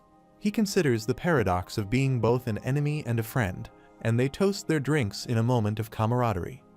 Veridin Zippel wonders how the contradictory relationship will end and mentions the Veridin impersonator, asking if the others have heard about it. Meanwhile, Pirate King Cosmos heads to his storage room and finds all his treasure missing, expressing frustration at the noble scoundrels who took everything. Dante Heron questions how an impersonator could impersonate him in Zippel family territory, expressing surprise at their audacity. He admits he doesn't know who it was but acknowledges their boldness. Veridin Zippel explains that recently, due to what happened to Uncle Andre Zippel, their family's honor has been tarnished. He clarifies that he's not mentioning this for Dante Heron's sake and adds that the rumor about a Runkandle being involved isn't confirmed either. Jin Runkandle inquires about Veridin Zippel's plan regarding the impersonator. Veridin Zippel responds that while he does need to catch them, he's considering hiring a high-ranking mage to search for them. Jin Runkandle disagrees with this approach, suggesting that if it were him, he would use the rumor to improve his public image. He explains that publicly announcing the search for an impersonator in Zippel territory could make him appear weak and foolish, causing others to look down on him. Meanwhile, he mentions that he can catch the impersonator later. Veridin Zippel agrees, saying that now that he thinks about it, he's right, and they should discuss it upon his return. Jin Runkandle asks if they will end the conversation here then. Dante Heron questions what's already settled, and Jin Runkandle explains that if he stays any longer, he might start to like Veridin Zippel. Unlike the two of them, he has many other tasks to attend to. Veridin Zippel asks if this is related to the reserve flagbearer matter, and Jin Runkandle confirms, saying yes, let's say it's because of that. Veridin Zippel replies all right, and he'll see him next time, calling him a friend as Jin Runkandle walks away, questioning whose decision it is. After some time, Chiron Runknadel receives a letter from Kashmir Alfrian. He mentions that he had advised Alfrian to keep his letters concise, so receiving this brief note makes him feel like he's being toyed with. Nightcon asks if something happened to the young master. Chiron Runknadel clarifies that nothing has happened. Rather, Jin Runkandle has defeated Heron's grandson, a 6-star accomplishment, indicating Jin's diligence. He instructs Nightcon to inform Kashmir Alfrian that they will meet for drinks soon. Chiron Runknadel then performs a magic spell to disappear, indicating his urgency to meet Alfrian. Nightcon acknowledges his understanding. Meanwhile, Jin Runkandle is sitting with Kashmir Alfrian, who asks if Jin feels a cold breeze despite sitting near the fire. Julia is playing nearby with a kitten. Jin Runkandle remarks that he does feel a cold breeze even though the fire is burning and wonders if he might have a cold. Kashmir Alfrian suggests taking some medicine and apologizes for interrupting, asking if he can see the map Jin mentioned. Jin Runkandle takes out the map and explains that it's a bit rough. Perhaps Kashmir Alfrian might recognize it. He places the map on the table. Kashmir Alfrian responds that it's the first time he's seen a map like this and isn't sure if he can locate the destination with just this map. He holds it in his hand and examines it.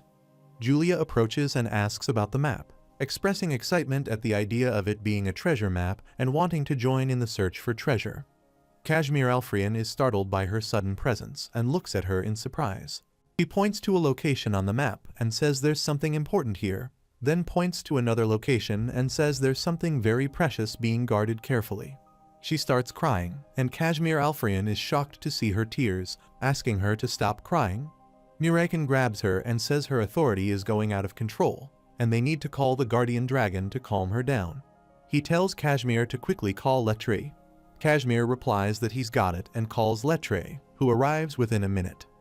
Murakan explains that she suddenly lost control after seeing something, and now Lettre should be able to calm her down.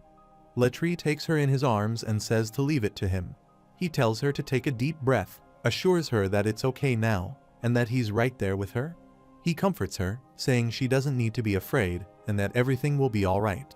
Alicia Badger arrives and asks what's going on, questioning her husband about why he's crying. Lettre assures her that everything is alright. She falls asleep while being hugged by Lettre. Alicia Badger takes the child into her lap, and Lettre mentions that she has calmed down. Murakan praises Lettre's work, to which Lettre replies that he couldn't greet him earlier due to being preoccupied. Murakan dismisses the greetings and asks what the child saw. Was it the future? Lettre clarifies that she saw the past. Murakan inquires further, asking what he means by the past and questioning if it's a grudge. Lettre explains that when As Mills' contractor delves into the past, they often see a deep-seated grudge or attachment. This occurred because the child saw an object or location associated with such emotions. If they had arrived a little later, something very bad would have happened, and it was quite terrifying. Murakan requests more details, asking Lettre to describe what she saw in a scene from a primeval land. Lettre covers one eye and recalls past incidents. He describes how the natives of that land believed in their own god and isolated themselves from external civilizations. This isolation allowed them to live peacefully and maintain the present peace until outsiders arrived. He explains that the people who arrived suddenly were mages. They initially approached the natives under the guise of wanting to learn their culture. However, they began digging up the ground in search of something and started making increasingly difficult demands. Eventually, they resorted to violence, killing a native child and eliminating any obstacles, threatening the natives to retrieve something. The item they sought was a divine relic that the natives worshipped. Jin Runcandle reflects on the concept of natives, worship, and a divine relic. He asks Sir Latry if they can see what this divine relic looks like while he attempts to write something down. Latry confirms and asks for a moment, describing that it appears as an ordinary silver mirror but emits light. He proceeds to draw something on paper. Jin Runcandle examines the drawing and concludes that, without a doubt, it's the artifact mirror. He recalls the mirror, once famous for its magical properties before it became known to the world due to a brave reporter who exposed the Zippel family's brutality. He reflects on how the Zippel family exploited the citizens of the Kholin ruins in their quest to locate the artifact. During one of his cadet missions, he personally confirmed the nefarious actions of these individuals, linking the primeval landscape of the Kholin ruins with the mages affiliated with the Zippel family. Jin Runcandle realizes that this map is indicating the mirror's location. Sometime later, a person in a purple dress sits at the edge of a building, sipping wine and laughing. They remark on the temptation to become attached to those scoundrels if one stays too long. Noting the loneliness, they express appreciation for the taste of the alcohol. Meanwhile, Lady Leasa sits in her room, expressing relief that the time has finally come. She prepares herself to welcome a guest, praying and shedding tears in anticipation. Jin Runcandle examines the mirror pattern and contemplates the incredible significance of a map he obtained from a mere pirate, which turns out to be the key to something so significant. Murakan notices his expression and inquires about what's on his mind. Jin Runcandle realizes he can't reveal his knowledge in this situation and simply says that something feels off. Murakan accepts this and moves on. Jin Runcandle then contacts Kashmir Alfrian, who apologizes for Yuria's experience with the territory. Jin Runcandle reassures him, saying it's part of the experience that all contractors of a god must face eventually, and he was expecting it. Latry assures Kashmir Alfrian that they will always be there for Yuria and will protect her no matter what happens. Kashmir Alfrian expresses gratitude and acknowledges that now they understand the map is no ordinary one, they must take action. He plans to inquire about someone who can decipher the ancient language on the map, entrusting this task to the seven-colored fowl. Jin Runcandle agrees to leave it to him, but privately doubts the task's difficulty. He reflects on how the residents of the Kholin were slaughtered by Zippel centuries ago, nearly wiping them out entirely. Those who survived are currently imprisoned in Colin, leading Jin Runkandle to speculate that they might find the mirror before Zippel does. The scene shifts to 2 weeks later, in the year 1796, on February 17th. Pan is seen dancing on the road, commenting on how everything is spiraling the world, his life, and he even twists his foot and falls down, remarking that it's all spiraling out of control. Jin Runkandle notices that Pan looks very worn out and suggests that since they are both in similar situations, they could talk as friends. Pan asks who Jin Runkandle is, and Jin Runkandle responds that it's not important, mentioning that he has plenty of drinks left. Pan appreciates the gesture, calling Jin Runkandle a good man, and requests a drink and some food. He jokingly asks if Jin Runkandle is an angel. Jin Runkandle assists Pan, offering to help and mentioning that his younger sister at home will appreciate his kindness. Jin Runkandle then remarks on Pan's distinct skin color. He responds that he has heard a lot about that and mentions that his tribe is like Zat. Jin Runkandle asks about his tribe, and he explains that his homeland is actually very far from their current location, taking a sip of his drink. He decides to stop there, as continuing the topic will only make him sad. Jin Runkandle mentions that his homeland is far away as well, showing him something from a distant place, but he can't decipher what's written on it. He asks if the man recognizes it, showing him a paper. The man becomes angry, breaks his bottle, and states that he doesn't know, noticing Latri and Moroccan nearby and commenting on their presence. He asks who they are, questioning why they approached him, knowing he's from Colin. Jin Runkandle explains that he is the freeloader of Tikan's defense captain, Alissa, and indicates that the black-haired guy and the green-haired boy next to him are dragons. This revelation shocks the boy. He questions why Jin Runkandle is sharing all that information, while Jin Runkandle responds that he will eventually have to disclose these details anyway. He clarifies that he understands the implied meaning and advises Jin Runkandle to be more cautious. Jin Runkandle assures him that everything is fine and there is no issue. He points out that they are not part of the Zippel family and asks how Jin Runkandle managed to find him. Jin Runkandle explains that they came across the map by chance, mentioning that the green-haired boy is the dragon of Asmil. He is surprised and confirms if Jin Runkandle means Asmil. Jin Runkandle confirms this and explains that they gained access to the map's contents with the authority of Asmil, revealing the grudge contained within it. He adds that they have been searching for people who knew about the map, but couldn't find anyone until now, purely by coincidence. He mentions that they managed to find him. Even though he wonders how they did it, it must have been a coincidence, though he muses that perhaps it wasn't just a coincidence. He suggests they follow him and proposes that it would be best for them to meet his sister. After a while, they arrive at the tribe, where Lady Leasa welcomes them, expressing that she has been anticipating their arrival along with the esteemed individuals from Tikan. Pan apologizes for bringing guests without her permission, but she reassures him that he did well. Murekin inquires about the reason for her anticipation, to which she responds that it's different. Jin Runkandle agrees, and she further explains that it's not just a feeling of holiness. Rather, it's a presence that shouldn't be felt in a dilapidated place like theirs. She attributes this presence solely to the individual present, likening them to the noblest bloodline of Colin or a person chosen by their faith. She elaborates that this person is born from the head Temple of Swords, chosen by the Shadow and the last dragon of the Shadow tribe, and serves as the guardian dragon of the child treasured by the great Asmil. She dismisses any surprise, attributing everything to mere tricks, while Jin Runkandle ponders the transcendental aura, feeling he has encountered it before. He directly asks Lady Leasa if she is a god. She denies this, stating she's merely a vessel, and adds that if she were a god, she wouldn't need to live in hiding after losing her homeland. Murekin speculates that she might be the physical embodiment of an old god and acknowledges her remarkable insight, wondering if that's all there is to it and noting that even her presence will fade eventually. She acknowledges the discomfort when Sir Black Dragon hits where it hurts, and he disregards it, expressing surprise at hearing about an old god residing in Colin. Jin Runkandle notes that even if she told him, she wouldn't necessarily know, and she then asks him to show her the map again. He complies and asks if she can decipher what it says as she examines the map.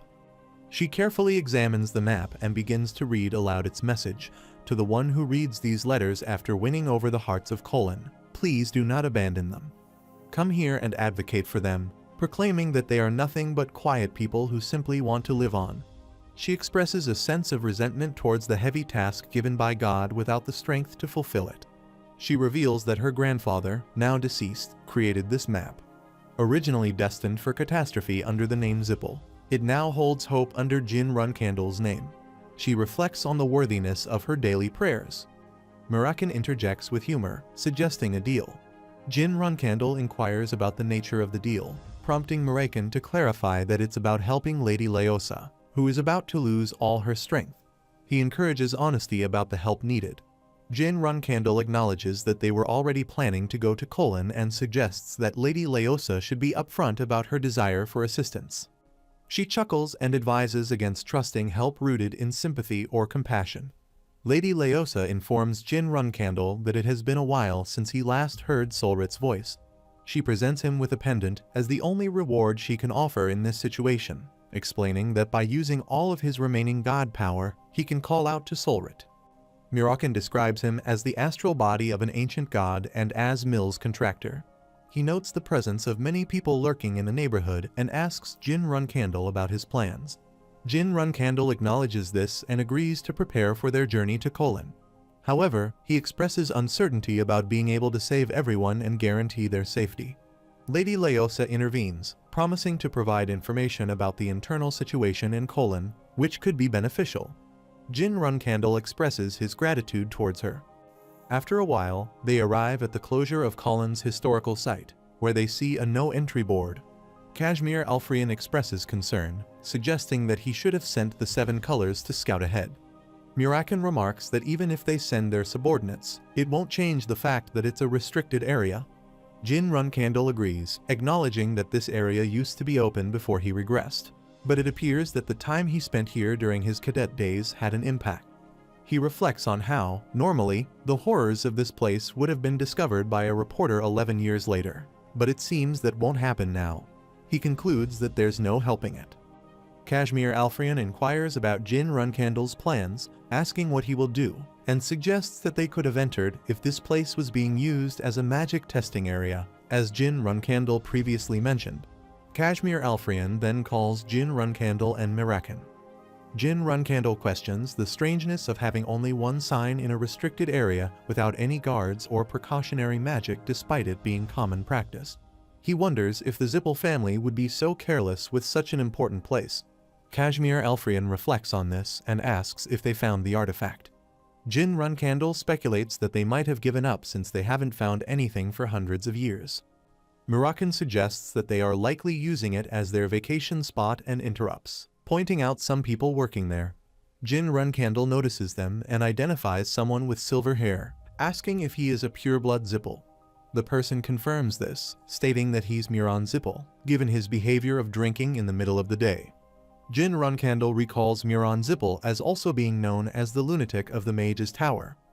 He reflects that rather than being recognized as Keliark's 6th son, Miran is more famously known as the lunatic mage due to his numerous eccentricities. Jin Runkandle observes that Miran is a pureblood Zippel, but lacks any escort guards. Kashmir Alfrian notes that Miran is the master of the 7th Mage's Tower in Zippel, an 8-star mage with a wealth of possessions, hence his confidence.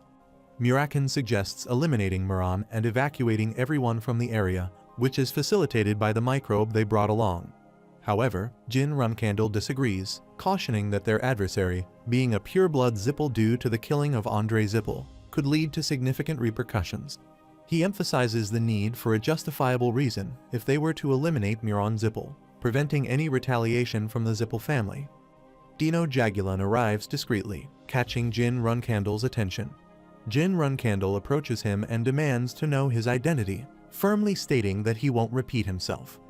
He responds that he's Dino Jagulan, a reporter. Jin Runkandle recalls that Dino Jagulan is the reporter who covered events about Colin in his past life. He wonders if Dino Jagulan managed all of that reporting by himself since the report was published 10 years later. Jin Runkandle instructs Dino Jagulan to turn around, noting his young age and frail body. He admires how this young person dared to challenge the Zippel family. He asks if Dino Jaglon is here to uncover the next big story and what the content might be. Dino Jaglon, in turn, asks Jin Runcandle where he came from. Jin Runcandle reassures him not to be nervous, explaining that they are just passing through. He mentions that a friend from the area asked for a favor, and since Dino Jaglon mentioned being a reporter, their paths seem to align. Dino Jaglon confirms that they are aware of the situation concerning the citizens of Colon. Murakin interjects, questioning whether they should disclose everything to him. Kashmir Alfrian responds that this is part of their strategy to achieve their objective. Murakin then asks what his goal is exactly.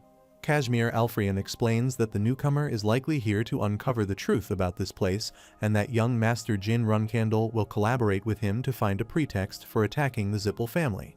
He adds that Dino Jaglon probably has already gathered information about that as well. Dino Jaglon retrieves a book from his bag and invites them to examine it, noting that it contains detailed notes about the natives. Jin Runcandle examines the book and remarks on Dino Jaglon's boldness, mentioning the potential consequences if the Zippel family were to discover such a notebook. Dino Jaglon reassures them, stating that it's fine as he has already engaged with Muron Zippel. He explains that Muron Zippel has been drinking for the past few days and is not on high alert. He concludes that there's no need to exhaust all resources to extract information from him since interrogation or elimination would be simpler.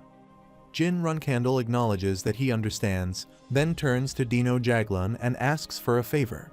He comments on how the old elders tend to send people to unpleasant places for trivial reasons and berates them, glancing at Muron Zippel who is still drinking, and questions if Muron Zippel shares his sentiment. Jin Runcandle then refers to Muron Zippel as an insect while looking at someone seated nearby.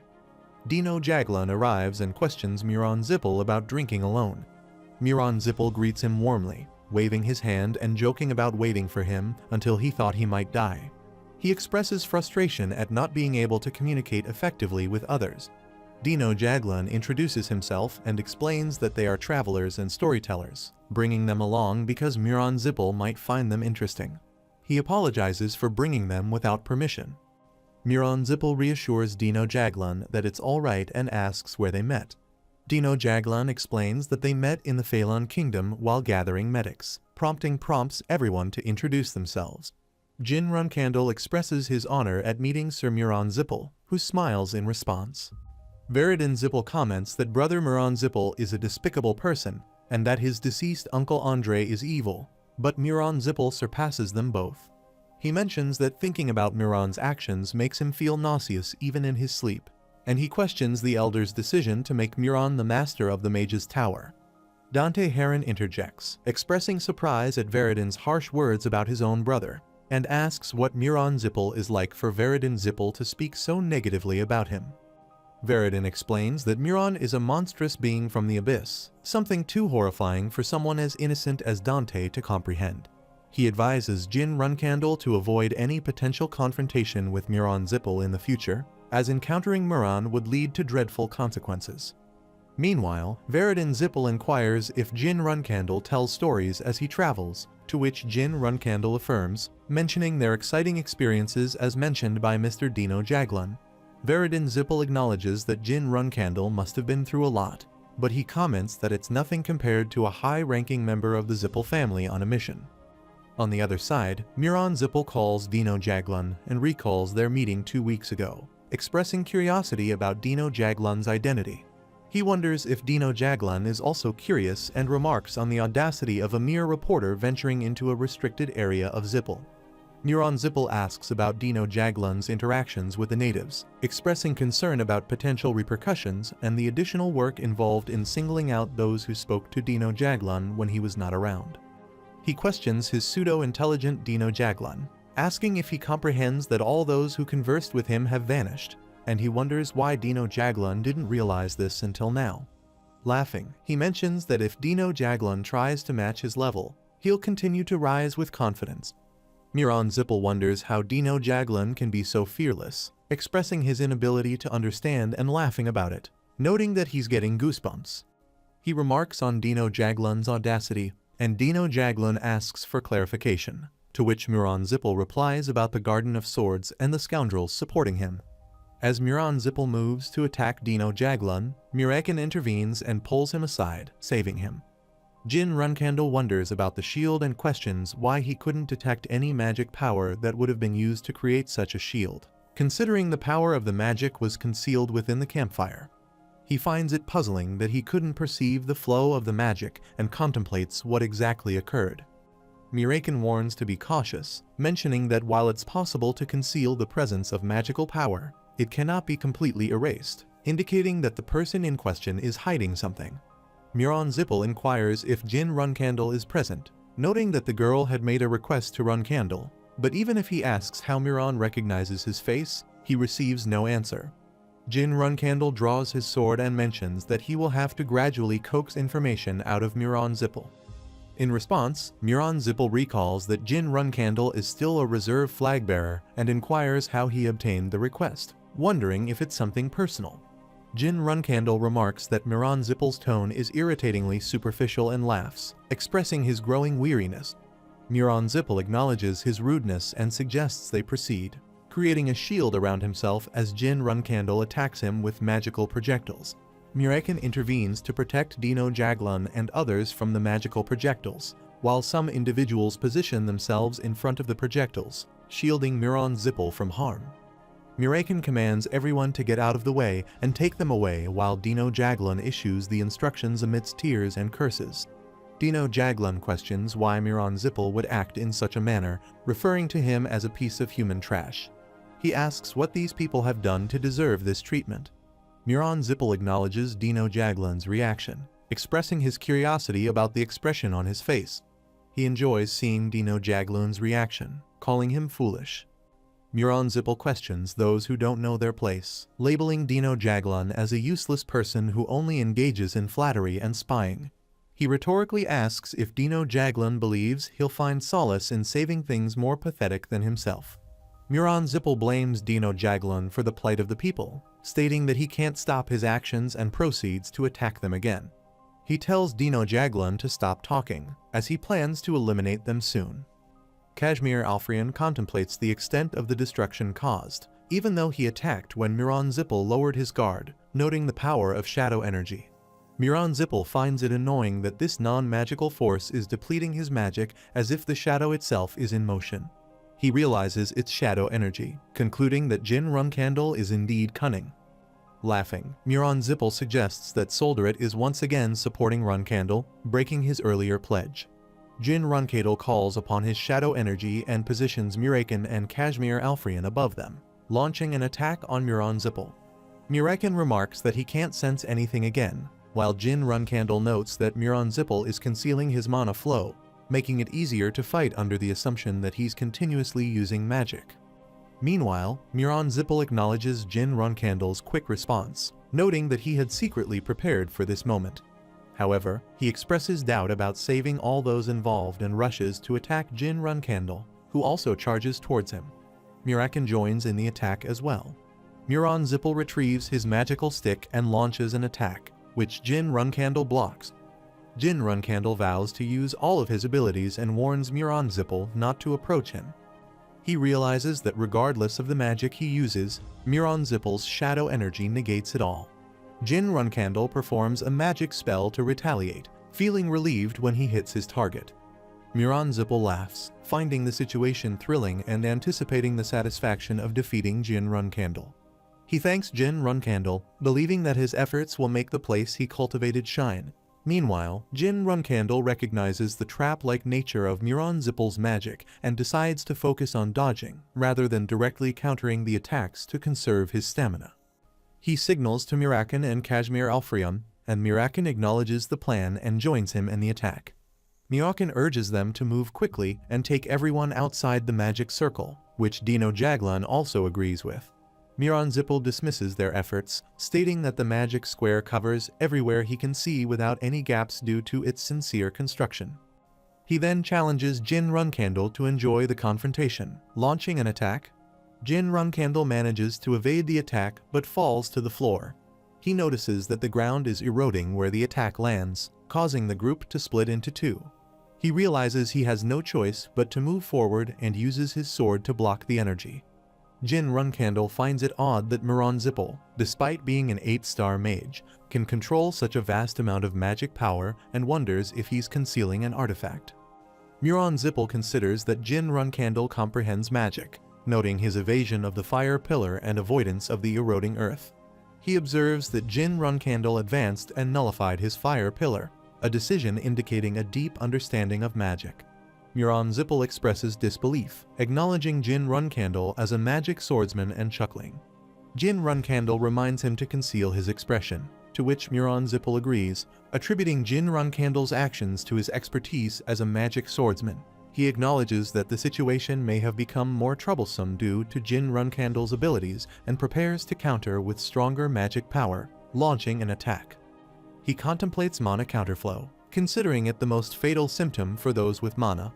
It's an event where mana erupts within the body, causing organs to rupture and break down during mage battles. He notes that individuals with less mana would experience mana counterflow first, which was an efficient way to rank mages until now, unlike martial artists. He acknowledges that Runcandle lacked mana, making counterflow impossible, yet they still used magic on those less powerful. Miran Zippel states that, as someone with mana, there's no need to waste time and suggests they fight. Jin Runcandle confirms his expectation, closing the distance and presenting a magical ball for closer inspection. Meanwhile, Miran Zippel remarks that he can't see in front of him and questions the darkness, wondering if it's the power of shadow. He dismisses this notion, feeling something different and noting a strong light in front of his eyes. Miran Zippel wonders about the source of that light, speculating that it could be an explosion of light that blinded him, followed by an attack of ancient light magic, which he hadn't anticipated. He sarcastically comments on the power of light and shadows, likening the situation to a protagonist in a novel. Jin Runcandle observes that the dark energy in his wound is dissipating, and his senses and reaction speed resemble that of a beast rather than a mage. While he acknowledges that his mana is not as strong as Andre Zippel's in a one-on-one battle, Miran Zippel proves to be a more irritating opponent overall. Miran Zippel ponders his next move, wondering if they will engage in another fight, and he chuckles to himself. He believes that, given his extensive combat experience in addition to mana counterflow, Jin Runcandle must be concealing something else, which amuses him as he walks away. Miran Zippel acknowledges that Jin Runcandle probably thinks he's insane and doesn't want to associate with him, but he sees a similarity between them. Jin Runcandle questions if he's stalling by talking nonsense, noting it's not appreciated if that's his intention. Miran Zippel apologizes, stating it will be challenging for Jin Runcandle to defeat him since the barbaric individuals are still supporting him. He counts the number of times they've used their power so far, estimating 3 times. Jin Runcandle warns him not to go too far and asks for clarity on his intentions. Miran Zippel responds affirmatively, indicating his growing interest and highlighting how people like them will do anything to achieve their objectives. He acknowledges that he noticed too, noting that Jin Runcandle's magic control surpasses that of an 8-star mage, which surprises him. He performs a magic spell and asserts that there shouldn't be anything under Zippel's blessing, referring to Dino Jaglin and the other individuals, yet he's utilizing them effectively as his mana amplification weapons. He remarks on their conversation, remarking that although they appear lifeless, they are still breathing, indicating that they are alive and capable of replenishing his mana. He emphasizes that since Jin Runcandle expressed a desire to kill him, he must eliminate these obstacles first. He reiterates that they are similar, both being individuals who will go to great lengths to achieve their objectives, and urges Jin Runcandle to dispatch them swiftly and set off the final fireworks. After some time, Latika Mamitika arrives and asserts that Miran Zippel is lying, claiming that everything he's saying is false, especially regarding the item that allegedly amplifies his mana.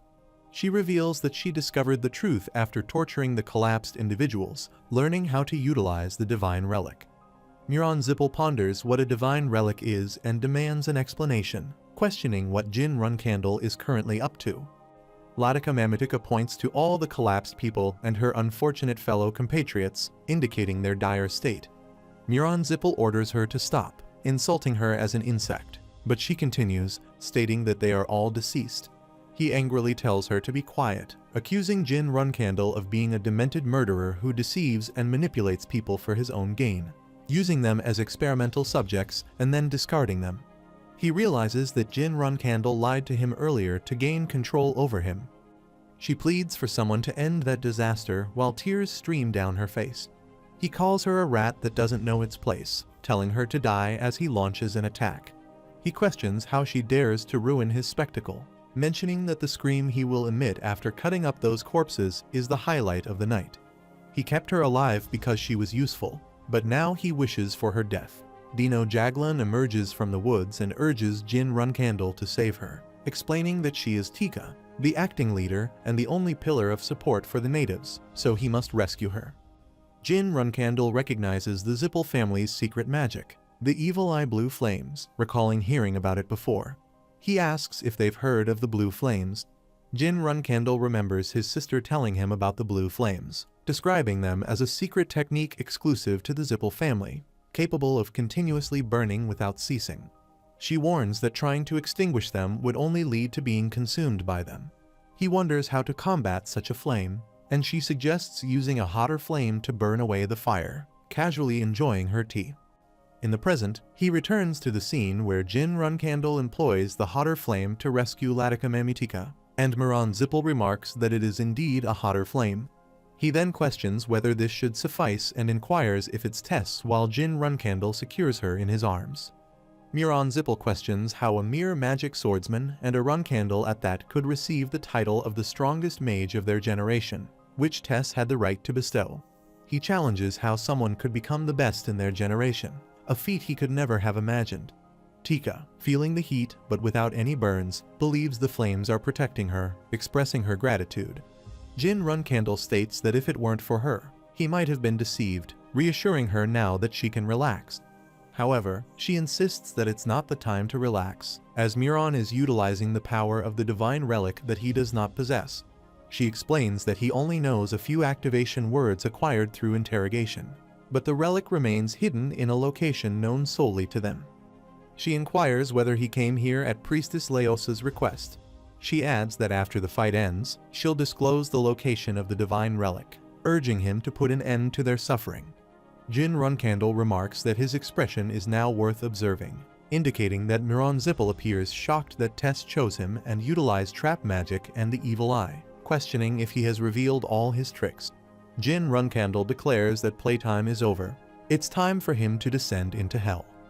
Miran Zippel asks what Jin Runcandle means by hell, using his magic to assert that he was once the lover of the witch Helaram and someone who drank with the kings of the Black Sea, challenging Jin Runcandle about his understanding of hell before attacking him with what he describes as a pressurized flame. Tess intervenes, blocking the attack, prompting Jin Runcandle to wonder if Tess is angered by that spell. Mirakan also arrives on the scene. Jin Runcandle questions why Mirakan is there and inquires about the natives. Mirakan confirms that he has evacuated everyone, so they should concentrate. He explains that the spell just cast was a possession spell targeting the Demon King Orgel. Therefore, when Tess interferes, they need to act quickly to stop it while he blocks the attack. He advises Jin Runcandle to gather his shadow energy, unleash his sword to its fullest potential, and strike with all his might.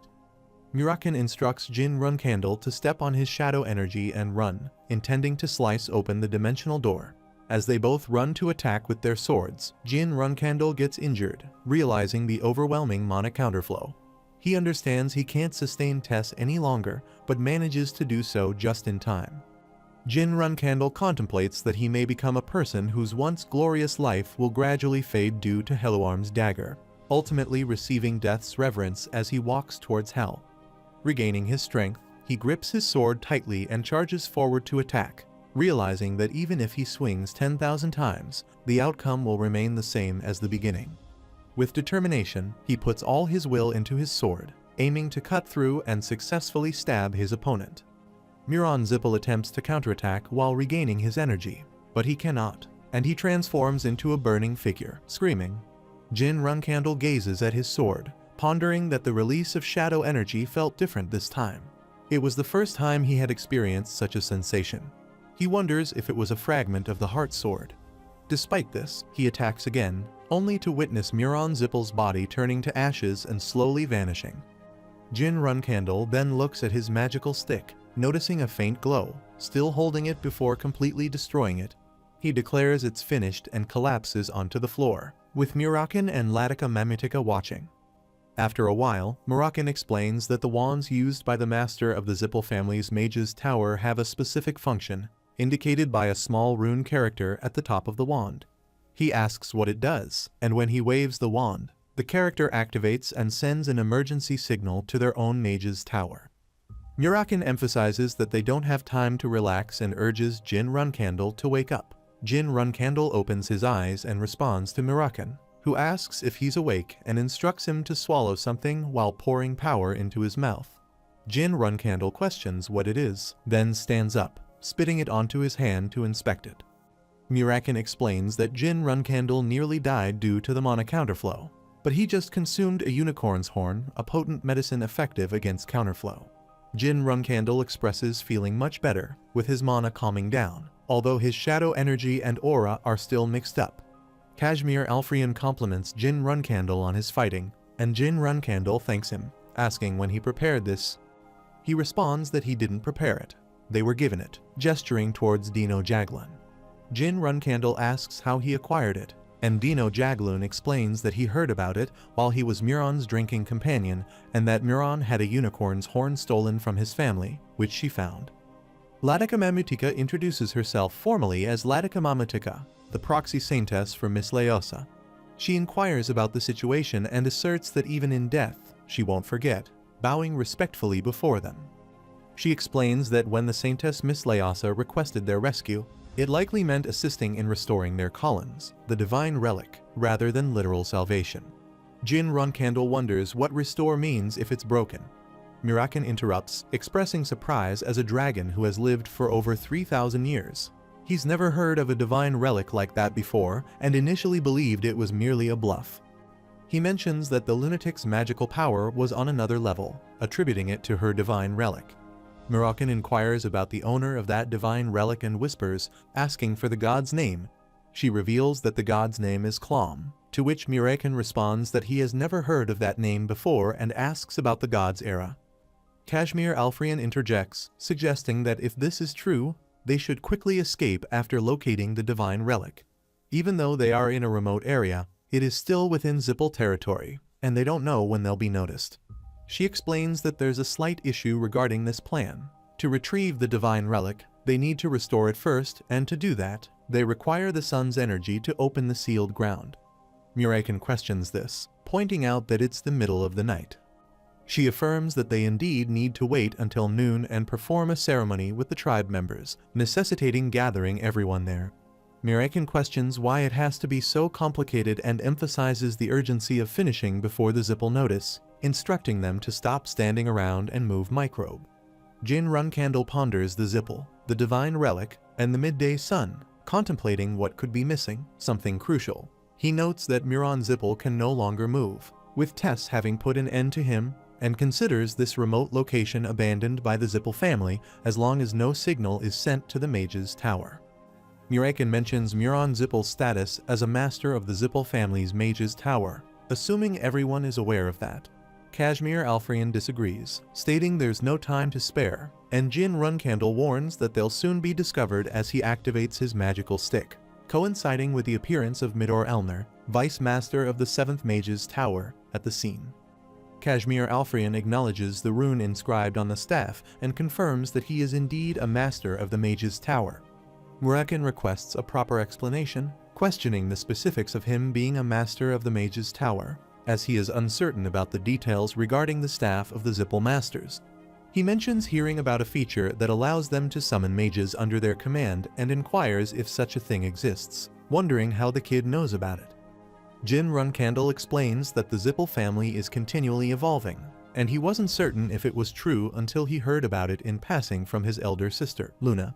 He reflects on the words his teacher spoke when he was unconscious, realizing that they helped him prepare for this situation. Kashmir Alfrian mentions that each tower houses at least 100 mages, with most being 7 or 8-star ranked. Additionally, they must protect civilians, and if even half of them come, it will pose a challenge for them.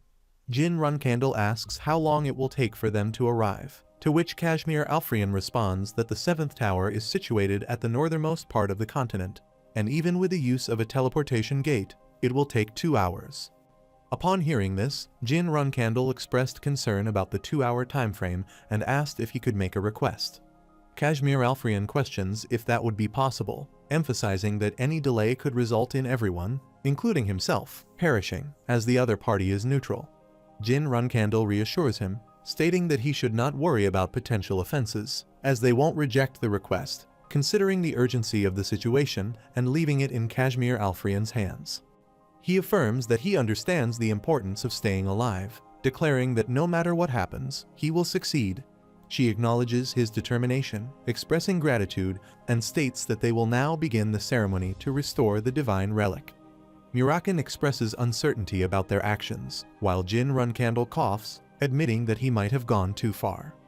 Muraken criticizes Jin Runcandle for calling his subordinates after defeating and killing someone, recalling that in his days, losing meant acceptance.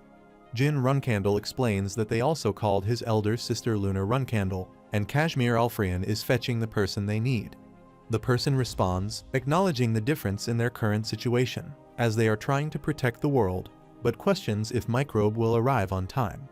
Jin Runcandle reassures him, stating that if Microbe uses the teleportation gate, he will arrive in time. After a while, some people mount a dragon, and one of them remarks that they will need to endure. Another person addresses the Vice Master, stating that it's Collins' historical site and they should report what they observe. The Vice Master confirms, mentioning that the natives are currently conducting a ceremony and there are 2 unknown individuals nearby. He adds that he doesn't see the Master, prompting an old man to urge everyone to calm down. The old man suggests that the Master might have been taken hostage. The Vice Master expresses his fury, stating that if anything happened to his elder brother, he would make everyone involved beg for mercy. Muraken calculates the situation, noting 6 dragons and around 30 mages. He mentions that if things escalate, he'll revert his transfiguration, but then Zippel's main force will arrive, advising everyone to prepare themselves. Jin Runcandle acknowledges Muraken's assessment, reflecting on how, if this were in the past, it would have been manageable. Muraken recalls Temur, his heart, which he pierced 1,000 years ago, and how it still pains him. As the dragon lands on the ground, they disembark. Jin Runcandle queries Muraken about whether he recognizes any of the dragons, noting that they all appear to be fire dragons. Muraken responds that he doesn't recognize them. They are all young red dragons, a lower-ranking species of fire dragon, likely subordinates of Kajun.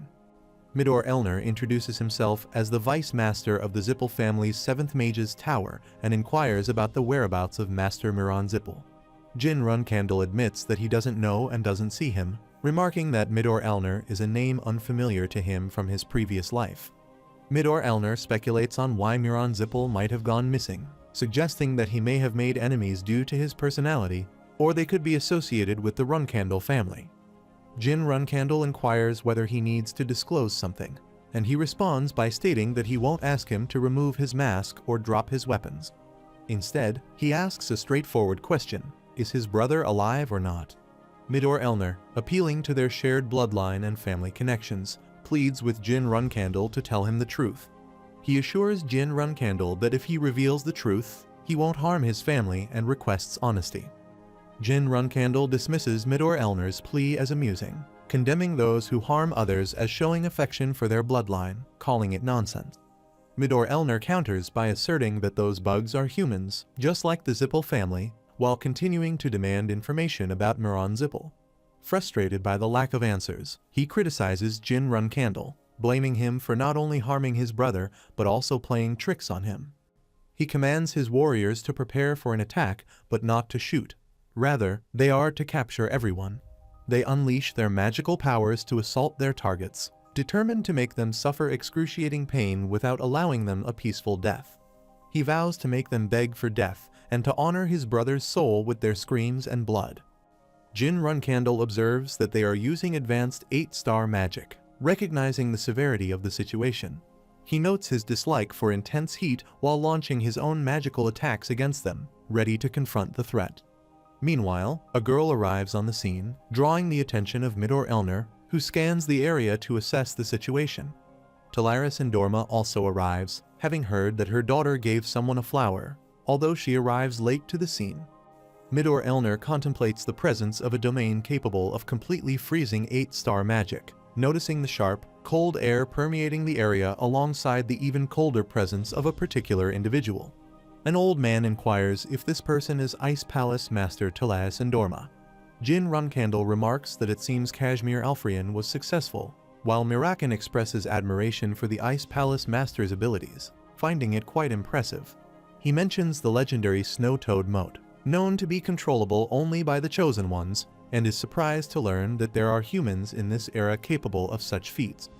Talaris Endorma opens a portal and instructs her daughter to enter and rest before departing herself. Talaris Endorma approaches Jin Runcandle and acknowledges that he received flowers from her daughter. She bows before him and introduces herself as Jin Runcandle.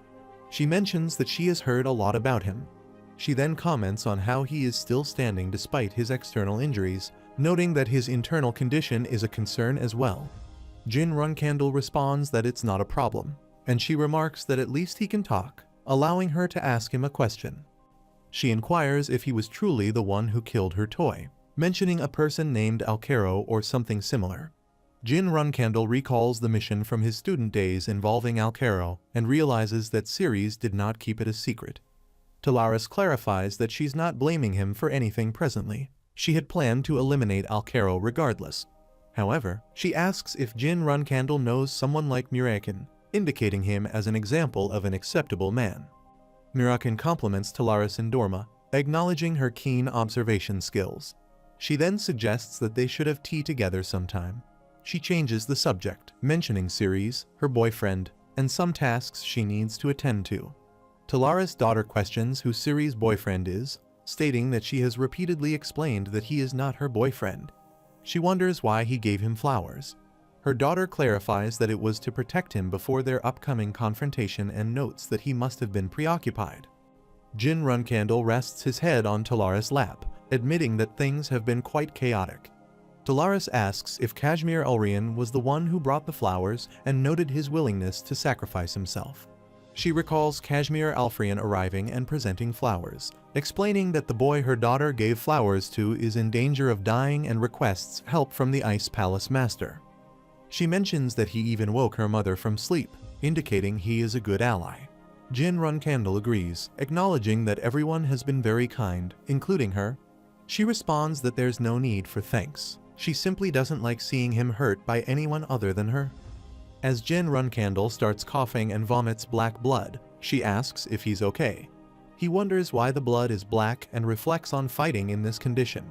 She opens a bottle and apologizes, instructing him to stop talking and drink it. She contemplates the situation, noting his determination to reach this point but feeling displeased about it.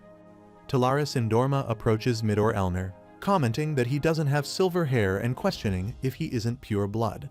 Midor Elner realizes this won't be easy and considers that it's fortunate he reported to the main family before leaving, hoping that stalling here will result in support arriving. Midor Elner introduces himself as the Vice Master of the 7th Mage's Tower and questions why she is intervening in the Zippel family's affairs when she is the dominator of the Western Seas. She counters by asking what exactly the Zippel family's business is, noting that it has been a while since she has been active, and suggests that it might be the other way around. Perhaps they are the ones causing disruption. He attempts to respond, but she interrupts him, stating that she will overlook the matter this time and commands him to leave. The third elder interjects, expressing outrage at her remarks on Zippel territory. She questions what he means by Zippel territory and challenges his audacity to speak to her in that manner as a snake appears behind her. She orders him to be silent and launches an attack, knocking out the third elder. Midor Elner instructs the third elder to create a barrier to block out the cold, and they swiftly construct the barrier. Meanwhile, the dragon unleashes fire upon them, and she launches magical attacks as well. She questions if they are willing to continue, even if it means they all perish in this place. He retaliates by using his magic stick to attack her, asserting that the world will remember them and the Ice Palace, not her. He boasts about the authority of fire bestowed upon him by the Patriarch, confident that even she cannot evade his attack. She inquires if he utilizes space explosion and that Celiac granted him his power, indicating a fondness for him. However, she remarks that he must not have taught him the crucial lesson about the Ice Palace. Consequently, she offers to teach him firsthand, pointing her sword at him. Talaris Indorma launches an attack on Midor Elner, freezing his hand until it breaks into pieces. He gazes at his broken hand in shock, wondering if it's due to wind magic. She questions his surprise, asking if it's because his impressive trap vanished instantly or because he lost his arm. He realizes he doesn't feel any pain.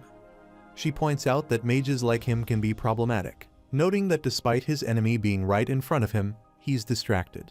She questions if he's arrogant or stupid, highlighting that this is something martial artists cannot understand. He reflects on the vast difference in strength and realizes his mistake.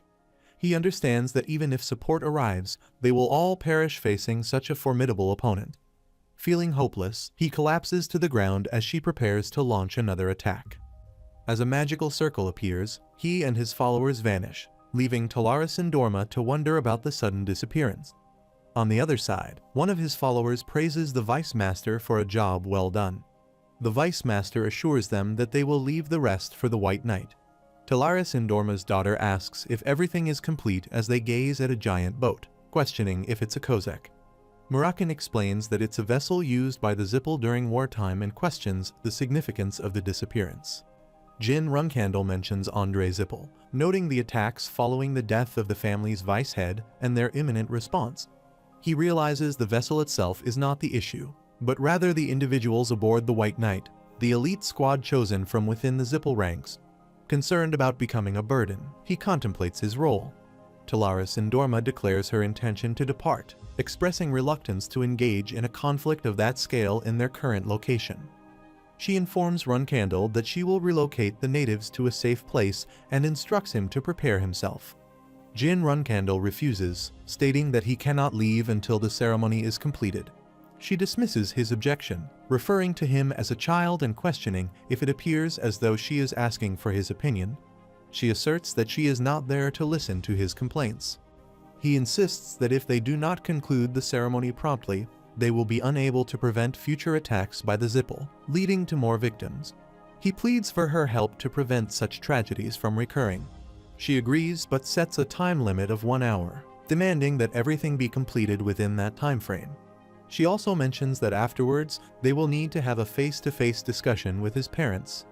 Latika Mamutika and others are praying to Klom as Jin Runcandle rushes to their location. He asks if she can expedite the ceremony because the Zippel are preparing for a full-scale attack. She urges him to leave, explaining that they are aware of the threat in the sky and cannot risk further danger. She emphasizes that until they discover the location of the divine relic, they cannot harm them. She expresses gratitude, acknowledging that they were the only ones who helped after such a long time. He responds by grabbing her and insisting that he didn't assist her so she could give up. He asks if there is no alternative solution. She explains that it would be possible if Priestess Leosa were present, but currently, there is no other option. Talaris Indorma's daughter inquires if Leosa is deceased, to which he replies no, she is currently in Tikkun. She expresses relief at this news. Then, she summons an ice dragon and instructs him to get on, stating that if Leosa is alive, she can bring her here from anywhere. Talaris Indorma reprimands her daughter for using the motif without permission, mentioning that she seems to be enjoying herself. She acknowledges that she doesn't know what he's planning, but emphasizes the need to persevere since she made a promise to do so. Murakan expresses confidence in protecting them from the Zippel's strongest force for 1 hour, stating that it's easy and won't take long. She asks if he will help her, and he responds by saying that besides potentially revealing his identity as a dragon, he cannot use his authority. She agrees to this arrangement and asks if she can borrow his cat paws, to which he smiles in response. The White Knight arrives and declares that they are the White Knights of Zippel. They are direct, requesting her to leave and promising that if she hands over the one who killed Muran Zippel and the natives, they won't escalate the situation. She counters by demanding that they bring Celiac if they want her cooperation. He concedes that they may not have a choice and proceeds to create a magical circle, commanding it to disintegrate as he launches a fiery attack. Murakan intervenes, blocking the attack aimed at her. She retaliates with a counterattack while the White Knight continues his assault.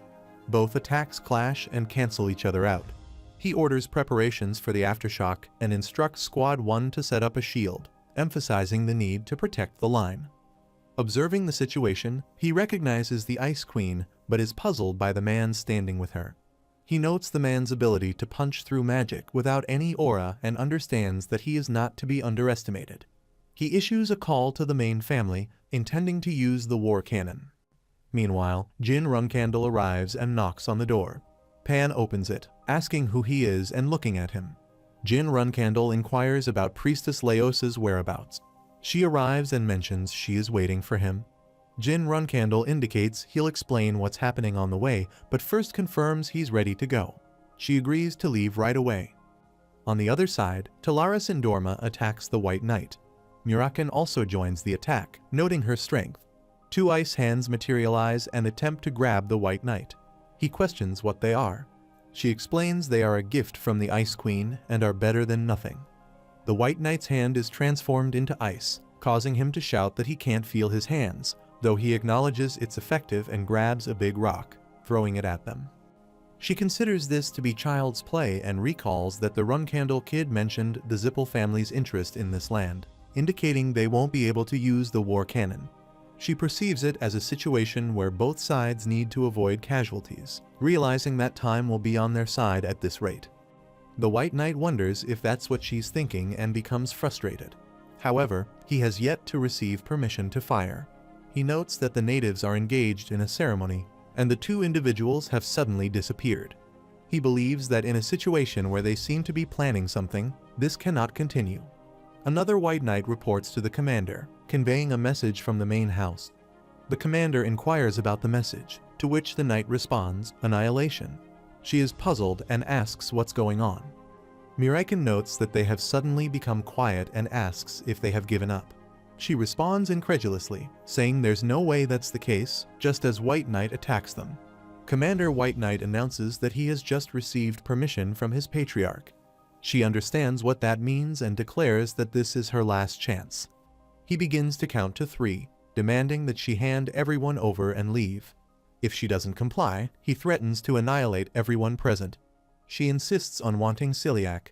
As he starts counting, 1, 2, 3, suddenly, Talaris Indorma's daughter, Jin Runcandle, and Lady Leasa arrive there. White Knight commands to fire and attacks her. White Knight is attacking them when Talaris Indorma steps in front of everyone and blocks his attack. Her daughter also tries to assist her, and she calls her shrapnel. She explains that it's due to the ice trait, causing anything that touches her mother's sword to freeze. Jin Runcandle instructs Priestess Leosa to lower her body and not move, then rushes to attack. Lady Leosa also joins the fray, commenting on his improved skills. Miss Ceres remarks on his ability to keep up with her movements. He expresses concern about the situation, noting the difficulty of bringing the priestess to the location of the ceremony and facing off against the ship. She adds that the Zippel scoundrels have brought something insane. Meanwhile, White Knight insists that it's impossible for a normal human to block Kozek's war cannon and states that this is the Ice Queen's last chance. He warns that if she doesn't accept their offer, they will kill everyone in her party, even if they have to blow up Colin. She finds it amusing, noting that he lacks the guts to kill her and introduces herself as the Ice Queen, Talaris Indorma. She asserts that even if all the scoundrels the Zippel boast about come, it will be impossible to kill her. She tells them to get a grip and leave. He acknowledges that it would indeed be impossible to kill her, but questions if he can protect everyone behind him from Kozek's war cannon blast. He suggests that they should endure a small amount of humiliation while she would have to bear the dishonor of losing her party. She inquires about her daughter, the girl she brought along, asking if she's someone the natives need for the ceremony and if she just needs to send her there. Jin Runcandle affirms that if she can, it will be their victory. She responds positively, telling her daughter to focus, as she will block the attack while the others take her to the altar no matter what. She mentions that either the Ice Kingdom or Zippel will bear the embarrassment.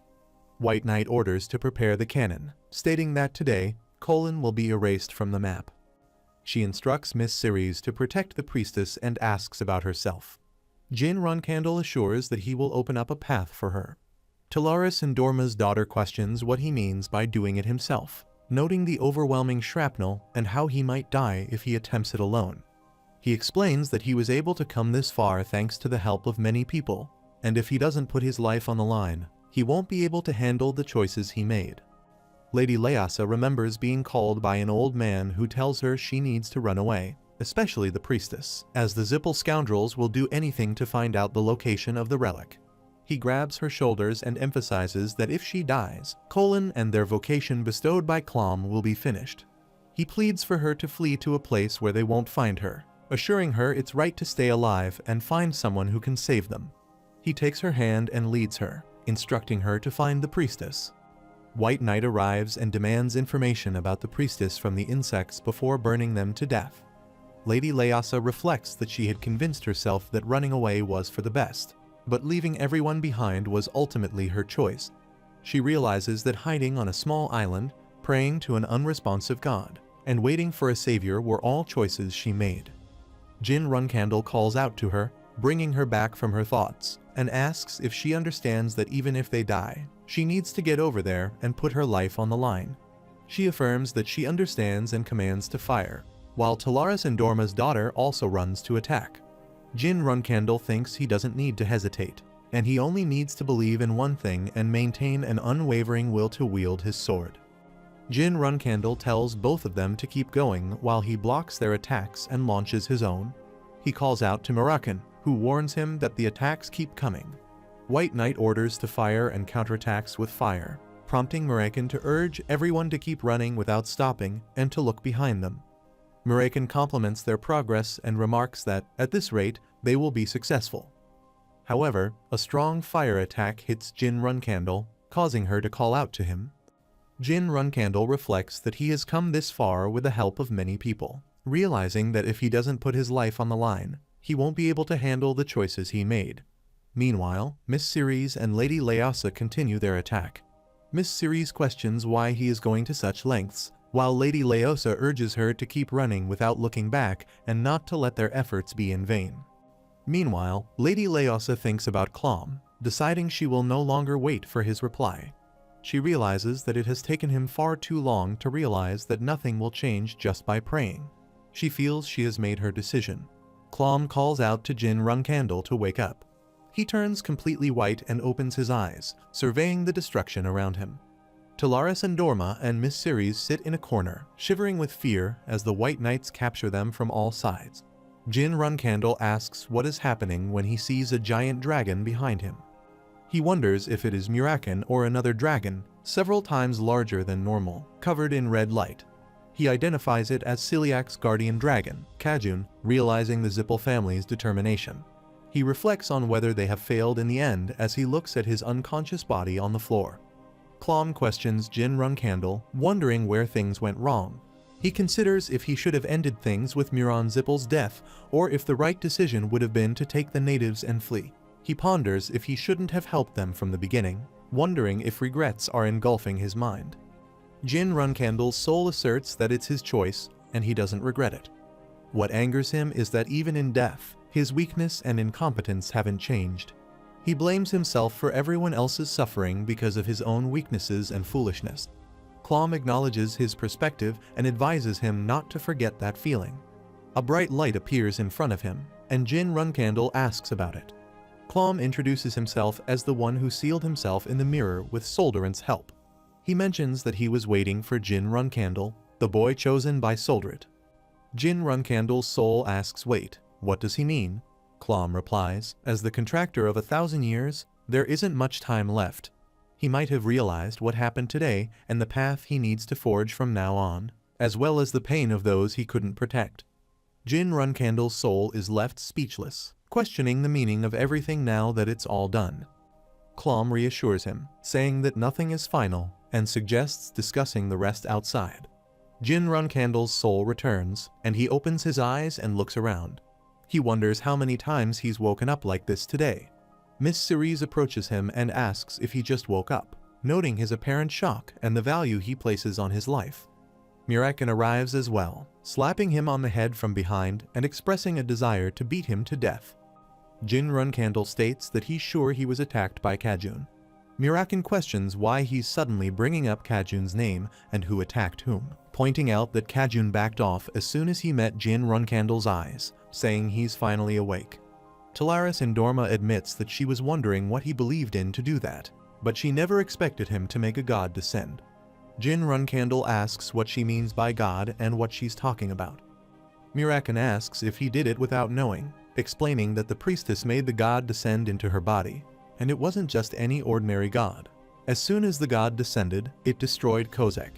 Jin Runcandle expresses his lack of knowledge about what the god did, but he notes that the White Knights couldn't do anything against it. He adds that on top of that, there's this infinite magical power and a barrier, and he doesn't know who it is, but he doesn't think it's just an ordinary god. He mentions that he doesn't remember them at all, though. He commands Klom to start explaining what he's planning to do now that Jin Runcandle is awake. Jin Runcandle clarifies that he's not Priestess Leosa.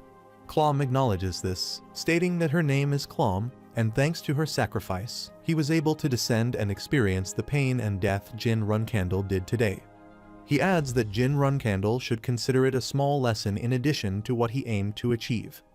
Jin Runcandle wonders if everything he witnessed was an illusion, while Mirakin interjects, noting that it seems Klom played a trick on his kid and demands he stop acting arrogantly and answer his questions. He further inquires why Klom planned this and what he wanted from Jin Runcandle. Klom shows a mirror and reveals that he is waiting for the owner of this mirror. Jin Runcandle ponders if it's a mirror while Klom explains that he's the creator and source of magic power, although he couldn't handle that power and nearly destroyed the world once until Solderit helped him. Talaris Indorma asks what Solderit is, and Klom replies that he sealed himself and his power in this mirror. Mirakin asks if he's the god of magic power because he's never heard of a god like that. Klom responds by saying to watch, as it's Solderit's seal. Mirakin notes that it's a seal made of shadow energy, but has become very weak, so he needed someone who could maintain the seal. Klom explains that there is infinite magic inside the mirror, and that's him. If the infinite and expanding magic power gets released, the world will be crushed. In order to stop that, he asked Solderit to seal him, and the children of Colin have protected him for thousands of years. Mirakin asks if he understands how much they suffered in order to protect him and suggests he should have asked those with power to protect him instead. Klom responds that back then, the Colin was different from what it is now. There was no one who could overpower them. However, after he was sealed, his blessing didn't reach them. He says that in the end, it's all thanks to him that he can bring an end to things now, and he mentions the 1,000-year contractor, Solderit, while he looks at Jin Runcandle. Miss Ceres asks who the contractor is while Jin Runcandle thinks that he's in a contract with Solderit, too, and Klom sends the mirror to Jin Runcandle and says to take it. He explains that he possesses Solderit's power, which is the power to preserve the world, and Jin Runcandle grabs the mirror and looks at it. He thinks that just by holding it, magic power is overflowing inside his body. But every time the magic power comes out of the mirror, the seal is weakened. He wonders if the Zippel family used this catastrophic item so recklessly in his past life. He says he guesses he needs to protect the seal instead of the people of Colin. Klom clarifies that he's not simply asking him to maintain Solderit's seal because the people of Colin, who can't protect the seal, were present that Solderit left for him. Klom says that it is a masterpiece that Solderit put all his power into, something he had never done before. It's not just high-density shadow energy, and he can say it is a portion of Solderit himself. Jin Runcandle says he's sure this will be a big help, but Priestess Leosa said she would personally summon Solderit. He replies it seems like this child promised him too much due to the situation. Even if that black dragon next to him tried to summon him, he would decline. He would apologize in her stead. Jin Runcandle says it's not fine, and he didn't do this to gain something in return, so he thanks him. Klom says to forgive her. How could this child have known that this is his second life, and how did he obtain his second life? He says it seems like it's time. Since he told him everything he needed to, he'll be going now. His choice ended their curse-like mission, so he deeply thanks him. He says further, Solderit's child, their savior, now he will be inside the mirror, and he blesses his journey. Meanwhile, Talaris Indorma comments on what a sight it is to see after living for so long. To think a god thanked a human. It's a rare and precious sight. She then says she's ready to leave and mentions they won't stand still like this forever. They don't know when they'll call for reinforcements again. Jin Runcandle confirms he will guide her, and they will all leave this place together. Lady Leosa thinks she understands. That's why he couldn't reply, and he was in the mirror this whole time. Clom apologizes, stating she was able to save everyone by descending into his body. Her sacrifice saved everyone, not just him but also the children of Colin. She acknowledges how painful it must have been, placing such a large burden on him.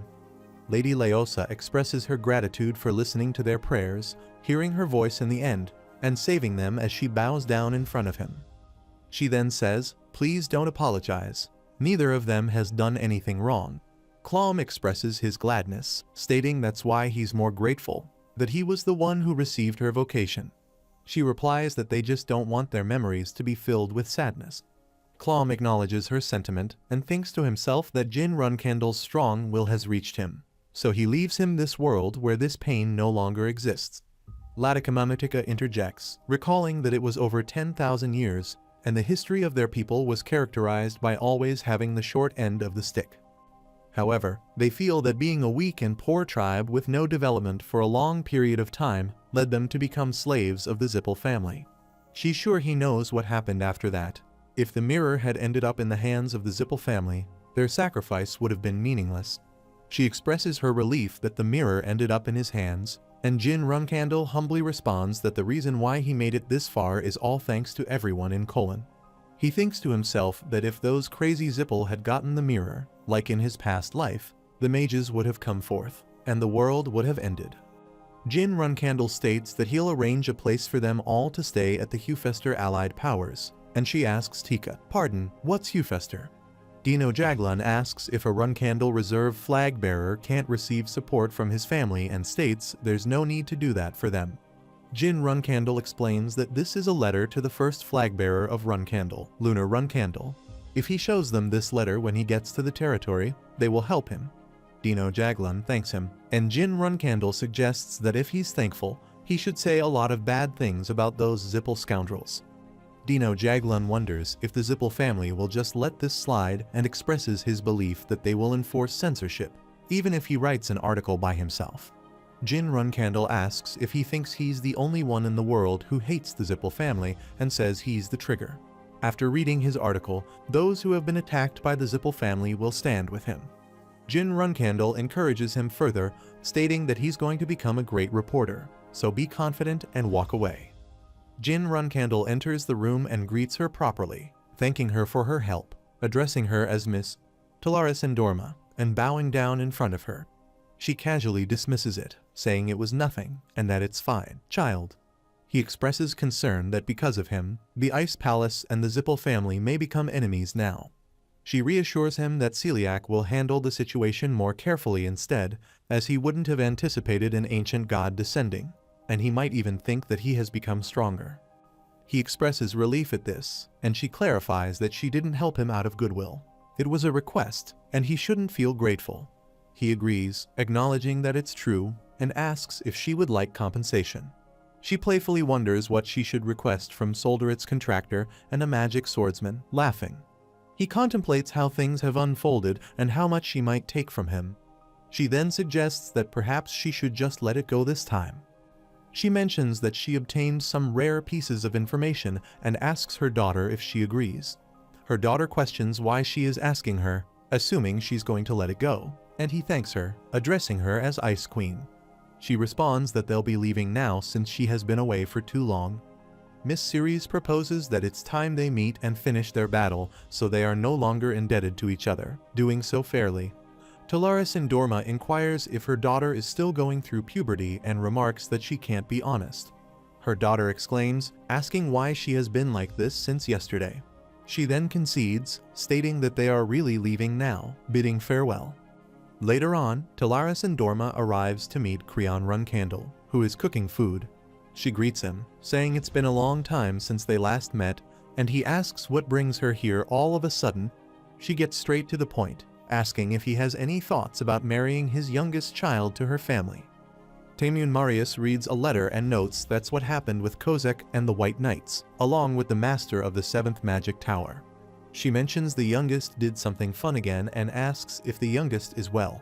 Dino Jaglon confirms that it was an intense battle, but after arriving at Tikkun, they left after he recovered. She expresses relief and then transitions to the main topic, asking about Latika Mamutika and her specialty. Latika Mamutika responds with a pardon, and Tamiun Marius clarifies that she can't just allow her to sleep and eat there despite them being refugees. Tamiun Marius calls Nani and instructs her to look into jobs that will suit them and to cooperate with the territory's citizens so they can settle in well. Nani acknowledges and says to leave it to her. Tamiun Marius suggests that instead of receiving help, she thinks it will be better, asking if that will be okay. Latika Mamutika agrees and thanks her for giving them a chance. Tamiun Marius asks if he is Dino Jaglon, to which he replies yes. She then tells him to let her know if he needs anything. She'll support him with everything she can. However, he must obtain the results the youngest asked of him. Dino Jaglon assures her not to worry, and she responds that she will fulfill his expectations. The scene shifts 1 month after the Colin incident. Dino Jaglon reflects on how the whole world talked about the Colin natives massacre, and the incident where unknown adventurers punished the Zippel family for massacring the Colonians. He notes that the powers opposing the Zippel family, including the Runkandel family, spread the rumors quickly, even though the Zippel family stated that Miran Zippel acted independently. Dino Jaglon also thinks about the scene where a part of the Kozak was found, revealing that the Zippel was actively involved in the incident. He reflects on how the Hufester allied powers were enraged, and while the Lutero Magic Federation covered it up, the Emperor of the Bement Empire personally declared the Zippel family's innocence. He notes that the raging public opinion gradually cooled down, and as a result, the Runkandel family, who revealed this situation, gained some dignity, and Bement received support from the Zippel family. He observes that the Zippel family started to keep a low profile because they had lost their honor and dignity. He writes down all this in his diary and reflects that because of that, the Zippel were quiet for a while, and from their second-in-command's death to the Colin massacre, it was quite a huge blow to them. He mentions young Master Jin Runkandel and Miss Lunar Runkandel, too, noting that he thought the Runkandels were martial artists crazy about the sword, but he was mistaken. Just then, Latika Mamutika arrives at his room door, and he looks at her. She points out that these are all donations and letters of support addressed to them as she looks at the numerous letters. He acknowledges that all of these people have sent them. She mentions that many people are now paying attention to them. After being neglected for several hundred years, their prayers are now directed to young Master Jin Runkandel instead of Clom. He says this will continue until the unknown adventurer can be revealed to be young Master Jin Runkandel. He believes that one day, he will become a flag bearer, elevate the status of the Runkandel family, and eventually bring an end to the Zippel family. On the other side, Knight Khan looks around and thinks this is the third time. He hopes that Sir Kashmir Alfrian's writing skills have gotten better. He sees an ice wall in front of him and asks what it is made of. Talaris Indorma explains that her hand moved without her thinking, so why did he look at her like that? Chiron Runkandel tells her to stop the nonsense and demands repayment, asking if this is a new provocation technique interfering with someone's meditation for marriage. She says she didn't come here to cling to him like before. She attacks Creon Runkandel, but Knight Khan comes in between and blocks her attack. She asks if he is Creon's Knight Ken, and he corrects her, saying it's Knight Khan. She acknowledges that it's been a while. Chiron Runkandel tells Knight Khan not to worry about her and to give him that. Knight Khan agrees and hands over a letter to him. Creon Runkandel receives a letter from Kashmir Alfrian and says that he's claiming to have sliced Miran Zippel's head off. Knight Khan adds that not long ago, someone helped the Colonians who were being slaughtered by the Zippel family. He continues by stating that further in the news, the unknown adventurer punished the Zippel family and saved the natives, and in that process, the master of the 7th Magic Tower, Miran Zippel, died, and the Kozak and White Knights were confirmed to be attacked. He mentions that it's surprising to think the youngest young master was around that region. Chiron Runkandel asks what Kozak is and says that the youngest isn't that strong, so that must have been her, Talaris Indorma. She says not to look at her like that, explains that she received a request, and asks if he mentioned Kashmir Alfrian. He confirms that, but nothing she said is written in the letter, and he questions Kashmir Alfrian about how he can keep information from him. She asks what he is going to scold him for, and he replies that he needs to be warned. She replies that she doesn't think that's a good idea and suggests instead praising him. He asks what she means by praise and mentions Kashmir Alfreyan, noting that he's someone who has clearly set whom he's loyal to, and it's not him but Jin Runkandel. He says he sees and understands, acknowledging that he almost put the youngest in a difficult position and agrees that he owes her one. She asks why he owes her and suggests that if that's the case, what is he going to do with the debt that his youngest owes? He says he will collect it from him, while she remarks that it's funny. Anyway, since she has told him what she needs to do, she's going to head back. She advises him to think about what she said before, mentioning that his youngest and her daughter suit each other quite well. After a while, Jin Runkandel sits in his room and asks what this is. Gilly asks what's wrong, and he replies that no, he just got the creeps. Kashmir Alfreyan, while having tea with young Master Jin Runkandel, says that he has also been feeling that often. She mentions that it has happened often after coming back from Colin and asks if it is a pain from a growth spurt or something. She adds that thanks to the mirror, his magic power has increased, so it might be the effect of that. Jin Runkandel laughs and thinks about how he achieved a lot of things from the Colin incident. 6-star swordsmanship, 5-star shadow energy, and 7-star magic power. He reflects on how becoming 7-star just by having the mirror is significant. But he can't go beyond that, as the seal can't be weakened, not even by a little bit. A guard arrives and says, "Master, a man has come to see him, and he said he works for him in intelligence." Kashmir Alfreyan laughs and suggests making up an excuse to send him away. He was going to do so, but he knew the accurate location of one of the 7 Colors' secret bases. Jin Runkandel asks if he is a retired worker of the 7 Colors, and he confirms that, including the 7 Colors, it is his first time coming to Tikkun. Jin Runkandel then asks where he is and mentions that he made him wait at the entrance. Meanwhile, Jin Runkandel thinks about how he knows the secret of the 7 Colors and wonders who he is while looking out of the window. Kashmir Alfreyan laughs and remarks that he has shown the young master such a ridiculous scene. He reflects on the fact that they were found out by a guy whom the 7 Colors security doesn't know about and wonders who this guy is. He adds that he seriously looks like a scammer and considers if he's Jet. He thinks about informative Jet. He is the scoundrel who stabbed him in the back multiple times. When he thinks about those times, he wants to destroy him, but since he said he had a son, he let him live. Looking at him now, it seems like there is an issue. Kashmir Alfreyan says he doesn't know him at all and demands to know how he knew the location of their branch. The man sits on his knees and says he's Jet, running an information store in Arkan. Kashmir Alfreyan asks what he means by Arkan, stating that he's someone from Tessing. Jet replies that he was the informant about them and for Arkan. To stop their tyranny, they destroyed them from the inside, and yes, that's what happened. Kashmir Alfreyan thinks he's sure that's what young Master Jin Runkandel did before he came here. He insists that Jet answer his questions about how he knew about the branch's location, as what will happen to him will be decided depending on his answer. Jet replies that security is equal to the life of an informant. Until they accept him as one of them, he can't disclose anything. Kashmir Alfreyan laughs and asks how he dares to act arrogantly here, stating that until he speaks, he won't let him see the light of day. Jet says that's not all and adds that the person the 7 Colors are investigating knows information about Spider Hands Alu. Jin Runkandel arrives there and expresses his desire to know more. Kashmir Alfreyan denies him, saying that it would be a lie even if they did. Jet looks at Jin Runkandel and wonders if he's the young master. Wasn't the Lord of Tikkun Kashmir Alfreyan? He wonders who Jin Runkandel is being wary of. Jin Runkandel greets Jet, mentioning that it's been a long time since they last met, and asks what he is doing there without the gift he got him. Jet starts to abuse him and also abuses Kashmir Alfreyan, labeling him as the scoundrel who impersonated Veridin Zippel and warned him not to trust him, as Tikkun will turn into what Tessing has become. Kashmir Alfreyan remarks that he has gone mad and questions how he dares to do that.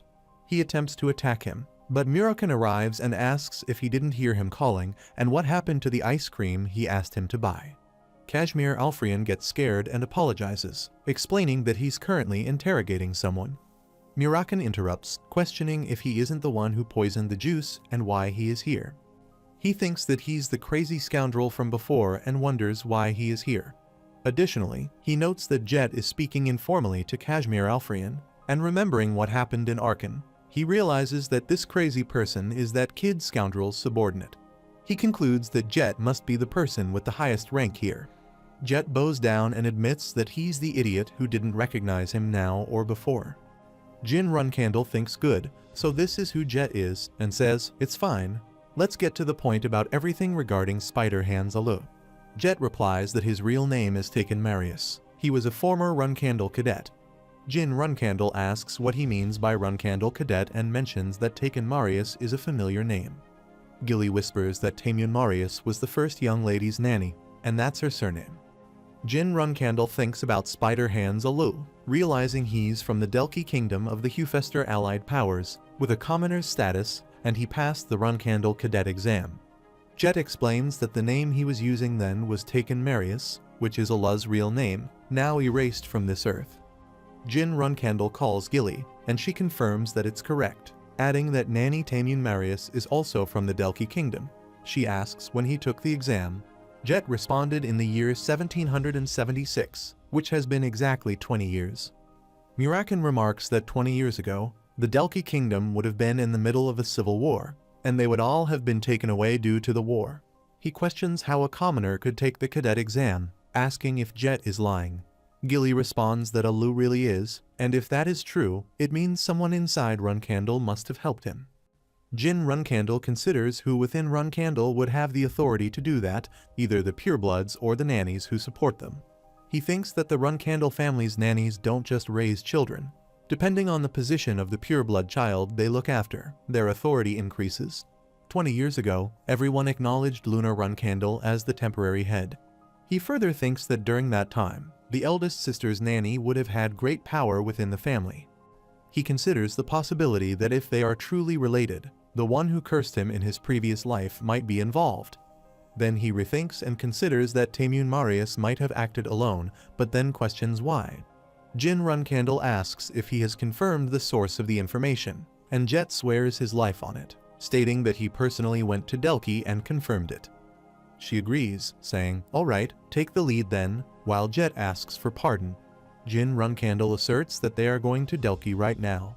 He thinks about Taemun Marius and Spider Hands Alu and decides to personally confirm what they are up to. The scene shifts to the Delki Kingdom, affiliated with the Hufester Allied Powers, where Brother Garber puts his foot on someone's head and abuses him. He warns him about the consequences if he doesn't keep to the collection deadline. He pleads don't do this, explaining that he did this because he has a daughter to feed. He warns that if this continues, he's going to report him to the authorities. Brother Garber asks what he means by report and reminds the person that he's being supported by the Great Runcandle. A purple-haired girl arrives and intervenes, saying, "Hold on, stop there. If he continues, that'll be a bit troublesome, don't he think?" Brother Garber questions why she is there, and she responds, "Wait, then that idiot's around here." Someone else arrives and cuts Brother Garber's neck, causing the other person to become scared. The masked man remarks on how pathetic it is to live like that, doing gangster activities after receiving help from his mother. The other person pleads for mercy, offering to give all of the money and not report him either, as his daughter is waiting for him at home. The masked man states that they group them together with those punks and apologizes, saying they don't need money. The other person asks for forgiveness and inquires about what he needs to do. He apologizes again, but the purple-haired girl attacks and kills him, stating that it isn't personal. It's just unfortunate, and everything is for that person.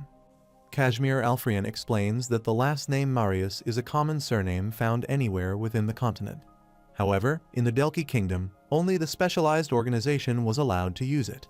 He thinks about the orphanage called Moon Sacrifice, which, from the outside, looks like an orphanage, but was actually a facility where the Delki Kingdom's royal faction turned orphans into assassins or spies. He mentions that it is said they allowed the orphans to form deep bonds with each other, then made them kill each other, and the children who survived that process became assassins.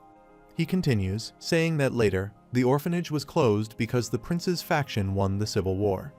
10 children from that orphanage were released as free citizens, except for Alu, who died. The remaining 9 obtained Delki citizenship and are still alive. Kashmir Alfrian handed over some papers containing their addresses to Jin Runcandle. Meanwhile, Jin Runcandle states that he sees, suggesting they head to Delki right away. He thinks that this might lead him to a clue about the bladed illusion and the scoundrel who cursed him, determining that he'll definitely catch him. Kashmir Alfrian welcomes Sir Jin Runcandle and Jet, wishing them a safe trip. After some time, Jin Runcandle arrives at the Delki Kingdom teleportation gate. Jet informs him that the person who lives closest to the gate is Garber Marius, who is apparently involved in gangster activities in a neighborhood called Niltara. He mentions that it'll take some time to reach there and asks if they will find lodgings first upon arrival. Jin Runcandle declines, stating that he doesn't need it, and directs them to go to the western region where 3 survivors live. He adds that they'll find lodgings after that. Jet knocks at the door, and someone inside asks who they are. Some guards arrive and look at the dead bodies, while Jin Runcandle observes them and thinks it's poison and wind magic. He considers it to be a magic crime in Hufester, indicating that they must have a lot of audacity. Jet comments on Garber, mentioning that he was going around acting like a gangster, which is quite a sight. Jin Runcandle questions if he just mentioned Garber. Jet responds by asking if he is an acquaintance. Jin Runcandle clarifies that the corpse is unrecognizable, so he is curious about how Jet knew. Jet explains that it's not his first time seeing Garber walk this way. He saw him yesterday, drunk at dawn, and not long after, heard a scream. This is what happened afterwards. He adds that the guy who died with him was someone indebted to Garber, a pitiful situation. Jin Runcandle deduces that since they used poison, their original target was Garber, and they got rid of the witness with magic. He considers how strange it is. If they were going to kill him with poison, they should have waited for him to be alone. Why were they in such a hurry? Wait, why the rush? Jin Runcandle calls Jet, who asks what the matter is. Jin Runcandle inquires about who's next. Jet informs him that it's Weatherway Marius, who is 2 hours away from their current location. Jin Runcandle decides they are going to run and get there in 1 hour, feeling bad about the situation. Jet asks what is happening, and Jin Runcandle thinks about poison again. Since it hasn't been long since the previous death and the skin tone and complexion haven't changed yet, it's likely a self-moderating assassin-type poison. He confirms that it's the same person. Jin then realizes that someone is killing the survivors of Moon's sacrifice in real time. Jin Runcandle urges them to move quickly, emphasizing the need to hurry, and Jet agrees. They both run and reach outside a building. Jin Runcandle looks inside and observes a mark of 8-star wind magic called Hellwind. The intensity of the magic is gradually increasing. Jet mentions that there are only 2 remaining, and at this rate, it will be hard to catch up to them. He suggests that they might become suspects since they were at the scenes and asks if they should report it to the guards. Jin Runcandle disagrees, stating that if they report it, they'll be investigated, too, and it will be too late. He expresses his outrage at being disturbed on Runcandle land and abuses them. He asserts that he's going to get ahead of them no matter what. On the other side, Varys asks who is next and if it is the last one already. She remarks that this was more boring than she thought. She questions why their older brothers, who received the same training as them, are so bad. The masked man explains that just because it's training doesn't mean it is the same, and only they were chosen. He emphasizes that it's obvious they are worlds apart from the failed products. Varys agrees, saying, "All right, let's end this." A blast occurs, catching Kyujin off guard as he wasn't expecting it. On the other side, a person starts following Jin Runcandle and Jet. He apologizes and asks if all the brothers of the Moon's sacrifice have really died. Jin Runcandle confirms that someone is going ahead of them and killing his brothers, assassinating them in order of whoever is closest to the dimensional gateway. He explains that because of this, they've been behind them all this time. They couldn't help but come looking for him directly since he lives the furthest away from it. Jin Runcandle adds that thanks to that, they've saved his daughter as well. He expresses regret, suggesting that he might already be in their clutches. Jin Runcandle asks what he means and points out that even though they from the orphanages haven't trained in a while, they're still people who've survived rigorous training. He states that there are only 2 people who could easily kill them, Varys and Kyujin. Jin Runcandle acknowledges that those individuals are on a whole other level compared to them. He questions if there were a total of 10 survivors. Then Marius clarifies that there were actually 12 survivors of the Moon's sacrifice, and those individuals who are chasing them down are monsters who were trained directly by him. While Varys attacks Den Marius from behind, causing him to fall down, she expresses relief that she thought she was going to lose them. She asks brother Den Marius what's going on and questions how he knew they'd be coming and when he became so sharp. Den Marius, in turn, asks Varys and Cugin why they are doing this. Cugin apologizes, stating that he doesn't have time to explain and mentions that they're really tired from working since early in the morning. A bright light appears, and she wonders what a lightning bolt from out of nowhere is. Cugin inquires if he is a mage. Jyn Runcandle identifies Varys and Cugin, acknowledging that he was curious about which scoundrel was ruining his plans. He introduces himself, expressing that it's nice to meet them, and asks questions about who instigated them to do this on Runcandle's land. He further states that he'll find everything out nice and slowly. Jyn Runcandle thinks that if they don't even hide their appearances, and both of them don't even look like they're 30 yet, then the woman is at least an 8-star mage. He wonders aloud that she's not even a Zipple, though, so who is she? She questions if he has even hired a bodyguard already and asks how he thinks brother Den Marius got to know about this, addressing Cugin. Cugin responds that the dull person wouldn't have known beforehand and suggests that the bodyguard knows something. She suggests that they can turn brother Den Marius into minced meat right away and can question that bodyguard after cutting his limbs off. Cugin advises her to keep her guard up as it doesn't seem like ordinary inner Kai. He laughs and asks if Jyn Runcandle is nervous. He tells him that he's too careful, which is why he's not popular. Jet creates a magical circle, and Varys asks if he blocked that attack. She questions what's happening, wondering if he used up too much strength on the way there. Jyn Runcandle recognizes the magic as a 4-star magic blade wind and thinks they are trying to save mana since they've been using it since early in the morning.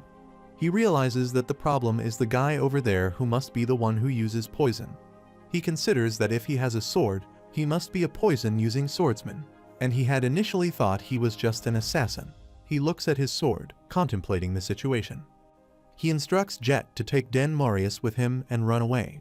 Jet questions if they really want to fight, stating that they can't, and wonders how he could leave him.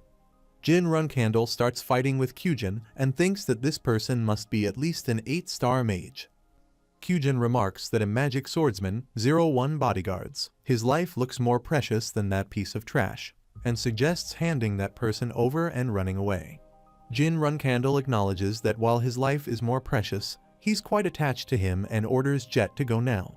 Jet refuses, saying he'd rather die together, but Jyn Runcandle tells him to stop saying things he doesn't really feel and to leave. Jet complies, grabbing Den Marius and running away quickly, stating that they'll meet again alive. Varys expresses emotions, tearing up as she watches this scene unfold. She remarks that she actually thought he could get away and tells Cugin to keep him busy while she attacks both of them. She adds that she'll be back after killing them. Jyn Runcandle takes out his mirror and apologizes, stating that he shouldn't have accepted his gifts before leaving. Jyn Runcandle stabs Cugin, who believes he can't see what's in front of him. He also attempts to counterattack, but Jyn Runcandle escapes from his attack. Varys questions what's happening, mentioning that he can't see anything, and asks Cugin where he is. She repeatedly shouts Cugin's name and accuses him of daring to do something. She threatens to kill him and uses abusive language. Cugin tells her to calm down and assures her that he'll recover by himself, so she should relax. He explains that they pushed themselves too much today, and if they're not careful, they'll suffer from mana overload. She acknowledges and says she understands. Meanwhile, Jyn Runcandle thinks that it's expected they won't get caught out so easily, so Cugin takes out a bottle of potion and drinks it. Jyn Runcandle wonders what that is and notices a disgusting aura, wondering if it's poison. He recalls hearing about this before, where some people develop a resistance to poison and use it inversely, even though it eats away at their lifespan. He realizes that they are able to obtain power equivalent to that price. Meanwhile, Cugin observes that Jyn Runcandle is a magic swordsman, proficient in both swordsmanship and magic simultaneously. He finds him more annoying than he anticipated, especially considering the light magic Jyn Runcandle just displayed, which Cugin has never even heard of. He mentions that although there's a lot he wants to ask Jyn Runcandle, the mission takes priority, so he gives up on capturing him alive and rushes to attack him. Jyn Runcandle blocks Cugin's attack and steps back, but Cugin continues to attack relentlessly. However, Jin Runcandle manages to escape from each attack. Jin Runcandle then counterattacks while Kyujin ponders who he is. He notes that Jin Runcandle's aura is only 6-star, but his movements are superior to that level, indicating there's definitely more to him than meets the eye. Varys interrupts, asking about the blue flames she sees, realizing it's Tessa's flames. She disappears into the flames. Kyujin calls out to Varys while looking at her. Jin Runcandle comments on how Kyujin shifts his attention, showing his affection as a brother, as Jin Runcandle prepares to launch an attack. Kyujin is bewildered by the dark energy that's neither magic nor aura, something he has never seen before. Meanwhile, Jin Runcandle stabs him. Kyujin acknowledges that Jin Runcandle is a magic swordsman, bolstered by the blue phoenix and shadow energy, facing a formidable opponent. He expresses curiosity about whether his poison will affect someone like Jin Runcandle, and he attacks him with poison, causing Jin Runcandle to fall. Jin Runcandle realizes he needs to regain control. Otherwise, he will die, and both Kyujin and Varys are injured. With the help of his sword, he tries to get up but starts bleeding. A group of people arrives, and one of them reports to the prince that they found them. The prince orders the archers to prepare to shoot and instructs his knights to follow him. Identifying himself as Delki's third prince, Leka Delki, he commands everyone to discard their weapons. Jin Runcandle wonders if Jet called them. Kyujin grabs Varys and reminds her that he will come looking for Jin Runcandle again, warning her not to get too comfortable. Prince Leka Delki urges his men not to lose sight of them and orders them to chase and capture the group. He questions Jin Runcandle, asking if he is also on their side. Furthermore, he inquires about the whereabouts of a healer, stressing the need for prompt treatment as they observe Jin Runcandle's critical condition, who is determined not to lose consciousness. Prince Leka Delki takes him to his palace and asks if he has woken up, stating that this is his villa. Since they hadn't confirmed his identity, he brought him here. Jin Runcandle inquires about the time that has passed, and he replies that it's been 3 hours. Prince Leka Delki expresses relief that Jin Runcandle didn't die, noting that the poison that spread throughout his body was so lethal that it would have killed an 8-star martial artist. However, being a Runcandle makes a difference. He reflects on how Jin Runcandle was at the banquet, confirming his identity. Jin Runcandle then asks about the other two. Prince Leka Delki explains that despite suffering a severe chest injury, they managed to evade his knights. He questions how Jin Runcandle got injured by someone like him, considering he was a 5-star back then, and even if he has improved, he should be a 6-star. Prince Leka Delki is convinced that Jin Runcandle had assistance. Jin Runcandle expresses his gratitude first, and Prince Leka Delki replies that it's alright. Saving a Runcandle in Hewfester is natural, even if he's a reserve flagbearer. Jin Runcandle then asks if he informed the main house. If he did, Jin Runcandle would have died. Prince Leka Delki confirms that he did as soon as he brought him here, and powerful people began causing trouble in Delki. Jin Runcandle wonders if they are comrades from Tikkun, to which Prince Leka Delki responds that Jin Runcandle caused no trouble for him. Prince Leka Delki laughs and says no, but could Jin Runcandle do him a favor? Jin Runcandle agrees to hear him out, and Prince Leka Delki requests that when Jin Runcandle becomes a flagbearer later on, he dispatch more Guardian Knights to Delki. He also mentions that he would like a small share of the Delki gold mine that the Runcandle family possesses. Jin Runcandle mentions that it seems he placed a low value on his life, offering twice the number of Guardian Knights and agreeing to return all the shares of the gold mine. Prince Leka Delki questions if that's feasible, to which Jin Runcandle reassures him not to worry, as there's nothing he won't be able to achieve in Hewfester in the future.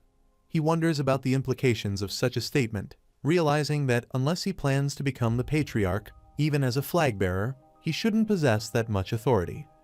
Mirakan and Gilly arrive, with Gilly expressing her concern, noting that it hasn't been long since he caused chaos in Colin, and now he's already causing worries. Mirakan questions why Jin Runcandle would engage an 8-star mage and a knight simultaneously, asking if he desires death. Jin Runcandle apologizes, promising not to repeat such actions, and reflects on why Prince Leka Delki didn't inform the main house. He's relieved that not just Kashmir Alfrian, but also Miss Quickhantle and the kingdom are safe. Jet remarks seriously, sir, that he's returned, and Jin Runcandle inquires about what happened to him. He responds that he relayed the situation, but no one believed him, so he beat him up, gesturing towards Mirakan. Kashmir Alfrian arrives and pushes Jet aside, calling for Jin Runcandle. Jin Runcandle asks if he might know what happened to Den Marius, to which Kashmir Alfrian confirms that despite repeated interrogations, Den Marius refused to talk until Jin Runcandle arrived. Jin Runcandle acknowledges this and expresses that Den Marius risked his life for him and his daughter so he won't beat around the bush. They sit in a cafe together, and Jin Runcandle prompts Jet to talk about who taught them all, including Kyujin and Varys. Jet reveals that it was Runcandle's first flag bearer, Lunar Runcandle's nanny, Tanyan Marius, who is their mother. Meanwhile, Varys and Kyujin bow down before Tanyan Marius, who expresses her frustration, stating that not only did they fail their mission, but their identities were also revealed to a magic swordsman. She remarks that they both seem to have a death wish. Tanyan Marius commands them to leave her sight. From today onward, their relationship is over. Varys asks what she means and questions if she's implying that she'll discard them. She affirms that she indeed made a grave mistake. Varys grabs her leg, pleading with her not to cast them aside, emphasizing that they won't repeat their errors. Tanyan Marius kicks her away, declaring they should leave and instructing them not to seek her out again. As Varys calls out to her as a mother, she walks away, and Kyujin consoles her as she weeps heavily. Kyujin expresses his wishes for her well-being and peace as Tanyan Marius looks back at them before exiting the house. She reflects that the magic swordsman was undoubtedly young Master Jin Runcandle, and that the black energy, called shadow energy, is just as she heard from that person. She believes he has likely already uncovered clues about her, and he will soon come looking for her with the young lady. She believes it's alright. Even if they discover the truth, the young lady cannot kill her. What's more important right now is information about young Master Jin Runcandle. She knows he possesses shadow energy and also uses magic, something even that person must not know. The hunting dogs weren't entirely useless. On the other hand, Jet asks if he has met Taken Marius too. Jin Runcandle clarifies that Taken Marius, also known as Spider-Hands Allah, is dead, killed by him. Jet inquires about the meaning behind this. Jin Runcandle explains that Taken Marius operated a mafia syndicate, and before killing him, he referred to the person who ordered his assassination as that person. Jet further asks if that refers to Tanyan Marius. Jet recalls something Taken Marius mentioned 15 years ago as he left Delki. He continues, mentioning that Tanyan Marius made a deal with someone high up in the Runcandle family. If things went awry, the siblings would be in danger, so caution was advised. Jin Runcandle asks if he knows the specifics of the deal, and Jet responds negatively, mentioning that it involved a Runcandle higher up than Tanyan Marius. Jin Runcandle says he has to go, so he gets up and leaves while Kashmir Alfrian asks where he is going. He replies that he wants to meet Lunar Runcandle himself. Meanwhile, a lady sits with Lunar Runcandle and has tea with her. Lunar Runcandle asks if her stay has been comfortable. She agrees and thanks her for her care. She mentions that recently, everyone has found jobs, so they have been living more comfortably. Lunar Runcandle remarks that if the youngest hears about this, he'll be happy. She feels someone at the gate, looks there, and sees Jin Runcandle standing outside. She asks if he's the youngest, and he enters the palace, sits with her, and laughs. She questions why she raised the orphans as assassins and even orders them to place a curse on him, the youngest, who is none other than her sister's son. She asks why she would have done something like that to him, and he must have received incorrect information. She mentions that the nanny is on vacation and tells him to come again later, sister. He apologizes while she punches the table and says not to apologize, not to act like that's the truth, and asks how she could do it. It must have been a setup. Lunar Runcandle says the orphanage survivors he questioned must have lied, and if the nanny is truly related to that, there must be some kind of reason. She says yes, she shouldn't just stay here. She should go and confirm and say, let's go to the nanny. On the other hand, Nanny Taemun thinks about Varys and Kyujin. Since they have exposed their identities, that person will deal with them. But it's okay, they are mere hunting dogs, and she can just create them again. She thinks anyway, just how did the young master learn that information? And did that mage make a mistake?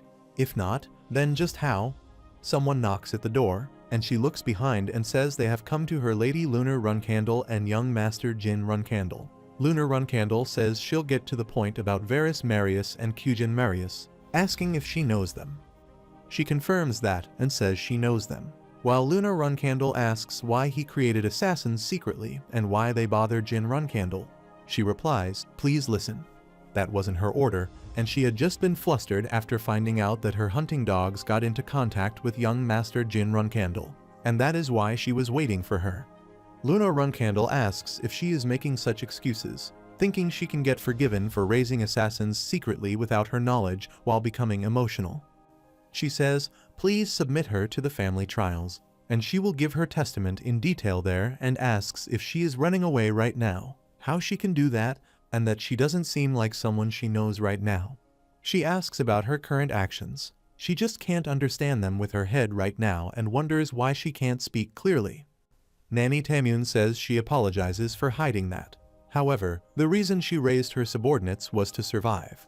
Lunar Runcandle asks what she means by that, and Nanny Tamune asks if she isn't aware of how many enemies she has within the family, and as a result of that, she knows they are faced with countless dangers every day. Lunar Runcandle asks further what she is talking about and how there could be anyone who dared to touch her people. She replies that she's unaware, as expected, and says the residence employees usually change without lasting a year. She asks if she does know why, outside of that, the Guardian Knights or other vassals. She says all of them last 1 year at most, and sometimes barely a month, and asks if she has never been curious about the reason why, because they were all murdered by her siblings whom she loves so much. Lunar Runcandle says don't lie. If that's true, then why didn't she tell her?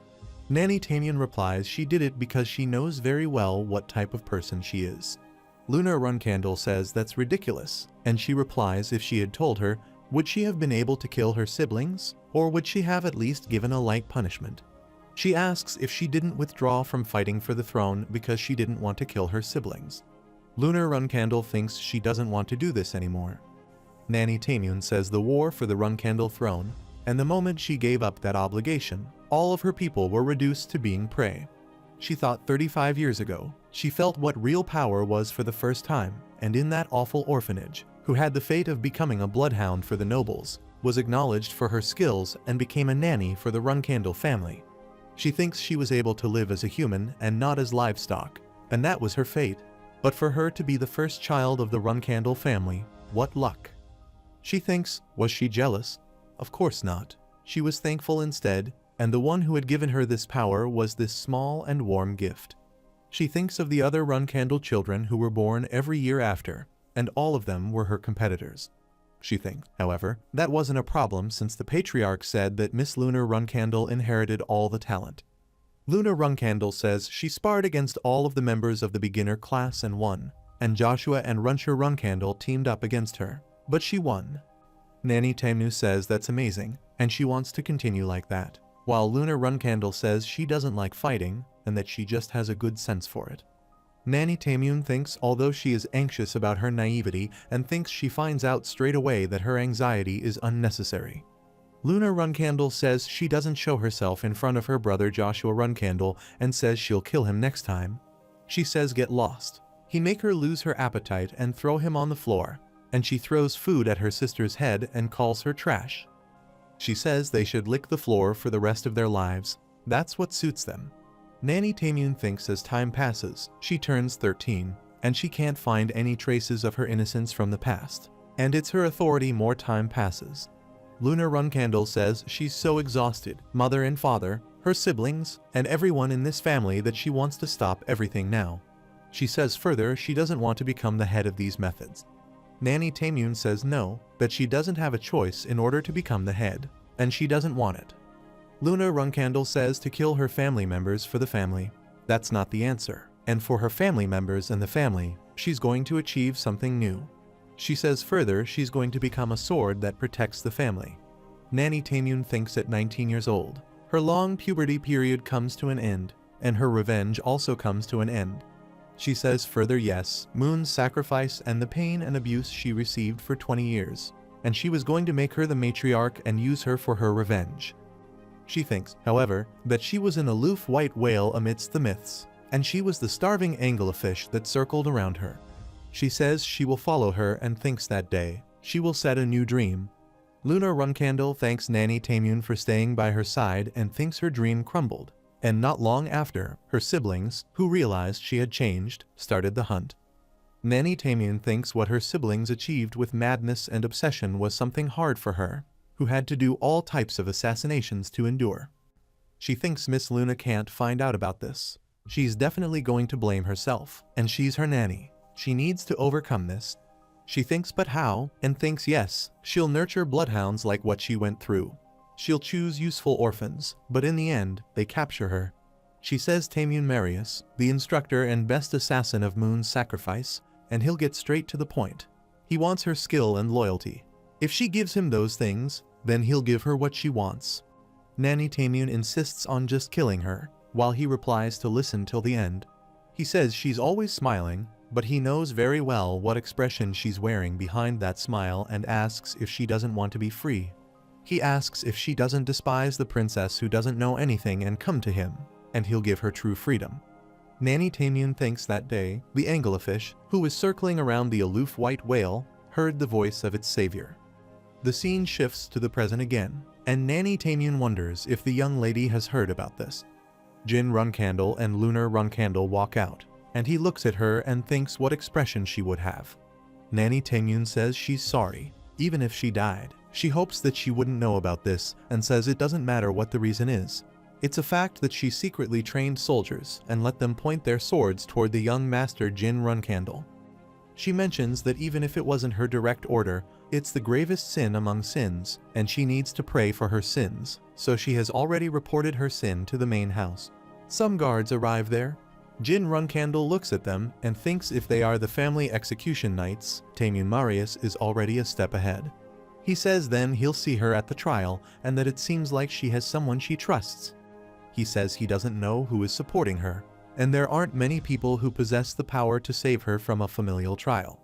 Tamyun Marius looks at him and says he's talking about something odd. She only has Miss Luna Runcandle. Even if she's to be executed, she'll do so humbly. He says it's unfortunate for someone who's ready to die. She talks too much.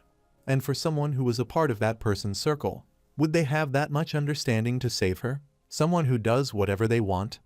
She responds that if he has nothing more to say, she'll be going now while guards take her with them.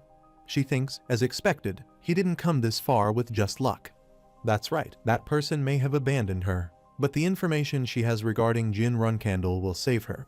She thinks that if she uses that information to make a deal, then surely, while a guard informs her that he has a message from that person saying a good job, another guard tries to attack her. She looks behind at him. Luna Runcandle steps in between and blocks his attack. She asks how he dares, as a mere execution knight who's supposed to escort a sinner, to try to kill her nanny. She berates him, asking if he's forgotten who she is. Jin Runcandle realizes that it really happened with Tamyun Marius. The family's execution knights won't be able to match her, even if she dresses up as her subordinate's execution knight. Tamyun Marius starts running and looks at them, thinking they are bloodhounds. Even if they have to die, they will chase after Tamyun Marius. He jumps in between and attacks them, killing one and following the other, while Luna Runcandle also runs behind them and kills them. One of the knights tries to attack her, but she breaks his dagger and grabs his hand, pressing his face to the ground. She grabs another knight by the neck, holding him high in the air, while Jin Runcandle tells Tamyun Marius that he is right and the young master has no intention of saving her. Luna Runcandle tells her that if she wants to die peacefully, she must answer her questions properly and remove that knight's mask. She sees his face turning worse, and he starts bleeding, his eyes bulging out, while Jin Runcandle says poison. He killed himself before she could interrogate him. She berates him for doing that and throws him away. Jin Runcandle says she won't turn a blind eye since things have come to this, and says, "Tell them everything, Tamyun Marius," and walks towards her. Luna Runcandle also tells her that even when she asked her to look into which of her siblings were after Jin Runcandle, she shamelessly fooled her. She asks how she could do that to her and asks again how she could do that while becoming emotional. Tamyun Marius laughs and says she already knew this was going to happen, but it seems like she has aged to think she fell for such an obvious attack while she starts bleeding. Luna Runcandle comes closer to her quickly and grabs her while Tamyun Marius tries to say something. But she stops her and says, "No, don't talk. The poison will spread." Tamyun Marius says this poison is the poison that Kyujin gave her.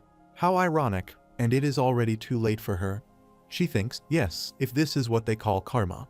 Lunar Runcandle starts crying and says, "No, this isn't what she wanted, please, Nanny." Tamyun Marius thinks she doesn't want to die. She wants to beg for her forgiveness, and in order to survive, she just wants to stay by her side for a long time. She thinks, where did things go wrong? Then, the moment when her revenge came to mind instead of the young miss, she thinks that was where things went wrong, so at least in her last moments. She says, "Young miss and young master, please listen carefully to what she's about to say," and Lunar Runcandle says, "Stop. More blood will come out." She replies that even if she tells them now, her sins won't be washed away, but she still wants them both to listen. 15 years ago, the mage who placed the curse on her was Kedart Hall. She says further that he is well known, so they'll be able to find him quickly. While Jin Runcandle becomes shocked to hear this, she says the one she ordered to make a deal with that person. While Lunar Runcandle interrupts, saying she got it, so stop. She replies that the one whom she ordered to harm the young master was Joshua Runcandle, Runcandle's second flag bearer, and it was young Master Joshua who knows the youngest master's power and about the contract. She vomits blood while Lunar Runcandle calls her Nanny, and she replies that she's sorry, young miss, for hurting her and should have told her sooner. She adds that saying all of this was for her would be sophistry, but she understands. Tamyun Marius puts her hand on Lunar Runcandle's face, recalling her best moments with her, and says, "So please don't remember this lowly person for very long," and dies. Lunar Runcandle hugs her, cries a lot, and calls her mom. After a while, at the place, a guard comes to Joshua Runcandle. He smashes his cigarette and asks if Tamyun Marius should have died a proper death. Joshua Runcandle states that he just wanted her to die in peace, while his guard informs him that Tamyun Marius's hunting dogs have arrived. He instructs the guard to let them in, and Kyujin and Varys enter his room, kneeling in front of him. He asks if Tamyun Marius excommunicated them, and Varys confirms this. He then questions why they have come to him. Varys pleads, saying they will do anything to change their mother's mind, as they are nothing without her. Kyujin interrupts, telling her that's enough, but she continues to beg for help, saying they will accomplish anything. Joshua Runcandle moves closer to them, sitting nearby and tapping Varys's head. He tells both of them that it's unfortunate, but he can't accept their request. He explains that it seems they haven't heard the news yet. He asks if they were told that Tamyun Marius excommunicated them in a hurry, not because she hates them, but because she wants to save them. Joshua Runcandle explains that she has been murdered by an unidentified swordsman. He mentions that Tamyun Marius claimed she was being threatened and asked for help, prompting him to dispatch 5 executive officers urgently. However, not only Tamyun Marius, but also the knight ended up dying. Kyujin asks who the swordsman is, and Varys vows to kill them repeatedly. Joshua Runcandle clarifies that the swordsman had made an agreement with a soldier, but there is no further information available regarding their origins or who instigated the attack. Kyujin shouts that he can find them and will personally take revenge on his mother. Joshua Runcandle responds that he understands their feelings, but it's not the right time yet. He stands up and mentions that, eventually, the swordsman will come for his life, too, and they must be prepared for that moment. He asks if they can trust him and wait, as he also has a debt to repay. They both express gratitude and assure him that they will handle it. Joshua Runcandle reflects on the touching gesture of revenge from Kyujin and Varys for their mother, even though they are not related by blood. He acknowledges Tamyun Marius for raising her hunting dogs well. He also expresses gratitude towards the youngest sibling for dealing with Tamyun Marius early on and for the gift he received as a result. A knight urgently approaches Joshua and asks for a moment, to which Joshua questions why he's asking for permission to enter when he's already in the room. The knight then whispers something in Joshua's ear. Kyujin inquires if there's a problem, and Joshua apologizes, asking them to return today and offering them a place to stay while they wait for his call. Kyujin offers to help with anything, and Joshua reassures them that it's just a family matter. After a while, Lunar Runcandle arrives at the palace and attacks the knights. One of them asks what she's doing, stating that even though she's the first flag bearer, this goes against the laws. She tells him to shut up and answer her question, "Where is Joshua?" The knight tells her to go back, saying that this is against the household laws. Luna asks which laws, and he replies that she should never utter that word before him. She asserts herself as the first flag bearer and tells them all to do their jobs. Gathering her strength, she attacks and knocks them all out. Joshua Runcandle comes out and asks if everything is finished. Luna replies that they should move aside now, as she's running out of patience too. She points her sword at them and says so. He's here, brother. Joshua questions why she's here without sending any prior notice, and her face looks very bleak. She expresses sympathy for him, noting that he seems afraid of being alone in front of her and is hiding behind the Draknights. She asks why he thought she would kill him or something. He laughs and requests her not to speak to him in such a menacing tone. She observes that something sad seems to have happened to him and asks if he's willing to share with her. He assures her that he will listen to her as family. He thinks to himself, that's it. The younger brother she wants to kill is right here. He decides not to hold back, swings her sword, and believes the household will support him. She addresses him as a little brother and explains that she didn't come here to kill him today. Instead, she has come to give him a final warning. She tells him that when that child returns, he won't be able to handle it. Even if he decides to hide like he's doing today, it'd be better for him if he just ran away. She warns him that if he can't do that, he will regret not having died today, and then she walks away. He mutters about how unfortunate it is that the Nunam, once revered as someone strong, is now just babbling nonsense. She retorts that it's a pity he never changed since he was little. He thinks to himself to continue to stay quiet just like that. He considers that he's leaving her alone because of the Zipples right now, but after everything is over and the Runcandles are secure, she will be the first one he gets rid of. Jin Runcandle asks if she is injured anywhere, and Luna Runcandle says no, she's fine, and thanks him for his advice. She adds that she was able to get her emotions in order. He responds that it's because Joshua wanted to find a reason to control her in that situation. She confirms this by saying that Joshua kept provoking her while hiding behind the Black Knights. He wonders who the Black Knights are and reflects that among the many knights within the family, this position is given to the top 10 most skilled knights. He notes that the Black Knights, who only listened to the orders of the Patriarch and his wife, were standing with Joshua. He thinks about how he doesn't know how Joshua persuaded their father, but the Black Knights have sided with Joshua as they both stand at the grave of Taymun Marius. Meanwhile, he mentions that it's a horrific poison, considering it dissolves corpses. She remarks that she couldn't even bury Nanny Taymun, and he expresses disbelief that this poison was used on the people on her side. She continues, stating that she would have understood if the betrayal came from those who treasured her instead. He disagrees, saying that's not right, and she blames herself, suggesting that if she had known how to comfort Nanny, this tragedy might have been avoided. He reflects that despite the betrayal, Taymun Marius was her real family, and now her sibling Joshua Runcandle has become her sworn enemy. He wonders who can comfort Luna Runcandle's heart in this situation. She recalls how, from a young age, she disliked fighting with her siblings, but he corrects her, saying that she was actually scared and the animosity among the purebloods has deep roots in the past. She mentions being scared that she and her siblings might repeat the past, and he confirms that's why she became the sword protecting the family, ensuring none of them died. She acknowledges achieving that but realizes she acted foolishly by running away out of fear of confrontation, and now Jin Runcandle is paying the price for her cowardice. She declares there will no longer be a sword protecting the family. He calls her elder sister while she firmly plants her sword on the ground, stating that if anyone goes after him, she will deal with them, even if she needs to eliminate everything that endangers him. From this moment on, her sword is his. She thinks everything is her fault, especially regarding Taymun Marius and Joshua Runcandle. If she had conducted herself properly, this wouldn't have happened. She thinks helping Jin Runcandle is the right path, even if it means turning her back on all her siblings due to her cowardice. He assures her of his support, ready to confront anyone who endangers her, and willing to eliminate any threats, even if they are from her other siblings. He asks if she remembers and assures her that no matter what she does or becomes, he will always support her. She thinks about Jin Runcandle, her youngest brother, and resolves that regardless of his actions or transformations, she will always support him. He hugs her and expresses that when she returns as a flag bearer, he will protect her, emphasizing their familial bond.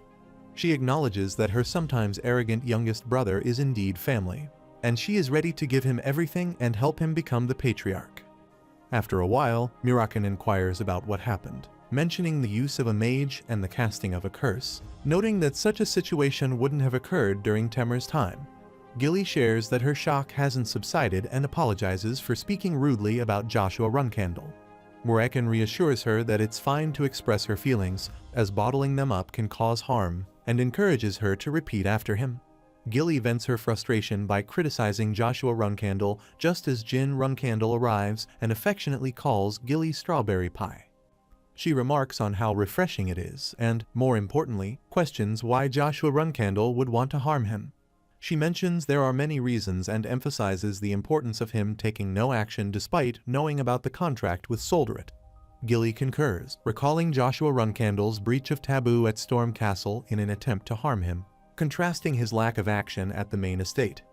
He suggests they should ascertain the reason behind this and consider whether his hypothesis is correct, speculating that Joshua Runcandle may be after his contract.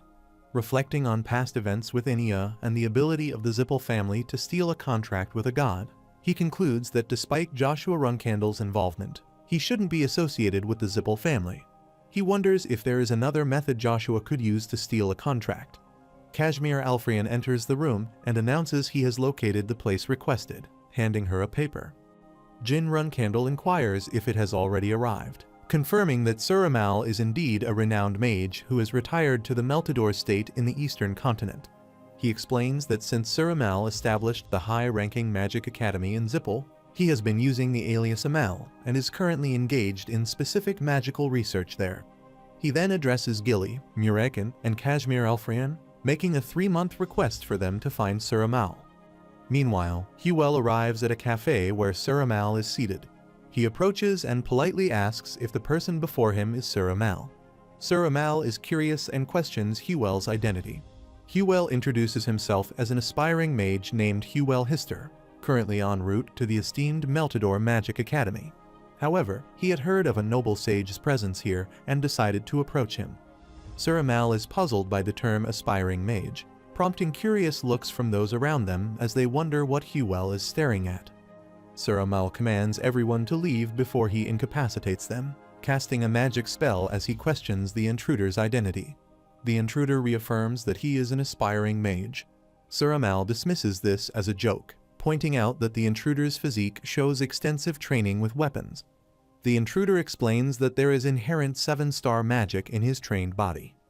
Confused, Suramal demands clarification about the term aspiring mage, feeling disrespected. He warns that if he doesn't reveal his true identity, he will ensure that he can never use magic with his body again. The intruder reintroduces himself as Huel Hister, the last surviving member of the Hister family. Suramal, in anger, asks what Hister says and asserts that he is informing him that he is from the Hister household, the sole household capable of standing against the Zippel in magic. But that is a lie. They were all annihilated by the Zippel. Huel produces a book and requests that Suramal take a look at it. The mercenary leader who raised him as an orphan informed him of his birth and gave him this magic book just before his death. He mentions that the author of the book is Suziel Hister. Suramal requests to see it, and Huel responds that he can show it to him, but cannot let him touch it. He has sworn to himself that he will never allow anyone to touch it without his permission. If Suramal wants to, he will have to kill him.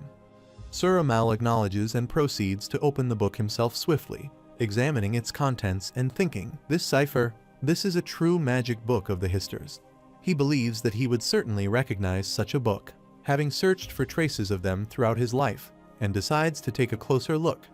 Suramal inquires about Huel's lodging plans for the night and invites him to follow, promising him proper accommodation.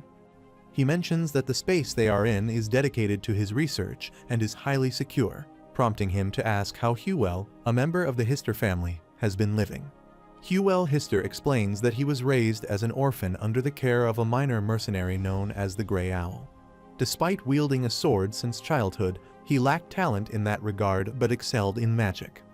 He mentions that he grasped it instantly, as if he had known it all from the beginning, particularly after visiting the family lore, which was detailed in the Patriarch's final will.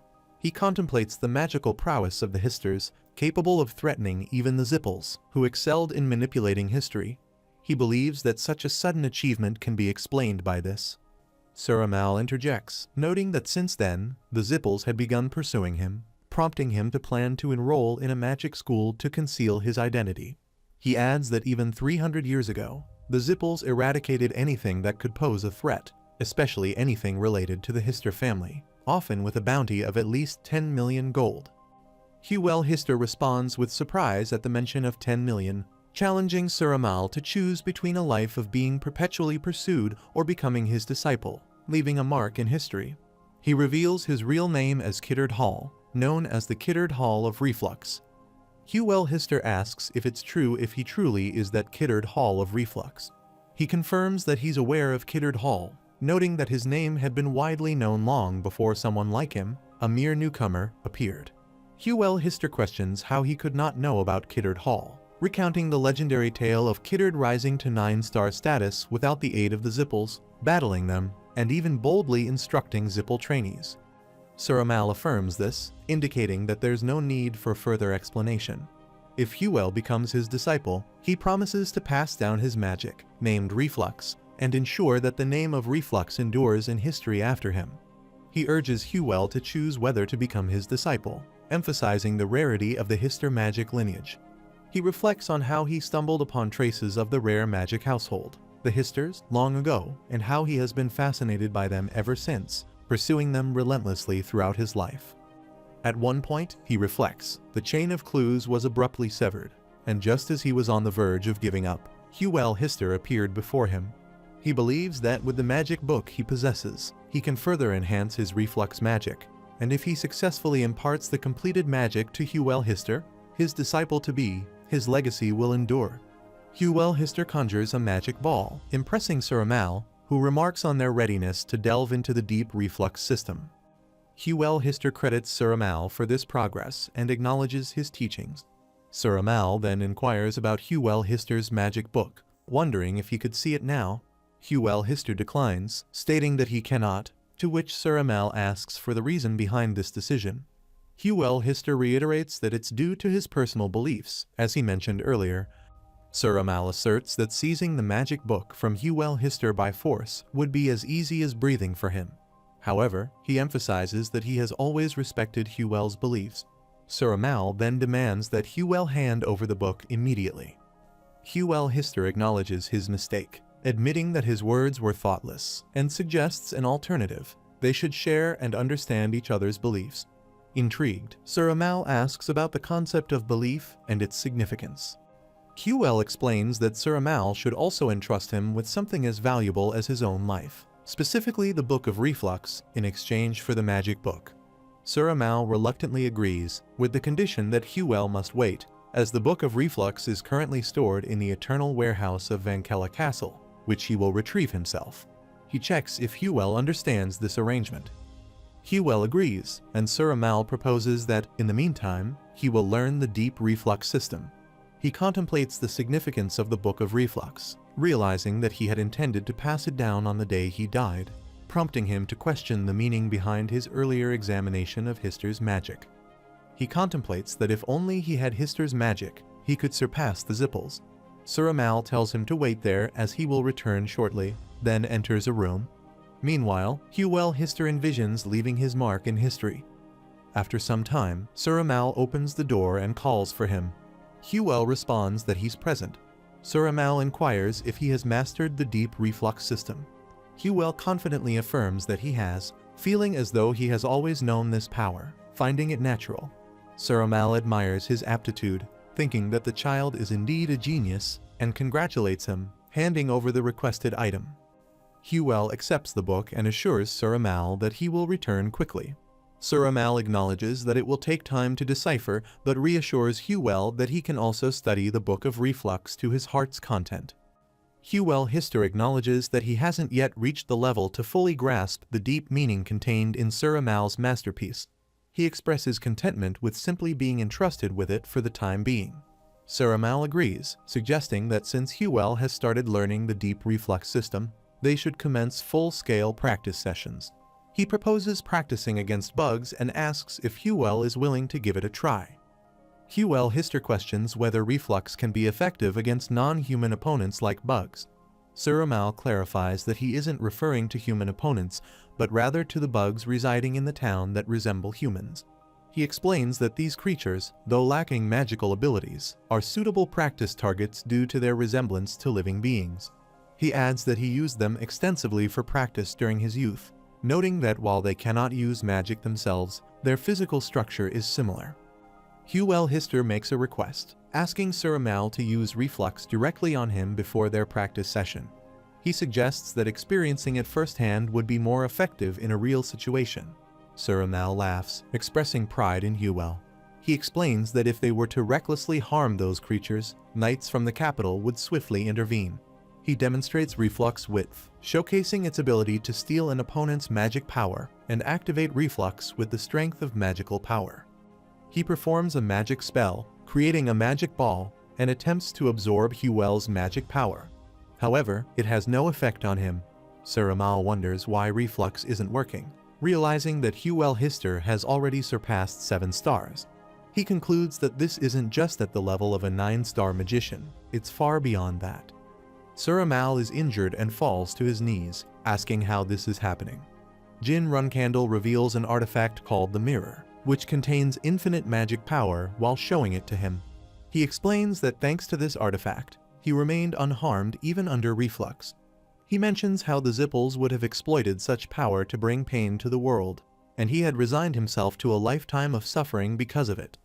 Jin pours some potion on Suramal's head, transforming it into his true form. Jin Runcandle discloses that 15 years ago, he placed a curse on Storm Castle, and as he removes his glasses and eye lenses, he declares his true identity and purpose. He is Jin Runcandle, returned from hell to kill Suramal. Suramal is shocked, insisting that Jin Runcandle cannot be real. He recalls even confirming the truth with the mercenary. Jin Runcandle confirms that it is indeed the tale of the true Hister survivor, spanning 44 years since Kiddard's time. He kicks Suramal and presses his foot against him, recounting his journey of enduring contempt, shame, and even overcoming death to reach this point. He assures Suramal not to regret it, as he intends to make good use of the Book of Reflux to which he has devoted his life. He questions if Suramal wouldn't regret this decision. Jin reveals that the reflux magic, credited to him, is actually from the Hister household. Suramal asks how he knows this, to which Jin replies that he will soon reveal to the world the true origin of this magic, causing everything Suramal has accomplished to vanish.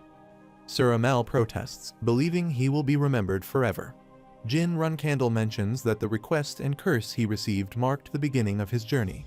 He advises Suramal to be grateful as he releases him, but Suramal defiantly writes in his blood on the wall that he will not die peacefully.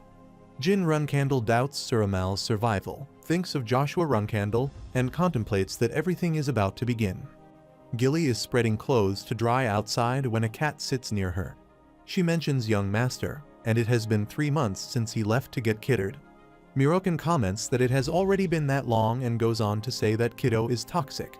He reflects on the fact that Kiddo would try to find an opportunity to kill him after becoming his apprentice. He adds that sometimes it feels like that guy has snacks swarming around in his stomach. Gilly replies that she feels like she's going insane because her heart keeps trembling every day. She picks up her cat and mentions that he always makes her worry by doing these reckless things. She asks Mirakin if the young master doesn't realize how anxious that makes her feel. Mirakin reassures her, saying don't worry. When the 7-colored peacock spied on them, they said Kiddard's eyes were dripping honey when he looked at Jin Runcandle. He continues, saying that there will be no problem as Jin Runcandle is that old man wrapped around Kiddard's finger. She remarks that he's making it sound like she is trying to seduce him, while Jin Runcandle arrives there secretly and hears their conversation.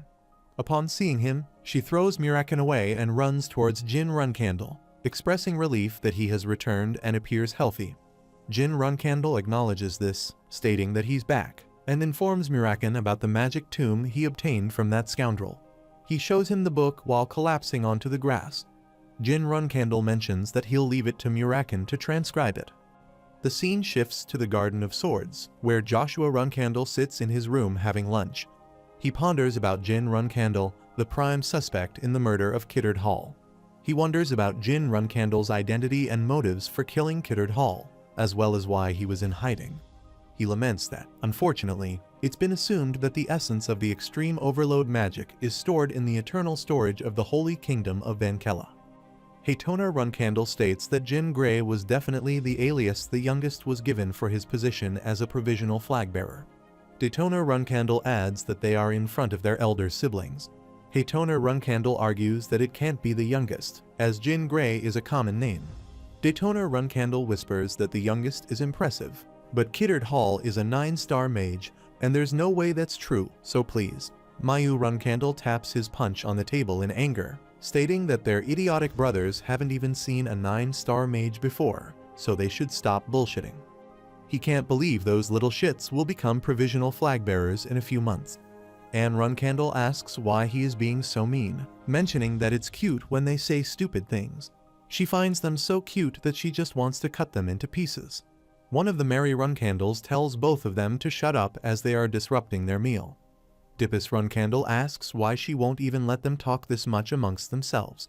She replies that she told her to shut up, and he asks how come she stays quiet when the Tona twins talk, but gets like this when he talks. She warns him not to push it, stating that if he says another word, then his face will reflect the consequences. Joshua Runcandle interrupts, clapping and suggesting they quit arguing. He remarks that it's been a while since they ate together, so they shouldn't get so worked up. He adds that, for the record, he thinks the youngest could have killed Kiddard Hall. Mayu Runcandle asks for clarification, even mentioning their eldest brother. Joshua Runcandle explains that, of course, it would have been impossible for him to do it alone. He turns to Yona, suggesting that if that child were to help, it might be possible. Dippus Runcandle questions if he's now keeping Jin Runcandle, the young provisional flag-bearer, in check by dragging Yona into this. He expresses his frustration with how things are unfolding.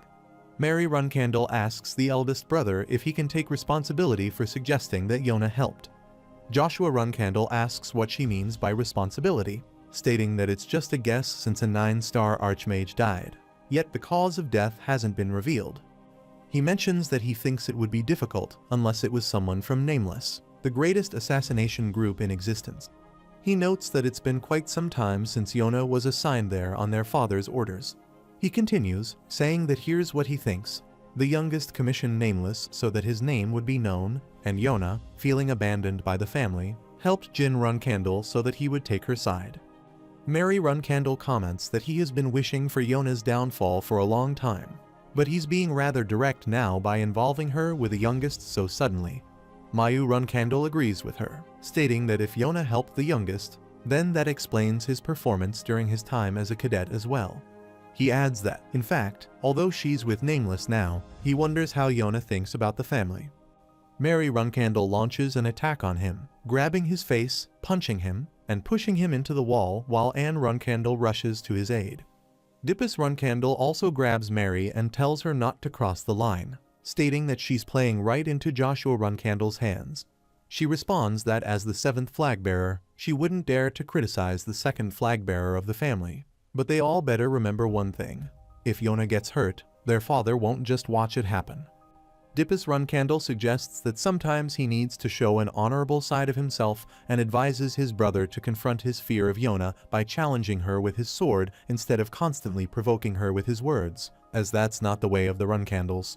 Joshua Runcandle asks why he doesn't draw his sword then. Dippus Runcandle questions how that would help anyone, while Haytona and Daytona Runcandle express their longing for the youngest.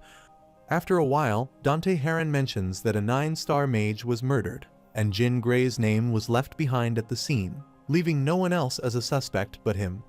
Veridin Zippel agrees, saying that's correct, and asks Dante if he can spare some time. Dante questions what Veridin means by time at that moment. Veridin clarifies that he means starting from tomorrow and suggests going to see Jin Runcandle. Dante inquires if Veridin knows a way, to which Veridin confirms and explains his plan. Dante agrees that it's a good idea and proposes to put the plan into action as soon as tomorrow arrives. Meanwhile, a guard arrives and informs that Dante Heron and Veridin Zippel met at the banquet hall. There was a recent report that the relationship between Zippel and Heron was unclear, but it's been made clear with this meeting. He further explains that it seems Zippel was involved in Kiddard Hall's death, and that Veridin Zippel provided Dante Heron with some sort of information. The guard suggests that Zippel seems to be taking better care of clans with close relations while unallied forces are being dealt with, and Kiddard Hall is a good example of that. Codename Raz suggests that whether that information is true or not, it's a good card to control Zippel's actions and to leak that information to the media. The guard bows and agrees, stating that he will do as Codename Raz wishes. Codename Raz reflects that their movements are urgent, unlike how the Zippels usually act as if they've been shaken by someone. He notes that he doesn't know who it is, but it's hard to follow their actions. On the other side, Julia grabs Jin Runcandle and tells him not to go, while Gilly suggests that he should play with Julia this time. Kashmir Alfrian explains that the young master is very busy and asks Julia to please understand, while Gilly expresses sadness over the fact that he has to leave right away without proper rest. She mentions that he's going to the nameless city, Samel, which is such a dangerous place. Jin Runcandle responds that he has something he needs to get and someone he wants to meet there. Gilly asks if he knows anybody at Samel. Meanwhile, Sister Yona sits at the edge of a mountain and remarks that she heard he became a provisional flag bearer and left the house. Yet he's going around doing great things, that youngest of theirs. She adds that she can't wait to see how strong he's gotten and wonders if he'll come by Samel. She expresses her desire to play together when she's playing with leaves. Kashmir Alfrian hugs Julia and mentions that while he's gone, she'll also be away briefly. Jin Runcandle asks what's wrong, and Kashmir Alfrian explains that there's something he forgot in Vermont, and it seems like their father called him. Jin Runcandle replies that he understands and tells him to take care of it. Murakan informs them that he has finished what he wanted and quickly opens the door to enter. Jin Runcandle acknowledges Murakan's hard work, and Murakan invites him to come along so that he can engrave something onto his back. They both move to another room, where Jin Runcandle removes his shirt to reveal something written on his back that shines. Murakan remarks that it's good, as now he'll be able to use Kiddard Hall's magic without any problems. Jin Runcandle expresses that he feels like he's obtained a weapon that properly suits the photon cannon. Murakan explains that he took a good look while deciphering, and it seems like quite useful magic. Even if hordes of 7-star mages or lower rush at him, he'll probably be able to suppress them all at once. Meanwhile, Jin Runcandle puts his shirt back on and states that it's good. He'll test it right away. Spiritual energy is released from him, and Murakan comments that it's activating properly. Miss Sinia arrives there, and the energy affects her. She calls out to Jin Runcandle. He wonders if she got caught up in it and asks if she is okay. She replies that she likes it so much she could die and assures him that she's fine, so they should try it one more time. Quickhantle arrives there and grabs Miss Sinia. Jin Runcandle notes that Quickhantle has arrived, and she confirms this, mentioning that this scoundrel has now reached the point where she's even harassing him. She complains that it's getting more severe by the day and puts Miss Sinia on her shoulder. Jin Runcandle takes responsibility, saying it's his fault and he'll apologize once Miss Sinia wakes up. Lady Quickhantle asks why he would apologize and states that Miss Sinia was asking for it. She then shifts the topic, mentioning that, more importantly, she heard he's going to Samel. Jin Runcandle acknowledges that she's correct and mentions that she may already know, but the entire city of Samel serves as a huge training ground for the Nameless. Even visitors aren't free from the threat of assassination. He notes that at his level, he'll probably be able to withstand attacks from the Nameless cadets. However, in Samel, the longer he stays alive, the stronger the people coming for him will be. Eventually, the best assassins will be after him. He recalls a past incident and admits that this is his first time hearing about such details. He realizes that even if there aren't really assassins aiming for him, including his sister, his survival isn't guaranteed. She hands him a bag of pearls and tells him to take it. He opens it and sees what's inside, then questions what it is. She explains that it's something that the assassins of the Nameless value. If assassins that he can't handle come after him, he should show them this. It will help him keep his life. He thanks her and expresses uncertainty about how he'll repay this favor. She responds that he has to perform well so that her contractors feel more comfortable. She suggests that when he returns, he should help Miss Sinia with her training. He agrees, saying he's got it, and then he'll be off. The scene shifts to the year 1796, September 4th, in the city of assassins Samel. At the south entrance, Jin Runcandle arrives, and a guard stops him, stating that he may not enter without a nameless plaque. Jin Runcandle shows him a paper, proving he has the necessary plaque. The guard acknowledges it and asks about the purpose of his visit. Jin Runcandle explains that it's just for the experience. The guard responds that it'll be a fun experience and grants him entry, mentioning that he can collect the nameless plaque when he leaves by giving the entry pass to him. Jin Runcandle then mentions that he has one thing he wants to ask. The guard inquires what it is, and Jin Runcandle asks if the law of the nameless applies to visitors only after entering. Suddenly, a person rushes to attack him, but Jin Runcandle anticipates the attack and knocks the person out. He remarks that it seems the law applies even before entering. Jin Runcandle looks at a coin that the person who fell on the floor had and remarks that, seeing how he was emitting all that murderous intent the whole way here, he has no talent for assassination. He advises the person to go find another line of work. He then asks if the person will attack as well, and another person responds that they are trained to assassinate, not battle. They don't fight head-on. Jin Runcandle acknowledges this and opens the gate to enter. As he enters, he thinks about the symbolism of the nameless, represented by the milk-white color. It stems from their confidence in never leaving bloodstains, even while wearing pure white clothes. He notices that there are definitely people in front of him, but he can hardly detect their presence. He thinks it's more beautiful than he had imagined, but it also gives him goosebumps. He reflects that in such a neat and quiet city, only the cadets who have remained alive and achieved success in their assassinations over a long period of time gain the right to live in the nameless coffin towering far away. He thinks visitors are just subjects for special training, killing one another every day. In that sense, the risk of assassination is too big at an inn. He thinks he doesn't want to suffer like he did with the Cosmos Arena, so he should choose well.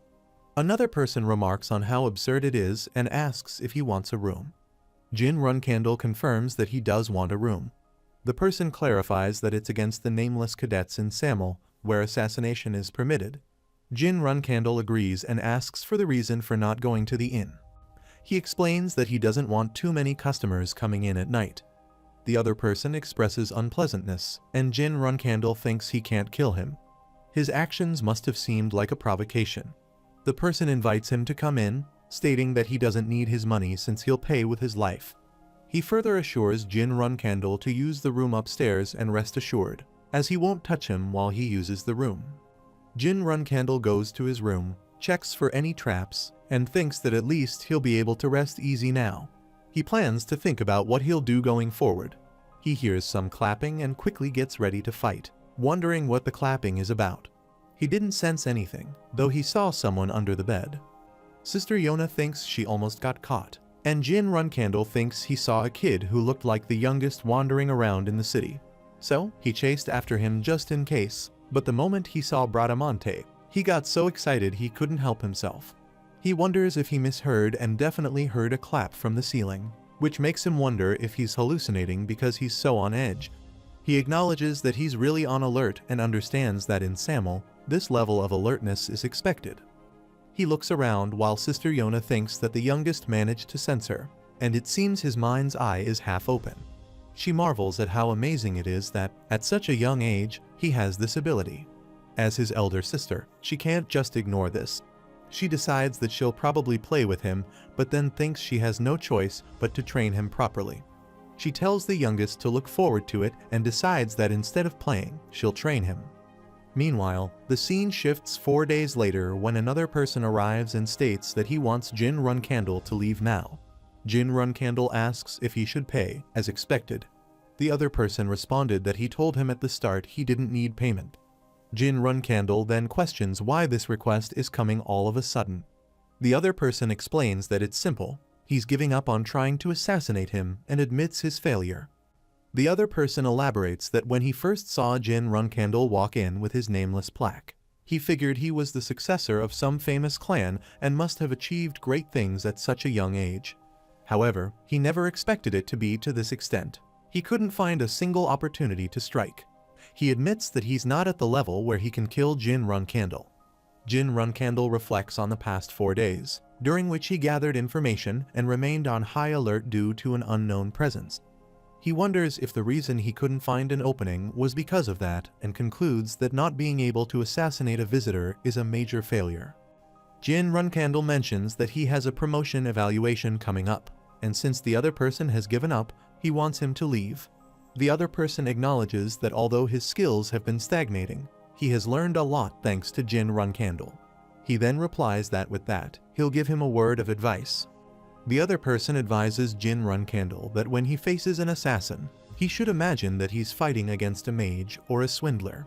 He explains that the moment Jin Runcandle leaves the house, those are the types of people he'll have to face, and he wishes him good luck. Jin Runcandle thanks him and says he'll be going.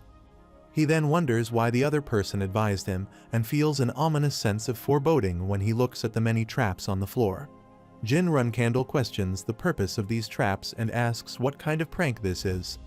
As he thinks about facing an assassin and imagines fighting against a mage or a swindler, a masked man attacks him, and he tries to escape the attack.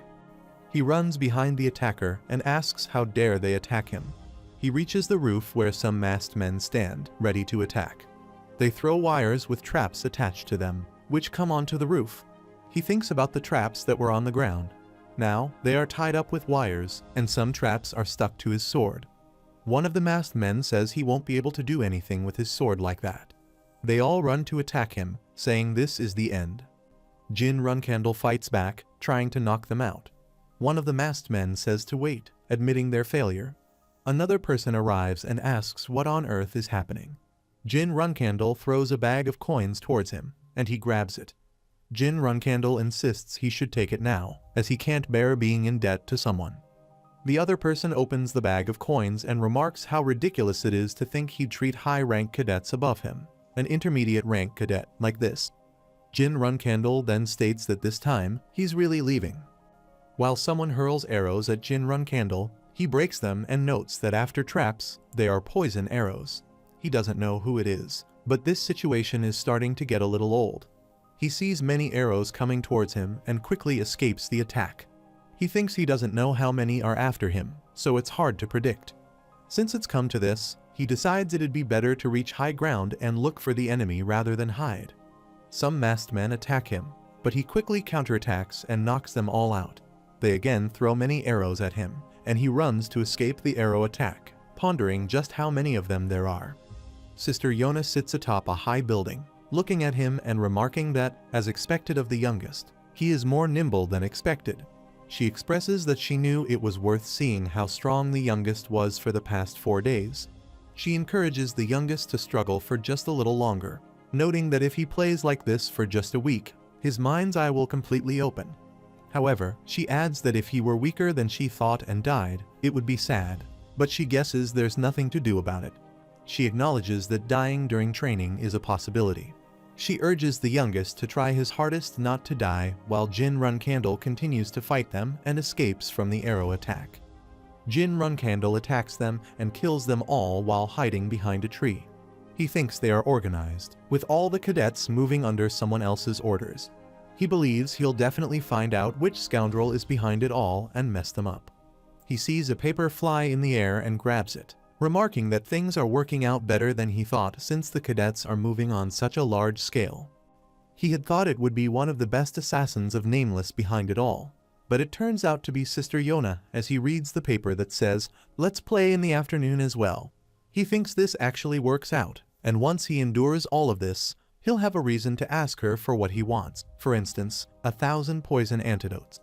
He believes he'll be able to ask for that no matter how shameless it is. Meanwhile, he considers the abundance of poisons in the world so potent that even the blessed bodies of the Runcandles cannot withstand them. For instance, the poison of Taemun Marius's hunting dog, Kyujin, was fatal.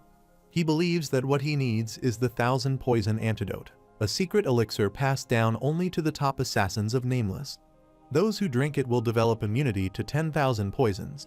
He also thinks about Sister Yona, the youngest top assassin of Nameless, who possesses the 1,000 poison antidotes. However, Sister Yona was naturally immune to poison and had no reason to consume it. He reflects that, ultimately, she was tricked by Sister Anne Runcandle and handed it over to her. He suspects that Anne Runcandle was definitely on Joshua Runcandle's side, even in his past life. In that case, he believes he should intercept it before it falls into the hands of his enemy, taking away what would benefit them and doing all he can to harm them. He believes that in order to obtain it, he must overcome Sister Yona's pranks, so he jumps away. The scene shifts to the second day of Sister Yona's nighttime pranks, where a chain comes towards him to attack and wraps around his sword. He stabs his sword into the ground, grabs the chain, and pulls it towards him, causing the masked man holding the other end of the chain to fall down. He quickly attacks the building, breaking it and causing all the masked men inside to fall out and look at him. They try to attack him, but he counterattacks and defeats them all. While looking at a wooden door, he asks those hiding behind it to come out as he stands outside the door. He doesn't believe they are nameless cadets and asks if they are visitors like him. He mentions that he's a bit on edge from being chased for the past 2 days and advises them to show themselves while he's asking nicely. Dante Heron and Veridin Zippel open the door and come out. Dante Heron greets him warmly while Veridin Zippel also extends his greetings. He asks them what they are doing here and why they have come. Veridin Zippel inquires about his cold attitude, mentioning how hard it was for them to find him. Dante Heron adds that they even had to use their secret funds to obtain a nameless plaque in the end.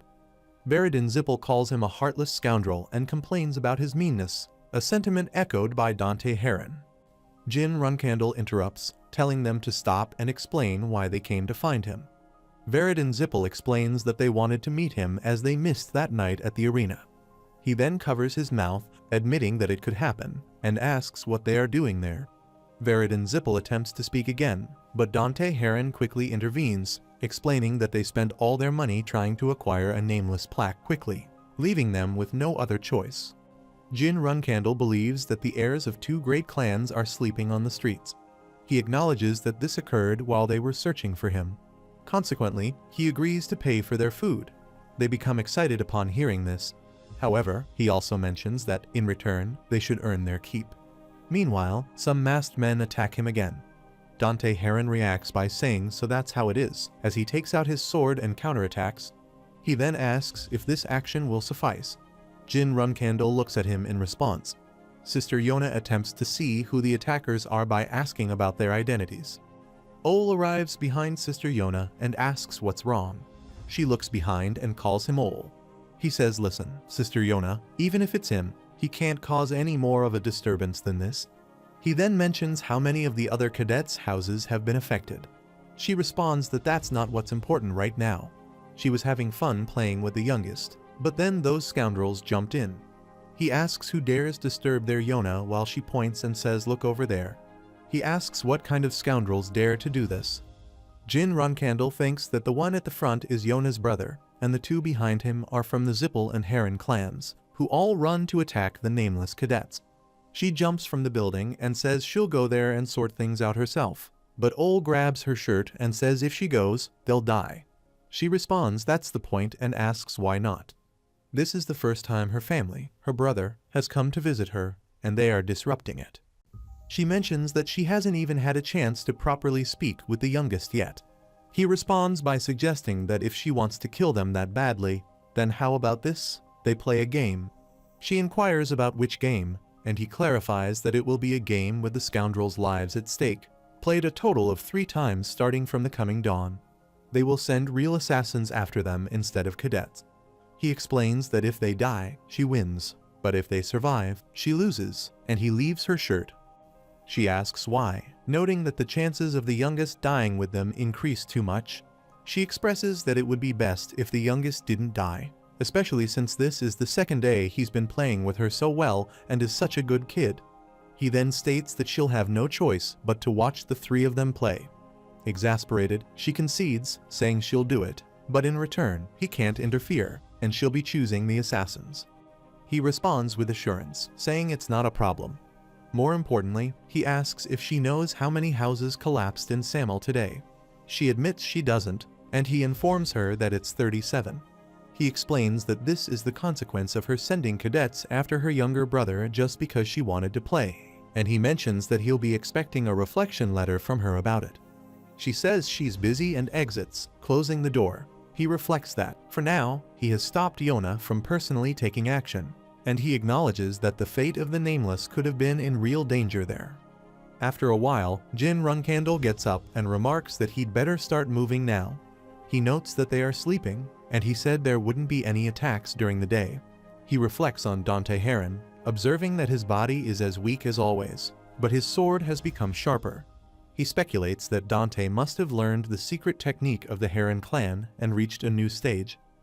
On the other hand, regarding Veridin Zippel, Jin Runcandle admits he has no idea what Veridin is thinking. He considers Veridin a genius who felt infinitely distant in his past life, but is now here for no reason, helping him under the pretext of paying him back for food. Jin Runcandle acknowledges the possibility of actually dying here and contemplates how he will use them and how he will protect them, starting tonight. He anticipates that the people Sister Yona sends will definitely increase in strength and ponders how he should prepare. Meanwhile, Ole arrives there and notes that he couldn't feel anything, recognizing him as one of Nameless's best assassins. He considers that, aside from Sister Yona, there's no need for another top assassin from Nameless to test him. He acknowledges the lowest of the Runcandles, greeting the 85th leader of the Nameless, while Ole remarks that not showing fear means his spirit isn't half bad. He adds that it seems Sir Chiron Runcandle acquired a jewel in his later years. However, Ole notes that it's too much for him not to even adjust his posture despite recognizing Sir Chiron. Sir Chiron responds that there's a chance the Master of the Land of White could have taken his life, so he acted recklessly. He explains that a Runcandle does not bow until death. Ole comments on how reckless he is, and Jin Runcandle wonders why he appeared before him, considering that someone on the level of a king has come to find him. He speculates that the reason why the king himself has come to see him is because it involves Sister Yona in this place, Samuel. Ole notes that even Sir Chiron Runcandle himself does not speak much, yet he, being just the lowest of the Runcandles, dares to mention Yona and his poison magic attack on Jin Runcandle. He grabs Jin Runcandle's neck and mentions that the reason might be Jin Runcandle's arrogance, especially after causing all this mess, because of his association with Yona. Jin Runcandle wonders about this intense reaction just from mentioning Yona, and Ole comments that even shredding him to pieces wouldn't be enough right now. However, considering Sir Chiron Runcandle, he'll turn a blind eye to it just this once. Jin Runcandle reflects that the reason Ole brought up his father's name the first time was for justification later, so that even if he made a mistake, he had a reason to spare his life. Jin Runcandle apologizes, admitting his immaturity for speaking brazenly. He expresses readiness to accept punishment if necessary. He explains that starting tonight, real assassins wearing white will come after him. He clarifies that while he doesn't care about himself, those two must not die. Therefore, he instructs Ole to listen carefully and carry out the punishment of sending assassins instead of cadets. Ole comments that it's a game orchestrated by Sister Yona, targeting the lives of those two. Jin Runcandle wonders if Ole is trying to interfere in Sister Yona's game, questioning why he's choosing such an inconvenient method unless even the Nameless King can't control Sister Yona. He reflects on what Yona represents for the Nameless. Meanwhile, he explains that the assassins will come a total of 3 times, and the 3 of them must stick together and locate the center of the city. He emphasizes that if they do that, he'll be able to live for a day. He then states that once morning comes, he must do whatever he can to get those 2 out of the city. He clarifies that only he should stay and asks if his life is on the line for this game. Ole inquires if there is a reward he desires, and he responds by requesting 1,000 poison antidotes. Ole remarks that he's a lunatic. Even if Sir Chiron Runcandle himself asked for that, he wouldn't agree. However, Ole agrees that much is worth his life, but emphasizes that he must ensure the survival of those 2. Jin Runcandle assures that he'll fulfill that promise. Ole adds one last piece of advice. There is no one they can't kill if they put their minds to it, but they shouldn't be careless in using their skills. He explains that powerful weapons are scarier when they are kept in hand, and carelessly swinging a weapon around will inevitably have consequences. He questions why Jin Runcandle mentioned Sister Yona if he knows this well. Jin Runcandle wonders if Ole didn't know about the relationship between Yona and them. He questions if Ole genuinely wanted to know when he asked about Yona. Jin Runcandle regrets letting his emotions get the better of him and threatening Ole without knowing these details, feeling ashamed of his behavior. Ole agrees, saying that's a great answer, and then mentions he'll see Jin Runcandle in 3 days before disappearing. Jin Runcandle realizes that Ole ran away and looks at Dante Heron and Veridin Zippel, deciding to send them back. He apologizes but states that he has no reason to follow Ole's instructions. Jin Runcandle tells them to listen carefully, stating that from today onwards, real assassins will come instead of cadets, and they have to be on their toes. Dante Heron remarks that even though the enemy's level has gone up, he doesn't see anything yet and asks why they are moving so urgently. Veridin Zippel agrees, noting that it has just become night. Jin explains that when they faced the cadets, he could feel their presence right after the sunset. However, as soon as it became dark, a dagger came flying, but now he couldn't feel anything. He reflects that it's not that he can't feel anything at all.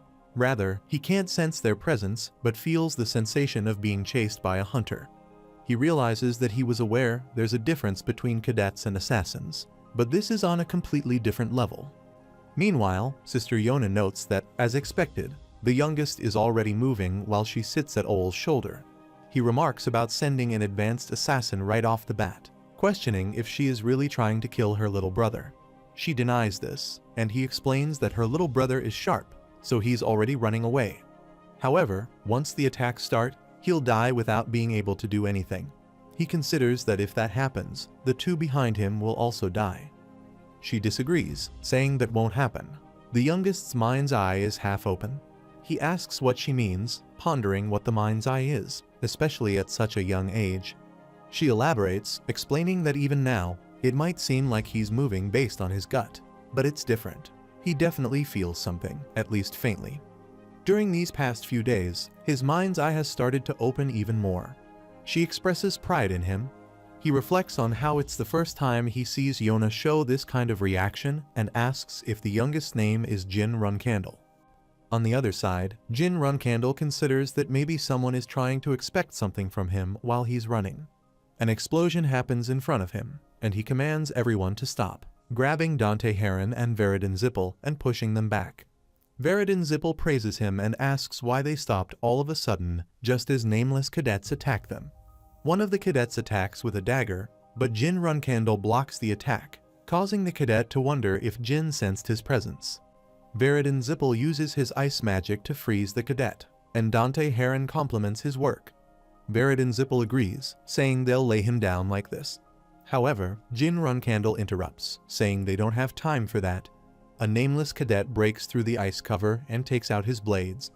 Veridin Zippel asks what's going on, and Jin Runcandle explains that if they prolong the fight, the assassins waiting to ambush them will also join in, and they won't have time to deal with each other one by one. Dante Heron says he got it and instructs them to run and head to the destination. Veridin Zippel laughs, remarking that the nameless is nothing significant, and he's an assassin, yet he can't even catch him. Jin Runcandle finds this strange, wondering why Veridin isn't closing the gap and is keeping his distance. He considers if it's because a nameless cadet attacks Jin Runcandle, but Veridin Zippel quickly counterattacks and pushes the cadet away. Jin Runcandle calls out to him, and Veridin Zippel replies, asking how he was supposed to know this was going to happen. Jin tells him to stop babbling and get ready, using the strongest magic he can. Veridin Zippel agrees, saying he'll buy him 10 minutes and that he needs to focus a bit to prepare for this. He then uses the heavenly annihilating Jade Flame Demon, first formation. The nameless cadet thinks about the vast magic power, considering it dangerous. Meanwhile, Jin Runcandle thinks about the Ring of Erupting Flames massacre, realizing that Veridin Zippel has learned it. He reflects on the former head of the Zippel clan, who earned the title of Empress of Magic over 200 years ago. This magic, known as the Ring of Erupting Flames massacre, was used just once in her life by Lial Zippel. A nameless cadet attacks Veridin Zippel, prompting him to call for Jin Runcandle's help. Jin quickly steps in between and blocks the attack. He considers that it's just one cadet attacking, so there must be more coming. He then calls Dante Heron, who uses the Heron's secret technique, Imperial Sword Dragon Blade Armor, to attack the nameless cadets. Jin Runcandle reflects that not only Dante Heron, but also Veridin Zippel has grown tremendously. He wonders if it's really possible for Veridin to control such an enormous amount of mana at his age. He wonders if he will really be able to use the secret magic passed down as legend. Meanwhile, Veridin Zippel admits his mistake, thinking he messed up, and raises his axe high in the air. The nameless cadets look at him as he prepares to use his fire attack. Jin Runcandle instructs Dante Heron to run and tells him he'll hold back the assassins, urging him to grab Veridin and run. Dante quickly follows his instructions, putting Veridin Zippel on his shoulder and running fast.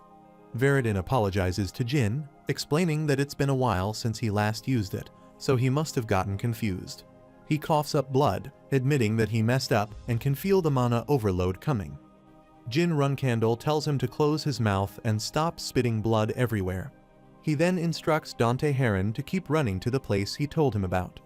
Dante acknowledges this, and the nameless cadet orders his comrades not to lose them, stating that they must catch them even if it means risking death. He warns that if they let those scoundrels escape tonight, Yona will train them herself. After a while, Ole asks what's wrong when Yona seems lost in thought.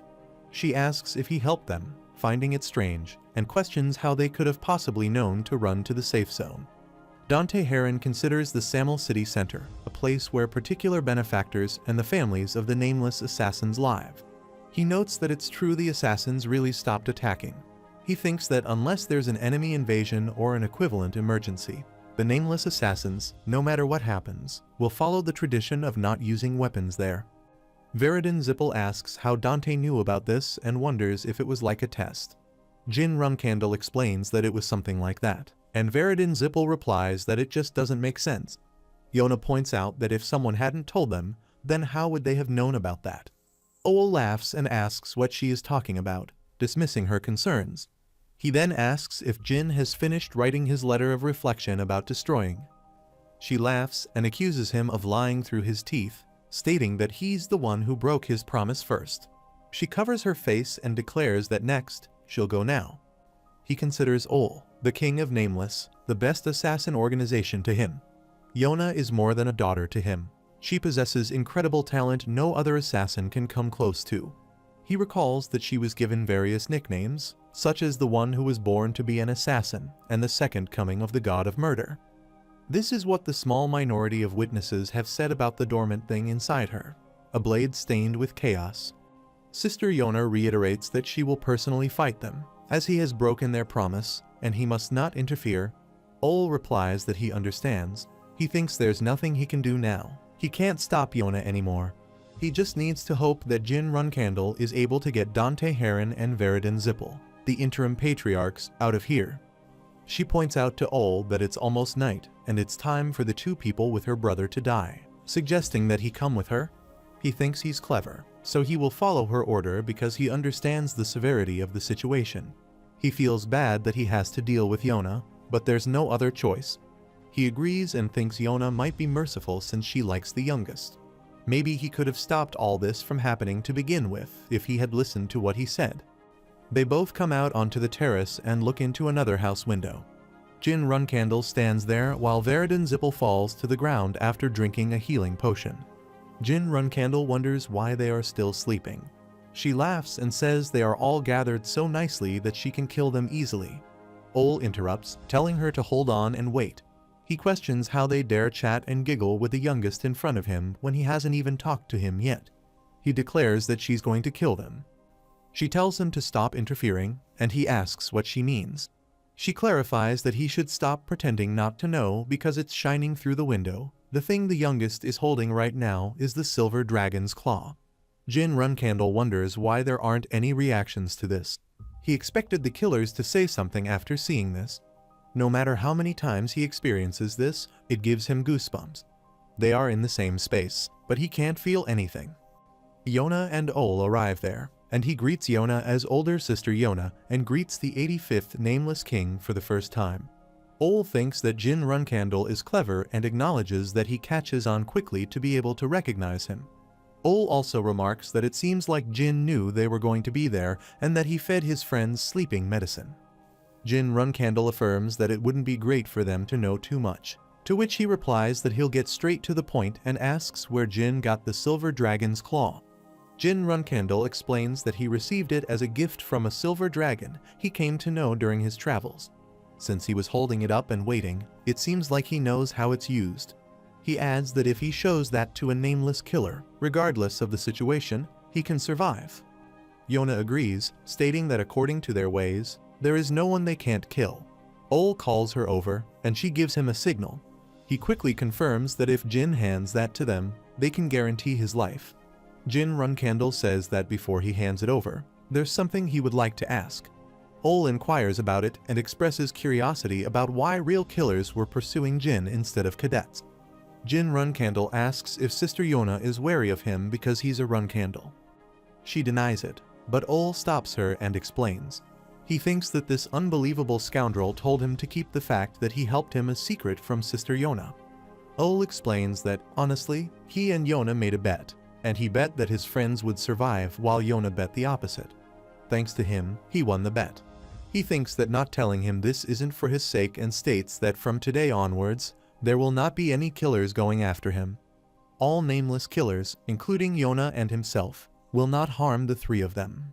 He assures that this promise will be kept for the next 10 years, and as long as his family does not attack them, this decision can't be reversed. Jin Runkandle reflects that 10 years is a huge relief, as a variable has disappeared, and he doesn't need to worry about the Nameless coming after him while he's at war with his siblings. Additionally, Ole mentions that since he obtained the Silver Dragon's Claw, he will give Jin Runkandle a reward. Jin Runkandle thanked him and said they'd discuss what he would like as his reward later. Ole adds that right now, there is surely a lot to talk about between the two siblings. He notes that it's the first time they have met since he arrived in Samel and encourages Jin to talk as much as he wants about that. She looks at him and calls him youngest, greeting him. In a room, several masked men are gathered. One of them mentions that a Runkandle reserve flagbearer is with the interim patriarchs of the Zippel and Heron families, and he's sure Sir Joshua Runkandle didn't expect this turn of events. Their leader acknowledges this as good news and speculates that there is something between Miss Yona and that reverse flagbearer. Since they have gained an understanding of the situation, they'll soon have lots of evidence. He continues, mentioning that the number of assassins of the reverse flagbearer is increasing, and the reason for that is unknown. However, they can say that it's due to high-level training.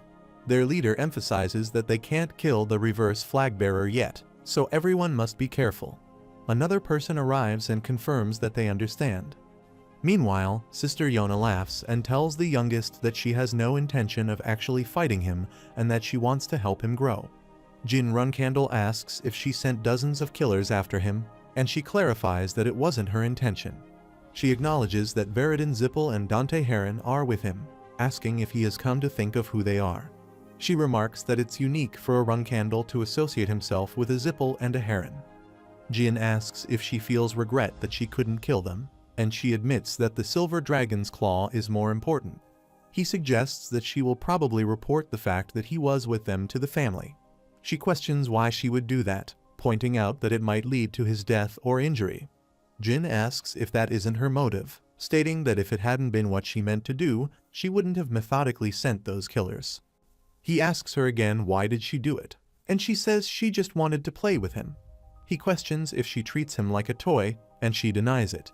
He asks if her elder sister told her to do that, and she starts crying, saying no, that's not what she meant to do. He thinks about her reaction and wonders if she really just wanted to play with him. He asks why she is crying, and she responds that she doesn't know, it's just coming out. He asks if she isn't the best killer, and he's sure she would have been trained to suppress her emotions. She explains that she didn't receive anything like that. When she first came to Nameless, her mother told them that she could kill people well without doing that. He asks if she did kill people before she came to Nameless. He considers that she was probably sent here when she was around 12 years old, while she explains that at 8, perhaps while at the Storm Castle, she killed one of her cousins who was annoying her. She mentions that afterwards, her nanny, who was in charge of her education, disappeared. During her time at the Storm Castle and the main estate, her brothers and sisters were present, but she was forbidden from eating with them or participating in cadet training. She believed initially that she was being punished for killing her cousin, but she was mistaken.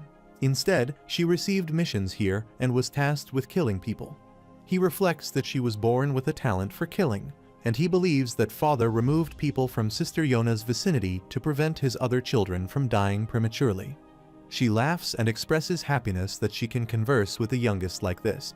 She also mentions that she doesn't care where she's sent, but finds it unfortunate that she can no longer see her siblings. He contemplates that she truly isn't normal and may not feel any guilt from killing someone, but that doesn't imply she lacks other emotions. He considers it was a choice that had to be made at the time to protect the other young children, although it was truly a difficult decision to mold his daughter in such a way. She asks if he hates her too, the youngest, and he denies it, asking if she never found this treatment unfair. She questions what he means, and he explains that she was treated as a killing doll since she was young. She inquires if that is bad, and he confirms it, upon which she taps his forehead, remarking that she understands the youngest hasn't killed anyone yet, and even refrained from doing so purposely during fights. She acknowledges that she was simply born like this and asks what she can do. He responds, suggesting she acknowledges that she was born that way, an elder sister, assuming she might be a contractor. She declines, and he inquires what it is that she possesses. She responds that he doesn't need to know and mentions that he has secrets, too. He considers if she is talking about shadow energy and then expresses wariness about the power within her. She clarifies that something inside her is scared of him, and from the first moment she sees him, it keeps urging her to kill him. She mentions that he's leaving her speechless in multiple ways and suggests he think of it as her liking him so much that she's going against her instincts, hoping he will reciprocate those feelings. He notes that they don't have any fond memories between them yet and asks if he should threaten her, saying he'll pressure her by stating that if she doesn't like him, he'll kill her, which would typically make people distance themselves from her. She then asks if she should give him the elixir of 10,000 poisons, suggesting it's the only reason her siblings came to find her and why he came here. She says she doesn't need something like that, so he should take it. He responds no, even if she gives him the elixir of 10,000 poisons, he won't change. She asks then what he wants her to do and what she needs to do for him to like her, and for her to finally be close to her family. He suggests that the moonlight in Samel is very bright and proposes they take a walk, mentioning that a bond is formed through conversation, and he raises his hand in front of her. She agrees and grabs his hand while he thinks he needs time to think about how he should treat this clueless and pitiful elder sister of his. Meanwhile, Jin Runcandle walks with Yoner Runcandle down the street and remarks that there's nobody around. She replies that it's because they were supposed to have fun together, so she arranged for the area to be off limits. She points to the side and says there's a place she likes over there. She asks if he wants to go. She mentions that it's a place where visitors are usually prohibited from entering. He agrees, saying okay, let's go. She says they are nearly there. They just have to head up from here. He asks what's up there. She replies that there are flowers and a cliff. He remarks it makes him feel a little dizzy. She asks if he thinks she would push him or something, questioning why he has such pointless fears, adding that there's no way he would die from a little fall like that anyway. He laughs and says she was just joking. After a while, on top of the cliff, he notices a green flower and asks if they are green roses.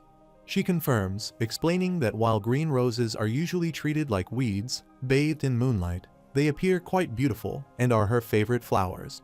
She adds that they don't die if stepped on or left without water, and even if they do die, another one grows in their place very quickly. She picks a flower and offers it to him as a present. He recalls that this is not the first time he has been given green roses as a gift. A few times in his current life, and though he had forgotten, there were instances in his past life when someone had left green roses in his room in bunches, even when his siblings harassed him. She asks if he can forgive her, noting that he did not die, and he also opens his mind's eye. He reflects that even when he was chased out of the Garden of Swords, whenever he faced hardship, a green rose would somehow appear in his coat pocket, symbolizing a bond she had already forged. He takes the flower and remarks that it seems like a genuine present. She agrees, saying she only gives it to people she particularly likes. He asks how she has been until now and assures her that he will listen to all the things she has not been able to say. Surprised by his words, she responds with an okay.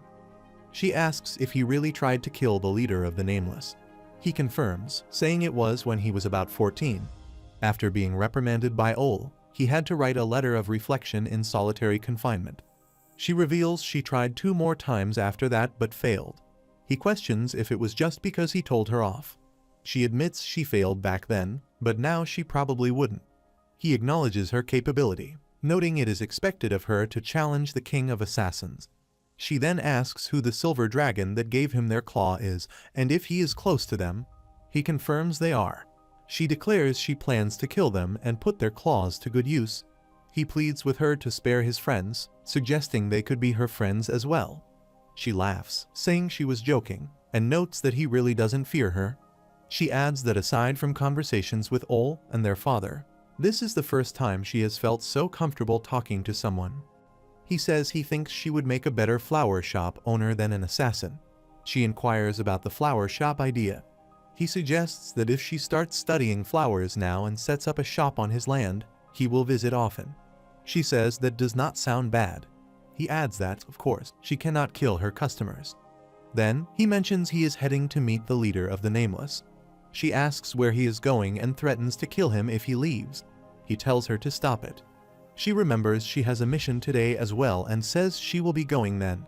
She tells him to take his time heading down, then jumps off the cliff, saying she will see him later. After a while, Sir Ole stands smoking on the roof and remarks that Jin Runcandle has arrived, noting he must have been talking with Yona all night despite knowing he was waiting. Jin Runcandle stands behind him and apologizes for being late. Ole crushes his cigarette and mentions he had already prepared what Jin had asked for before their confrontation began, despite Jin not following his command. He adds that the next heads of the two clans are still alive, and he even acquired a silver claw. Since everything worked out in the end, he will listen to Jin's request. Jin Runcandle remarks that he did not know he liked to show off. He admits that sometimes he crosses the line and asks if he is getting arrogant just because he became friends with Yona.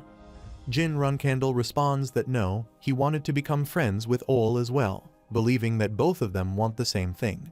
He mentions that he can delay Yona's return to the family for at most 5 years and promises to provide a justification to the clan. Ole asks if he can take responsibility for those words, referring to himself as a mere provisional flag bearer. Jin Runcandle assures him that he can, stating that he can, of course. Ole asks why Jin Runcandle is doing this. Jin Runcandle explains that a flower shop would suit his sister better. He continues, stating that a person full of emotions doesn't make a good assassin. She's only more talented than others at killing.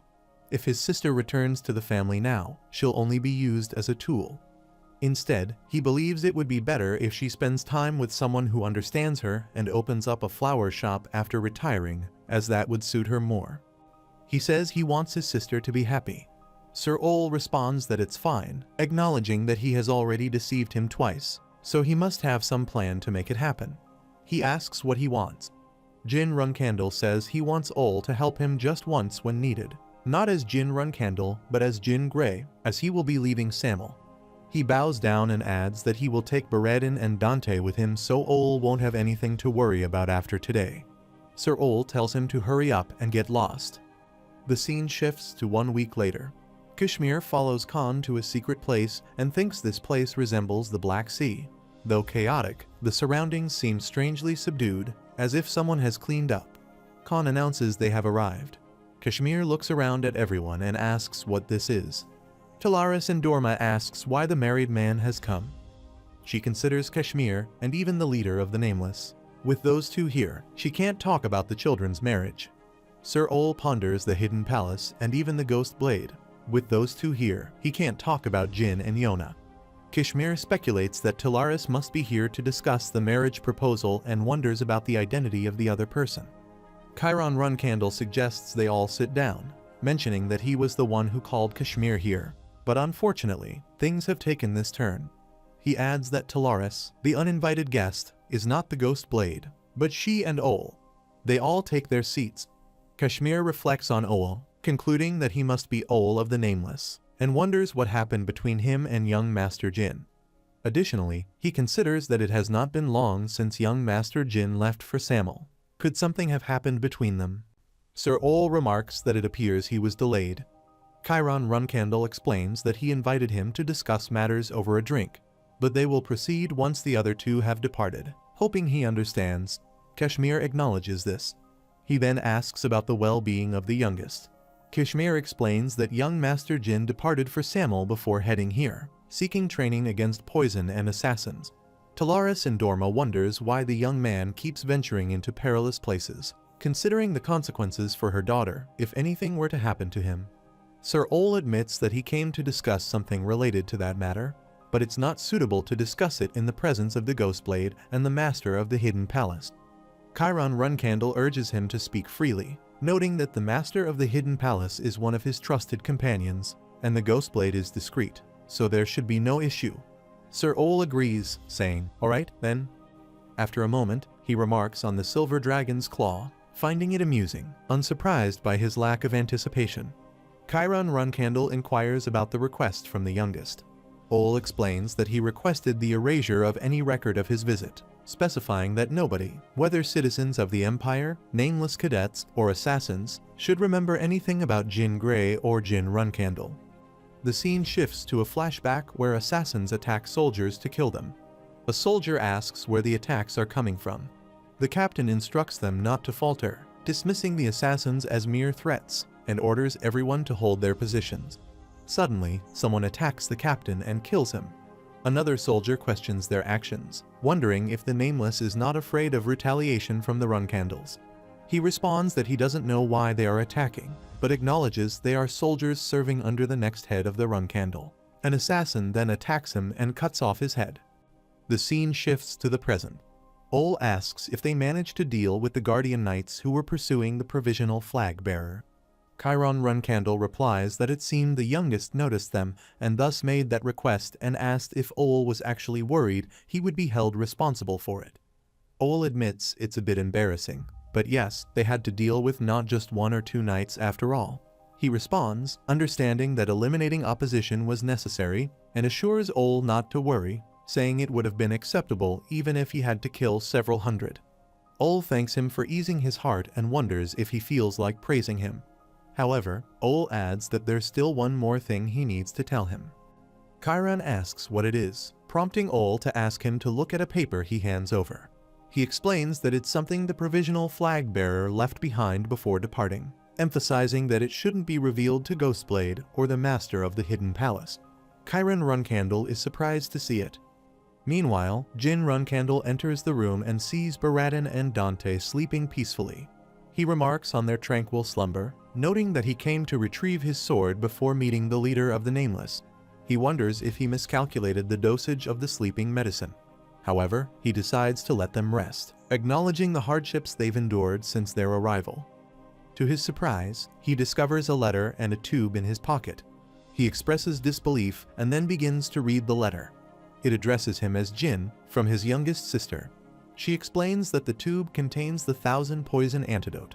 If he drinks it and fully awakens his mind's eye, she believes there won't be a single assassin capable of killing him alone, a feat even she would find challenging.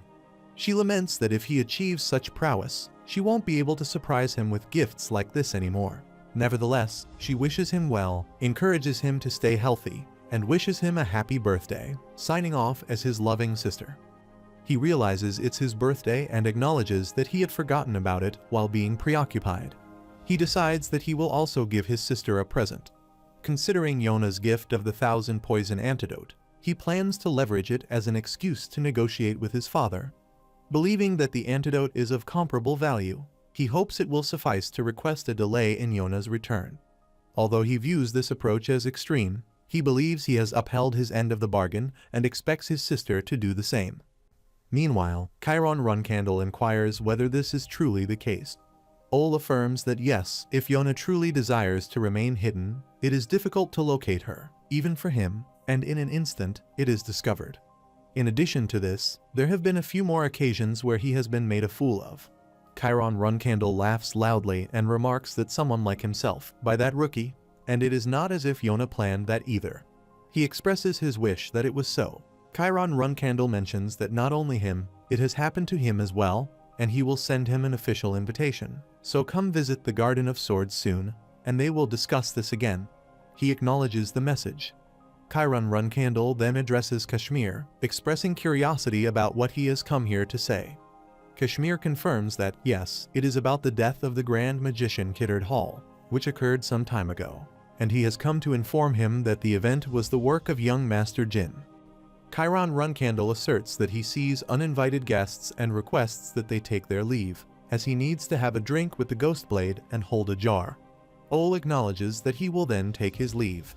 Talaris and Dorma interjects, stating that she can stay as she already knows everything there is to know. Chiron Runcandle insists that she leave as well. She retorts, urging him to reconsider, as she will spread rumors about what powers his son uses. He instructs her to stop talking nonsense and leave. On the other side, Jin Runcandle commands them to stop talking nonsense and leave. Baraden Zipful and Dante refuse. He implores them, asking if they are not tired of this. Baraden Zipful responds that finding him was a pain, and they went through even more pain after finding him, so if he has a conscience, he should stay with them for a few more days. Dante agrees, stating that he is right. Jin Runcandle concedes, saying they should do as they want. Jin Runcandle asks them why they, not being the heirs of their clans, are wasting time here when they cannot afford to lose even a day. Baraden Zipful explains that it is precisely because of that. Once he becomes the patriarch, he will be so busy that they will no longer be able to meet. Moreover, their clans will be at each other's throats, which will make it impossible. Jin Runcandle questions why Baraden Zipful isn't worried about becoming the patriarch first. Baraden Zipful assures him there is no need to worry. His position is so strong that he will become the patriarch no matter what he does. He adds that Dante Heron is personally supported by his grandfather, the head of the Heron clan. Dante Heron takes a sip of his drink and confirms this. Jin Runcandle remarks that, unlike the two of them, he unfortunately has places to be. Dante Heron acknowledges that he is correct and mentions that he killed Kiddard Hall a couple of months ago. He responds by saying that he wonders because he claimed it was not him. Baraden Zipful asks why he is setting boundaries again, to which he replies by questioning whether he has considered that he might be too pushy. Baraden Zipful inquires if he plans to continue being this mean, and Jin Runcandle notes that once he becomes a flag bearer, they won't see each other much. Dante Heron concurs, adding that, as he said, once they become the patriarchs of their clans, they won't be able to meet, especially him. Baraden Zipful suggests that they should have fun together before that happens and mentions that he needs a reputation to become a flag bearer. Since he did not kill Kiddard Hall, it is unfortunate, so they should wander around together. He suggests that they will help him build his reputation. Dante Heron proposes that they help other people. Baraden Zipful agrees, suggesting they catch some infamous villains like the Mammoth Kings, Mad Jack Glow in western Vermont, and the remnants of the Dark Magic Association. He further suggests maybe seeking out the Vankelin Knight of Destruction, although that is far away, as well as the Orange Tiger Tribe. Jin Runcandle asks if he wants the three of them to go on an adventure and tells him to stop talking nonsense while taking a sip of his drink. Baraden Zipful enthusiastically agrees and proposes that they indeed go on an adventure as friends. Jin Runcandle dismisses the idea as absurd. The next morning, he wakes up in his bed, looks around, and wonders where he is, noting that he doesn't remember falling asleep. He recalls that they were definitely coerced by Baraden Zipful into drinking and being rowdy. When he exits his room, he sees both of them sleeping on the couch. Jin Runcandle tells them to go to Vermont, please, and thinks about how he then threw them into a transfer gate. He remembers up to the point where he returned to Tikkun and wonders what happened and why his body feels strangely refreshed. Miss Anya arrives and says he has finally woken up. She addresses him as a young master and asks how he feels and if he absorbed the 1,000 poison antidote properly. Jin Runcandle asks what she means by the 1,000 poison antidote and if he fainted after drinking it. Miss Anya confirms this and says she truly thought he had died. She explains that after fainting, his body would darken and then return to normal every few minutes, adding that even in that state, he looked cool. Lady Quincantle enters the room and remarks that he is finally up, startling Miss Anya. Jin Runcandle asks how long he was unconscious. She replies that he was in bed for 5 days straight, and that normally, after drinking the 1,000 poison antidote, he would need at least a month to recover. She says it seems he woke up earlier than expected, thanks to the Runcandle's blessed body. He replies that he is glad to have woken up sooner, and she suggests he think of it as having gotten some rest.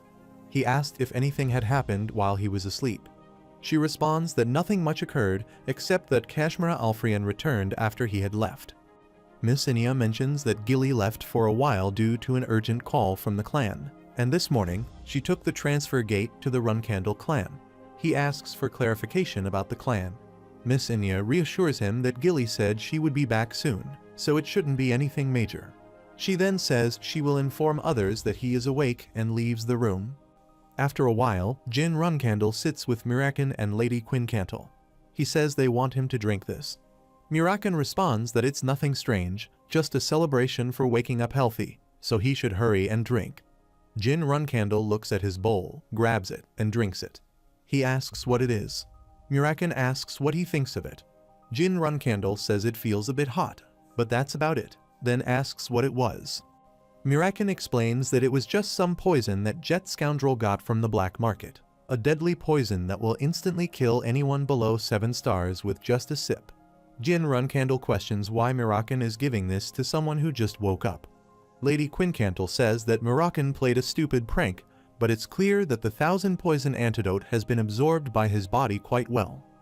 She congratulates him, saying that there is no poison in this world that can instantly kill him, and adds that it's time for him to keep his promise. Jin Runcandle confirms this, stating that in return for receiving his clan, he agrees to help Miss Inia with her training. She acknowledges this, noting that while Miss Inia is training hard, she has only been taught theory and lacks practical experience. She explains that someday, Miss Inia will need to subdue her opponent, but she currently has too little experience to be prepared for that. He asks if it is really necessary for Miss Inia to do that. She questions what he is talking about, reminding him that everyone here is his companion. She adds that when he fights his siblings in the future, they will be fighting alongside him. She asks if he thinks Miss Inia won't need to fight at that time. Jin Runcandle reflects that while it might sound like she is scolding him, this is probably directed at Miss Inia as well. Jin Runcandle says Miss Inia must grow stronger so he can truly call her his companion. He reassures her not to worry, as he has decided on his next destination. He plans to refine his overload magic by fighting against mages and thinks it would be beneficial to take Miss Inia with him. At that moment, Miss Inia enters the room again. She remarks on being alone with young Master Jin Runcandle and asks if this isn't just a date. She adds that she won't go as far as telling him to act with dignity, but warns him not to cross the line. Meanwhile, in the Garden of Swords, Chiron Runcandle remarks that he heard something interesting happen in Samel. He tells Joshua Runcandle to speak up if he has something to say for himself. Joshua remains silent, so he says he'll ask once more. He points out that because of Joshua, Sister Yona's return has been delayed and asks what he has to say about this while removing his metal gloves. Joshua responds that he only acted in the clan's best interests. Chiron slaps him and demands that he stand up straight. Joshua Runcandle places his hand on the table and stands up straight again. Chiron Runcandle slaps him once more, causing him to start bleeding. Ole and Gilly, who are standing nearby, feel bad witnessing this. Chiron Runcandle tells Joshua to take off the black metal armor, declaring that he is not fit to wear it. Joshua, covering his nose to stop the bleeding, quickly removes the armor. Chiron says that for a scoundrel who is the second flag bearer of the family, it's disgraceful to have been defeated by the youngest, who is just a reserve flag bearer. He reminds Joshua that he had warned him and all his siblings about something and asks what it was. Joshua replies that he was told not to touch Sister Yona. Chiron slaps him again, and Joshua falls. Ole looks at him and thinks that this meeting wasn't for Joshua, the interim patriarch, but rather a warning from Sir Chiron Runcandle. He considers that if something like this happens to Sister Yona again, even if Joshua is the interim patriarch, everyone involved will not go unpunished. Chiron Runcandle acknowledges that he knows Joshua did not intend to go against his orders. That's why the armor his mother gave him 17 years ago remains unblemished. He warns Joshua to heed his words and tells him that on the day he summons him at the Black Sea, he will strip him of his flag-bearer rank. Then he instructs Joshua to leave. One of the guards helps Joshua to exit, where Anne Runcandle stands and laughs at him. Joshua becomes frustrated and screams in response. Meanwhile, Chiron Runcandle calls Gilly and asks how the youngest is doing. She confirms that he is doing well, mentioning that he left Samel not too long ago after drinking the elixir of 10,000 poisons that he obtained there and is currently resting. Chiron instructs her to give something to the youngest and ensure she relays what happened today to him. As he moves towards her black armor, she becomes surprised. He explains that this is why he called her here. She bows in front of him and says she will tell the youngest flag bearer everything for the sake of Runcandle and the sake of the young master. After a while, Jin Runcandle asks if the Nameless King was there too and notes that, more importantly, Father personally punished Joshua Runcandle. Gilly confirms this, describing the punishment as violent yet refreshing. She mentions that the last hit was an uppercut and marvels at how incredible it was, adding that young Master Joshua will be self-reflecting for a while. She also notes that he obtained the black metal armor. Jin Runcandle reflects on the fact that 30 years ago, the legendary blacksmith Picon Minch created this unmatched armor. It's considered a war trophy that Uncle Zed brought back from his victory against Zippel's 5th magic tower. Jin Runcandle then clarifies that this is Joshua's homework. Gilly asks what he means by homework, and he explains that he wishes for Joshua to be different from Joshua Runcandle. As a reserve flag bearer, Joshua needs to return with this armor, almost destroyed from fighting against strong opponents. He states that it wasn't just a warning to Joshua, but also to Sir Ol. He emphasizes not using Sister Yona as a bargaining chip again. If he is unsatisfied, he can remove the interim patriarch. However, a nameless individual can destroy them anytime. He adds that he believes he is also included in this warning. Gilly is shocked and remarks that everything the patriarch does has a purpose. He then questions the reason for going this far, wondering if it's out of pity for his unfortunate daughter and speculating that she likely has secrets he's aware of. He contemplates whether Sister Yona is hiding more than she lets on. Gilly adds that she heard he has decided on their next destination. He confirms this, explaining that they plan to go to a place with magical properties and eradicate rebels from the Dark Magic Association. She inquires about the rebels from the Dark Magic Association and the group she heard had been subjugated 200 years ago. He confirms this and explains that although the group doesn't have many members, it still exists. He adds that Mycenae will assist them, providing him with an opportunity to test out counter-flow type magic. However, the location is in the southern region of Bement. Mycenae and Jin Runcandle head there, and she changes her appearance. She remarks that this place brings back old memories, and she never thought she would return to Bement. She then asks what she should do now, young master. He quickly grabs her and takes her to another street. She apologizes and questions why he is acting this way all of a sudden. He reminds her of the reason they came here. She confirms that she remembers. He then asks her to refrain from using his real name, and if she understands that, she becomes frightened, sits down, and confirms her understanding when he calls her again.